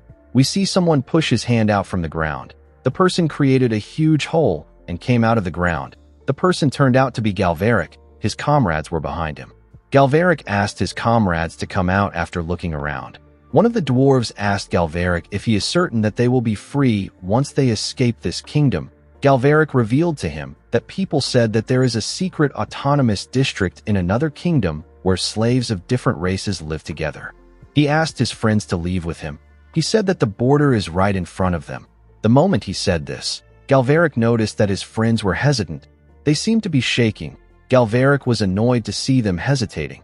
He asked them if they have some lingering attachments to the slave life. He asked them to go back and spend their whole lives crafting toys for nobles if they are scared. The bald dwarf said that this is not it. He pointed at something and asked Galveric to turn around. When the man turned around, he saw Ghislain behind him. Our boy told the dwarves that there is no point in running away. The dwarves were shocked to hear this. They believed that Ghislain knew about their escape plan. Galveric couldn't believe that he already caught up to them. The moment he thought of this, he noticed something. He didn't see anyone behind Ghislain. He asked him if he came alone. Our boy told him that he did. The dwarves quickly came together and had a little meeting. They turned to Ghislain and glared at him. Galveric told him that they will be free if he is gone. Ghislain smiled and asked them to do their best. A while later, we see Galveric struggling to get up after taking a beating from Ghislain. His friends couldn't even move. Ghislain moved close to him and told him that dwarves are quite sturdy. Galveric raised his head up when he heard this. Ghislain explained to him that the slave traders are going to search for him once he runs away. He asked the man if he would like to just work for him. Galveric asked our boy not to make him laugh. He said that he would rather die chasing freedom than getting stuck there and making boring toys for him. He told Ghislain that he is gravely mistaken if he thinks that they are going to work without resisting. Ghislain smiled when he heard this. He liked the dwarf's resilience. He believed that his behavior was normal since he is someone who will later be called the legendary blacksmith in the future. Galveric pushed himself up and took a stance. Ghislain asked the man to give him 10 years. He promised to build an autonomous district for dwarves in his territory and free them from slavery if they cooperate with him earnestly. The dwarves were shocked to hear this. They all got up. Galveric asked him to stop lying. He told Ghislain that the kingdom legally defines them as slaves. He told him that it will be meaningless for a rural lord like him to give them freedom. Ghislain told the man that laws can be fixed when needed. The bald dwarf informed Galveric that Ghislain is backed by the royalist faction. He said that it might really be possible for him. Galveric clenched his fist out of anger. He knew that he couldn't win this fight. Ghislain told him that he is not interested in some luxurious craftsmanship. He told him that he wants to make something more fun than this. Galveric was surprised to hear this. He asked our boy about what he means. Ghislain raised his head and looked at the sky. He said that he wants to fly in the sky. A month later, we are taken to the Cabaldi castle. We see the Count reading a letter from Ghislain. Our boy wrote that he is disrupting the fairness of the entire northern iron market with his iron dealings, which are biased toward a certain house. He told the Count that he will regret it if he doesn't open the market to Fenris and its neighboring territories. The Count asked his subordinates to tell him what he is holding. One of them told him that it is a letter from Baron Fenris. Another official called Ghislain a rude, insolent brat. He said that our boy must be out of his mind. Count Cabaldi smiled and said that this method only works when used by those in power. He said that Fenris must be doing bad for them to send such a terrible letter. One of his officials informed him that Fenris has recently been buying up food in large quantities from other territories, and they are even paying extra money to get it. A man next to the official said that the territory must be experiencing food shortage after taking in immigrants sent by the royalist faction. Another vassal said that he cannot understand why Fenris keeps choosing to do things that bring them losses. He said that harvest season will soon come and prices will drop. The noble next to him asked him not to bother trying to understand the actions of the territory. He said that it is typical for a youngster to act reckless without thinking. Count Cabaldi used a candle light to burn the letter. He told his subordinates that it is natural for Ghislain to run into trouble because he is trying to bulk up a territory that was just on the brink of ruin some time ago. With a smile on his face, the Count said that he is sad that he won't be able to see Ghislain's downfall. The scene shifts, and we are taken to Marquis Branford's mansion. We see the Marquis step into his office. Before he could take off his jacket, the Marquis saw something on his table. He saw a letter on his table. He noticed that his window was open. The Marquis did not expect this. He picked up the letter and opened it. He saw that it was from Ghislain. Our boy advised the Marquis to tell the royalist nobles to stockpile 10 years' worth of food in advance. He revealed to him that a great famine will soon come to the kingdom. This famine is severe enough to shake the entire kingdom. Marquis Branford did not know how to react to this information. The next day, we see Rosalind step into her father's office. The girl told him that she heard that he wasn't in bed last night. Marquis Branford didn't say anything to his daughter. He turned to her and asked her to tell the vassals and royalist nobles that he is calling for a meeting right now. After sending the letter to the Marquis, an unprecedented famine spread across the entire kingdom. Under an extremely arid climate, the rivers laid bare, crops withered and died, starvation victims appeared one after another, and mass chaos erupted in the struggle for food. It was a natural disaster that went down in history. In this chaotic time, Ghislain decided that it was time for him to make his move. In the Desmond and Rayfold territories, their vassals informed them about how food prices are skyrocketing. They were complaining about how an abnormal weather strikes without warning. The vassals found out about how the royalist nobles already stored food in advance. Amelia and Count Desmond found out that the Fenris territory has successfully harvested its food. The scene shifts, and we see Count Cabaldi slam his hand on his table. He asked his vassals about the food that Count Desmond is supposed to send. He said that Count Desmond should have taken over Fenris in advance and secured their food and land. One of the vassals said that Count Desmond asked them to wait a little longer. He said that the Count has also missed the right timing due to the weather. Count Cabaldi called Desmond a fool. He asked his subordinates about when Harold is going to send the food. One of them said that he knows a way which they can secure food quickly. He suggested that they follow Ghislain's wish and give him iron in exchange for food. Another vassal asked him to stop spouting nonsense. He said that Ghislain belongs to the royalist faction. He told him that the ducal house won't appreciate it when they find out. A man in blue clothes said that the food can arrive at any time. He reminded his comrade that the ducal house and Count Desmond already promised them. He suggested that they wait for them. The man who made the suggestion told the other vassals that there is a limit to the amount of food they can requisition from the citizens. He said that they can barely suppress public unrest by using the army. He told the others that he is not certain if they can hold out until support arrives. The man turned to his lord and told him that it will be bad for them if the military grain runs out and the soldiers begin to starve. He said that the iron fortress, which has never been breached before, will be destroyed by an internal uprising. Count Cabaldi was shocked to hear this. He couldn't believe that his vassals wanted him to crawl to Ghislain. He grit his teeth and put himself together. With a nervous look on his face, he ordered his subordinates to give Fenris iron in exchange for food. The vassals who were against the idea called out to their lord. Count Cabaldi clenched his fist and said that Ghislain will die by the hands of the ducal house. He said that the result won't change even if he gives them some iron. While smiling like a lunatic, the count said that the ducal house or Count Desmond can come to his fortress if they have a problem with him. He told his vassals that no one can take over his fortress. He turned to a guard and asked him to send a messenger to Fenris before everyone starves to death. The guard told him that there is no need for this. He revealed to the count that Baron Fenris is already at their gate with his army. Count Cabaldi was shocked to hear this. He couldn't comprehend what was happening. The scene shifts, and we are taken outside the castle. We see Ghislain and his knights marching towards the gate. The knights were all wearing the same armors. Gordon said that the armor is just too small for him. Torin asked him to shut up. He told him that they used twice as many blood python scales for him. Gordon tapped his breastplate. He told the man that he now has mana flowing through him. He said that no one can scratch his perfect muscles now. The moment he said this, someone hit him in his chest. The man felt some pain in his chest. The person who hit him was Ghislain. Our boy said that the dwarves make really sturdy armors. He moved forward with his badass horse and ordered his soldiers to march forward. Ghislain and his army passed through the barricade of the castle and marched towards the gate. When Count Cabaldi and his vassals arrived at the castle walls, they saw Ghislain and his army standing in front of the castle. Someone informed the count that the army has surrounded them. He told him that the moats are dried up because of the drought. The vassals were shocked to see the amount of soldiers Ghislain had.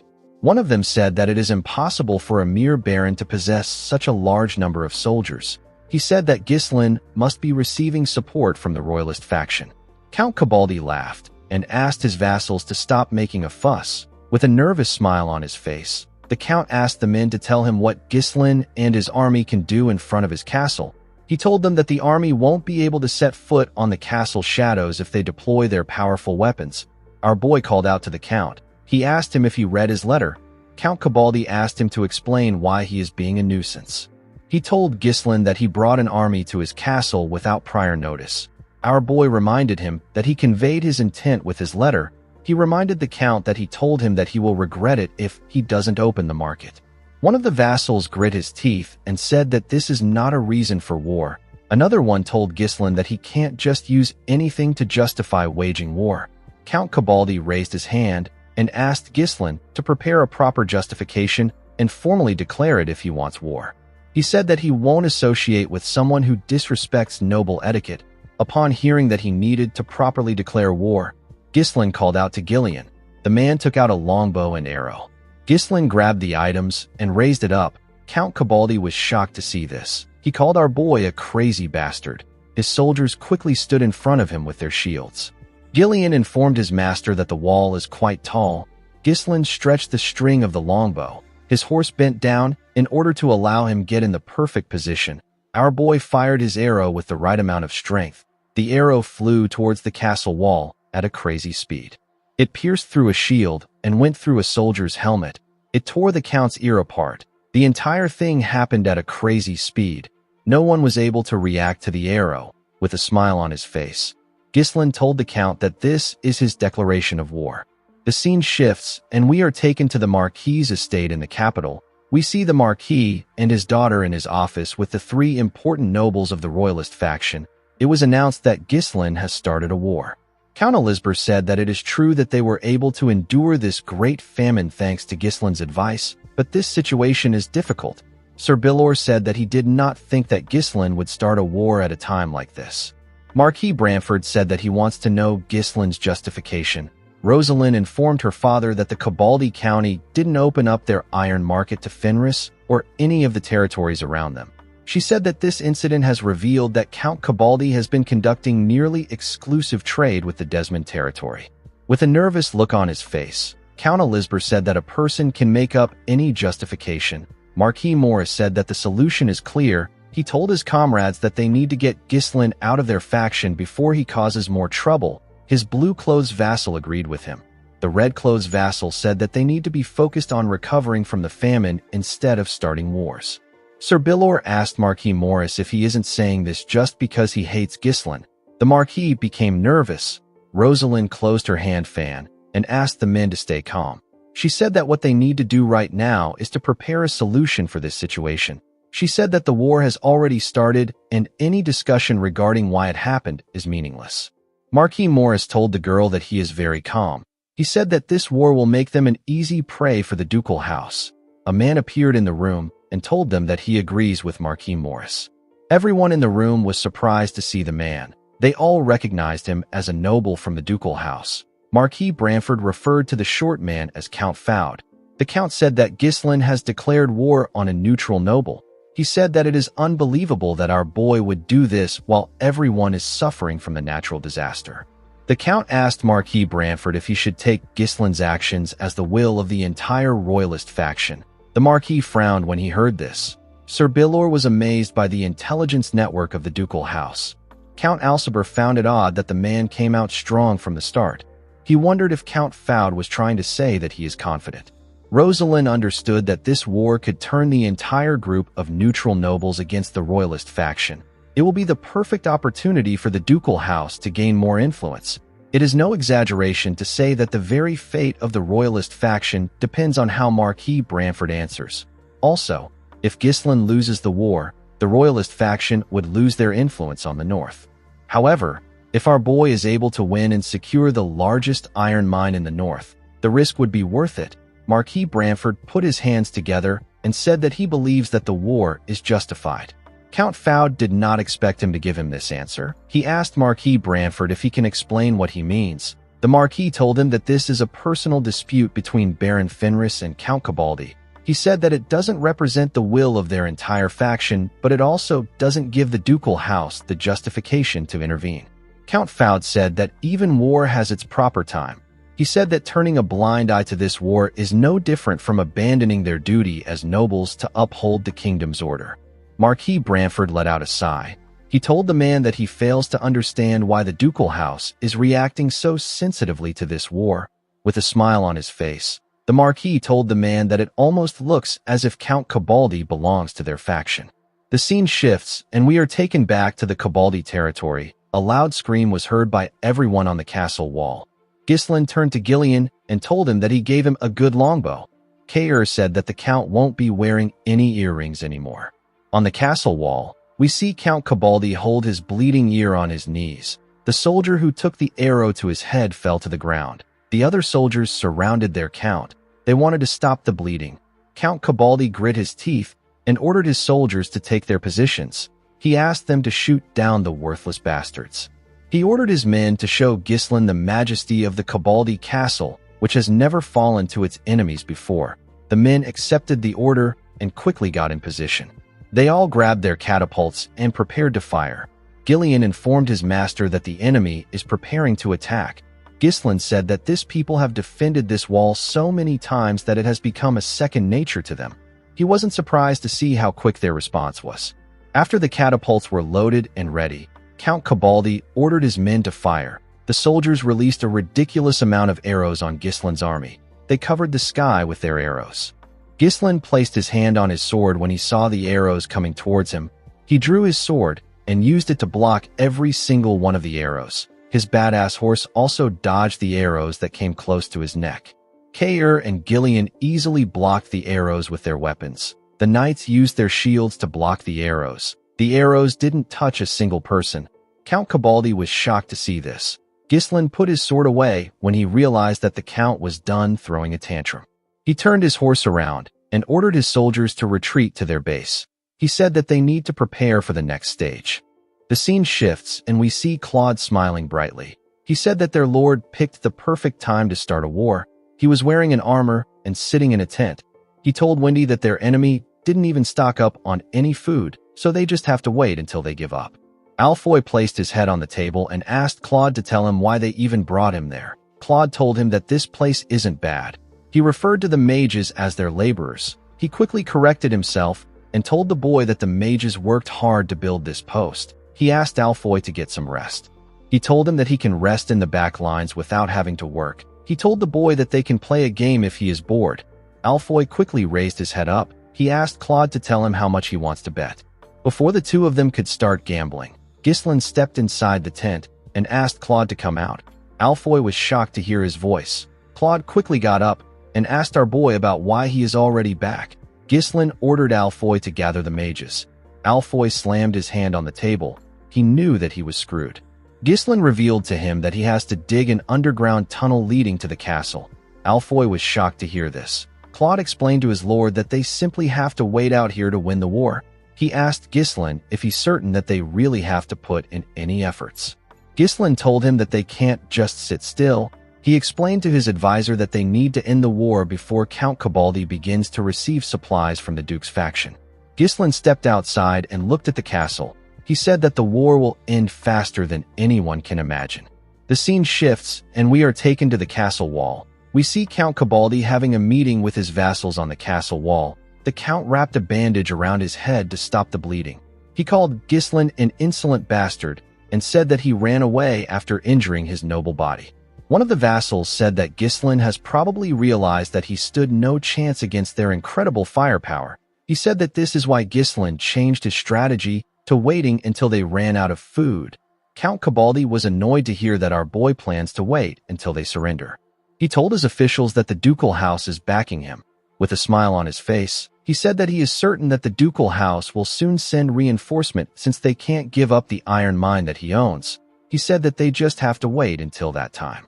The moment he said this, a knight informed him that Ghislain's army is digging an underground tunnel. The Count was surprised to hear this. He used a hand telescope to check on Ghislain's army. He saw the mages digging the tunnel.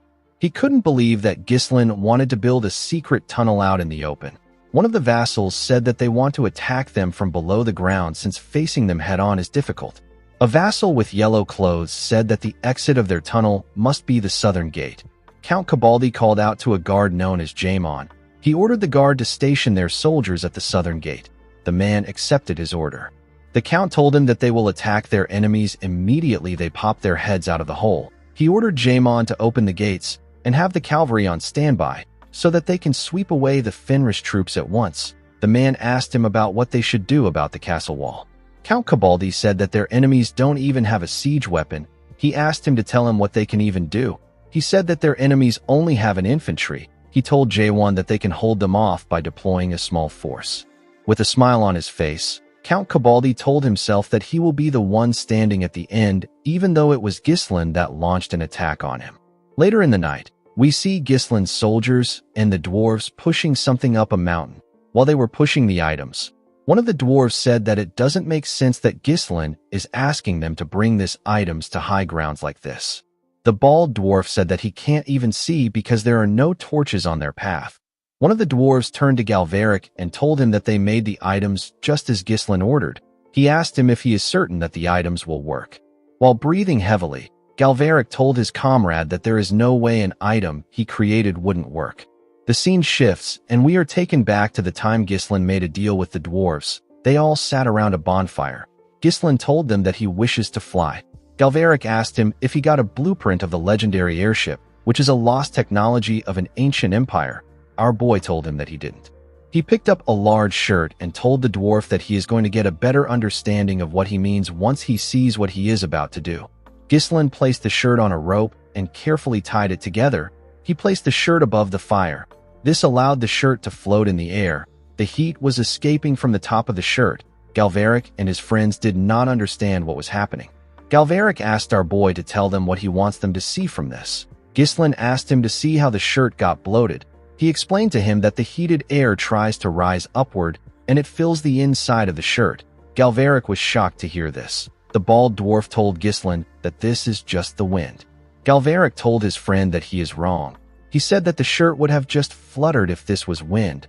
It wouldn't have been bloated. Ghislain smiled when he heard this. He realized that the man understood his idea.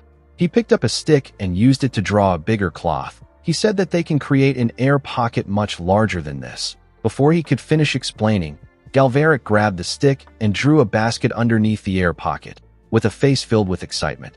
The dwarf said that they can put a basket large enough to contain a person and generate hot air in it. Galveric asked Ghislain to tell him why this phenomenon even happens. He asked him to tell him why hot air rises. Ghislain said that he has no idea. He said that he only figured this out while doing some laundry. Galveric said that no one would think of this while doing laundry. He asked our boy to take him. Ghislain asked him about where he wants to go. With a bright smile on his face, Galveric told him that he wants to go to his workshop. He told Ghislain that he wants to make this thing and put it to test right away. The scene shifts, and we are taken back to the present. We see Ghislain waiting for Galveric and the others at the top of the mountain. He told them that they arrived just in time. Galveric told our boy that this is an easy job for them. Belinda moved close to him and gave him his helmet. She informed him that the mages and knights have finished their preparations. Ghislain asked Belinda to get prepared. Alfoy was annoyed to see what Ghislain created. He asked him to tell him why he ordered them to dig the tunnel if he was just going to do this. Gordon grabbed his neck and asked him not to yell at their lord. The knights cleared a path and allowed their lord to walk forward. Kair and Vanessa smiled at our boy.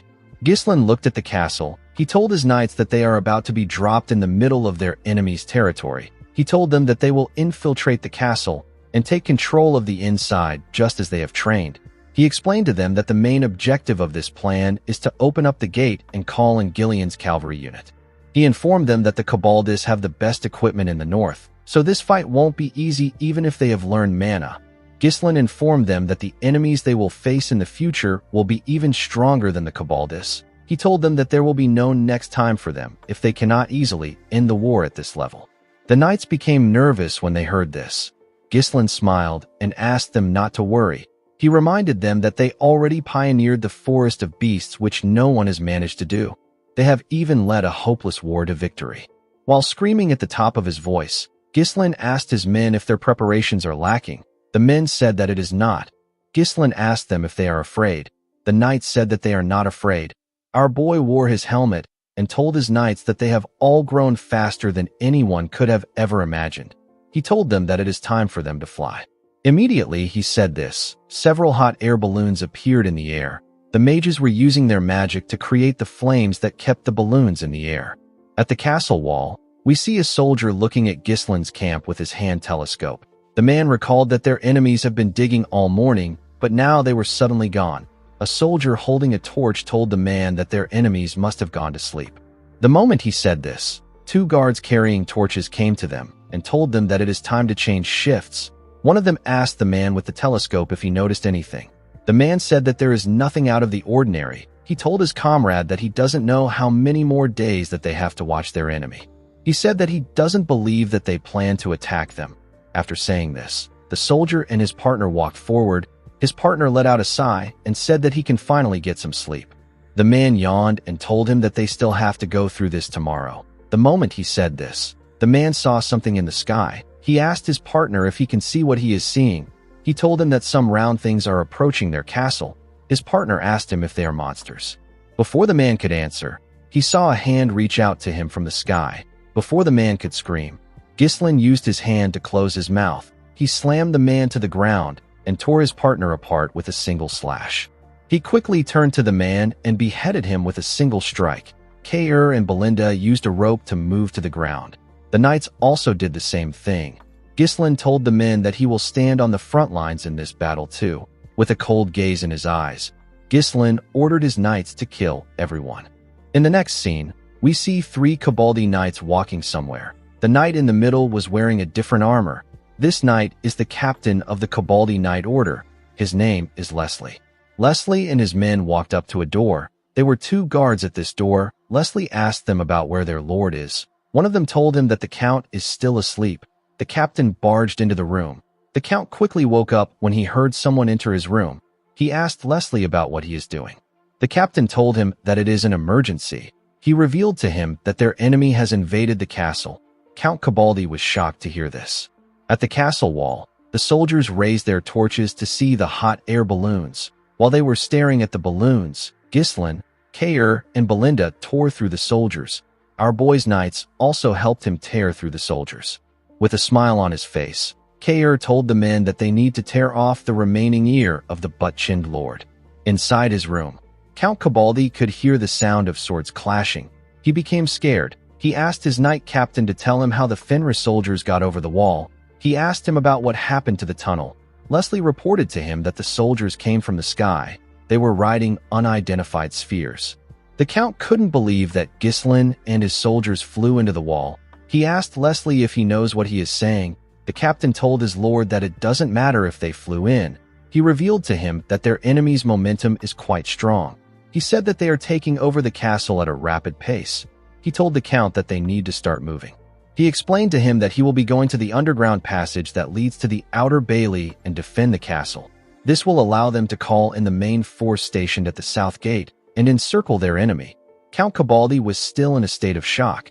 He realized that they fell for a diversion when they targeted the tunnel and even laid a counter trap. While laughing like a crazy person, he said that the castle which has never fallen might end with him. He couldn't believe that the lineage of the Cabaldi family will end with him. Leslie placed his hands on his lord's shoulders. He asked him to escape through the secret passage with his retainers and seek aid. He told him that he will remain there to hold the castle. With a serious look on his face, Leslie asked his master to bring something out if the situation doesn't get resolved. The scene shifts, and we are taken to the castle wall. We see some soldiers looking startled. They wondered about how their enemies got in. Unfortunately for them, Ghislain wasn't in the mood to answer their question. He beheaded the first soldier that charged at him. He also cut off the head of the second soldier with a single swing. The third soldier quickly charged at Ghislain. Our boy blocked his sword and pushed it to the side. He tore the man's body apart with a single slash. 3 more knights appeared to fight him. 2 of them were holding a crossbow, and 1 was holding a sword. The man carrying the sword was the platoon commander. He ordered his frightened soldiers to get themselves together and fire at our boy. Before they could do anything, one of them asked the platoon commander to look up. The soldiers got slammed to the ground by a hot air balloon that crashed into the wall. Alfoy and Gordon crawled out of the balloon. While struggling to catch his breath, Alfoy called Gordon a stupid pig and reminded him that he told him that he would be too heavy for the balloon. Gordon asked him not to swear. Immediately he said this. The platoon commander and another soldier appeared behind them. Before the men could use their weapons, they got killed. The platoon commander got stabbed in the neck with a dagger, and the archer got stabbed in the neck by a huge sword. Belinda and Kair were the ones who threw their weapons at them. Ghislain asked Alfoy and Gordon if they are all right. Kair told Gordon that he is still the same even after becoming a knight. Gordon laughed out loud. The moment he did this, someone blew a horn. Ghislain and the rest of the group quickly turned to the other side of the castle wall. The Cabaldi soldiers announced that the enemy has invaded. The soldiers were ordered to secure the gate. Kair did not expect the Cabaldi soldiers to already take a defensive formation. Even Ghislain did not expect them to react this fast. He realized that there's someone sharp among the knights. Our boy knew that the enemy forces they dispersed with the tunnel operation will soon regroup. He knew that they were running out of time. He turned to his knights and asked them if they are all there. The men told him that they are complete. Ghislain ordered Kair to stop the soldiers on the wall and destroy their siege weapons. He asked Belinda to find the Count. He said that he will open up the path to the castle gate by himself. He asked his knights if they are ready. The men raised their weapons and released their mana. They told their lord that they are ready. Ghislain smiled when he saw this. He closed his helmet and drew his sword. He ordered the Fenris Knight Order to take action. He led his Knight Order towards the main gate. Leslie and his men were already waiting for them there. The captain was not surprised to see that they actually came for the gate. He raised his sword and ordered his soldiers to charge. He asked them to stop the enemy and hold them here until the main force at the south gate arrives. Ghislain and his knights easily tore through the men that charged at them. Leslie was shocked to see this. He saw how Torin, Gordon, and the Order Knights fought multiple soldiers. They were easily tearing through them. The soldiers slowly became demoralized. They wondered if they could really stop the people in front of them. Leslie noticed that every single person in Ghislain's army were wielding their weapons with mana. He couldn't believe that these men were knights. Even if they were knights, it didn't make sense that they were able to push back a medium infantry this quickly. Leslie realized that this was happening because of the knight at the front. He knew that this was happening because of Ghislain. He knew that they had to stop him. One of the soldiers told the captain that their enemy's momentum is too strong. He said that they can't stop them with their current troops. Another soldier said that the gate will be breached before the main force arrives. Leslie ordered the men to break something. The soldiers asked him to repeat himself. The captain ordered them to break all the switching mechanisms. He released his mana and said that he will buy time. He charged at Ghislain. Our boy was able to block his sword. He and Leslie locked eyes together. Ghislain pushed the man back. The captain thrust his blade at him. Our boy brushed his blade aside and swung his sword at him. The captain blocked his sword with his own sword. He moved his sword out of the way and let Ghislain's sword hit his shield. He thrust his blade at Ghislain again. Our boy was able to move his sword at a crazy speed and push Leslie's sword away. Ghislain carefully observed the man. Leslie introduced himself as the Knight Captain of Cabaldi. He put his sword and shield together and told Ghislain that he will not pass. While everyone was busy fighting for their lives, the Count went to visit a chained man in jail. He placed his hand on the iron bar and called out to a man known as Lucas. He told him that he will have to buy them some time. Lucas glared at the Count. He gently smiled and asked him to take off his shackles first. On the castle walls, we see Kair and the knights destroying their enemies' weapons. Kair ordered them to not leave any weapon intact. While he was busy destroying the weapons, we see Belinda tearing through the soldiers as she ran into the castle. The scene shifts, and we are taken back to Ghislain. After the captain introduced himself, Ghislain raised his sword and charged at him at a crazy speed. Leslie was shocked to see our boy in front of him. He was able to block Ghislain's attack, but his sword got pushed back. He quickly thrust it at our boy. Ghislain was able to block his blade. He swung his sword at the captain with a large amount of energy. Leslie was able to block the attack, but he got pushed down. He grit his teeth and struggled to hold on. He pushed Ghislain's sword away and used his sword to push him back. Unfortunately for him, our boy wasn't going to back down. He quickly charged at the captain. Leslie was able to block his sword strikes. He quickly thrust his blade at Ghislain. Our boy carefully swung his sword at the man's head. Leslie was shocked to see our boy's sword coming towards his head. He quickly bent his head to dodge the attack. He was able to dodge the strike, but a part of his helmet got destroyed. Ghislain didn't give him the chance to regain his balance. He quickly swung his sword at the man's head again. Leslie was able to use his shield to block the attack, but he got pushed back. One of the soldiers called out to his captain when he saw this. His comrade called him a fool and asked him to focus on his enemy if he has the ability to care for his captain. Leslie quickly took a stance. He was trying to catch his breath. He was amazed by Ghislain's strength. He noticed that his shield has been heavily damaged. He realized that his arm is not going to be able to keep up with Ghislain's strikes. He smiled and told himself that this is not enough to defeat him. He believed that Ghislain was already aware that he will be surrounded by their main force if he wastes any more time. He decided to deflect Ghislain's attacks obliquely to maintain an appropriate distance. This will allow him to seize the momentum by aiming for the gaps between our boy's strikes. Leslie carefully carried out his plan and put some distance between himself and Ghislain. He believed that he will win the moment Ghislain is unable to contain his impatience and makes a hasty attack. The moment he thought of this, Ghislain appeared in front of him and asked him if this is all he can do. Leslie was shocked to see him. Our boy thrust his sword at the man's head. Leslie quickly bent his back to dodge the attack.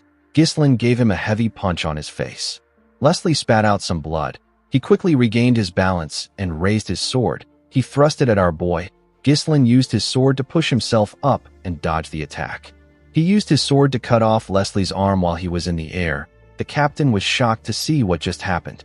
Our boy landed on the ground and told him that he wasn't too bad. Immediately he said this. He swung his sword and landed a powerful strike on Leslie. Blood gushed out of his body. The knight captain couldn't comprehend what was happening. He quickly remembered what Count Desmond said. He recalled that the Count asked them to consider Ghislain Fenris as the strongest sword in the north. The captain fell to the ground the moment he thought of this. His men were shocked to see this. They couldn't believe that their captain was on the ground. Gordon and Torin were happy to see that their lord defeated the captain. Ghislain ordered his knights to charge forward and open the gate. His men quickly ran towards the castle gate. Leslie gathered his strength and raised his head up. He called out to Ghislain and told him that things won't go as he planned. A knight came outside of the control room and informed our boy that the gate is not opening. Torrin said that the machine is broken. He said that they cannot open the gate like this. Ghislain commended the captain for using his brain. Leslie smiled and told our boy that their main force will soon arrive. He told him that he doesn't stand a chance against their sheer numbers. He said that they will win as long as they can protect the gate. Immediately he said this. Our boy saw the main force coming towards them. Gordon asked him about what they should do. One of the men said that they are now knights. He said that they can take the main force. Ghislain noticed that his knights were breathing heavily. He knew that they were all exhausted because they had used all their mana. He knew that his knights couldn't fight the enemy in their current state. Our boy walked up to the gate. Gordon called out to him. He didn't understand what his lord was doing. Ghislain placed his hand on the gate. He took a look at his sword and said that he has to use something even if it is just for a moment. He ordered his men to move away from him. In the current era, the term master is closer to a title than a true state of mastery. This is because there was no established standard to define what a master realm is. The only thing that is known is that a mana blade is regarded as the qualification of knights. Ghislain released his core energy. He gathered the mana that tried to scatter in all directions and compressed it into his blade to push its limit. His sword released a bright golden energy that shined brightly. His comrades got pushed back by this energy. Leslie couldn't believe his eyes. He remembered the legend of the ancient empire that is passed down among warriors. Even among those who have honed their mana to the utmost extreme, there exists a necessary condition to be acknowledged as a master. Ghislain tightened his grip around his sword and swung his aura blade at the gate. Immediately he did this. The commander of the main force ordered his subordinates to surround the Fenris Knights. He said that they will make them pay for attacking the Cabaldi castle. The commander charged at Ghislain. He wanted to attack our boy from behind. Before he could do anything, the gate fell to the ground, and our boy's reinforcement charged in with Gillian at their front. Ghislain's crazy horse was the first to enter. It used his hoof to hit the commander in his head. He screamed to make others aware of his presence. While trying to catch his breath, Ghislain asked Gillian about why he brought his horse. The man told our boy that the horse followed him on his own accord. The Cabaldi soldiers were shocked to see that their gate got split apart. They didn't understand what was happening. One of them called out to Commander Jaemon. The commander quickly stood up and ordered them to retreat to the castle.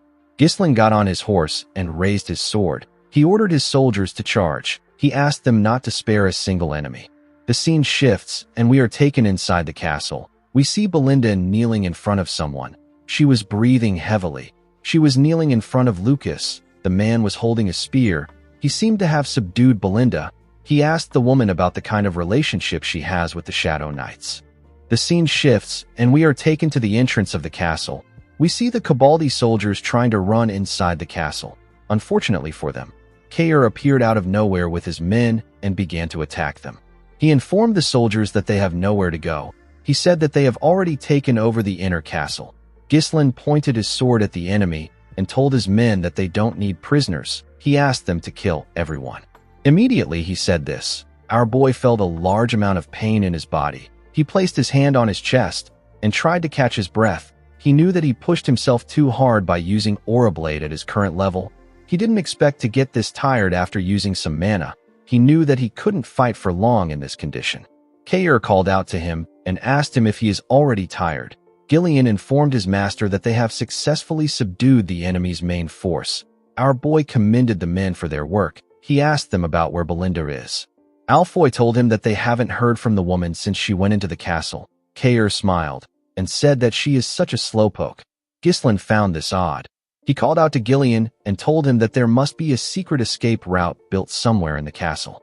He said that Count Cabaldi couldn't have gotten too far. He ordered the man to lead the cavalry and search for the exit of the secret passage in the outskirts of the castle. Gillian accepted his lord's order. Our boy rode his cool horse forward and said that he will search for Belinda himself.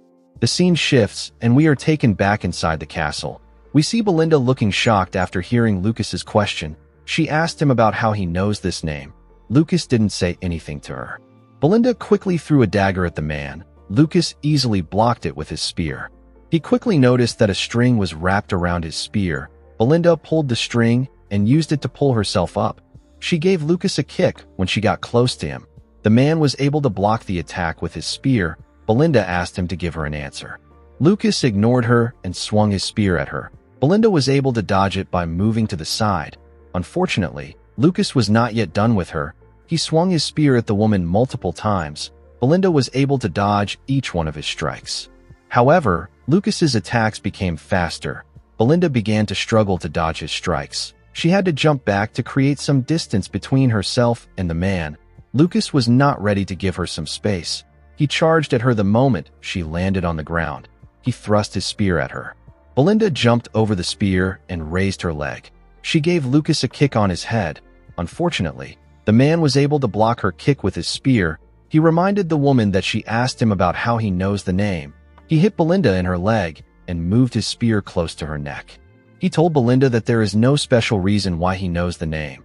He told her that she just looked like his ex. The woman grit her teeth and asked him about what he means. Lucas explained to her that he doesn't care about the outcome of the war, but he can't just slack off. He told her that he can't just let her go if she decides to continue fighting. He told her that it is nothing personal. He moved his blade closer to her neck when he said this. The moment he did this, someone charged at him. Lucas was shocked to see someone coming towards him with a huge sword. He quickly used his spear to block Ghislaine's attack. Belinda was shocked to see her master. Our boy asked her to go. He told her that he will take care of the man.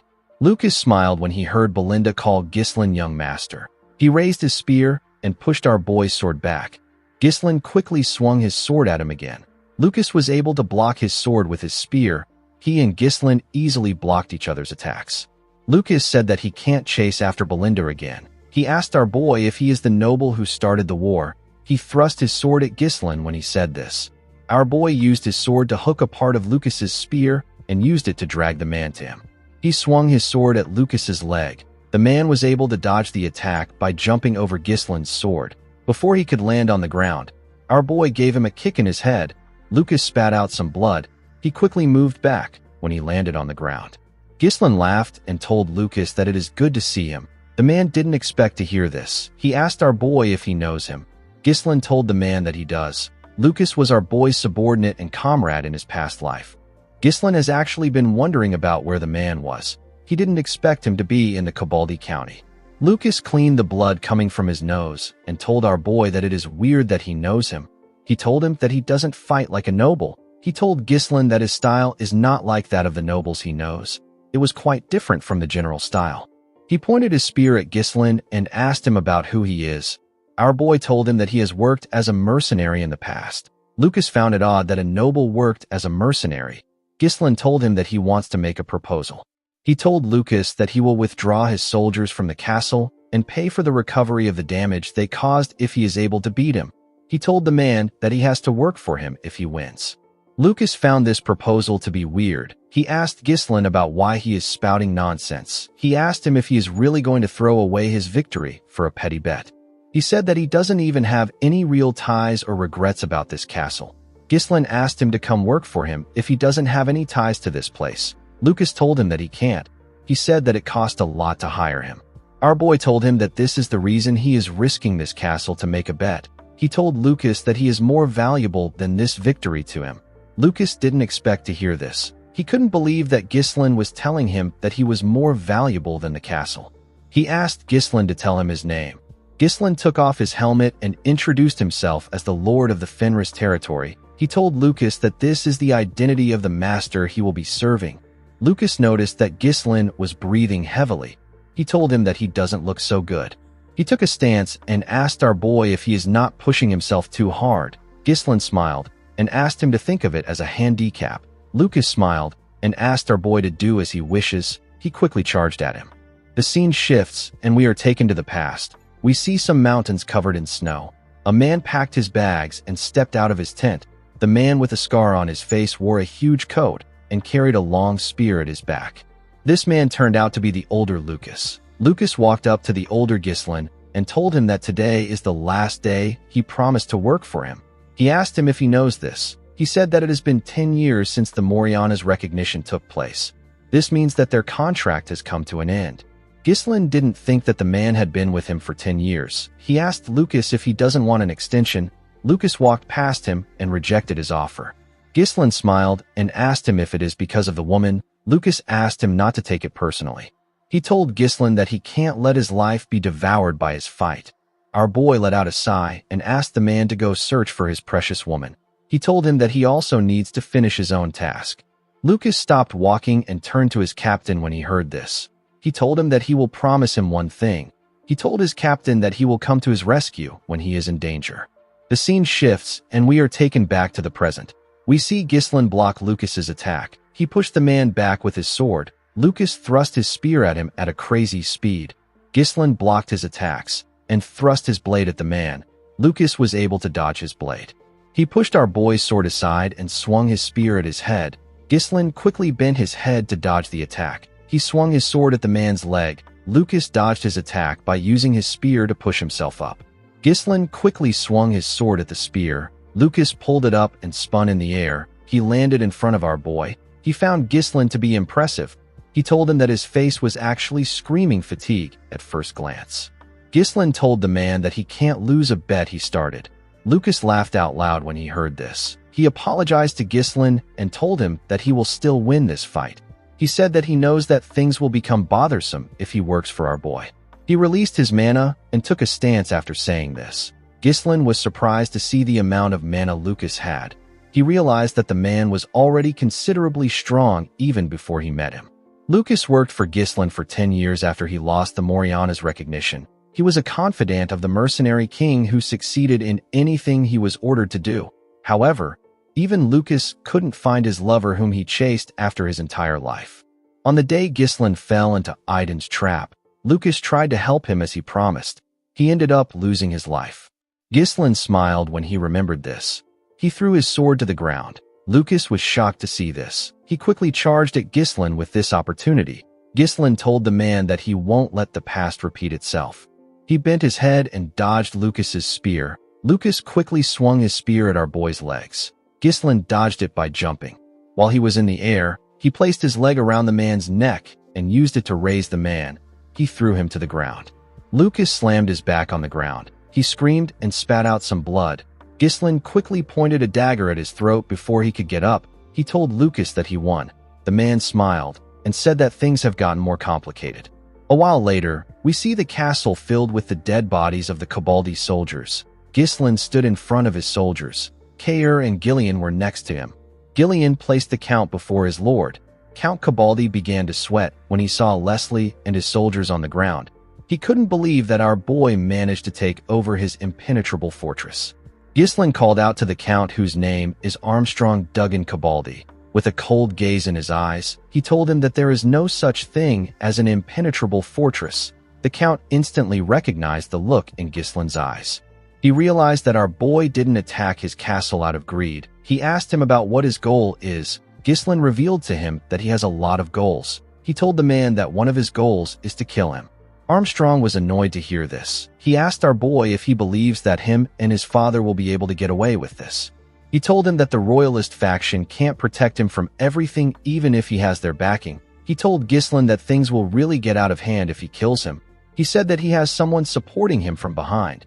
Ghislain asked him if he is referring to Duke Delphine. The Count was shocked to hear this.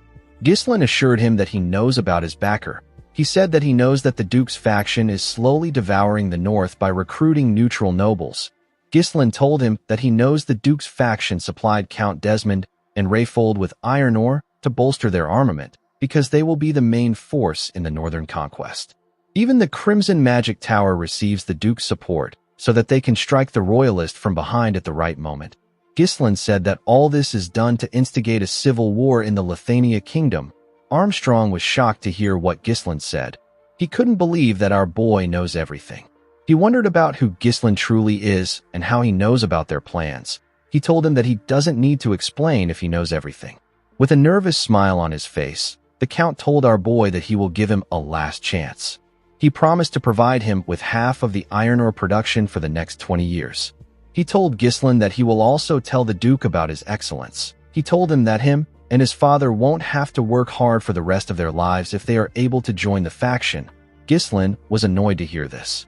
The Count told him that it will be more profitable for him to spare him. The moment he said this, Ghislain swung his sword. He told Armstrong that he has no intention of working with him. Immediately he said this, the Count's head split apart. Ghislain turned around and told the Count that all of them will die by his hands. In the next scene, we are taken to Count Desmond's castle. We see the Count reading a letter he took from a pigeon. The man squeezed the letter out of anger and slammed his hand on his chair. He couldn't believe that Ghislain took out Count Cabaldi with his brief window of opportunity. Harold told his officials that they followed a method of meticulous preparation and planning just as the Duke advised. He asked them to tell him the result of their preparation. He said that it ended in failure. He remembered how Ghislain took out the assassins they sent to kill his sister, how our boy beat up his cousin, and how he took out Victor.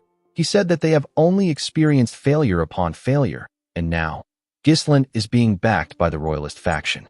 With a look of anger on his face, Harold said that the sprout must be trampled on. He said that he no longer needs any reports or commands from anyone. Count Desmond said that he will decide everything by his will. He announced that their utmost priority is the fall of Fenris and Perdium.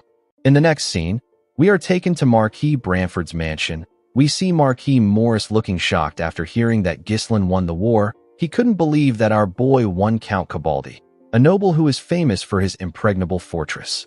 Count Elizabeth said that he never imagined Ghislain would be this exceptional in military affairs. He laughed and said that a person can truly not judge a book by its cover. Rosalind informed the nobles that Count Cabaldi didn't surrender. His fortress was taken over through a full-scale assault. The woman told the nobles that Ghislain has already proven his military capability through the previous war that took place in Perdium. Now, no one will doubt his ability. Marquis Morris said that our boy simply got lucky. He said that Ghislain wouldn't have won without the famine. Sir Bilor laughed and told him that he speaks as if this really matters. He told Morris that the important thing is that Ghislain stood victorious. Marquis Branford didn't say anything. He turned to a knight whose name is Toledo and asked him if Count Desmond made any moves. Toledo said that the Count has been silent. Marquis Morris said that he actually went out of his way to dispatch some of the royal troops on the path leading to the Cabaldi fortress. Count Elizabeth said that they have gained a lot from this war. Sir Bilor agreed with him. He told the group that it will be difficult for the ducal faction to intervene since it has been revealed that Count Cabaldi was actually receiving support from them. Rosalind let out a sigh. She believed that they would have confirmed if Count Desmond was with the ducal faction if he made a move. Marquis Branford told Sir Bilor that it is too early for them to judge. He stood up and said that Ghislain's victory will allow the Royalists to expand their influence to the northern region. The Marquis agreed that the Royalist faction had gained a huge advantage. He reminded the group that the ducal house won't sit idly and let them act as they please. He asked the nobles to be cautious at all times. After saying this, he suggested that they adjourn for today. Count Elizabeth was not surprised by what the Marquis said. He said that the Marquis is still the same as ever. He couldn't believe that Marquis Branford didn't even smile after hearing about a considerable victory. Sir Bilor told him that the Marquis's cold composure is what has allowed him to lead the Royalists to this point. Marquis Branford walked forward and asked his daughter to follow him. Before she could reply, Rosalind saw something shocking. She saw her father gently smile. The woman was delighted by this. She followed her father out of the room. The scene shifts, and we see some warriors riding their horses towards the Cabaldi fortress. The leader of the warriors had a young woman riding his horse with him. Someone called out to the leader, whose name is Captain Max, and asked him if he doesn't think that this place is a little too quiet for a battlefield. Max said that the Fenris army might have been defeated. The woman behind the captain was shocked to hear this. She asked him about what will happen to their mission. She reminded him that Lady Muriel and the daughter of Marquis Branford asked them to save Baron Fenris at all costs. She said that she wouldn't know how to face them if they returned empty-handed. Captain Max asked the woman not to worry about such useless things. He said that Ghislain is the one at fault since he started the hopeless war. The woman didn't know what to say. Max told her that she is the one who has to deal with the problem. He said that him and his men are mercenaries who work as much as they get paid. He asked her not to worry about them. Immediately he said this. His comrade pointed at something and asked him to look. He told Max that he can see the castle from there. The scene shifts, and we are taken to Count Cabaldi's town. We see Gordon clap his hands and ask everyone to get in line. He announced that they have enough food to feed everyone. He assured them that their new lord won't let them starve. He asked them to come get their food. The people were happy to hear this. While others were getting their food, the miners in the town were asked to sign a contract. The miners were shocked to hear about a contract. The people of the town were very happy to get some food. They were happy to see that their new lord was merciful. They knew that the hellish days of having everything taken from them was finally over. One of them said that there might be no more labor without reward. While the people were cheering, we see the dwarves moving a large amount of wood. Galveric saw Alfoy struggling to pick up a single log. He didn't expect him to be so weak. He asked him if he can even pick it up. Alfoy asked the dwarf to shut up. He called him a midget and reminded him that he is a mage, not a laborer. While Alfoy was struggling, the other soldiers were ordered to carry all the materials for the temporary housing to another location. Everyone was busy. Captain Max and his men were surprised to see the soldiers moving the materials. He wondered if the war was already over. The moment he said this, someone called Count Cabaldi a sly bastard and wondered about how many stolen goods he was hiding. The woman turned around when she heard this. She saw some soldiers walking with Claude. Claude seemed to be very happy. One of the soldiers said that the Count has so much gold and expensive artworks in his castle. Claude said that the military warehouse is filled with high-end equipment and reserved iron ores. The woman told Max that the men just mentioned that they were carrying Count Cabaldi's stolen items. The man realized that Ghislain won the war. The moment he thought of this, someone told him that he hasn't seen him around there before. Max and the woman quickly turned to the person. The person turned out to be Gillian. The woman and the captain were shocked to see the huge man. With a scary look on his face, Gillian asked them to reveal their identities. The scene shifts, and we are taken to the Count's castle. We see two knights standing guard at a door. The knights slammed their spears to the ground and opened the door when they saw Gillian. Ghislain was standing inside the room. The woman and the captain nervously stepped into the room. Gillian entered the room and slammed the door. The woman became scared when she heard the sound of the door. Gillian informed his lord that this people are visitors from the capital. Ghislain turned around when he heard this.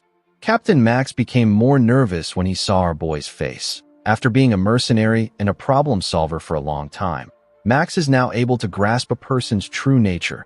He can know the kind of person they are by the atmosphere they give off or their scent. Max recognized the metallic, fishy smell of blood that still lingers on Ghislain's armor even after the war has ended. The man noticed our boy's restricted movements. He was certain that the person in front of him is Baron Fenris. Ghislain asked them for their identities. The two of them quickly bowed their heads. Max introduced himself to Ghislain and informed him that Countess Elizabeth and the daughter of Marquis Branford sent them.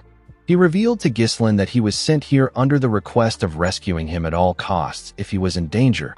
Ghislain told the captain that he was late. Max explained to him that they considered the mission's priority and tried their best to get here as early as they could. He told our boy that they never expected him to end the war so quickly. He told Ghislain that he would expect nothing less from the rising star of the royalist faction. He told him that they will be taking their leave. Our boy asked him about where he is going. The captain became scared when he heard this. Ghislain explained to him that they are short on manpower because the war just ended. Max told him that this has nothing to do with his mission.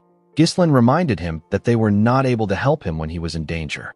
Max didn't know what to say. He never expected our boy to have ended the war before they got there.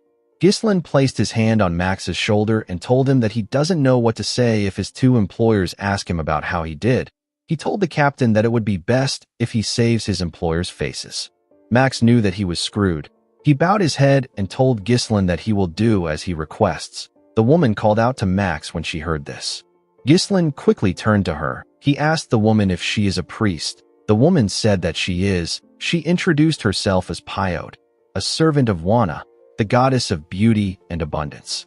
Pyote said that she was dispatched here because Countess Muriel is a patron of their order. Ghislain recalled that those serving the goddess of beauty reject battle and all forms of impurity. He knew that there were almost no priests in the northern region. Only the Rayfold County has some. This was why Gillian had to stay in the Rayfold territory to cure his daughter. Ghislain was aware that the divine power of the priest was a very precious resource. He believed that Pyote came at the right time. He bowed his head and told her that she has suffered a lot to reach this place. Pyote told him that he doesn't have to be so polite. Immediately Ghislain heard this. He ordered Belinda to take the woman to the working area. Before Pyote could say anything, Belinda and Wendy grabbed her arms and moved forward. Pyote said that she did not come there to work. Belinda told her that there are many lost sheep that need her guidance. Gillian told his lord that the priest is an unexpected fortune. Ghislain agreed with him. He told the man that he didn't expect the royalist faction to be able to get the order to assist him. He said that he will now be able to move around freely. He asked Gillian to call someone in. In the next scene, we see Kaer cough out some blood as he fell to the ground. He got punched by Lucas. The knights were shocked to see their captain on the ground. Lucas moved close to Kaer and asked him if he is really Ghislain's right-hand man. Kaer was annoyed to hear this. He stood up and said that he hasn't even started fighting. He charged at Lucas. Lucas clenched his fist when he saw Kaer coming at him. Immediately, he swung his fist. Gillian appeared out of nowhere and blocked he and Kaer's attacks. Everyone was shocked to see this. Kaer referred to Gillian as Gramps. He didn't expect to see him there. Gillian told the two men that they have done enough. Lucas stepped back and said that Gillian is the one who deserves to be Ghislain's right-hand man. Kaer was annoyed to hear this. He asked Gillian to let go of him. He said that the fight is not yet over. Gillian twisted his arm and gave him a powerful push. The attack sent Kaer flying. He slammed his body on the ground. Gillian advised him to maintain his dignity in front of his subordinates. He turned to Lucas and asked him to follow him. He told him that Ghislain is looking for him. While breathing heavily, Kaer watched Gillian walk away with Lucas. He grit his teeth out of anger. Gillian carefully looked at him. He noticed that Kaer was angry. While he was looking at him, Lucas laughed. Gillian asked him about why he is laughing. Lucas revealed to him that the first thing Ghislain ordered him to do is to beat up his own subordinate. He found this quite funny. He believed that Ghislain was a weird guy. Later in the night, we see Ghislain enter the training ground. He saw someone swinging his sword at a dummy. The person turned out to be Kaer. The warrior was angrily swinging his sword.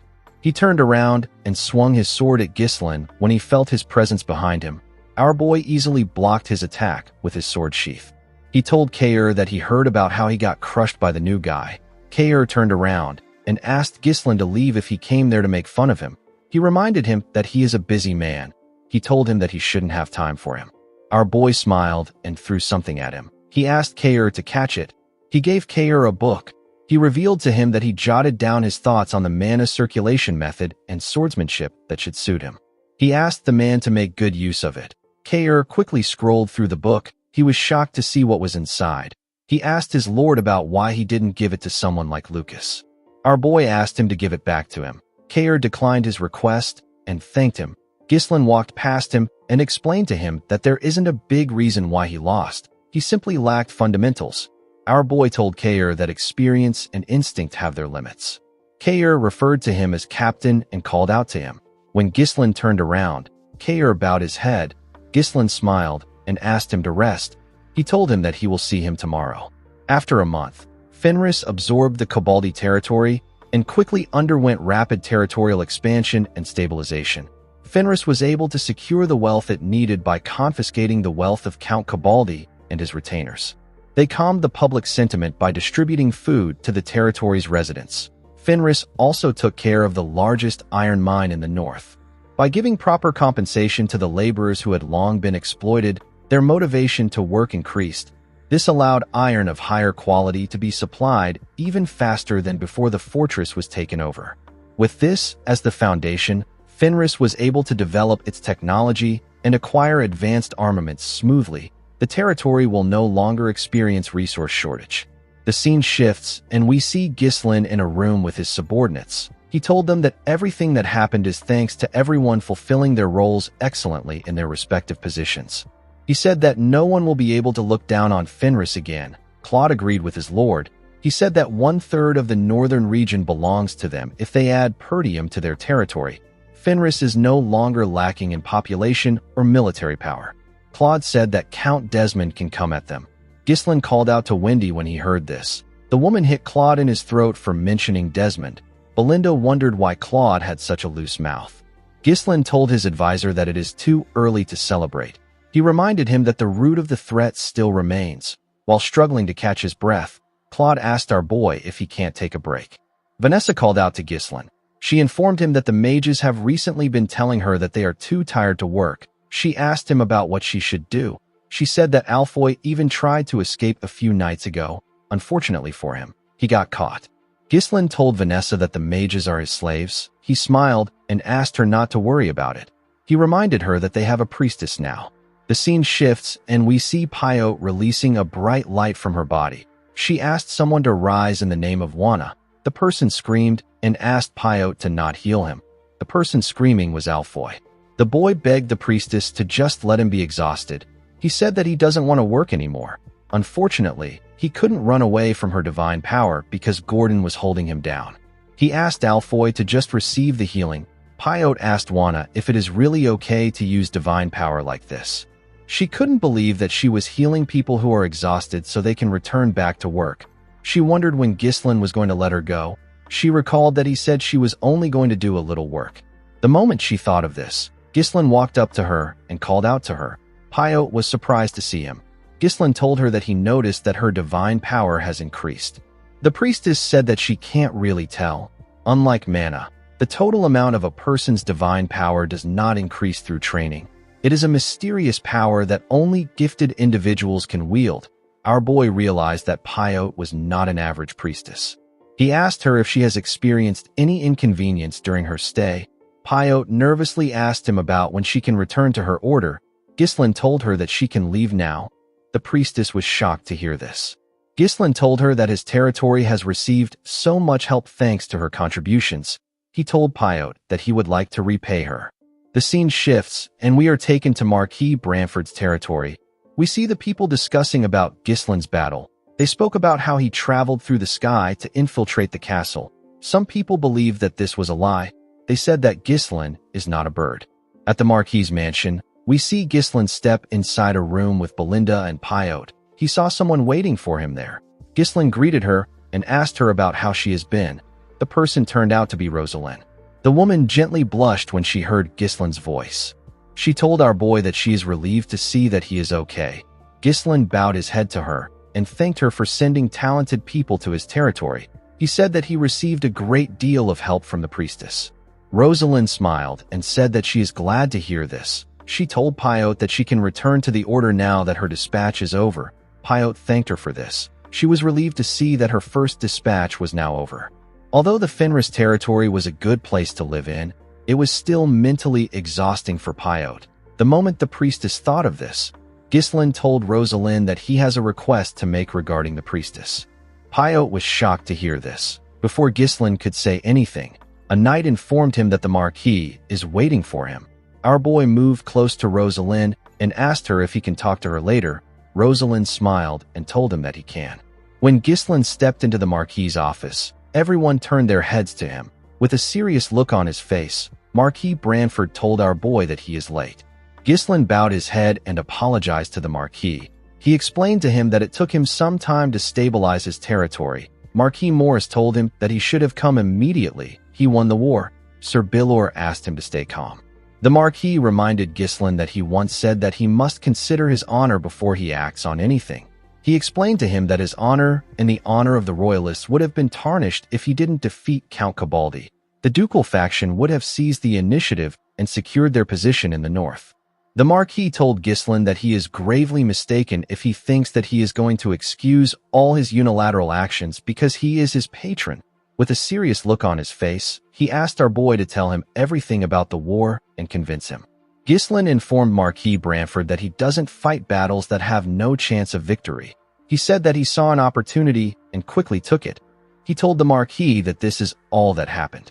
He explained to him that the reason he is there is not to review what has already happened, but to discuss what to do from now on. He sat down and asked Marquis Branford to appoint him as the commander of the Northern forces. Everyone was shocked to hear this, but no one was as shocked as Marquis Morris. Branford glared at Ghislain when he heard his request. Our boy didn't look away. He looked the Marquis in his eyes. Marquis Branford stood up and told Ghislain that they have begun to change everything since he arrived. He said that he is feeling the wind of change breezing across the royalist faction. Ghislain smiled and told him that he will be their tailwind. Branford explained to him that the commander of the Northern forces is an empty title in peacetime. However, during war, it becomes an important title that holds tremendous authority.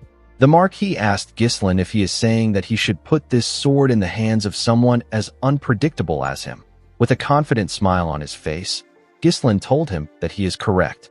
The current military organization of the Lithuania Kingdom consists of 4 corps.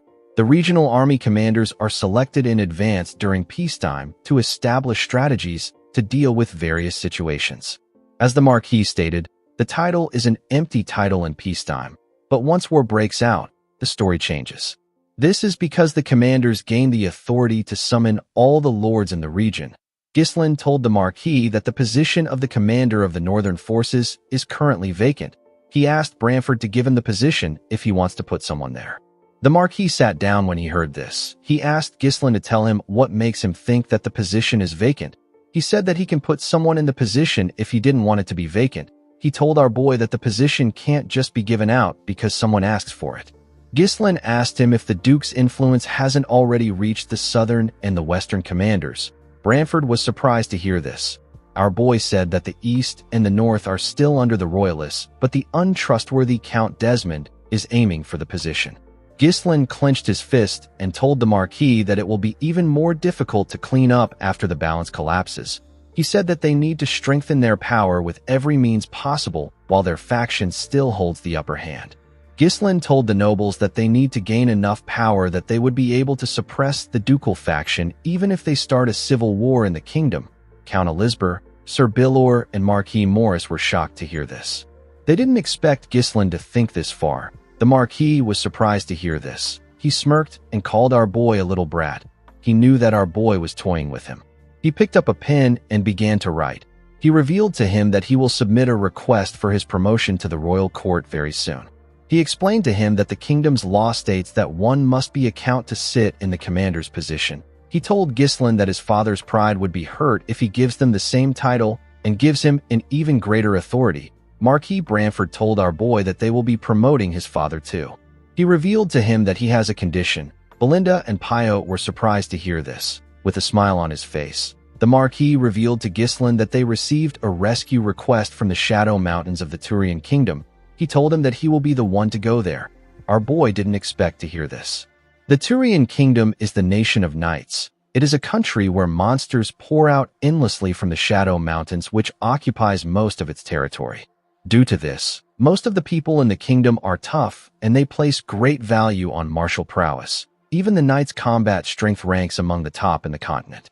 Ghislain recalled that he once hunted and trained in this place, since their royal court has allowed even outsiders to hunt in order to deal with the monster problem. There is only one reason for them to request aid. The Marquis informed our boy that there has been a problem in preparing for this year's monster wave. He told Ghislain that this problem shouldn't be an issue for someone like him who can infiltrate a fortress by flying through the sky and cut down a castle gate with an aura blade. Ghislain told him that he understands. He begged Marquis Branford to deploy the royal army to the Fenris territory while he and his close aides are away from the castle. He explained to him that there is no telling what the ducal faction will do even if their momentum has been temporarily reduced. After the meeting ended, Ghislain left the room with Belinda and Pyote. As he walked out of the mansion, Ghislain carefully looked around. He remembered how Duke Delphine preemptively won over the lords who held the commander positions in his past life. The Duke was able to incite a civil war and ultimately usurp the king's throne. At that time, the commander of the northern forces was Harold Desmond. Ghislain decided to make the first move in this life. He promised to take the north for himself the same way the Duke did. The scene shifts, and we are taken to a field. We see Victor's damaged helmet placed on his sword. The sword was shoved into the ground. A man gently touched the helmet. It seemed like he knew Victor. While he was looking at the helmet, someone called out to him. The man's name is Hutton. The person who called out to him turned out to be Count Desmond. The Count was wearing his armor. He asked Hutton about how he is feeling. Hutton turned around to see the Count. He turned back to the helmet and said that he had great expectations for Victor. He told Harold that the world is a cruel place. He asked him if the person that killed Victor is Ghislain Perdium. Harold corrected him by saying that our boy's name is now Ghislain Fenris. He told him that Ghislain is now a baron. The swordsman didn't say anything.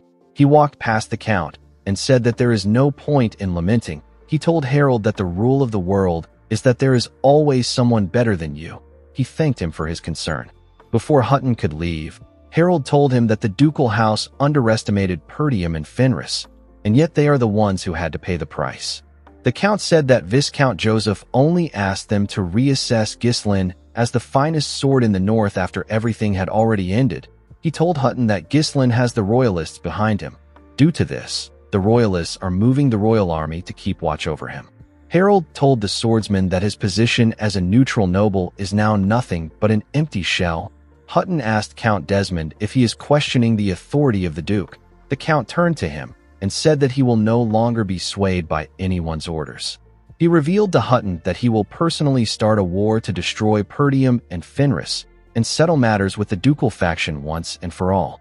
Hutton didn't expect to hear this. He informed the Count that the royalist faction won't sit idly and let him do as he wishes because he would be inciting a civil war. He told Harold that it is a bit too much for him to oppose the royalists without the help of the Duke. Count Desmond called out to Hutton and told him that there is no reason for him to hide his true feelings in front of him. He asked him if this situation is truly enough for him. Hutton asked the Count about why he's saying something so harsh. He said that he cannot just forget about that night. The night when Victor, who had never known defeat, returned as a shattered helmet.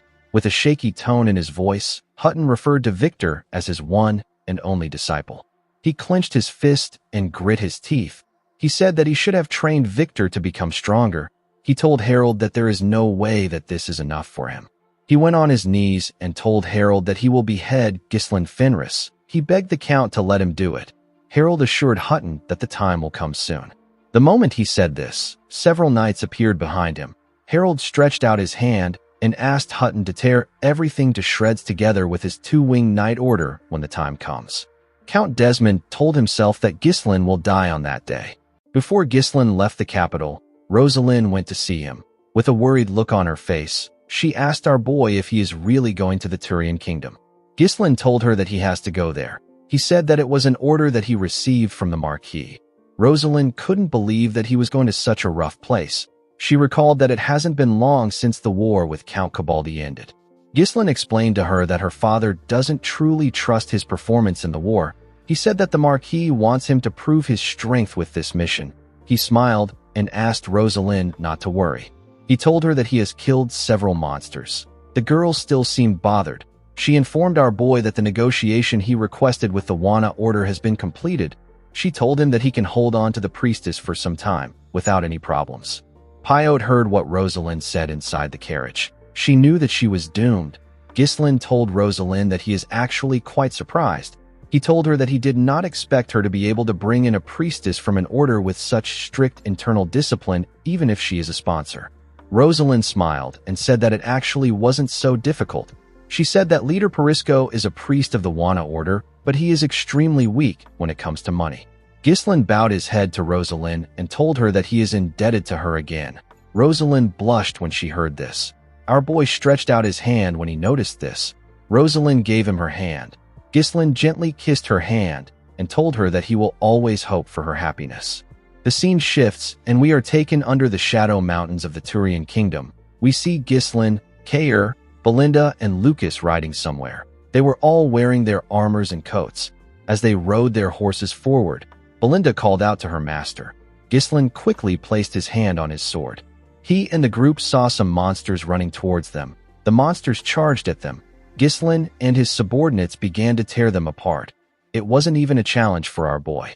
Lucas also handled the monsters around him easily. Kair jumped off his horse and tore the monsters around him apart with a single swing. He laughed and called the monsters vermin. He asked them to come at him. Immediately he did this. Belinda hooked his mouth with her rope. She dragged him to his horse. Kair was annoyed with this. He asked her about why she had to hook his mouth. Belinda put away her rope and asked him if he wants her to hook it somewhere else next time.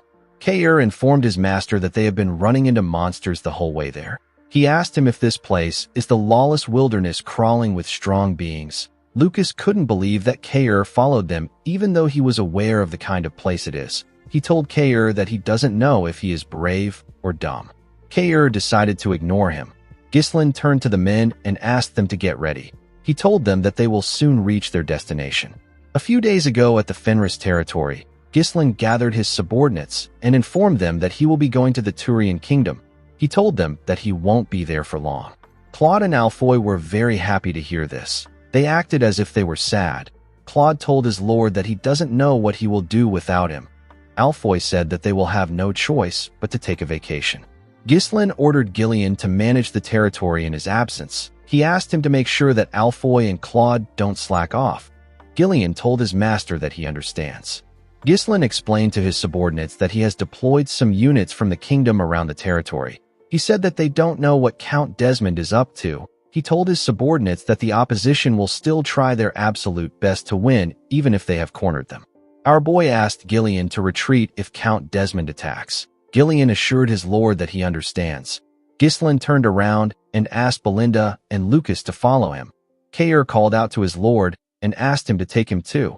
Claude and Alfoy were shocked to hear this. They had never seen Caer refuse to take a break.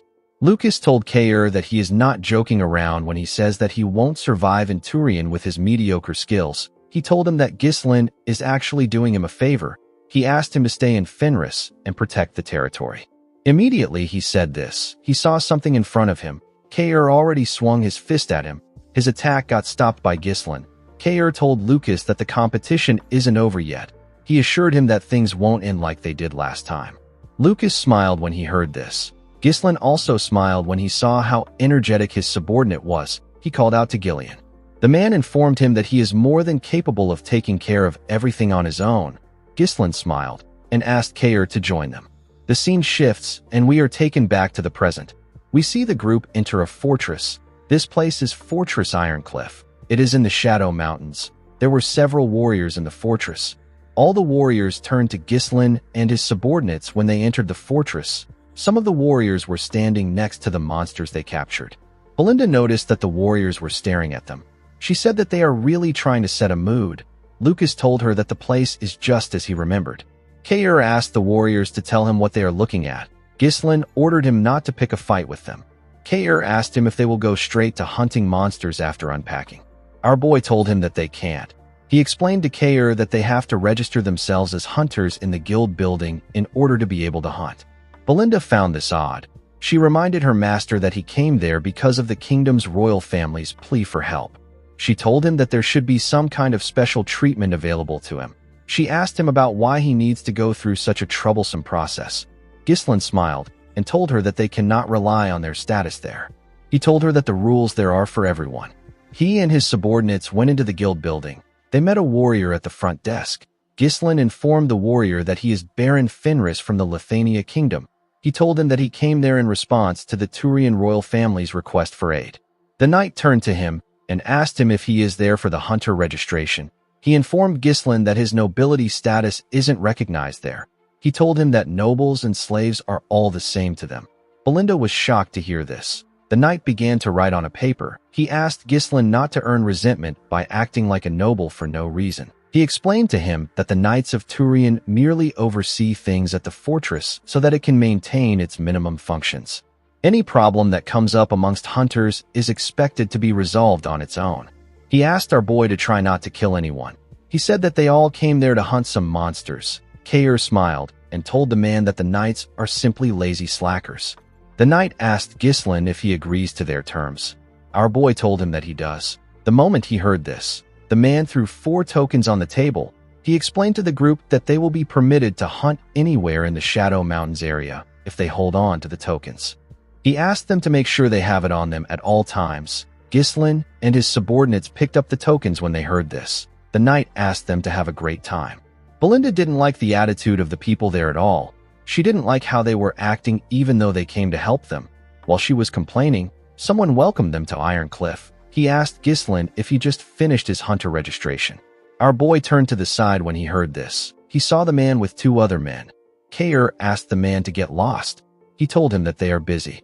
The man smiled and said that he works for Donkad, the king of Ironcliff. He took off his hood and revealed his scarred face. He said that he belongs to an association that was established under Donkad's protection to safeguard the rights and interest of hunters. Caer laughed when he heard the name of the so-called king.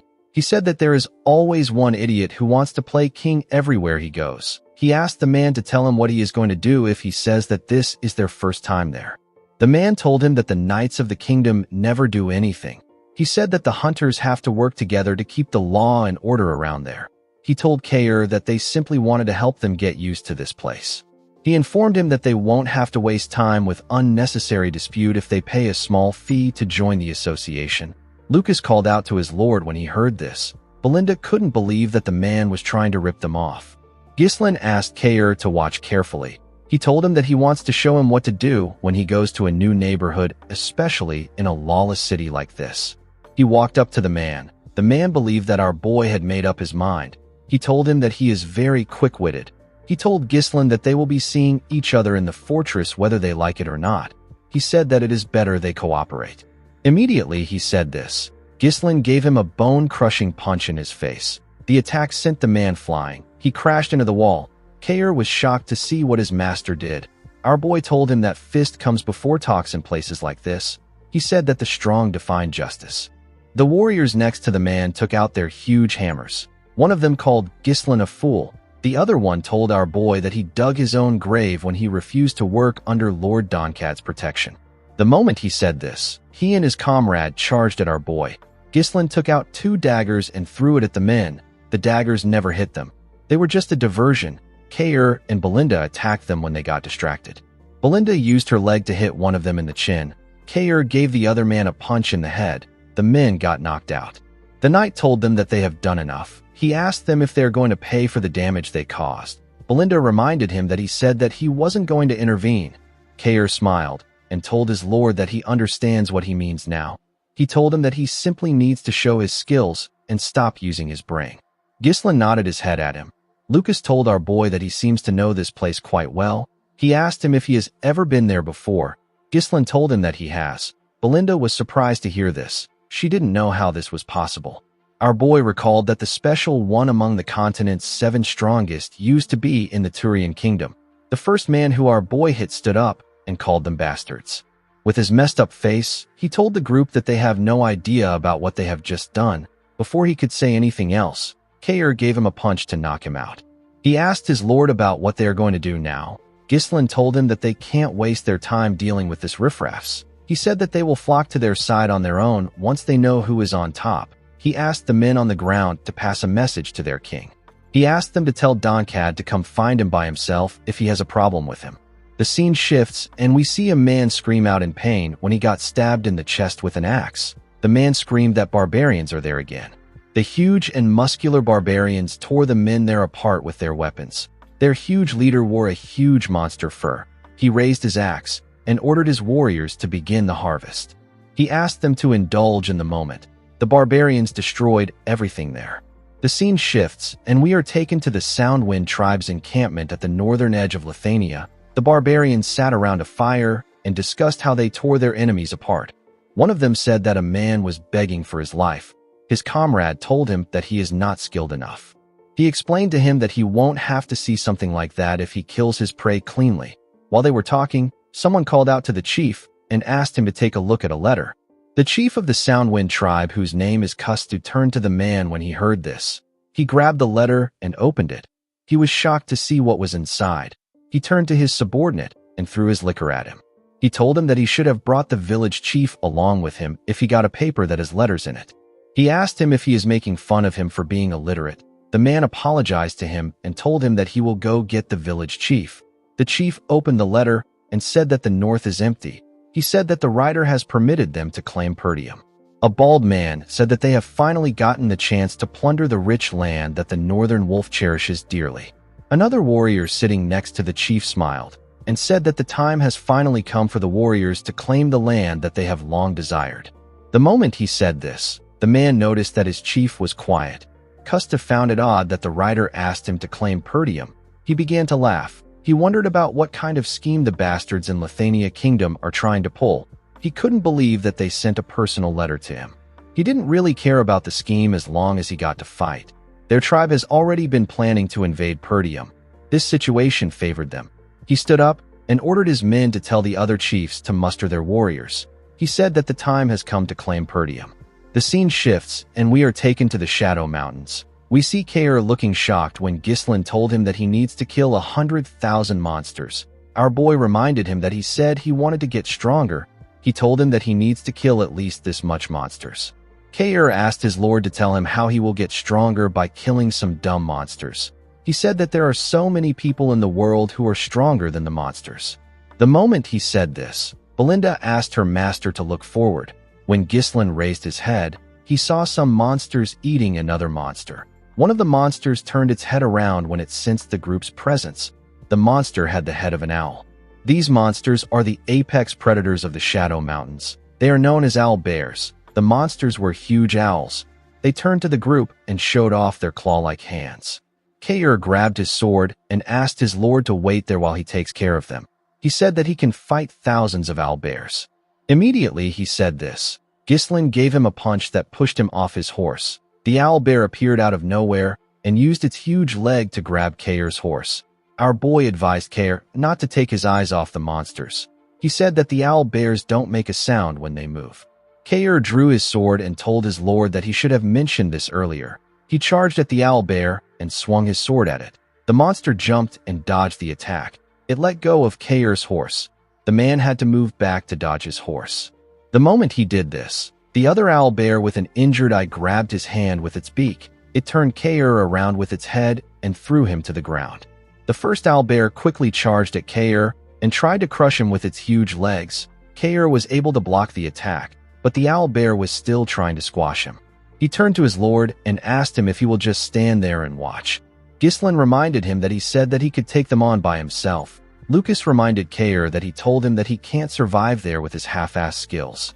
Kair was annoyed to hear this. Lucas smiled and told him that he doesn't know how he will progress if he is having a hard time against some birdhead. Kair grit his teeth out of anger when he heard this. The two owl bears began to attack him with their legs. Belinda nervously asked her master if he won't die from this. Ghislain told her that Kair is not someone who would die from something like this. He explained to her that owl bears are quite smart. If a person charges at them without much thought, they will fall right into their trap. They are not the apex predators of Shadow Mountains for no reason. This is why they never even imagined that they would be the ones being hunted. It was just like the time when Kair managed to land a cut on Victor. Ghislain knew that he already taught Kair how to get stronger, and he has seen him do it before. The problem is that Kair doesn't utilize his strength well unless his life depends on it. Ghislain believed that Kair needs to think with the mindset of a hunter, not the prey. Kair needed to avoid charging in blindly. He needed to wait until the moment comes when he is certain that he can get the kill. Kair needed to make his instinct his own. The man grit his teeth. He moved his sword in between the toes of the owl bear. He caught off one of its toes. The leg of the monster slipped when this happened. Kair got up and landed a quick cut on the monster's neck. Belinda and Lucas were surprised to see this. The other owl bear quickly swung its hand at Kair when it saw what he did. Kair dodged the attack by jumping.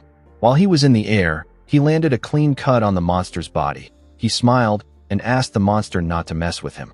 Ghislain was happy to see that his subordinate was improving. Back at the Ironcliff Fortress, people spoke about Ghislain and his team. They talked about how the group has been taking out monsters to the point where the place is practically empty. The people couldn't believe that the group was poaching without having a single casualty. One of them said that they will soon have no monster materials left to sell. One of the warriors said that the group messed with Donkad's subordinates. He said that it won't be long before the group is dead. He said that Donkad will soon step in. The scene shifts, and we see a huge man standing in front of some monsters. The huge man said that he was going to let Ghislain get away with messing with one of his subordinates. He said that he can't believe that our boy is aiming for his table. He raised his unique weapon and put it on his back. He ordered his hunters to get ready. He told them that it is time to hunt. The scene shifts, and we see Ghislain and his subordinates putting away their weapons after taking care of a large number of owlbears. Kair said that they killed a lot of monsters. He turned to some men loading up the monster corpses and asked them to finish up quickly before more monsters come. He asked them not to take any materials because he is going to count every single one. The men nervously told him that they understand. Lucas told Kair that he will soon find a blade sticking out of his back if he keeps pressuring them. Kair brushed off his advice and told him that he wants to see the men try it. He asked him if there is a reason why he has to respect anyone who sucks up to Donkad. He said that they did not run into anyone who tried to mess with them for days. He said that Donkad must be scared. The two men turned around and glared at Kair when they heard this. Ghislain noticed this. Kair looked at the monster bodies and asked his lord about what they are going to do with the bodies. He reminded Ghislain that they already have too many materials stocked up in their storage. Ghislain asked him to send them to the territory and to Cardinia. He said that the dwarves are going to love these materials since they don't get them in Lithuania. He told Kair that he already sent a letter telling Claude to form a transport unit. The moment he said this, Belinda called out to her master. She told him that they have a problem. She showed him a letter and told him that it just arrived from Perdium. She told him that he needs to read it. Ghislain quickly opened the letter. He was surprised to find out that Perdium is being attacked. The scene shifts, and we are taken to Perdium. We see the archers of the territory firing a ridiculous amount of arrows at the barbarians below. The barbarians raised their shields when they saw the arrows coming at them. Zwalter ordered his archers to shoot every barbarian down. He asked them to not let any barbarians set foot in their territory. Kustu ordered his warriors to climb the walls. He said that the highland is right in front of them. He asked the energetic warriors to dethrone the wolves. The warriors laid their ladders on the wall and began to climb it.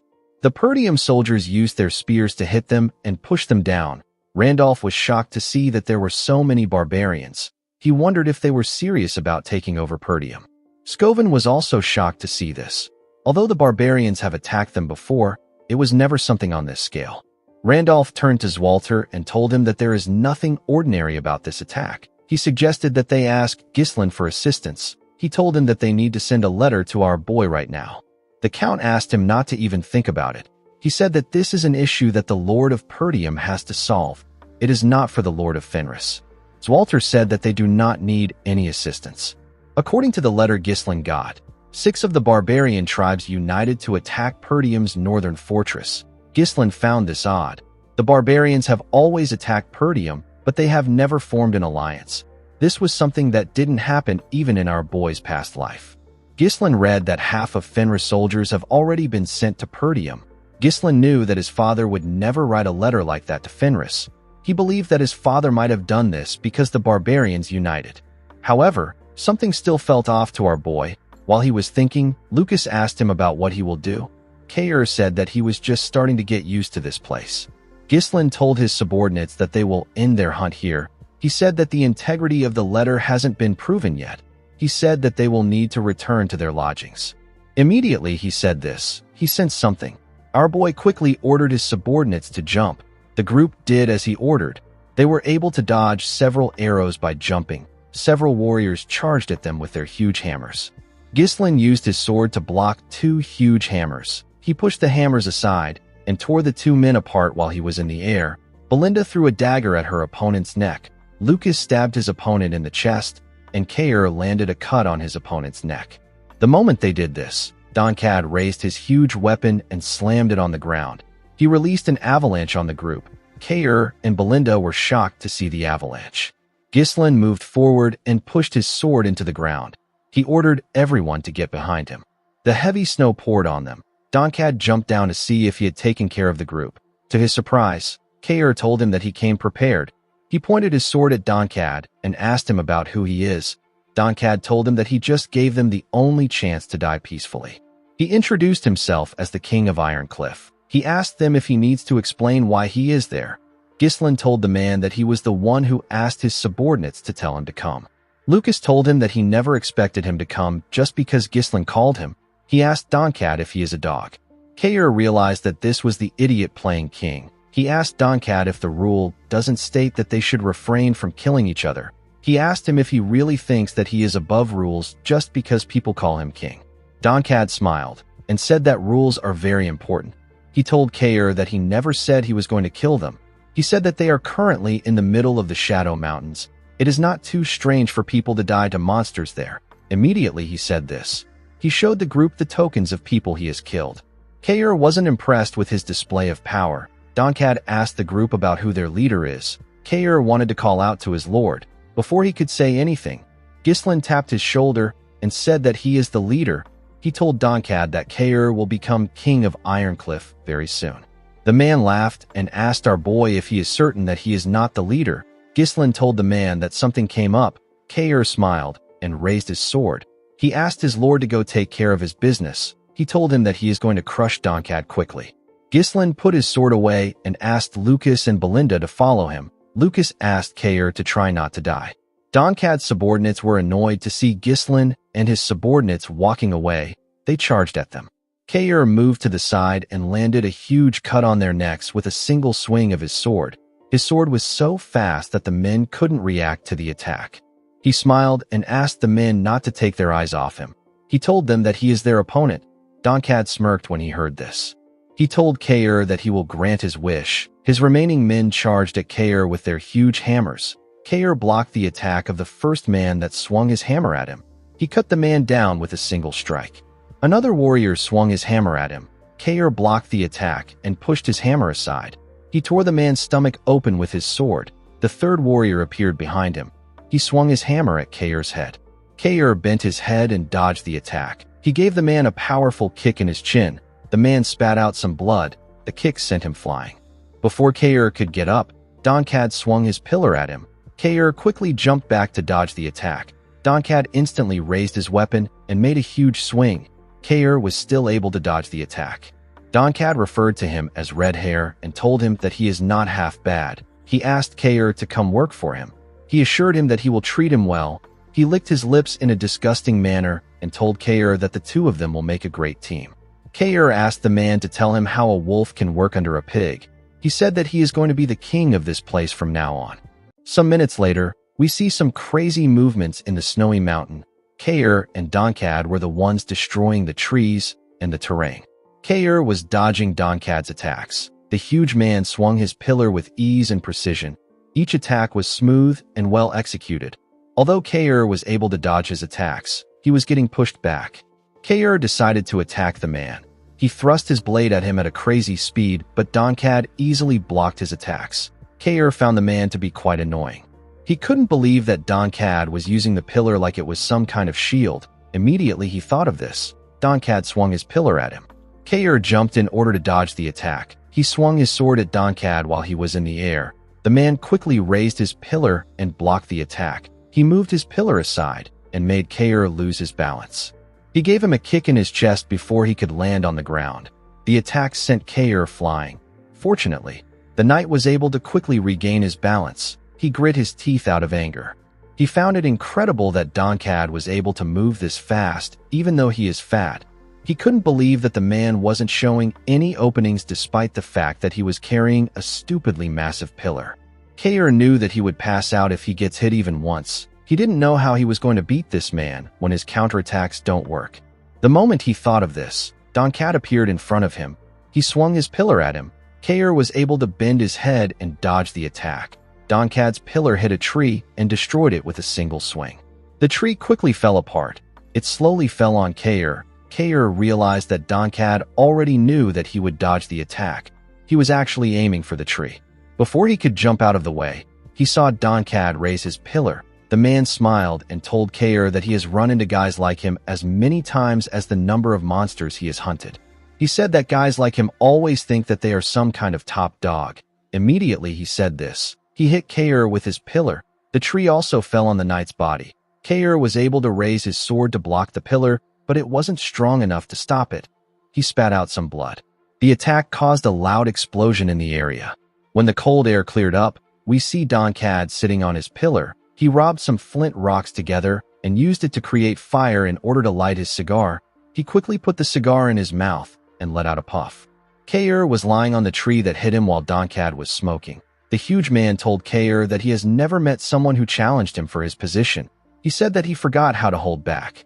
He told Kair that it is not always a good thing to become renowned. He said that everyone backs down before they even try. He revealed to Kair that he noticed that he started getting scared at some point and focused on dodging. He said that he decided to finish things quickly because it stopped being fun. Doncad stood up and told Kair that he feels bad for the blonde guy who trusted him. He said that the fight was boring. Before he could walk away, Kair stood up and called him a shithead. He asked him if he ever said that he got scared. Doncad was surprised to hear Kair's voice. He quickly turned around to see Kair's body covered in blood. He asked him if he will reconsider his offer. He asked Kair to work for him. He told him that it isn't too late for him. He said that pride doesn't put food on the table. He asked Kair if it isn't better to live as a satisfied pig than a hungry wolf. While breathing heavily, Kair let out a sigh. He took a stance and pointed his blade at Donkad. He told the man that one of them will have to die there today. He assured Donkad that the person dying won't be him. Donkad called him a fool. He took a stance and covered his pillar with mana. He told Kair that he won't be able to regret his actions after he dies. Even though Kair was putting on a brave face, he felt like he was about to die. He was certain that all the bones in his body have completely shattered. He realized that things are always like this for him. He thought that he understood everything Ghislain taught him, but he forgets them in real situations like this. He knew that Donkad was right when he said that he got scared. Kair was unable to execute his moves clearly due to his fear. He noticed that his hand was shaking. He quickly grabbed it to calm himself. He realized that this was fear. He remembered asking Ghislain to tell him when he ever got scared. Our boy told him that he was scared of getting his position taken away by Lucas. He underestimated Lucas before the fight, but it turned out that the man was better than he expected. Due to this, Kair became scared. Ghislain asked him about how he plans to win a fight while being scared. Kair didn't know what to say. He knew that Ghislain was right. He told his lord that he actually never got scared when he fought in the Forest of Beasts or when he fought Victor. The moment he said this, Kair saw a blade coming towards him. He quickly bent his head to dodge Ghislain's attack. He used the sword in his hand to block his lord's attacks, but he got pushed back. He asked our boy about what he is doing. Immediately he said this. His back hit a wall. Ghislain quickly swung his sword at the man's neck. He stopped moving when his sword got close to Kair's neck.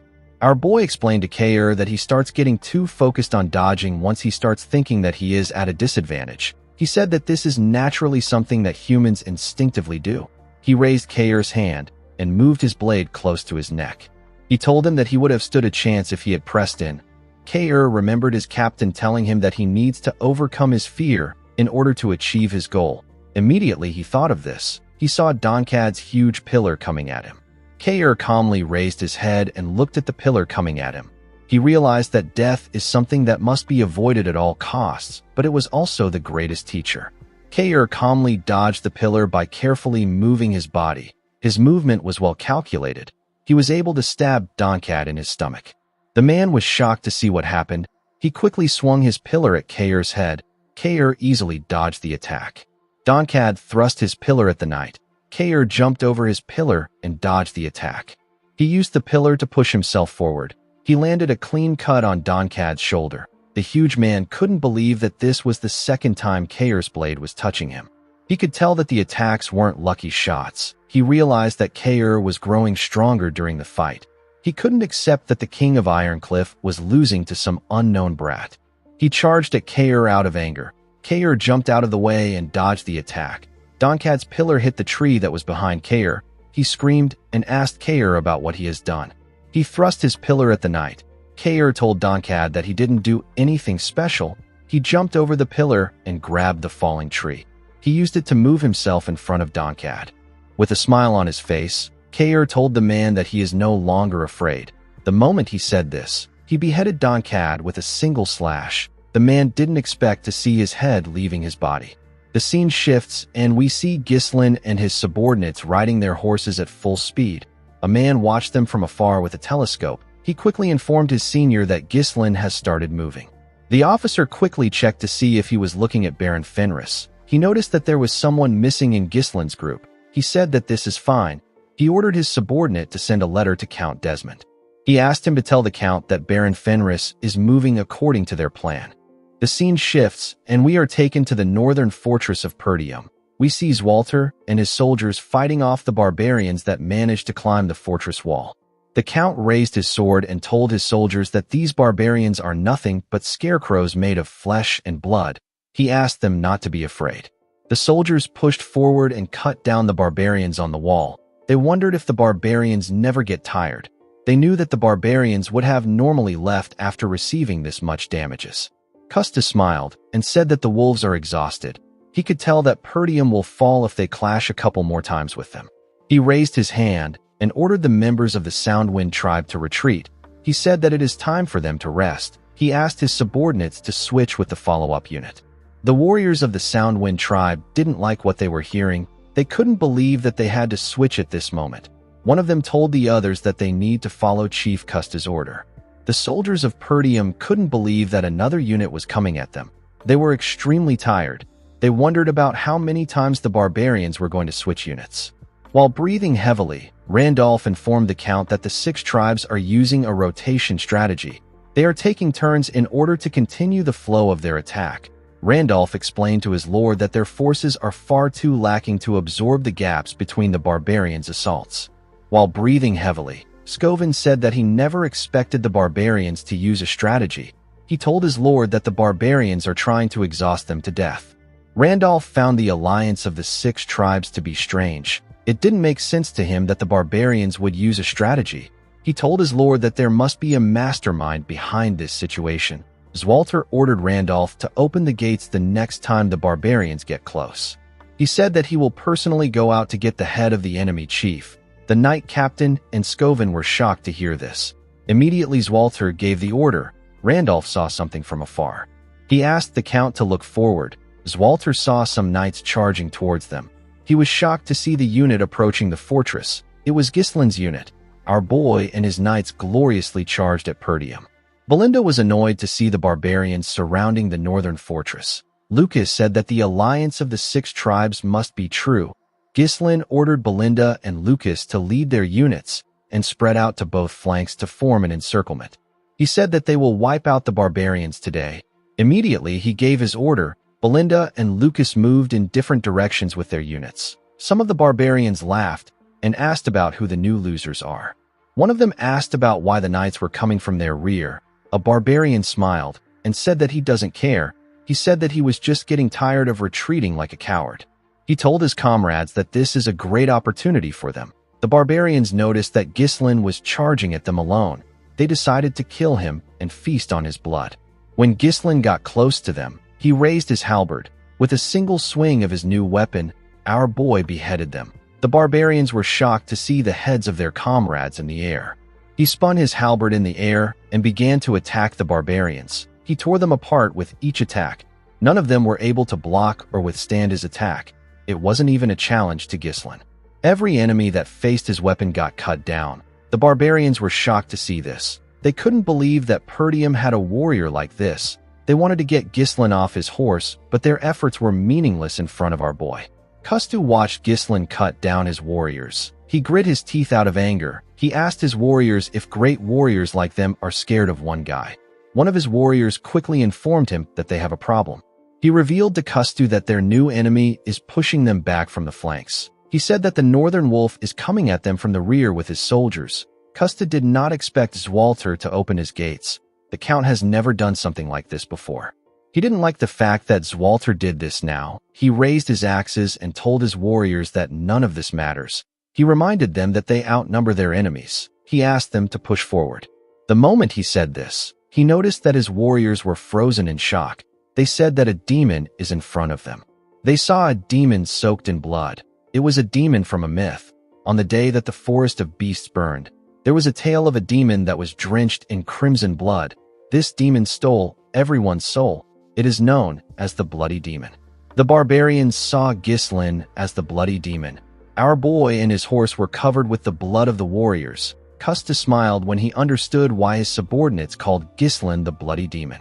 He laughed and said that this is fun. He told Gislin that he never thought that there would be someone as strong as him in the north. He charged at our boy and introduced himself as the great warrior of the north. He referred to Gislin as Demon and told him that he will take his head. Gislin told the man that he is disgusting. Immediately he said this. His crazy horse raised his hoof and used it to hit Kustu's horse in the face. Kustu quickly jumped off his horse when he saw that it was about to fall. Before he could hit Gislin, he asked him if he knows the amount of the northern lands that have been gnawed away by his barbaric axe. Gislin thrust his halberd at the man. Kustu was able to dodge it. He swung his axe at our boy's head. Gislin moved his body back to dodge the attack. He used his halberd to hold Kustu's axes before he could swing it again. He dragged the chief and threw him to the ground. Kustu quickly got up. He asked Gislin to fight him properly. He told him that he will take his life. Immediately he said this. Our boy's horse kicked him in the face. The attack sent the chief flying. It sent him to the mouth of the northern wolf. Zwalter stabbed the chief in his chest. Kustu carefully looked behind him to see who stabbed him. He never expected it to be the northern wolf. Ghislain told him that a new mythology will spread among the barbarians. From this day on, the barbarians will always know that the northern wolf will slit the throats of their warriors. Zwalter took out his sword and let Custa's body fall to the ground. He announced to his men that the chief of the barbarians is dead. He asked them to make the barbarians never think of coveting Perdium again. Ghislain and his father came down from their horses. Our boy walked up to his father. Zwalter smiled and told him that it has been a while. Ghislain took off his helmet and placed his hand on his chest. He said that he was a little late. Randolph quickly hugged him and told him that he is so proud of him. He told Ghislain that they can finally breathe thanks to him. Zwalter asked his son about how he knew about the situation and how he knew that he was to come with this many soldiers. Ghislain revealed to his father that he came there after receiving an urgent plea for aid bearing the seal of Perdium. He explained to Zwalter that the letter stated that he was under attack by the barbarians and that he has already received a part of Fenris's forces as reinforcement. The Count was surprised to hear this. Ghislain took out the letter and asked his father if he wasn't the one who sent it.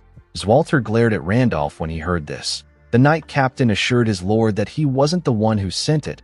He reminded Zwalter that he ordered him not to send any letters earlier. The Count didn't understand what was happening. He wondered about who sent the letter. With a calm tone in his voice, Ghislain asked his father to listen well. He told Zwalter that they have fallen into a trap. The scene shifts, and we are taken to the camp of the 2nd Corps garrison of the Royal Army. We see the soldiers gambling. One of them said that he has lost his weekly salary again. Another soldier turned to the Corps commander and asked him about when they are going to leave. He said that this lifestyle is too exhausting for him. Another man said that he is starting to miss Cardinia. The Corps commander, whose name is Doran, told his men that they will go home when they are ordered to leave. His subordinate said that he heard that they were there to stand guard in case Count Desmond attacks Fenris. His comrade said that they haven't seen a single movement from the Count. He told the other men that there is no way that the Count would do something like that with the Royal Army watching. Commander Doran asked his subordinates not to be too worried. He said that he knows Count Desmond wouldn't do something so reckless. He told his subordinates that Count Desmond would be opposing the entire kingdom by attacking. He said that even the strongest great lord of the north wouldn't do something so insane.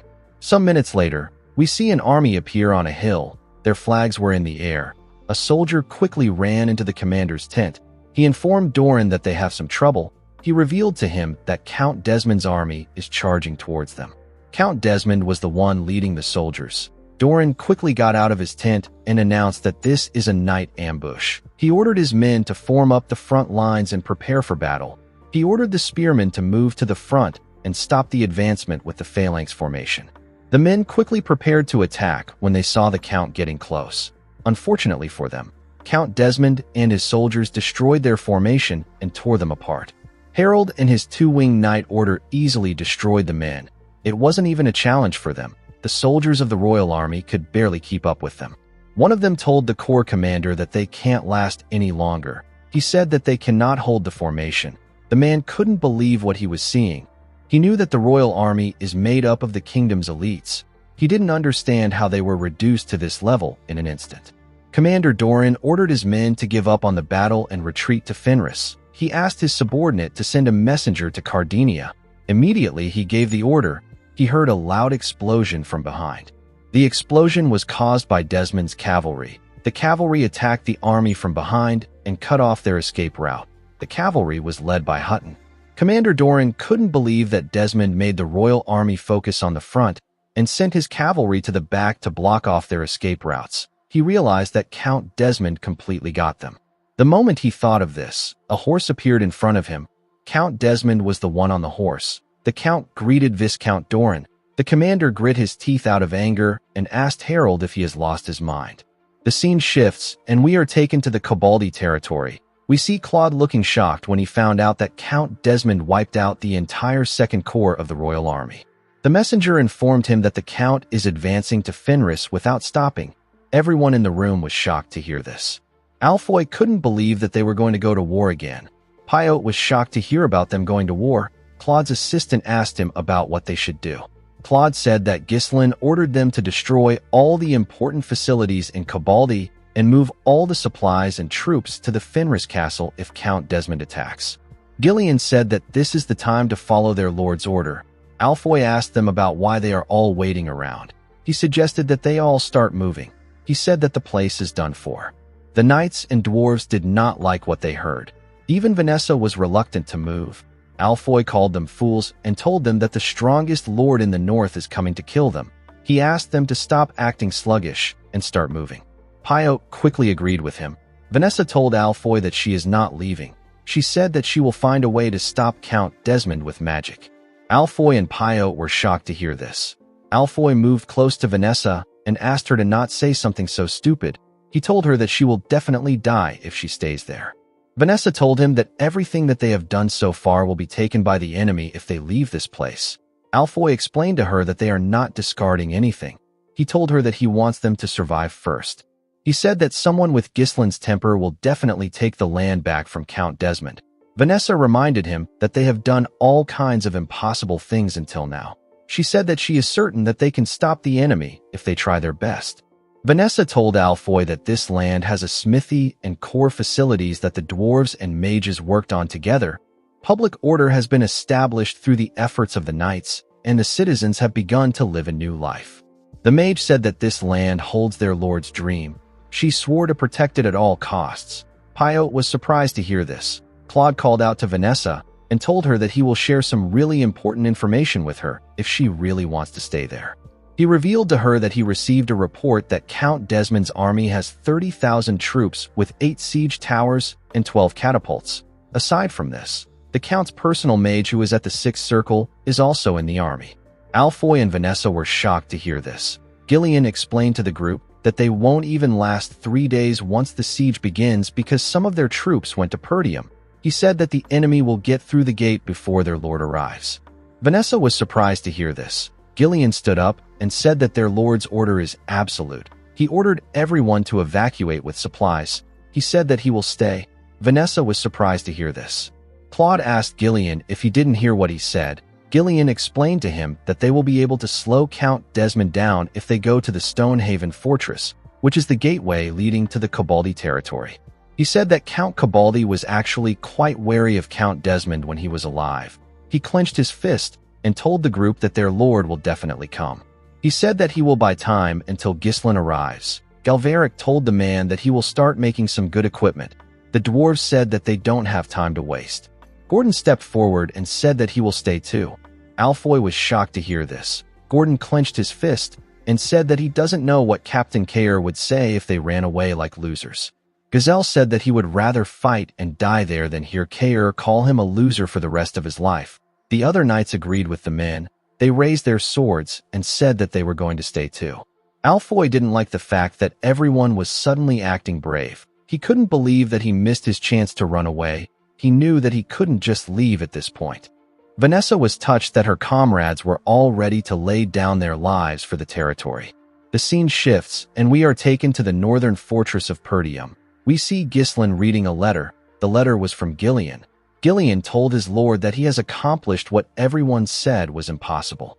He said that he knows that this region is needed for them to face even greater enemies. He assured Gislin that he will protect the territory no matter what. Our boy was touched that his subordinates were willing to lay their lives down for him. He knew that Count Desmond commands an army of 30,000 with the strength to wipe out the royal army's 2nd Corps in an instant. Gislin understood that the Count sowed confusion in his intelligence network and dispersed Fenris forces. He launched his attack while keeping our boy tied down there. Gislin didn't like this situation at all. He considered the fact that the Count might act independently, but he never thought that he would do something like this. Randolph told our boy that he shouldn't be there while Count Desmond's army is advancing. Zwalter told his son that he needs to go back to his territory now. Immediately he said this, Scoven barged into the room and informed him that they have a problem. He said that the follow-up units of the barbarians are advancing towards them again. Everyone quickly went outside to see the barbarians. They were even more than before. Randolph was shocked to see how many barbarians were coming towards them. Zwalter didn't expect them to be this much. He thought that they had fully stopped the barbarians' attack. Gislin knew that even his father won't be able to stop this many barbarians. He was certain that the barbarians will take over Perdium if he leaves now. He didn't expect Harold to use this strategy. He realized that the Count has staked everything on this war. Zwalter placed his hand on his son's shoulder and asked him about what he is waiting for. He explained to Gislen that fending off the barbarians and protecting the people of Perdium is the job of the Northern Wolf. Gislen did not expect his father to say this. The Count reminded his son that he is now a lord. He told him that the people he must protect are waiting for him. He asked him to carry out his duty. Gislen could only stare at his father when he heard this. Randolph drew his sword and ordered the archers to prepare to fire. He told them that their homeland will be invaded if they can't stop their enemies there. Zwalter drew his sword and walked forward. He asked his son to go now. Gislen walked past his father and told him that he is correct when he said that he has people to protect. He grabbed his halberd and said that this people are the ones he trusts the most. The moment he said this, he covered his sword with mana. He called out to Belinda and Lucas and told them that they need to clear this place as quickly as possible and return to their territory. With a cold gaze in his eyes, Gislen said that Count Desmond will die in the war at the end of the day. Guys, we have come to the end of our video. If you guys want more of this recap, let me know in the comments section. Don't forget to like and smash that subscribe button for more recaps. See you guys later.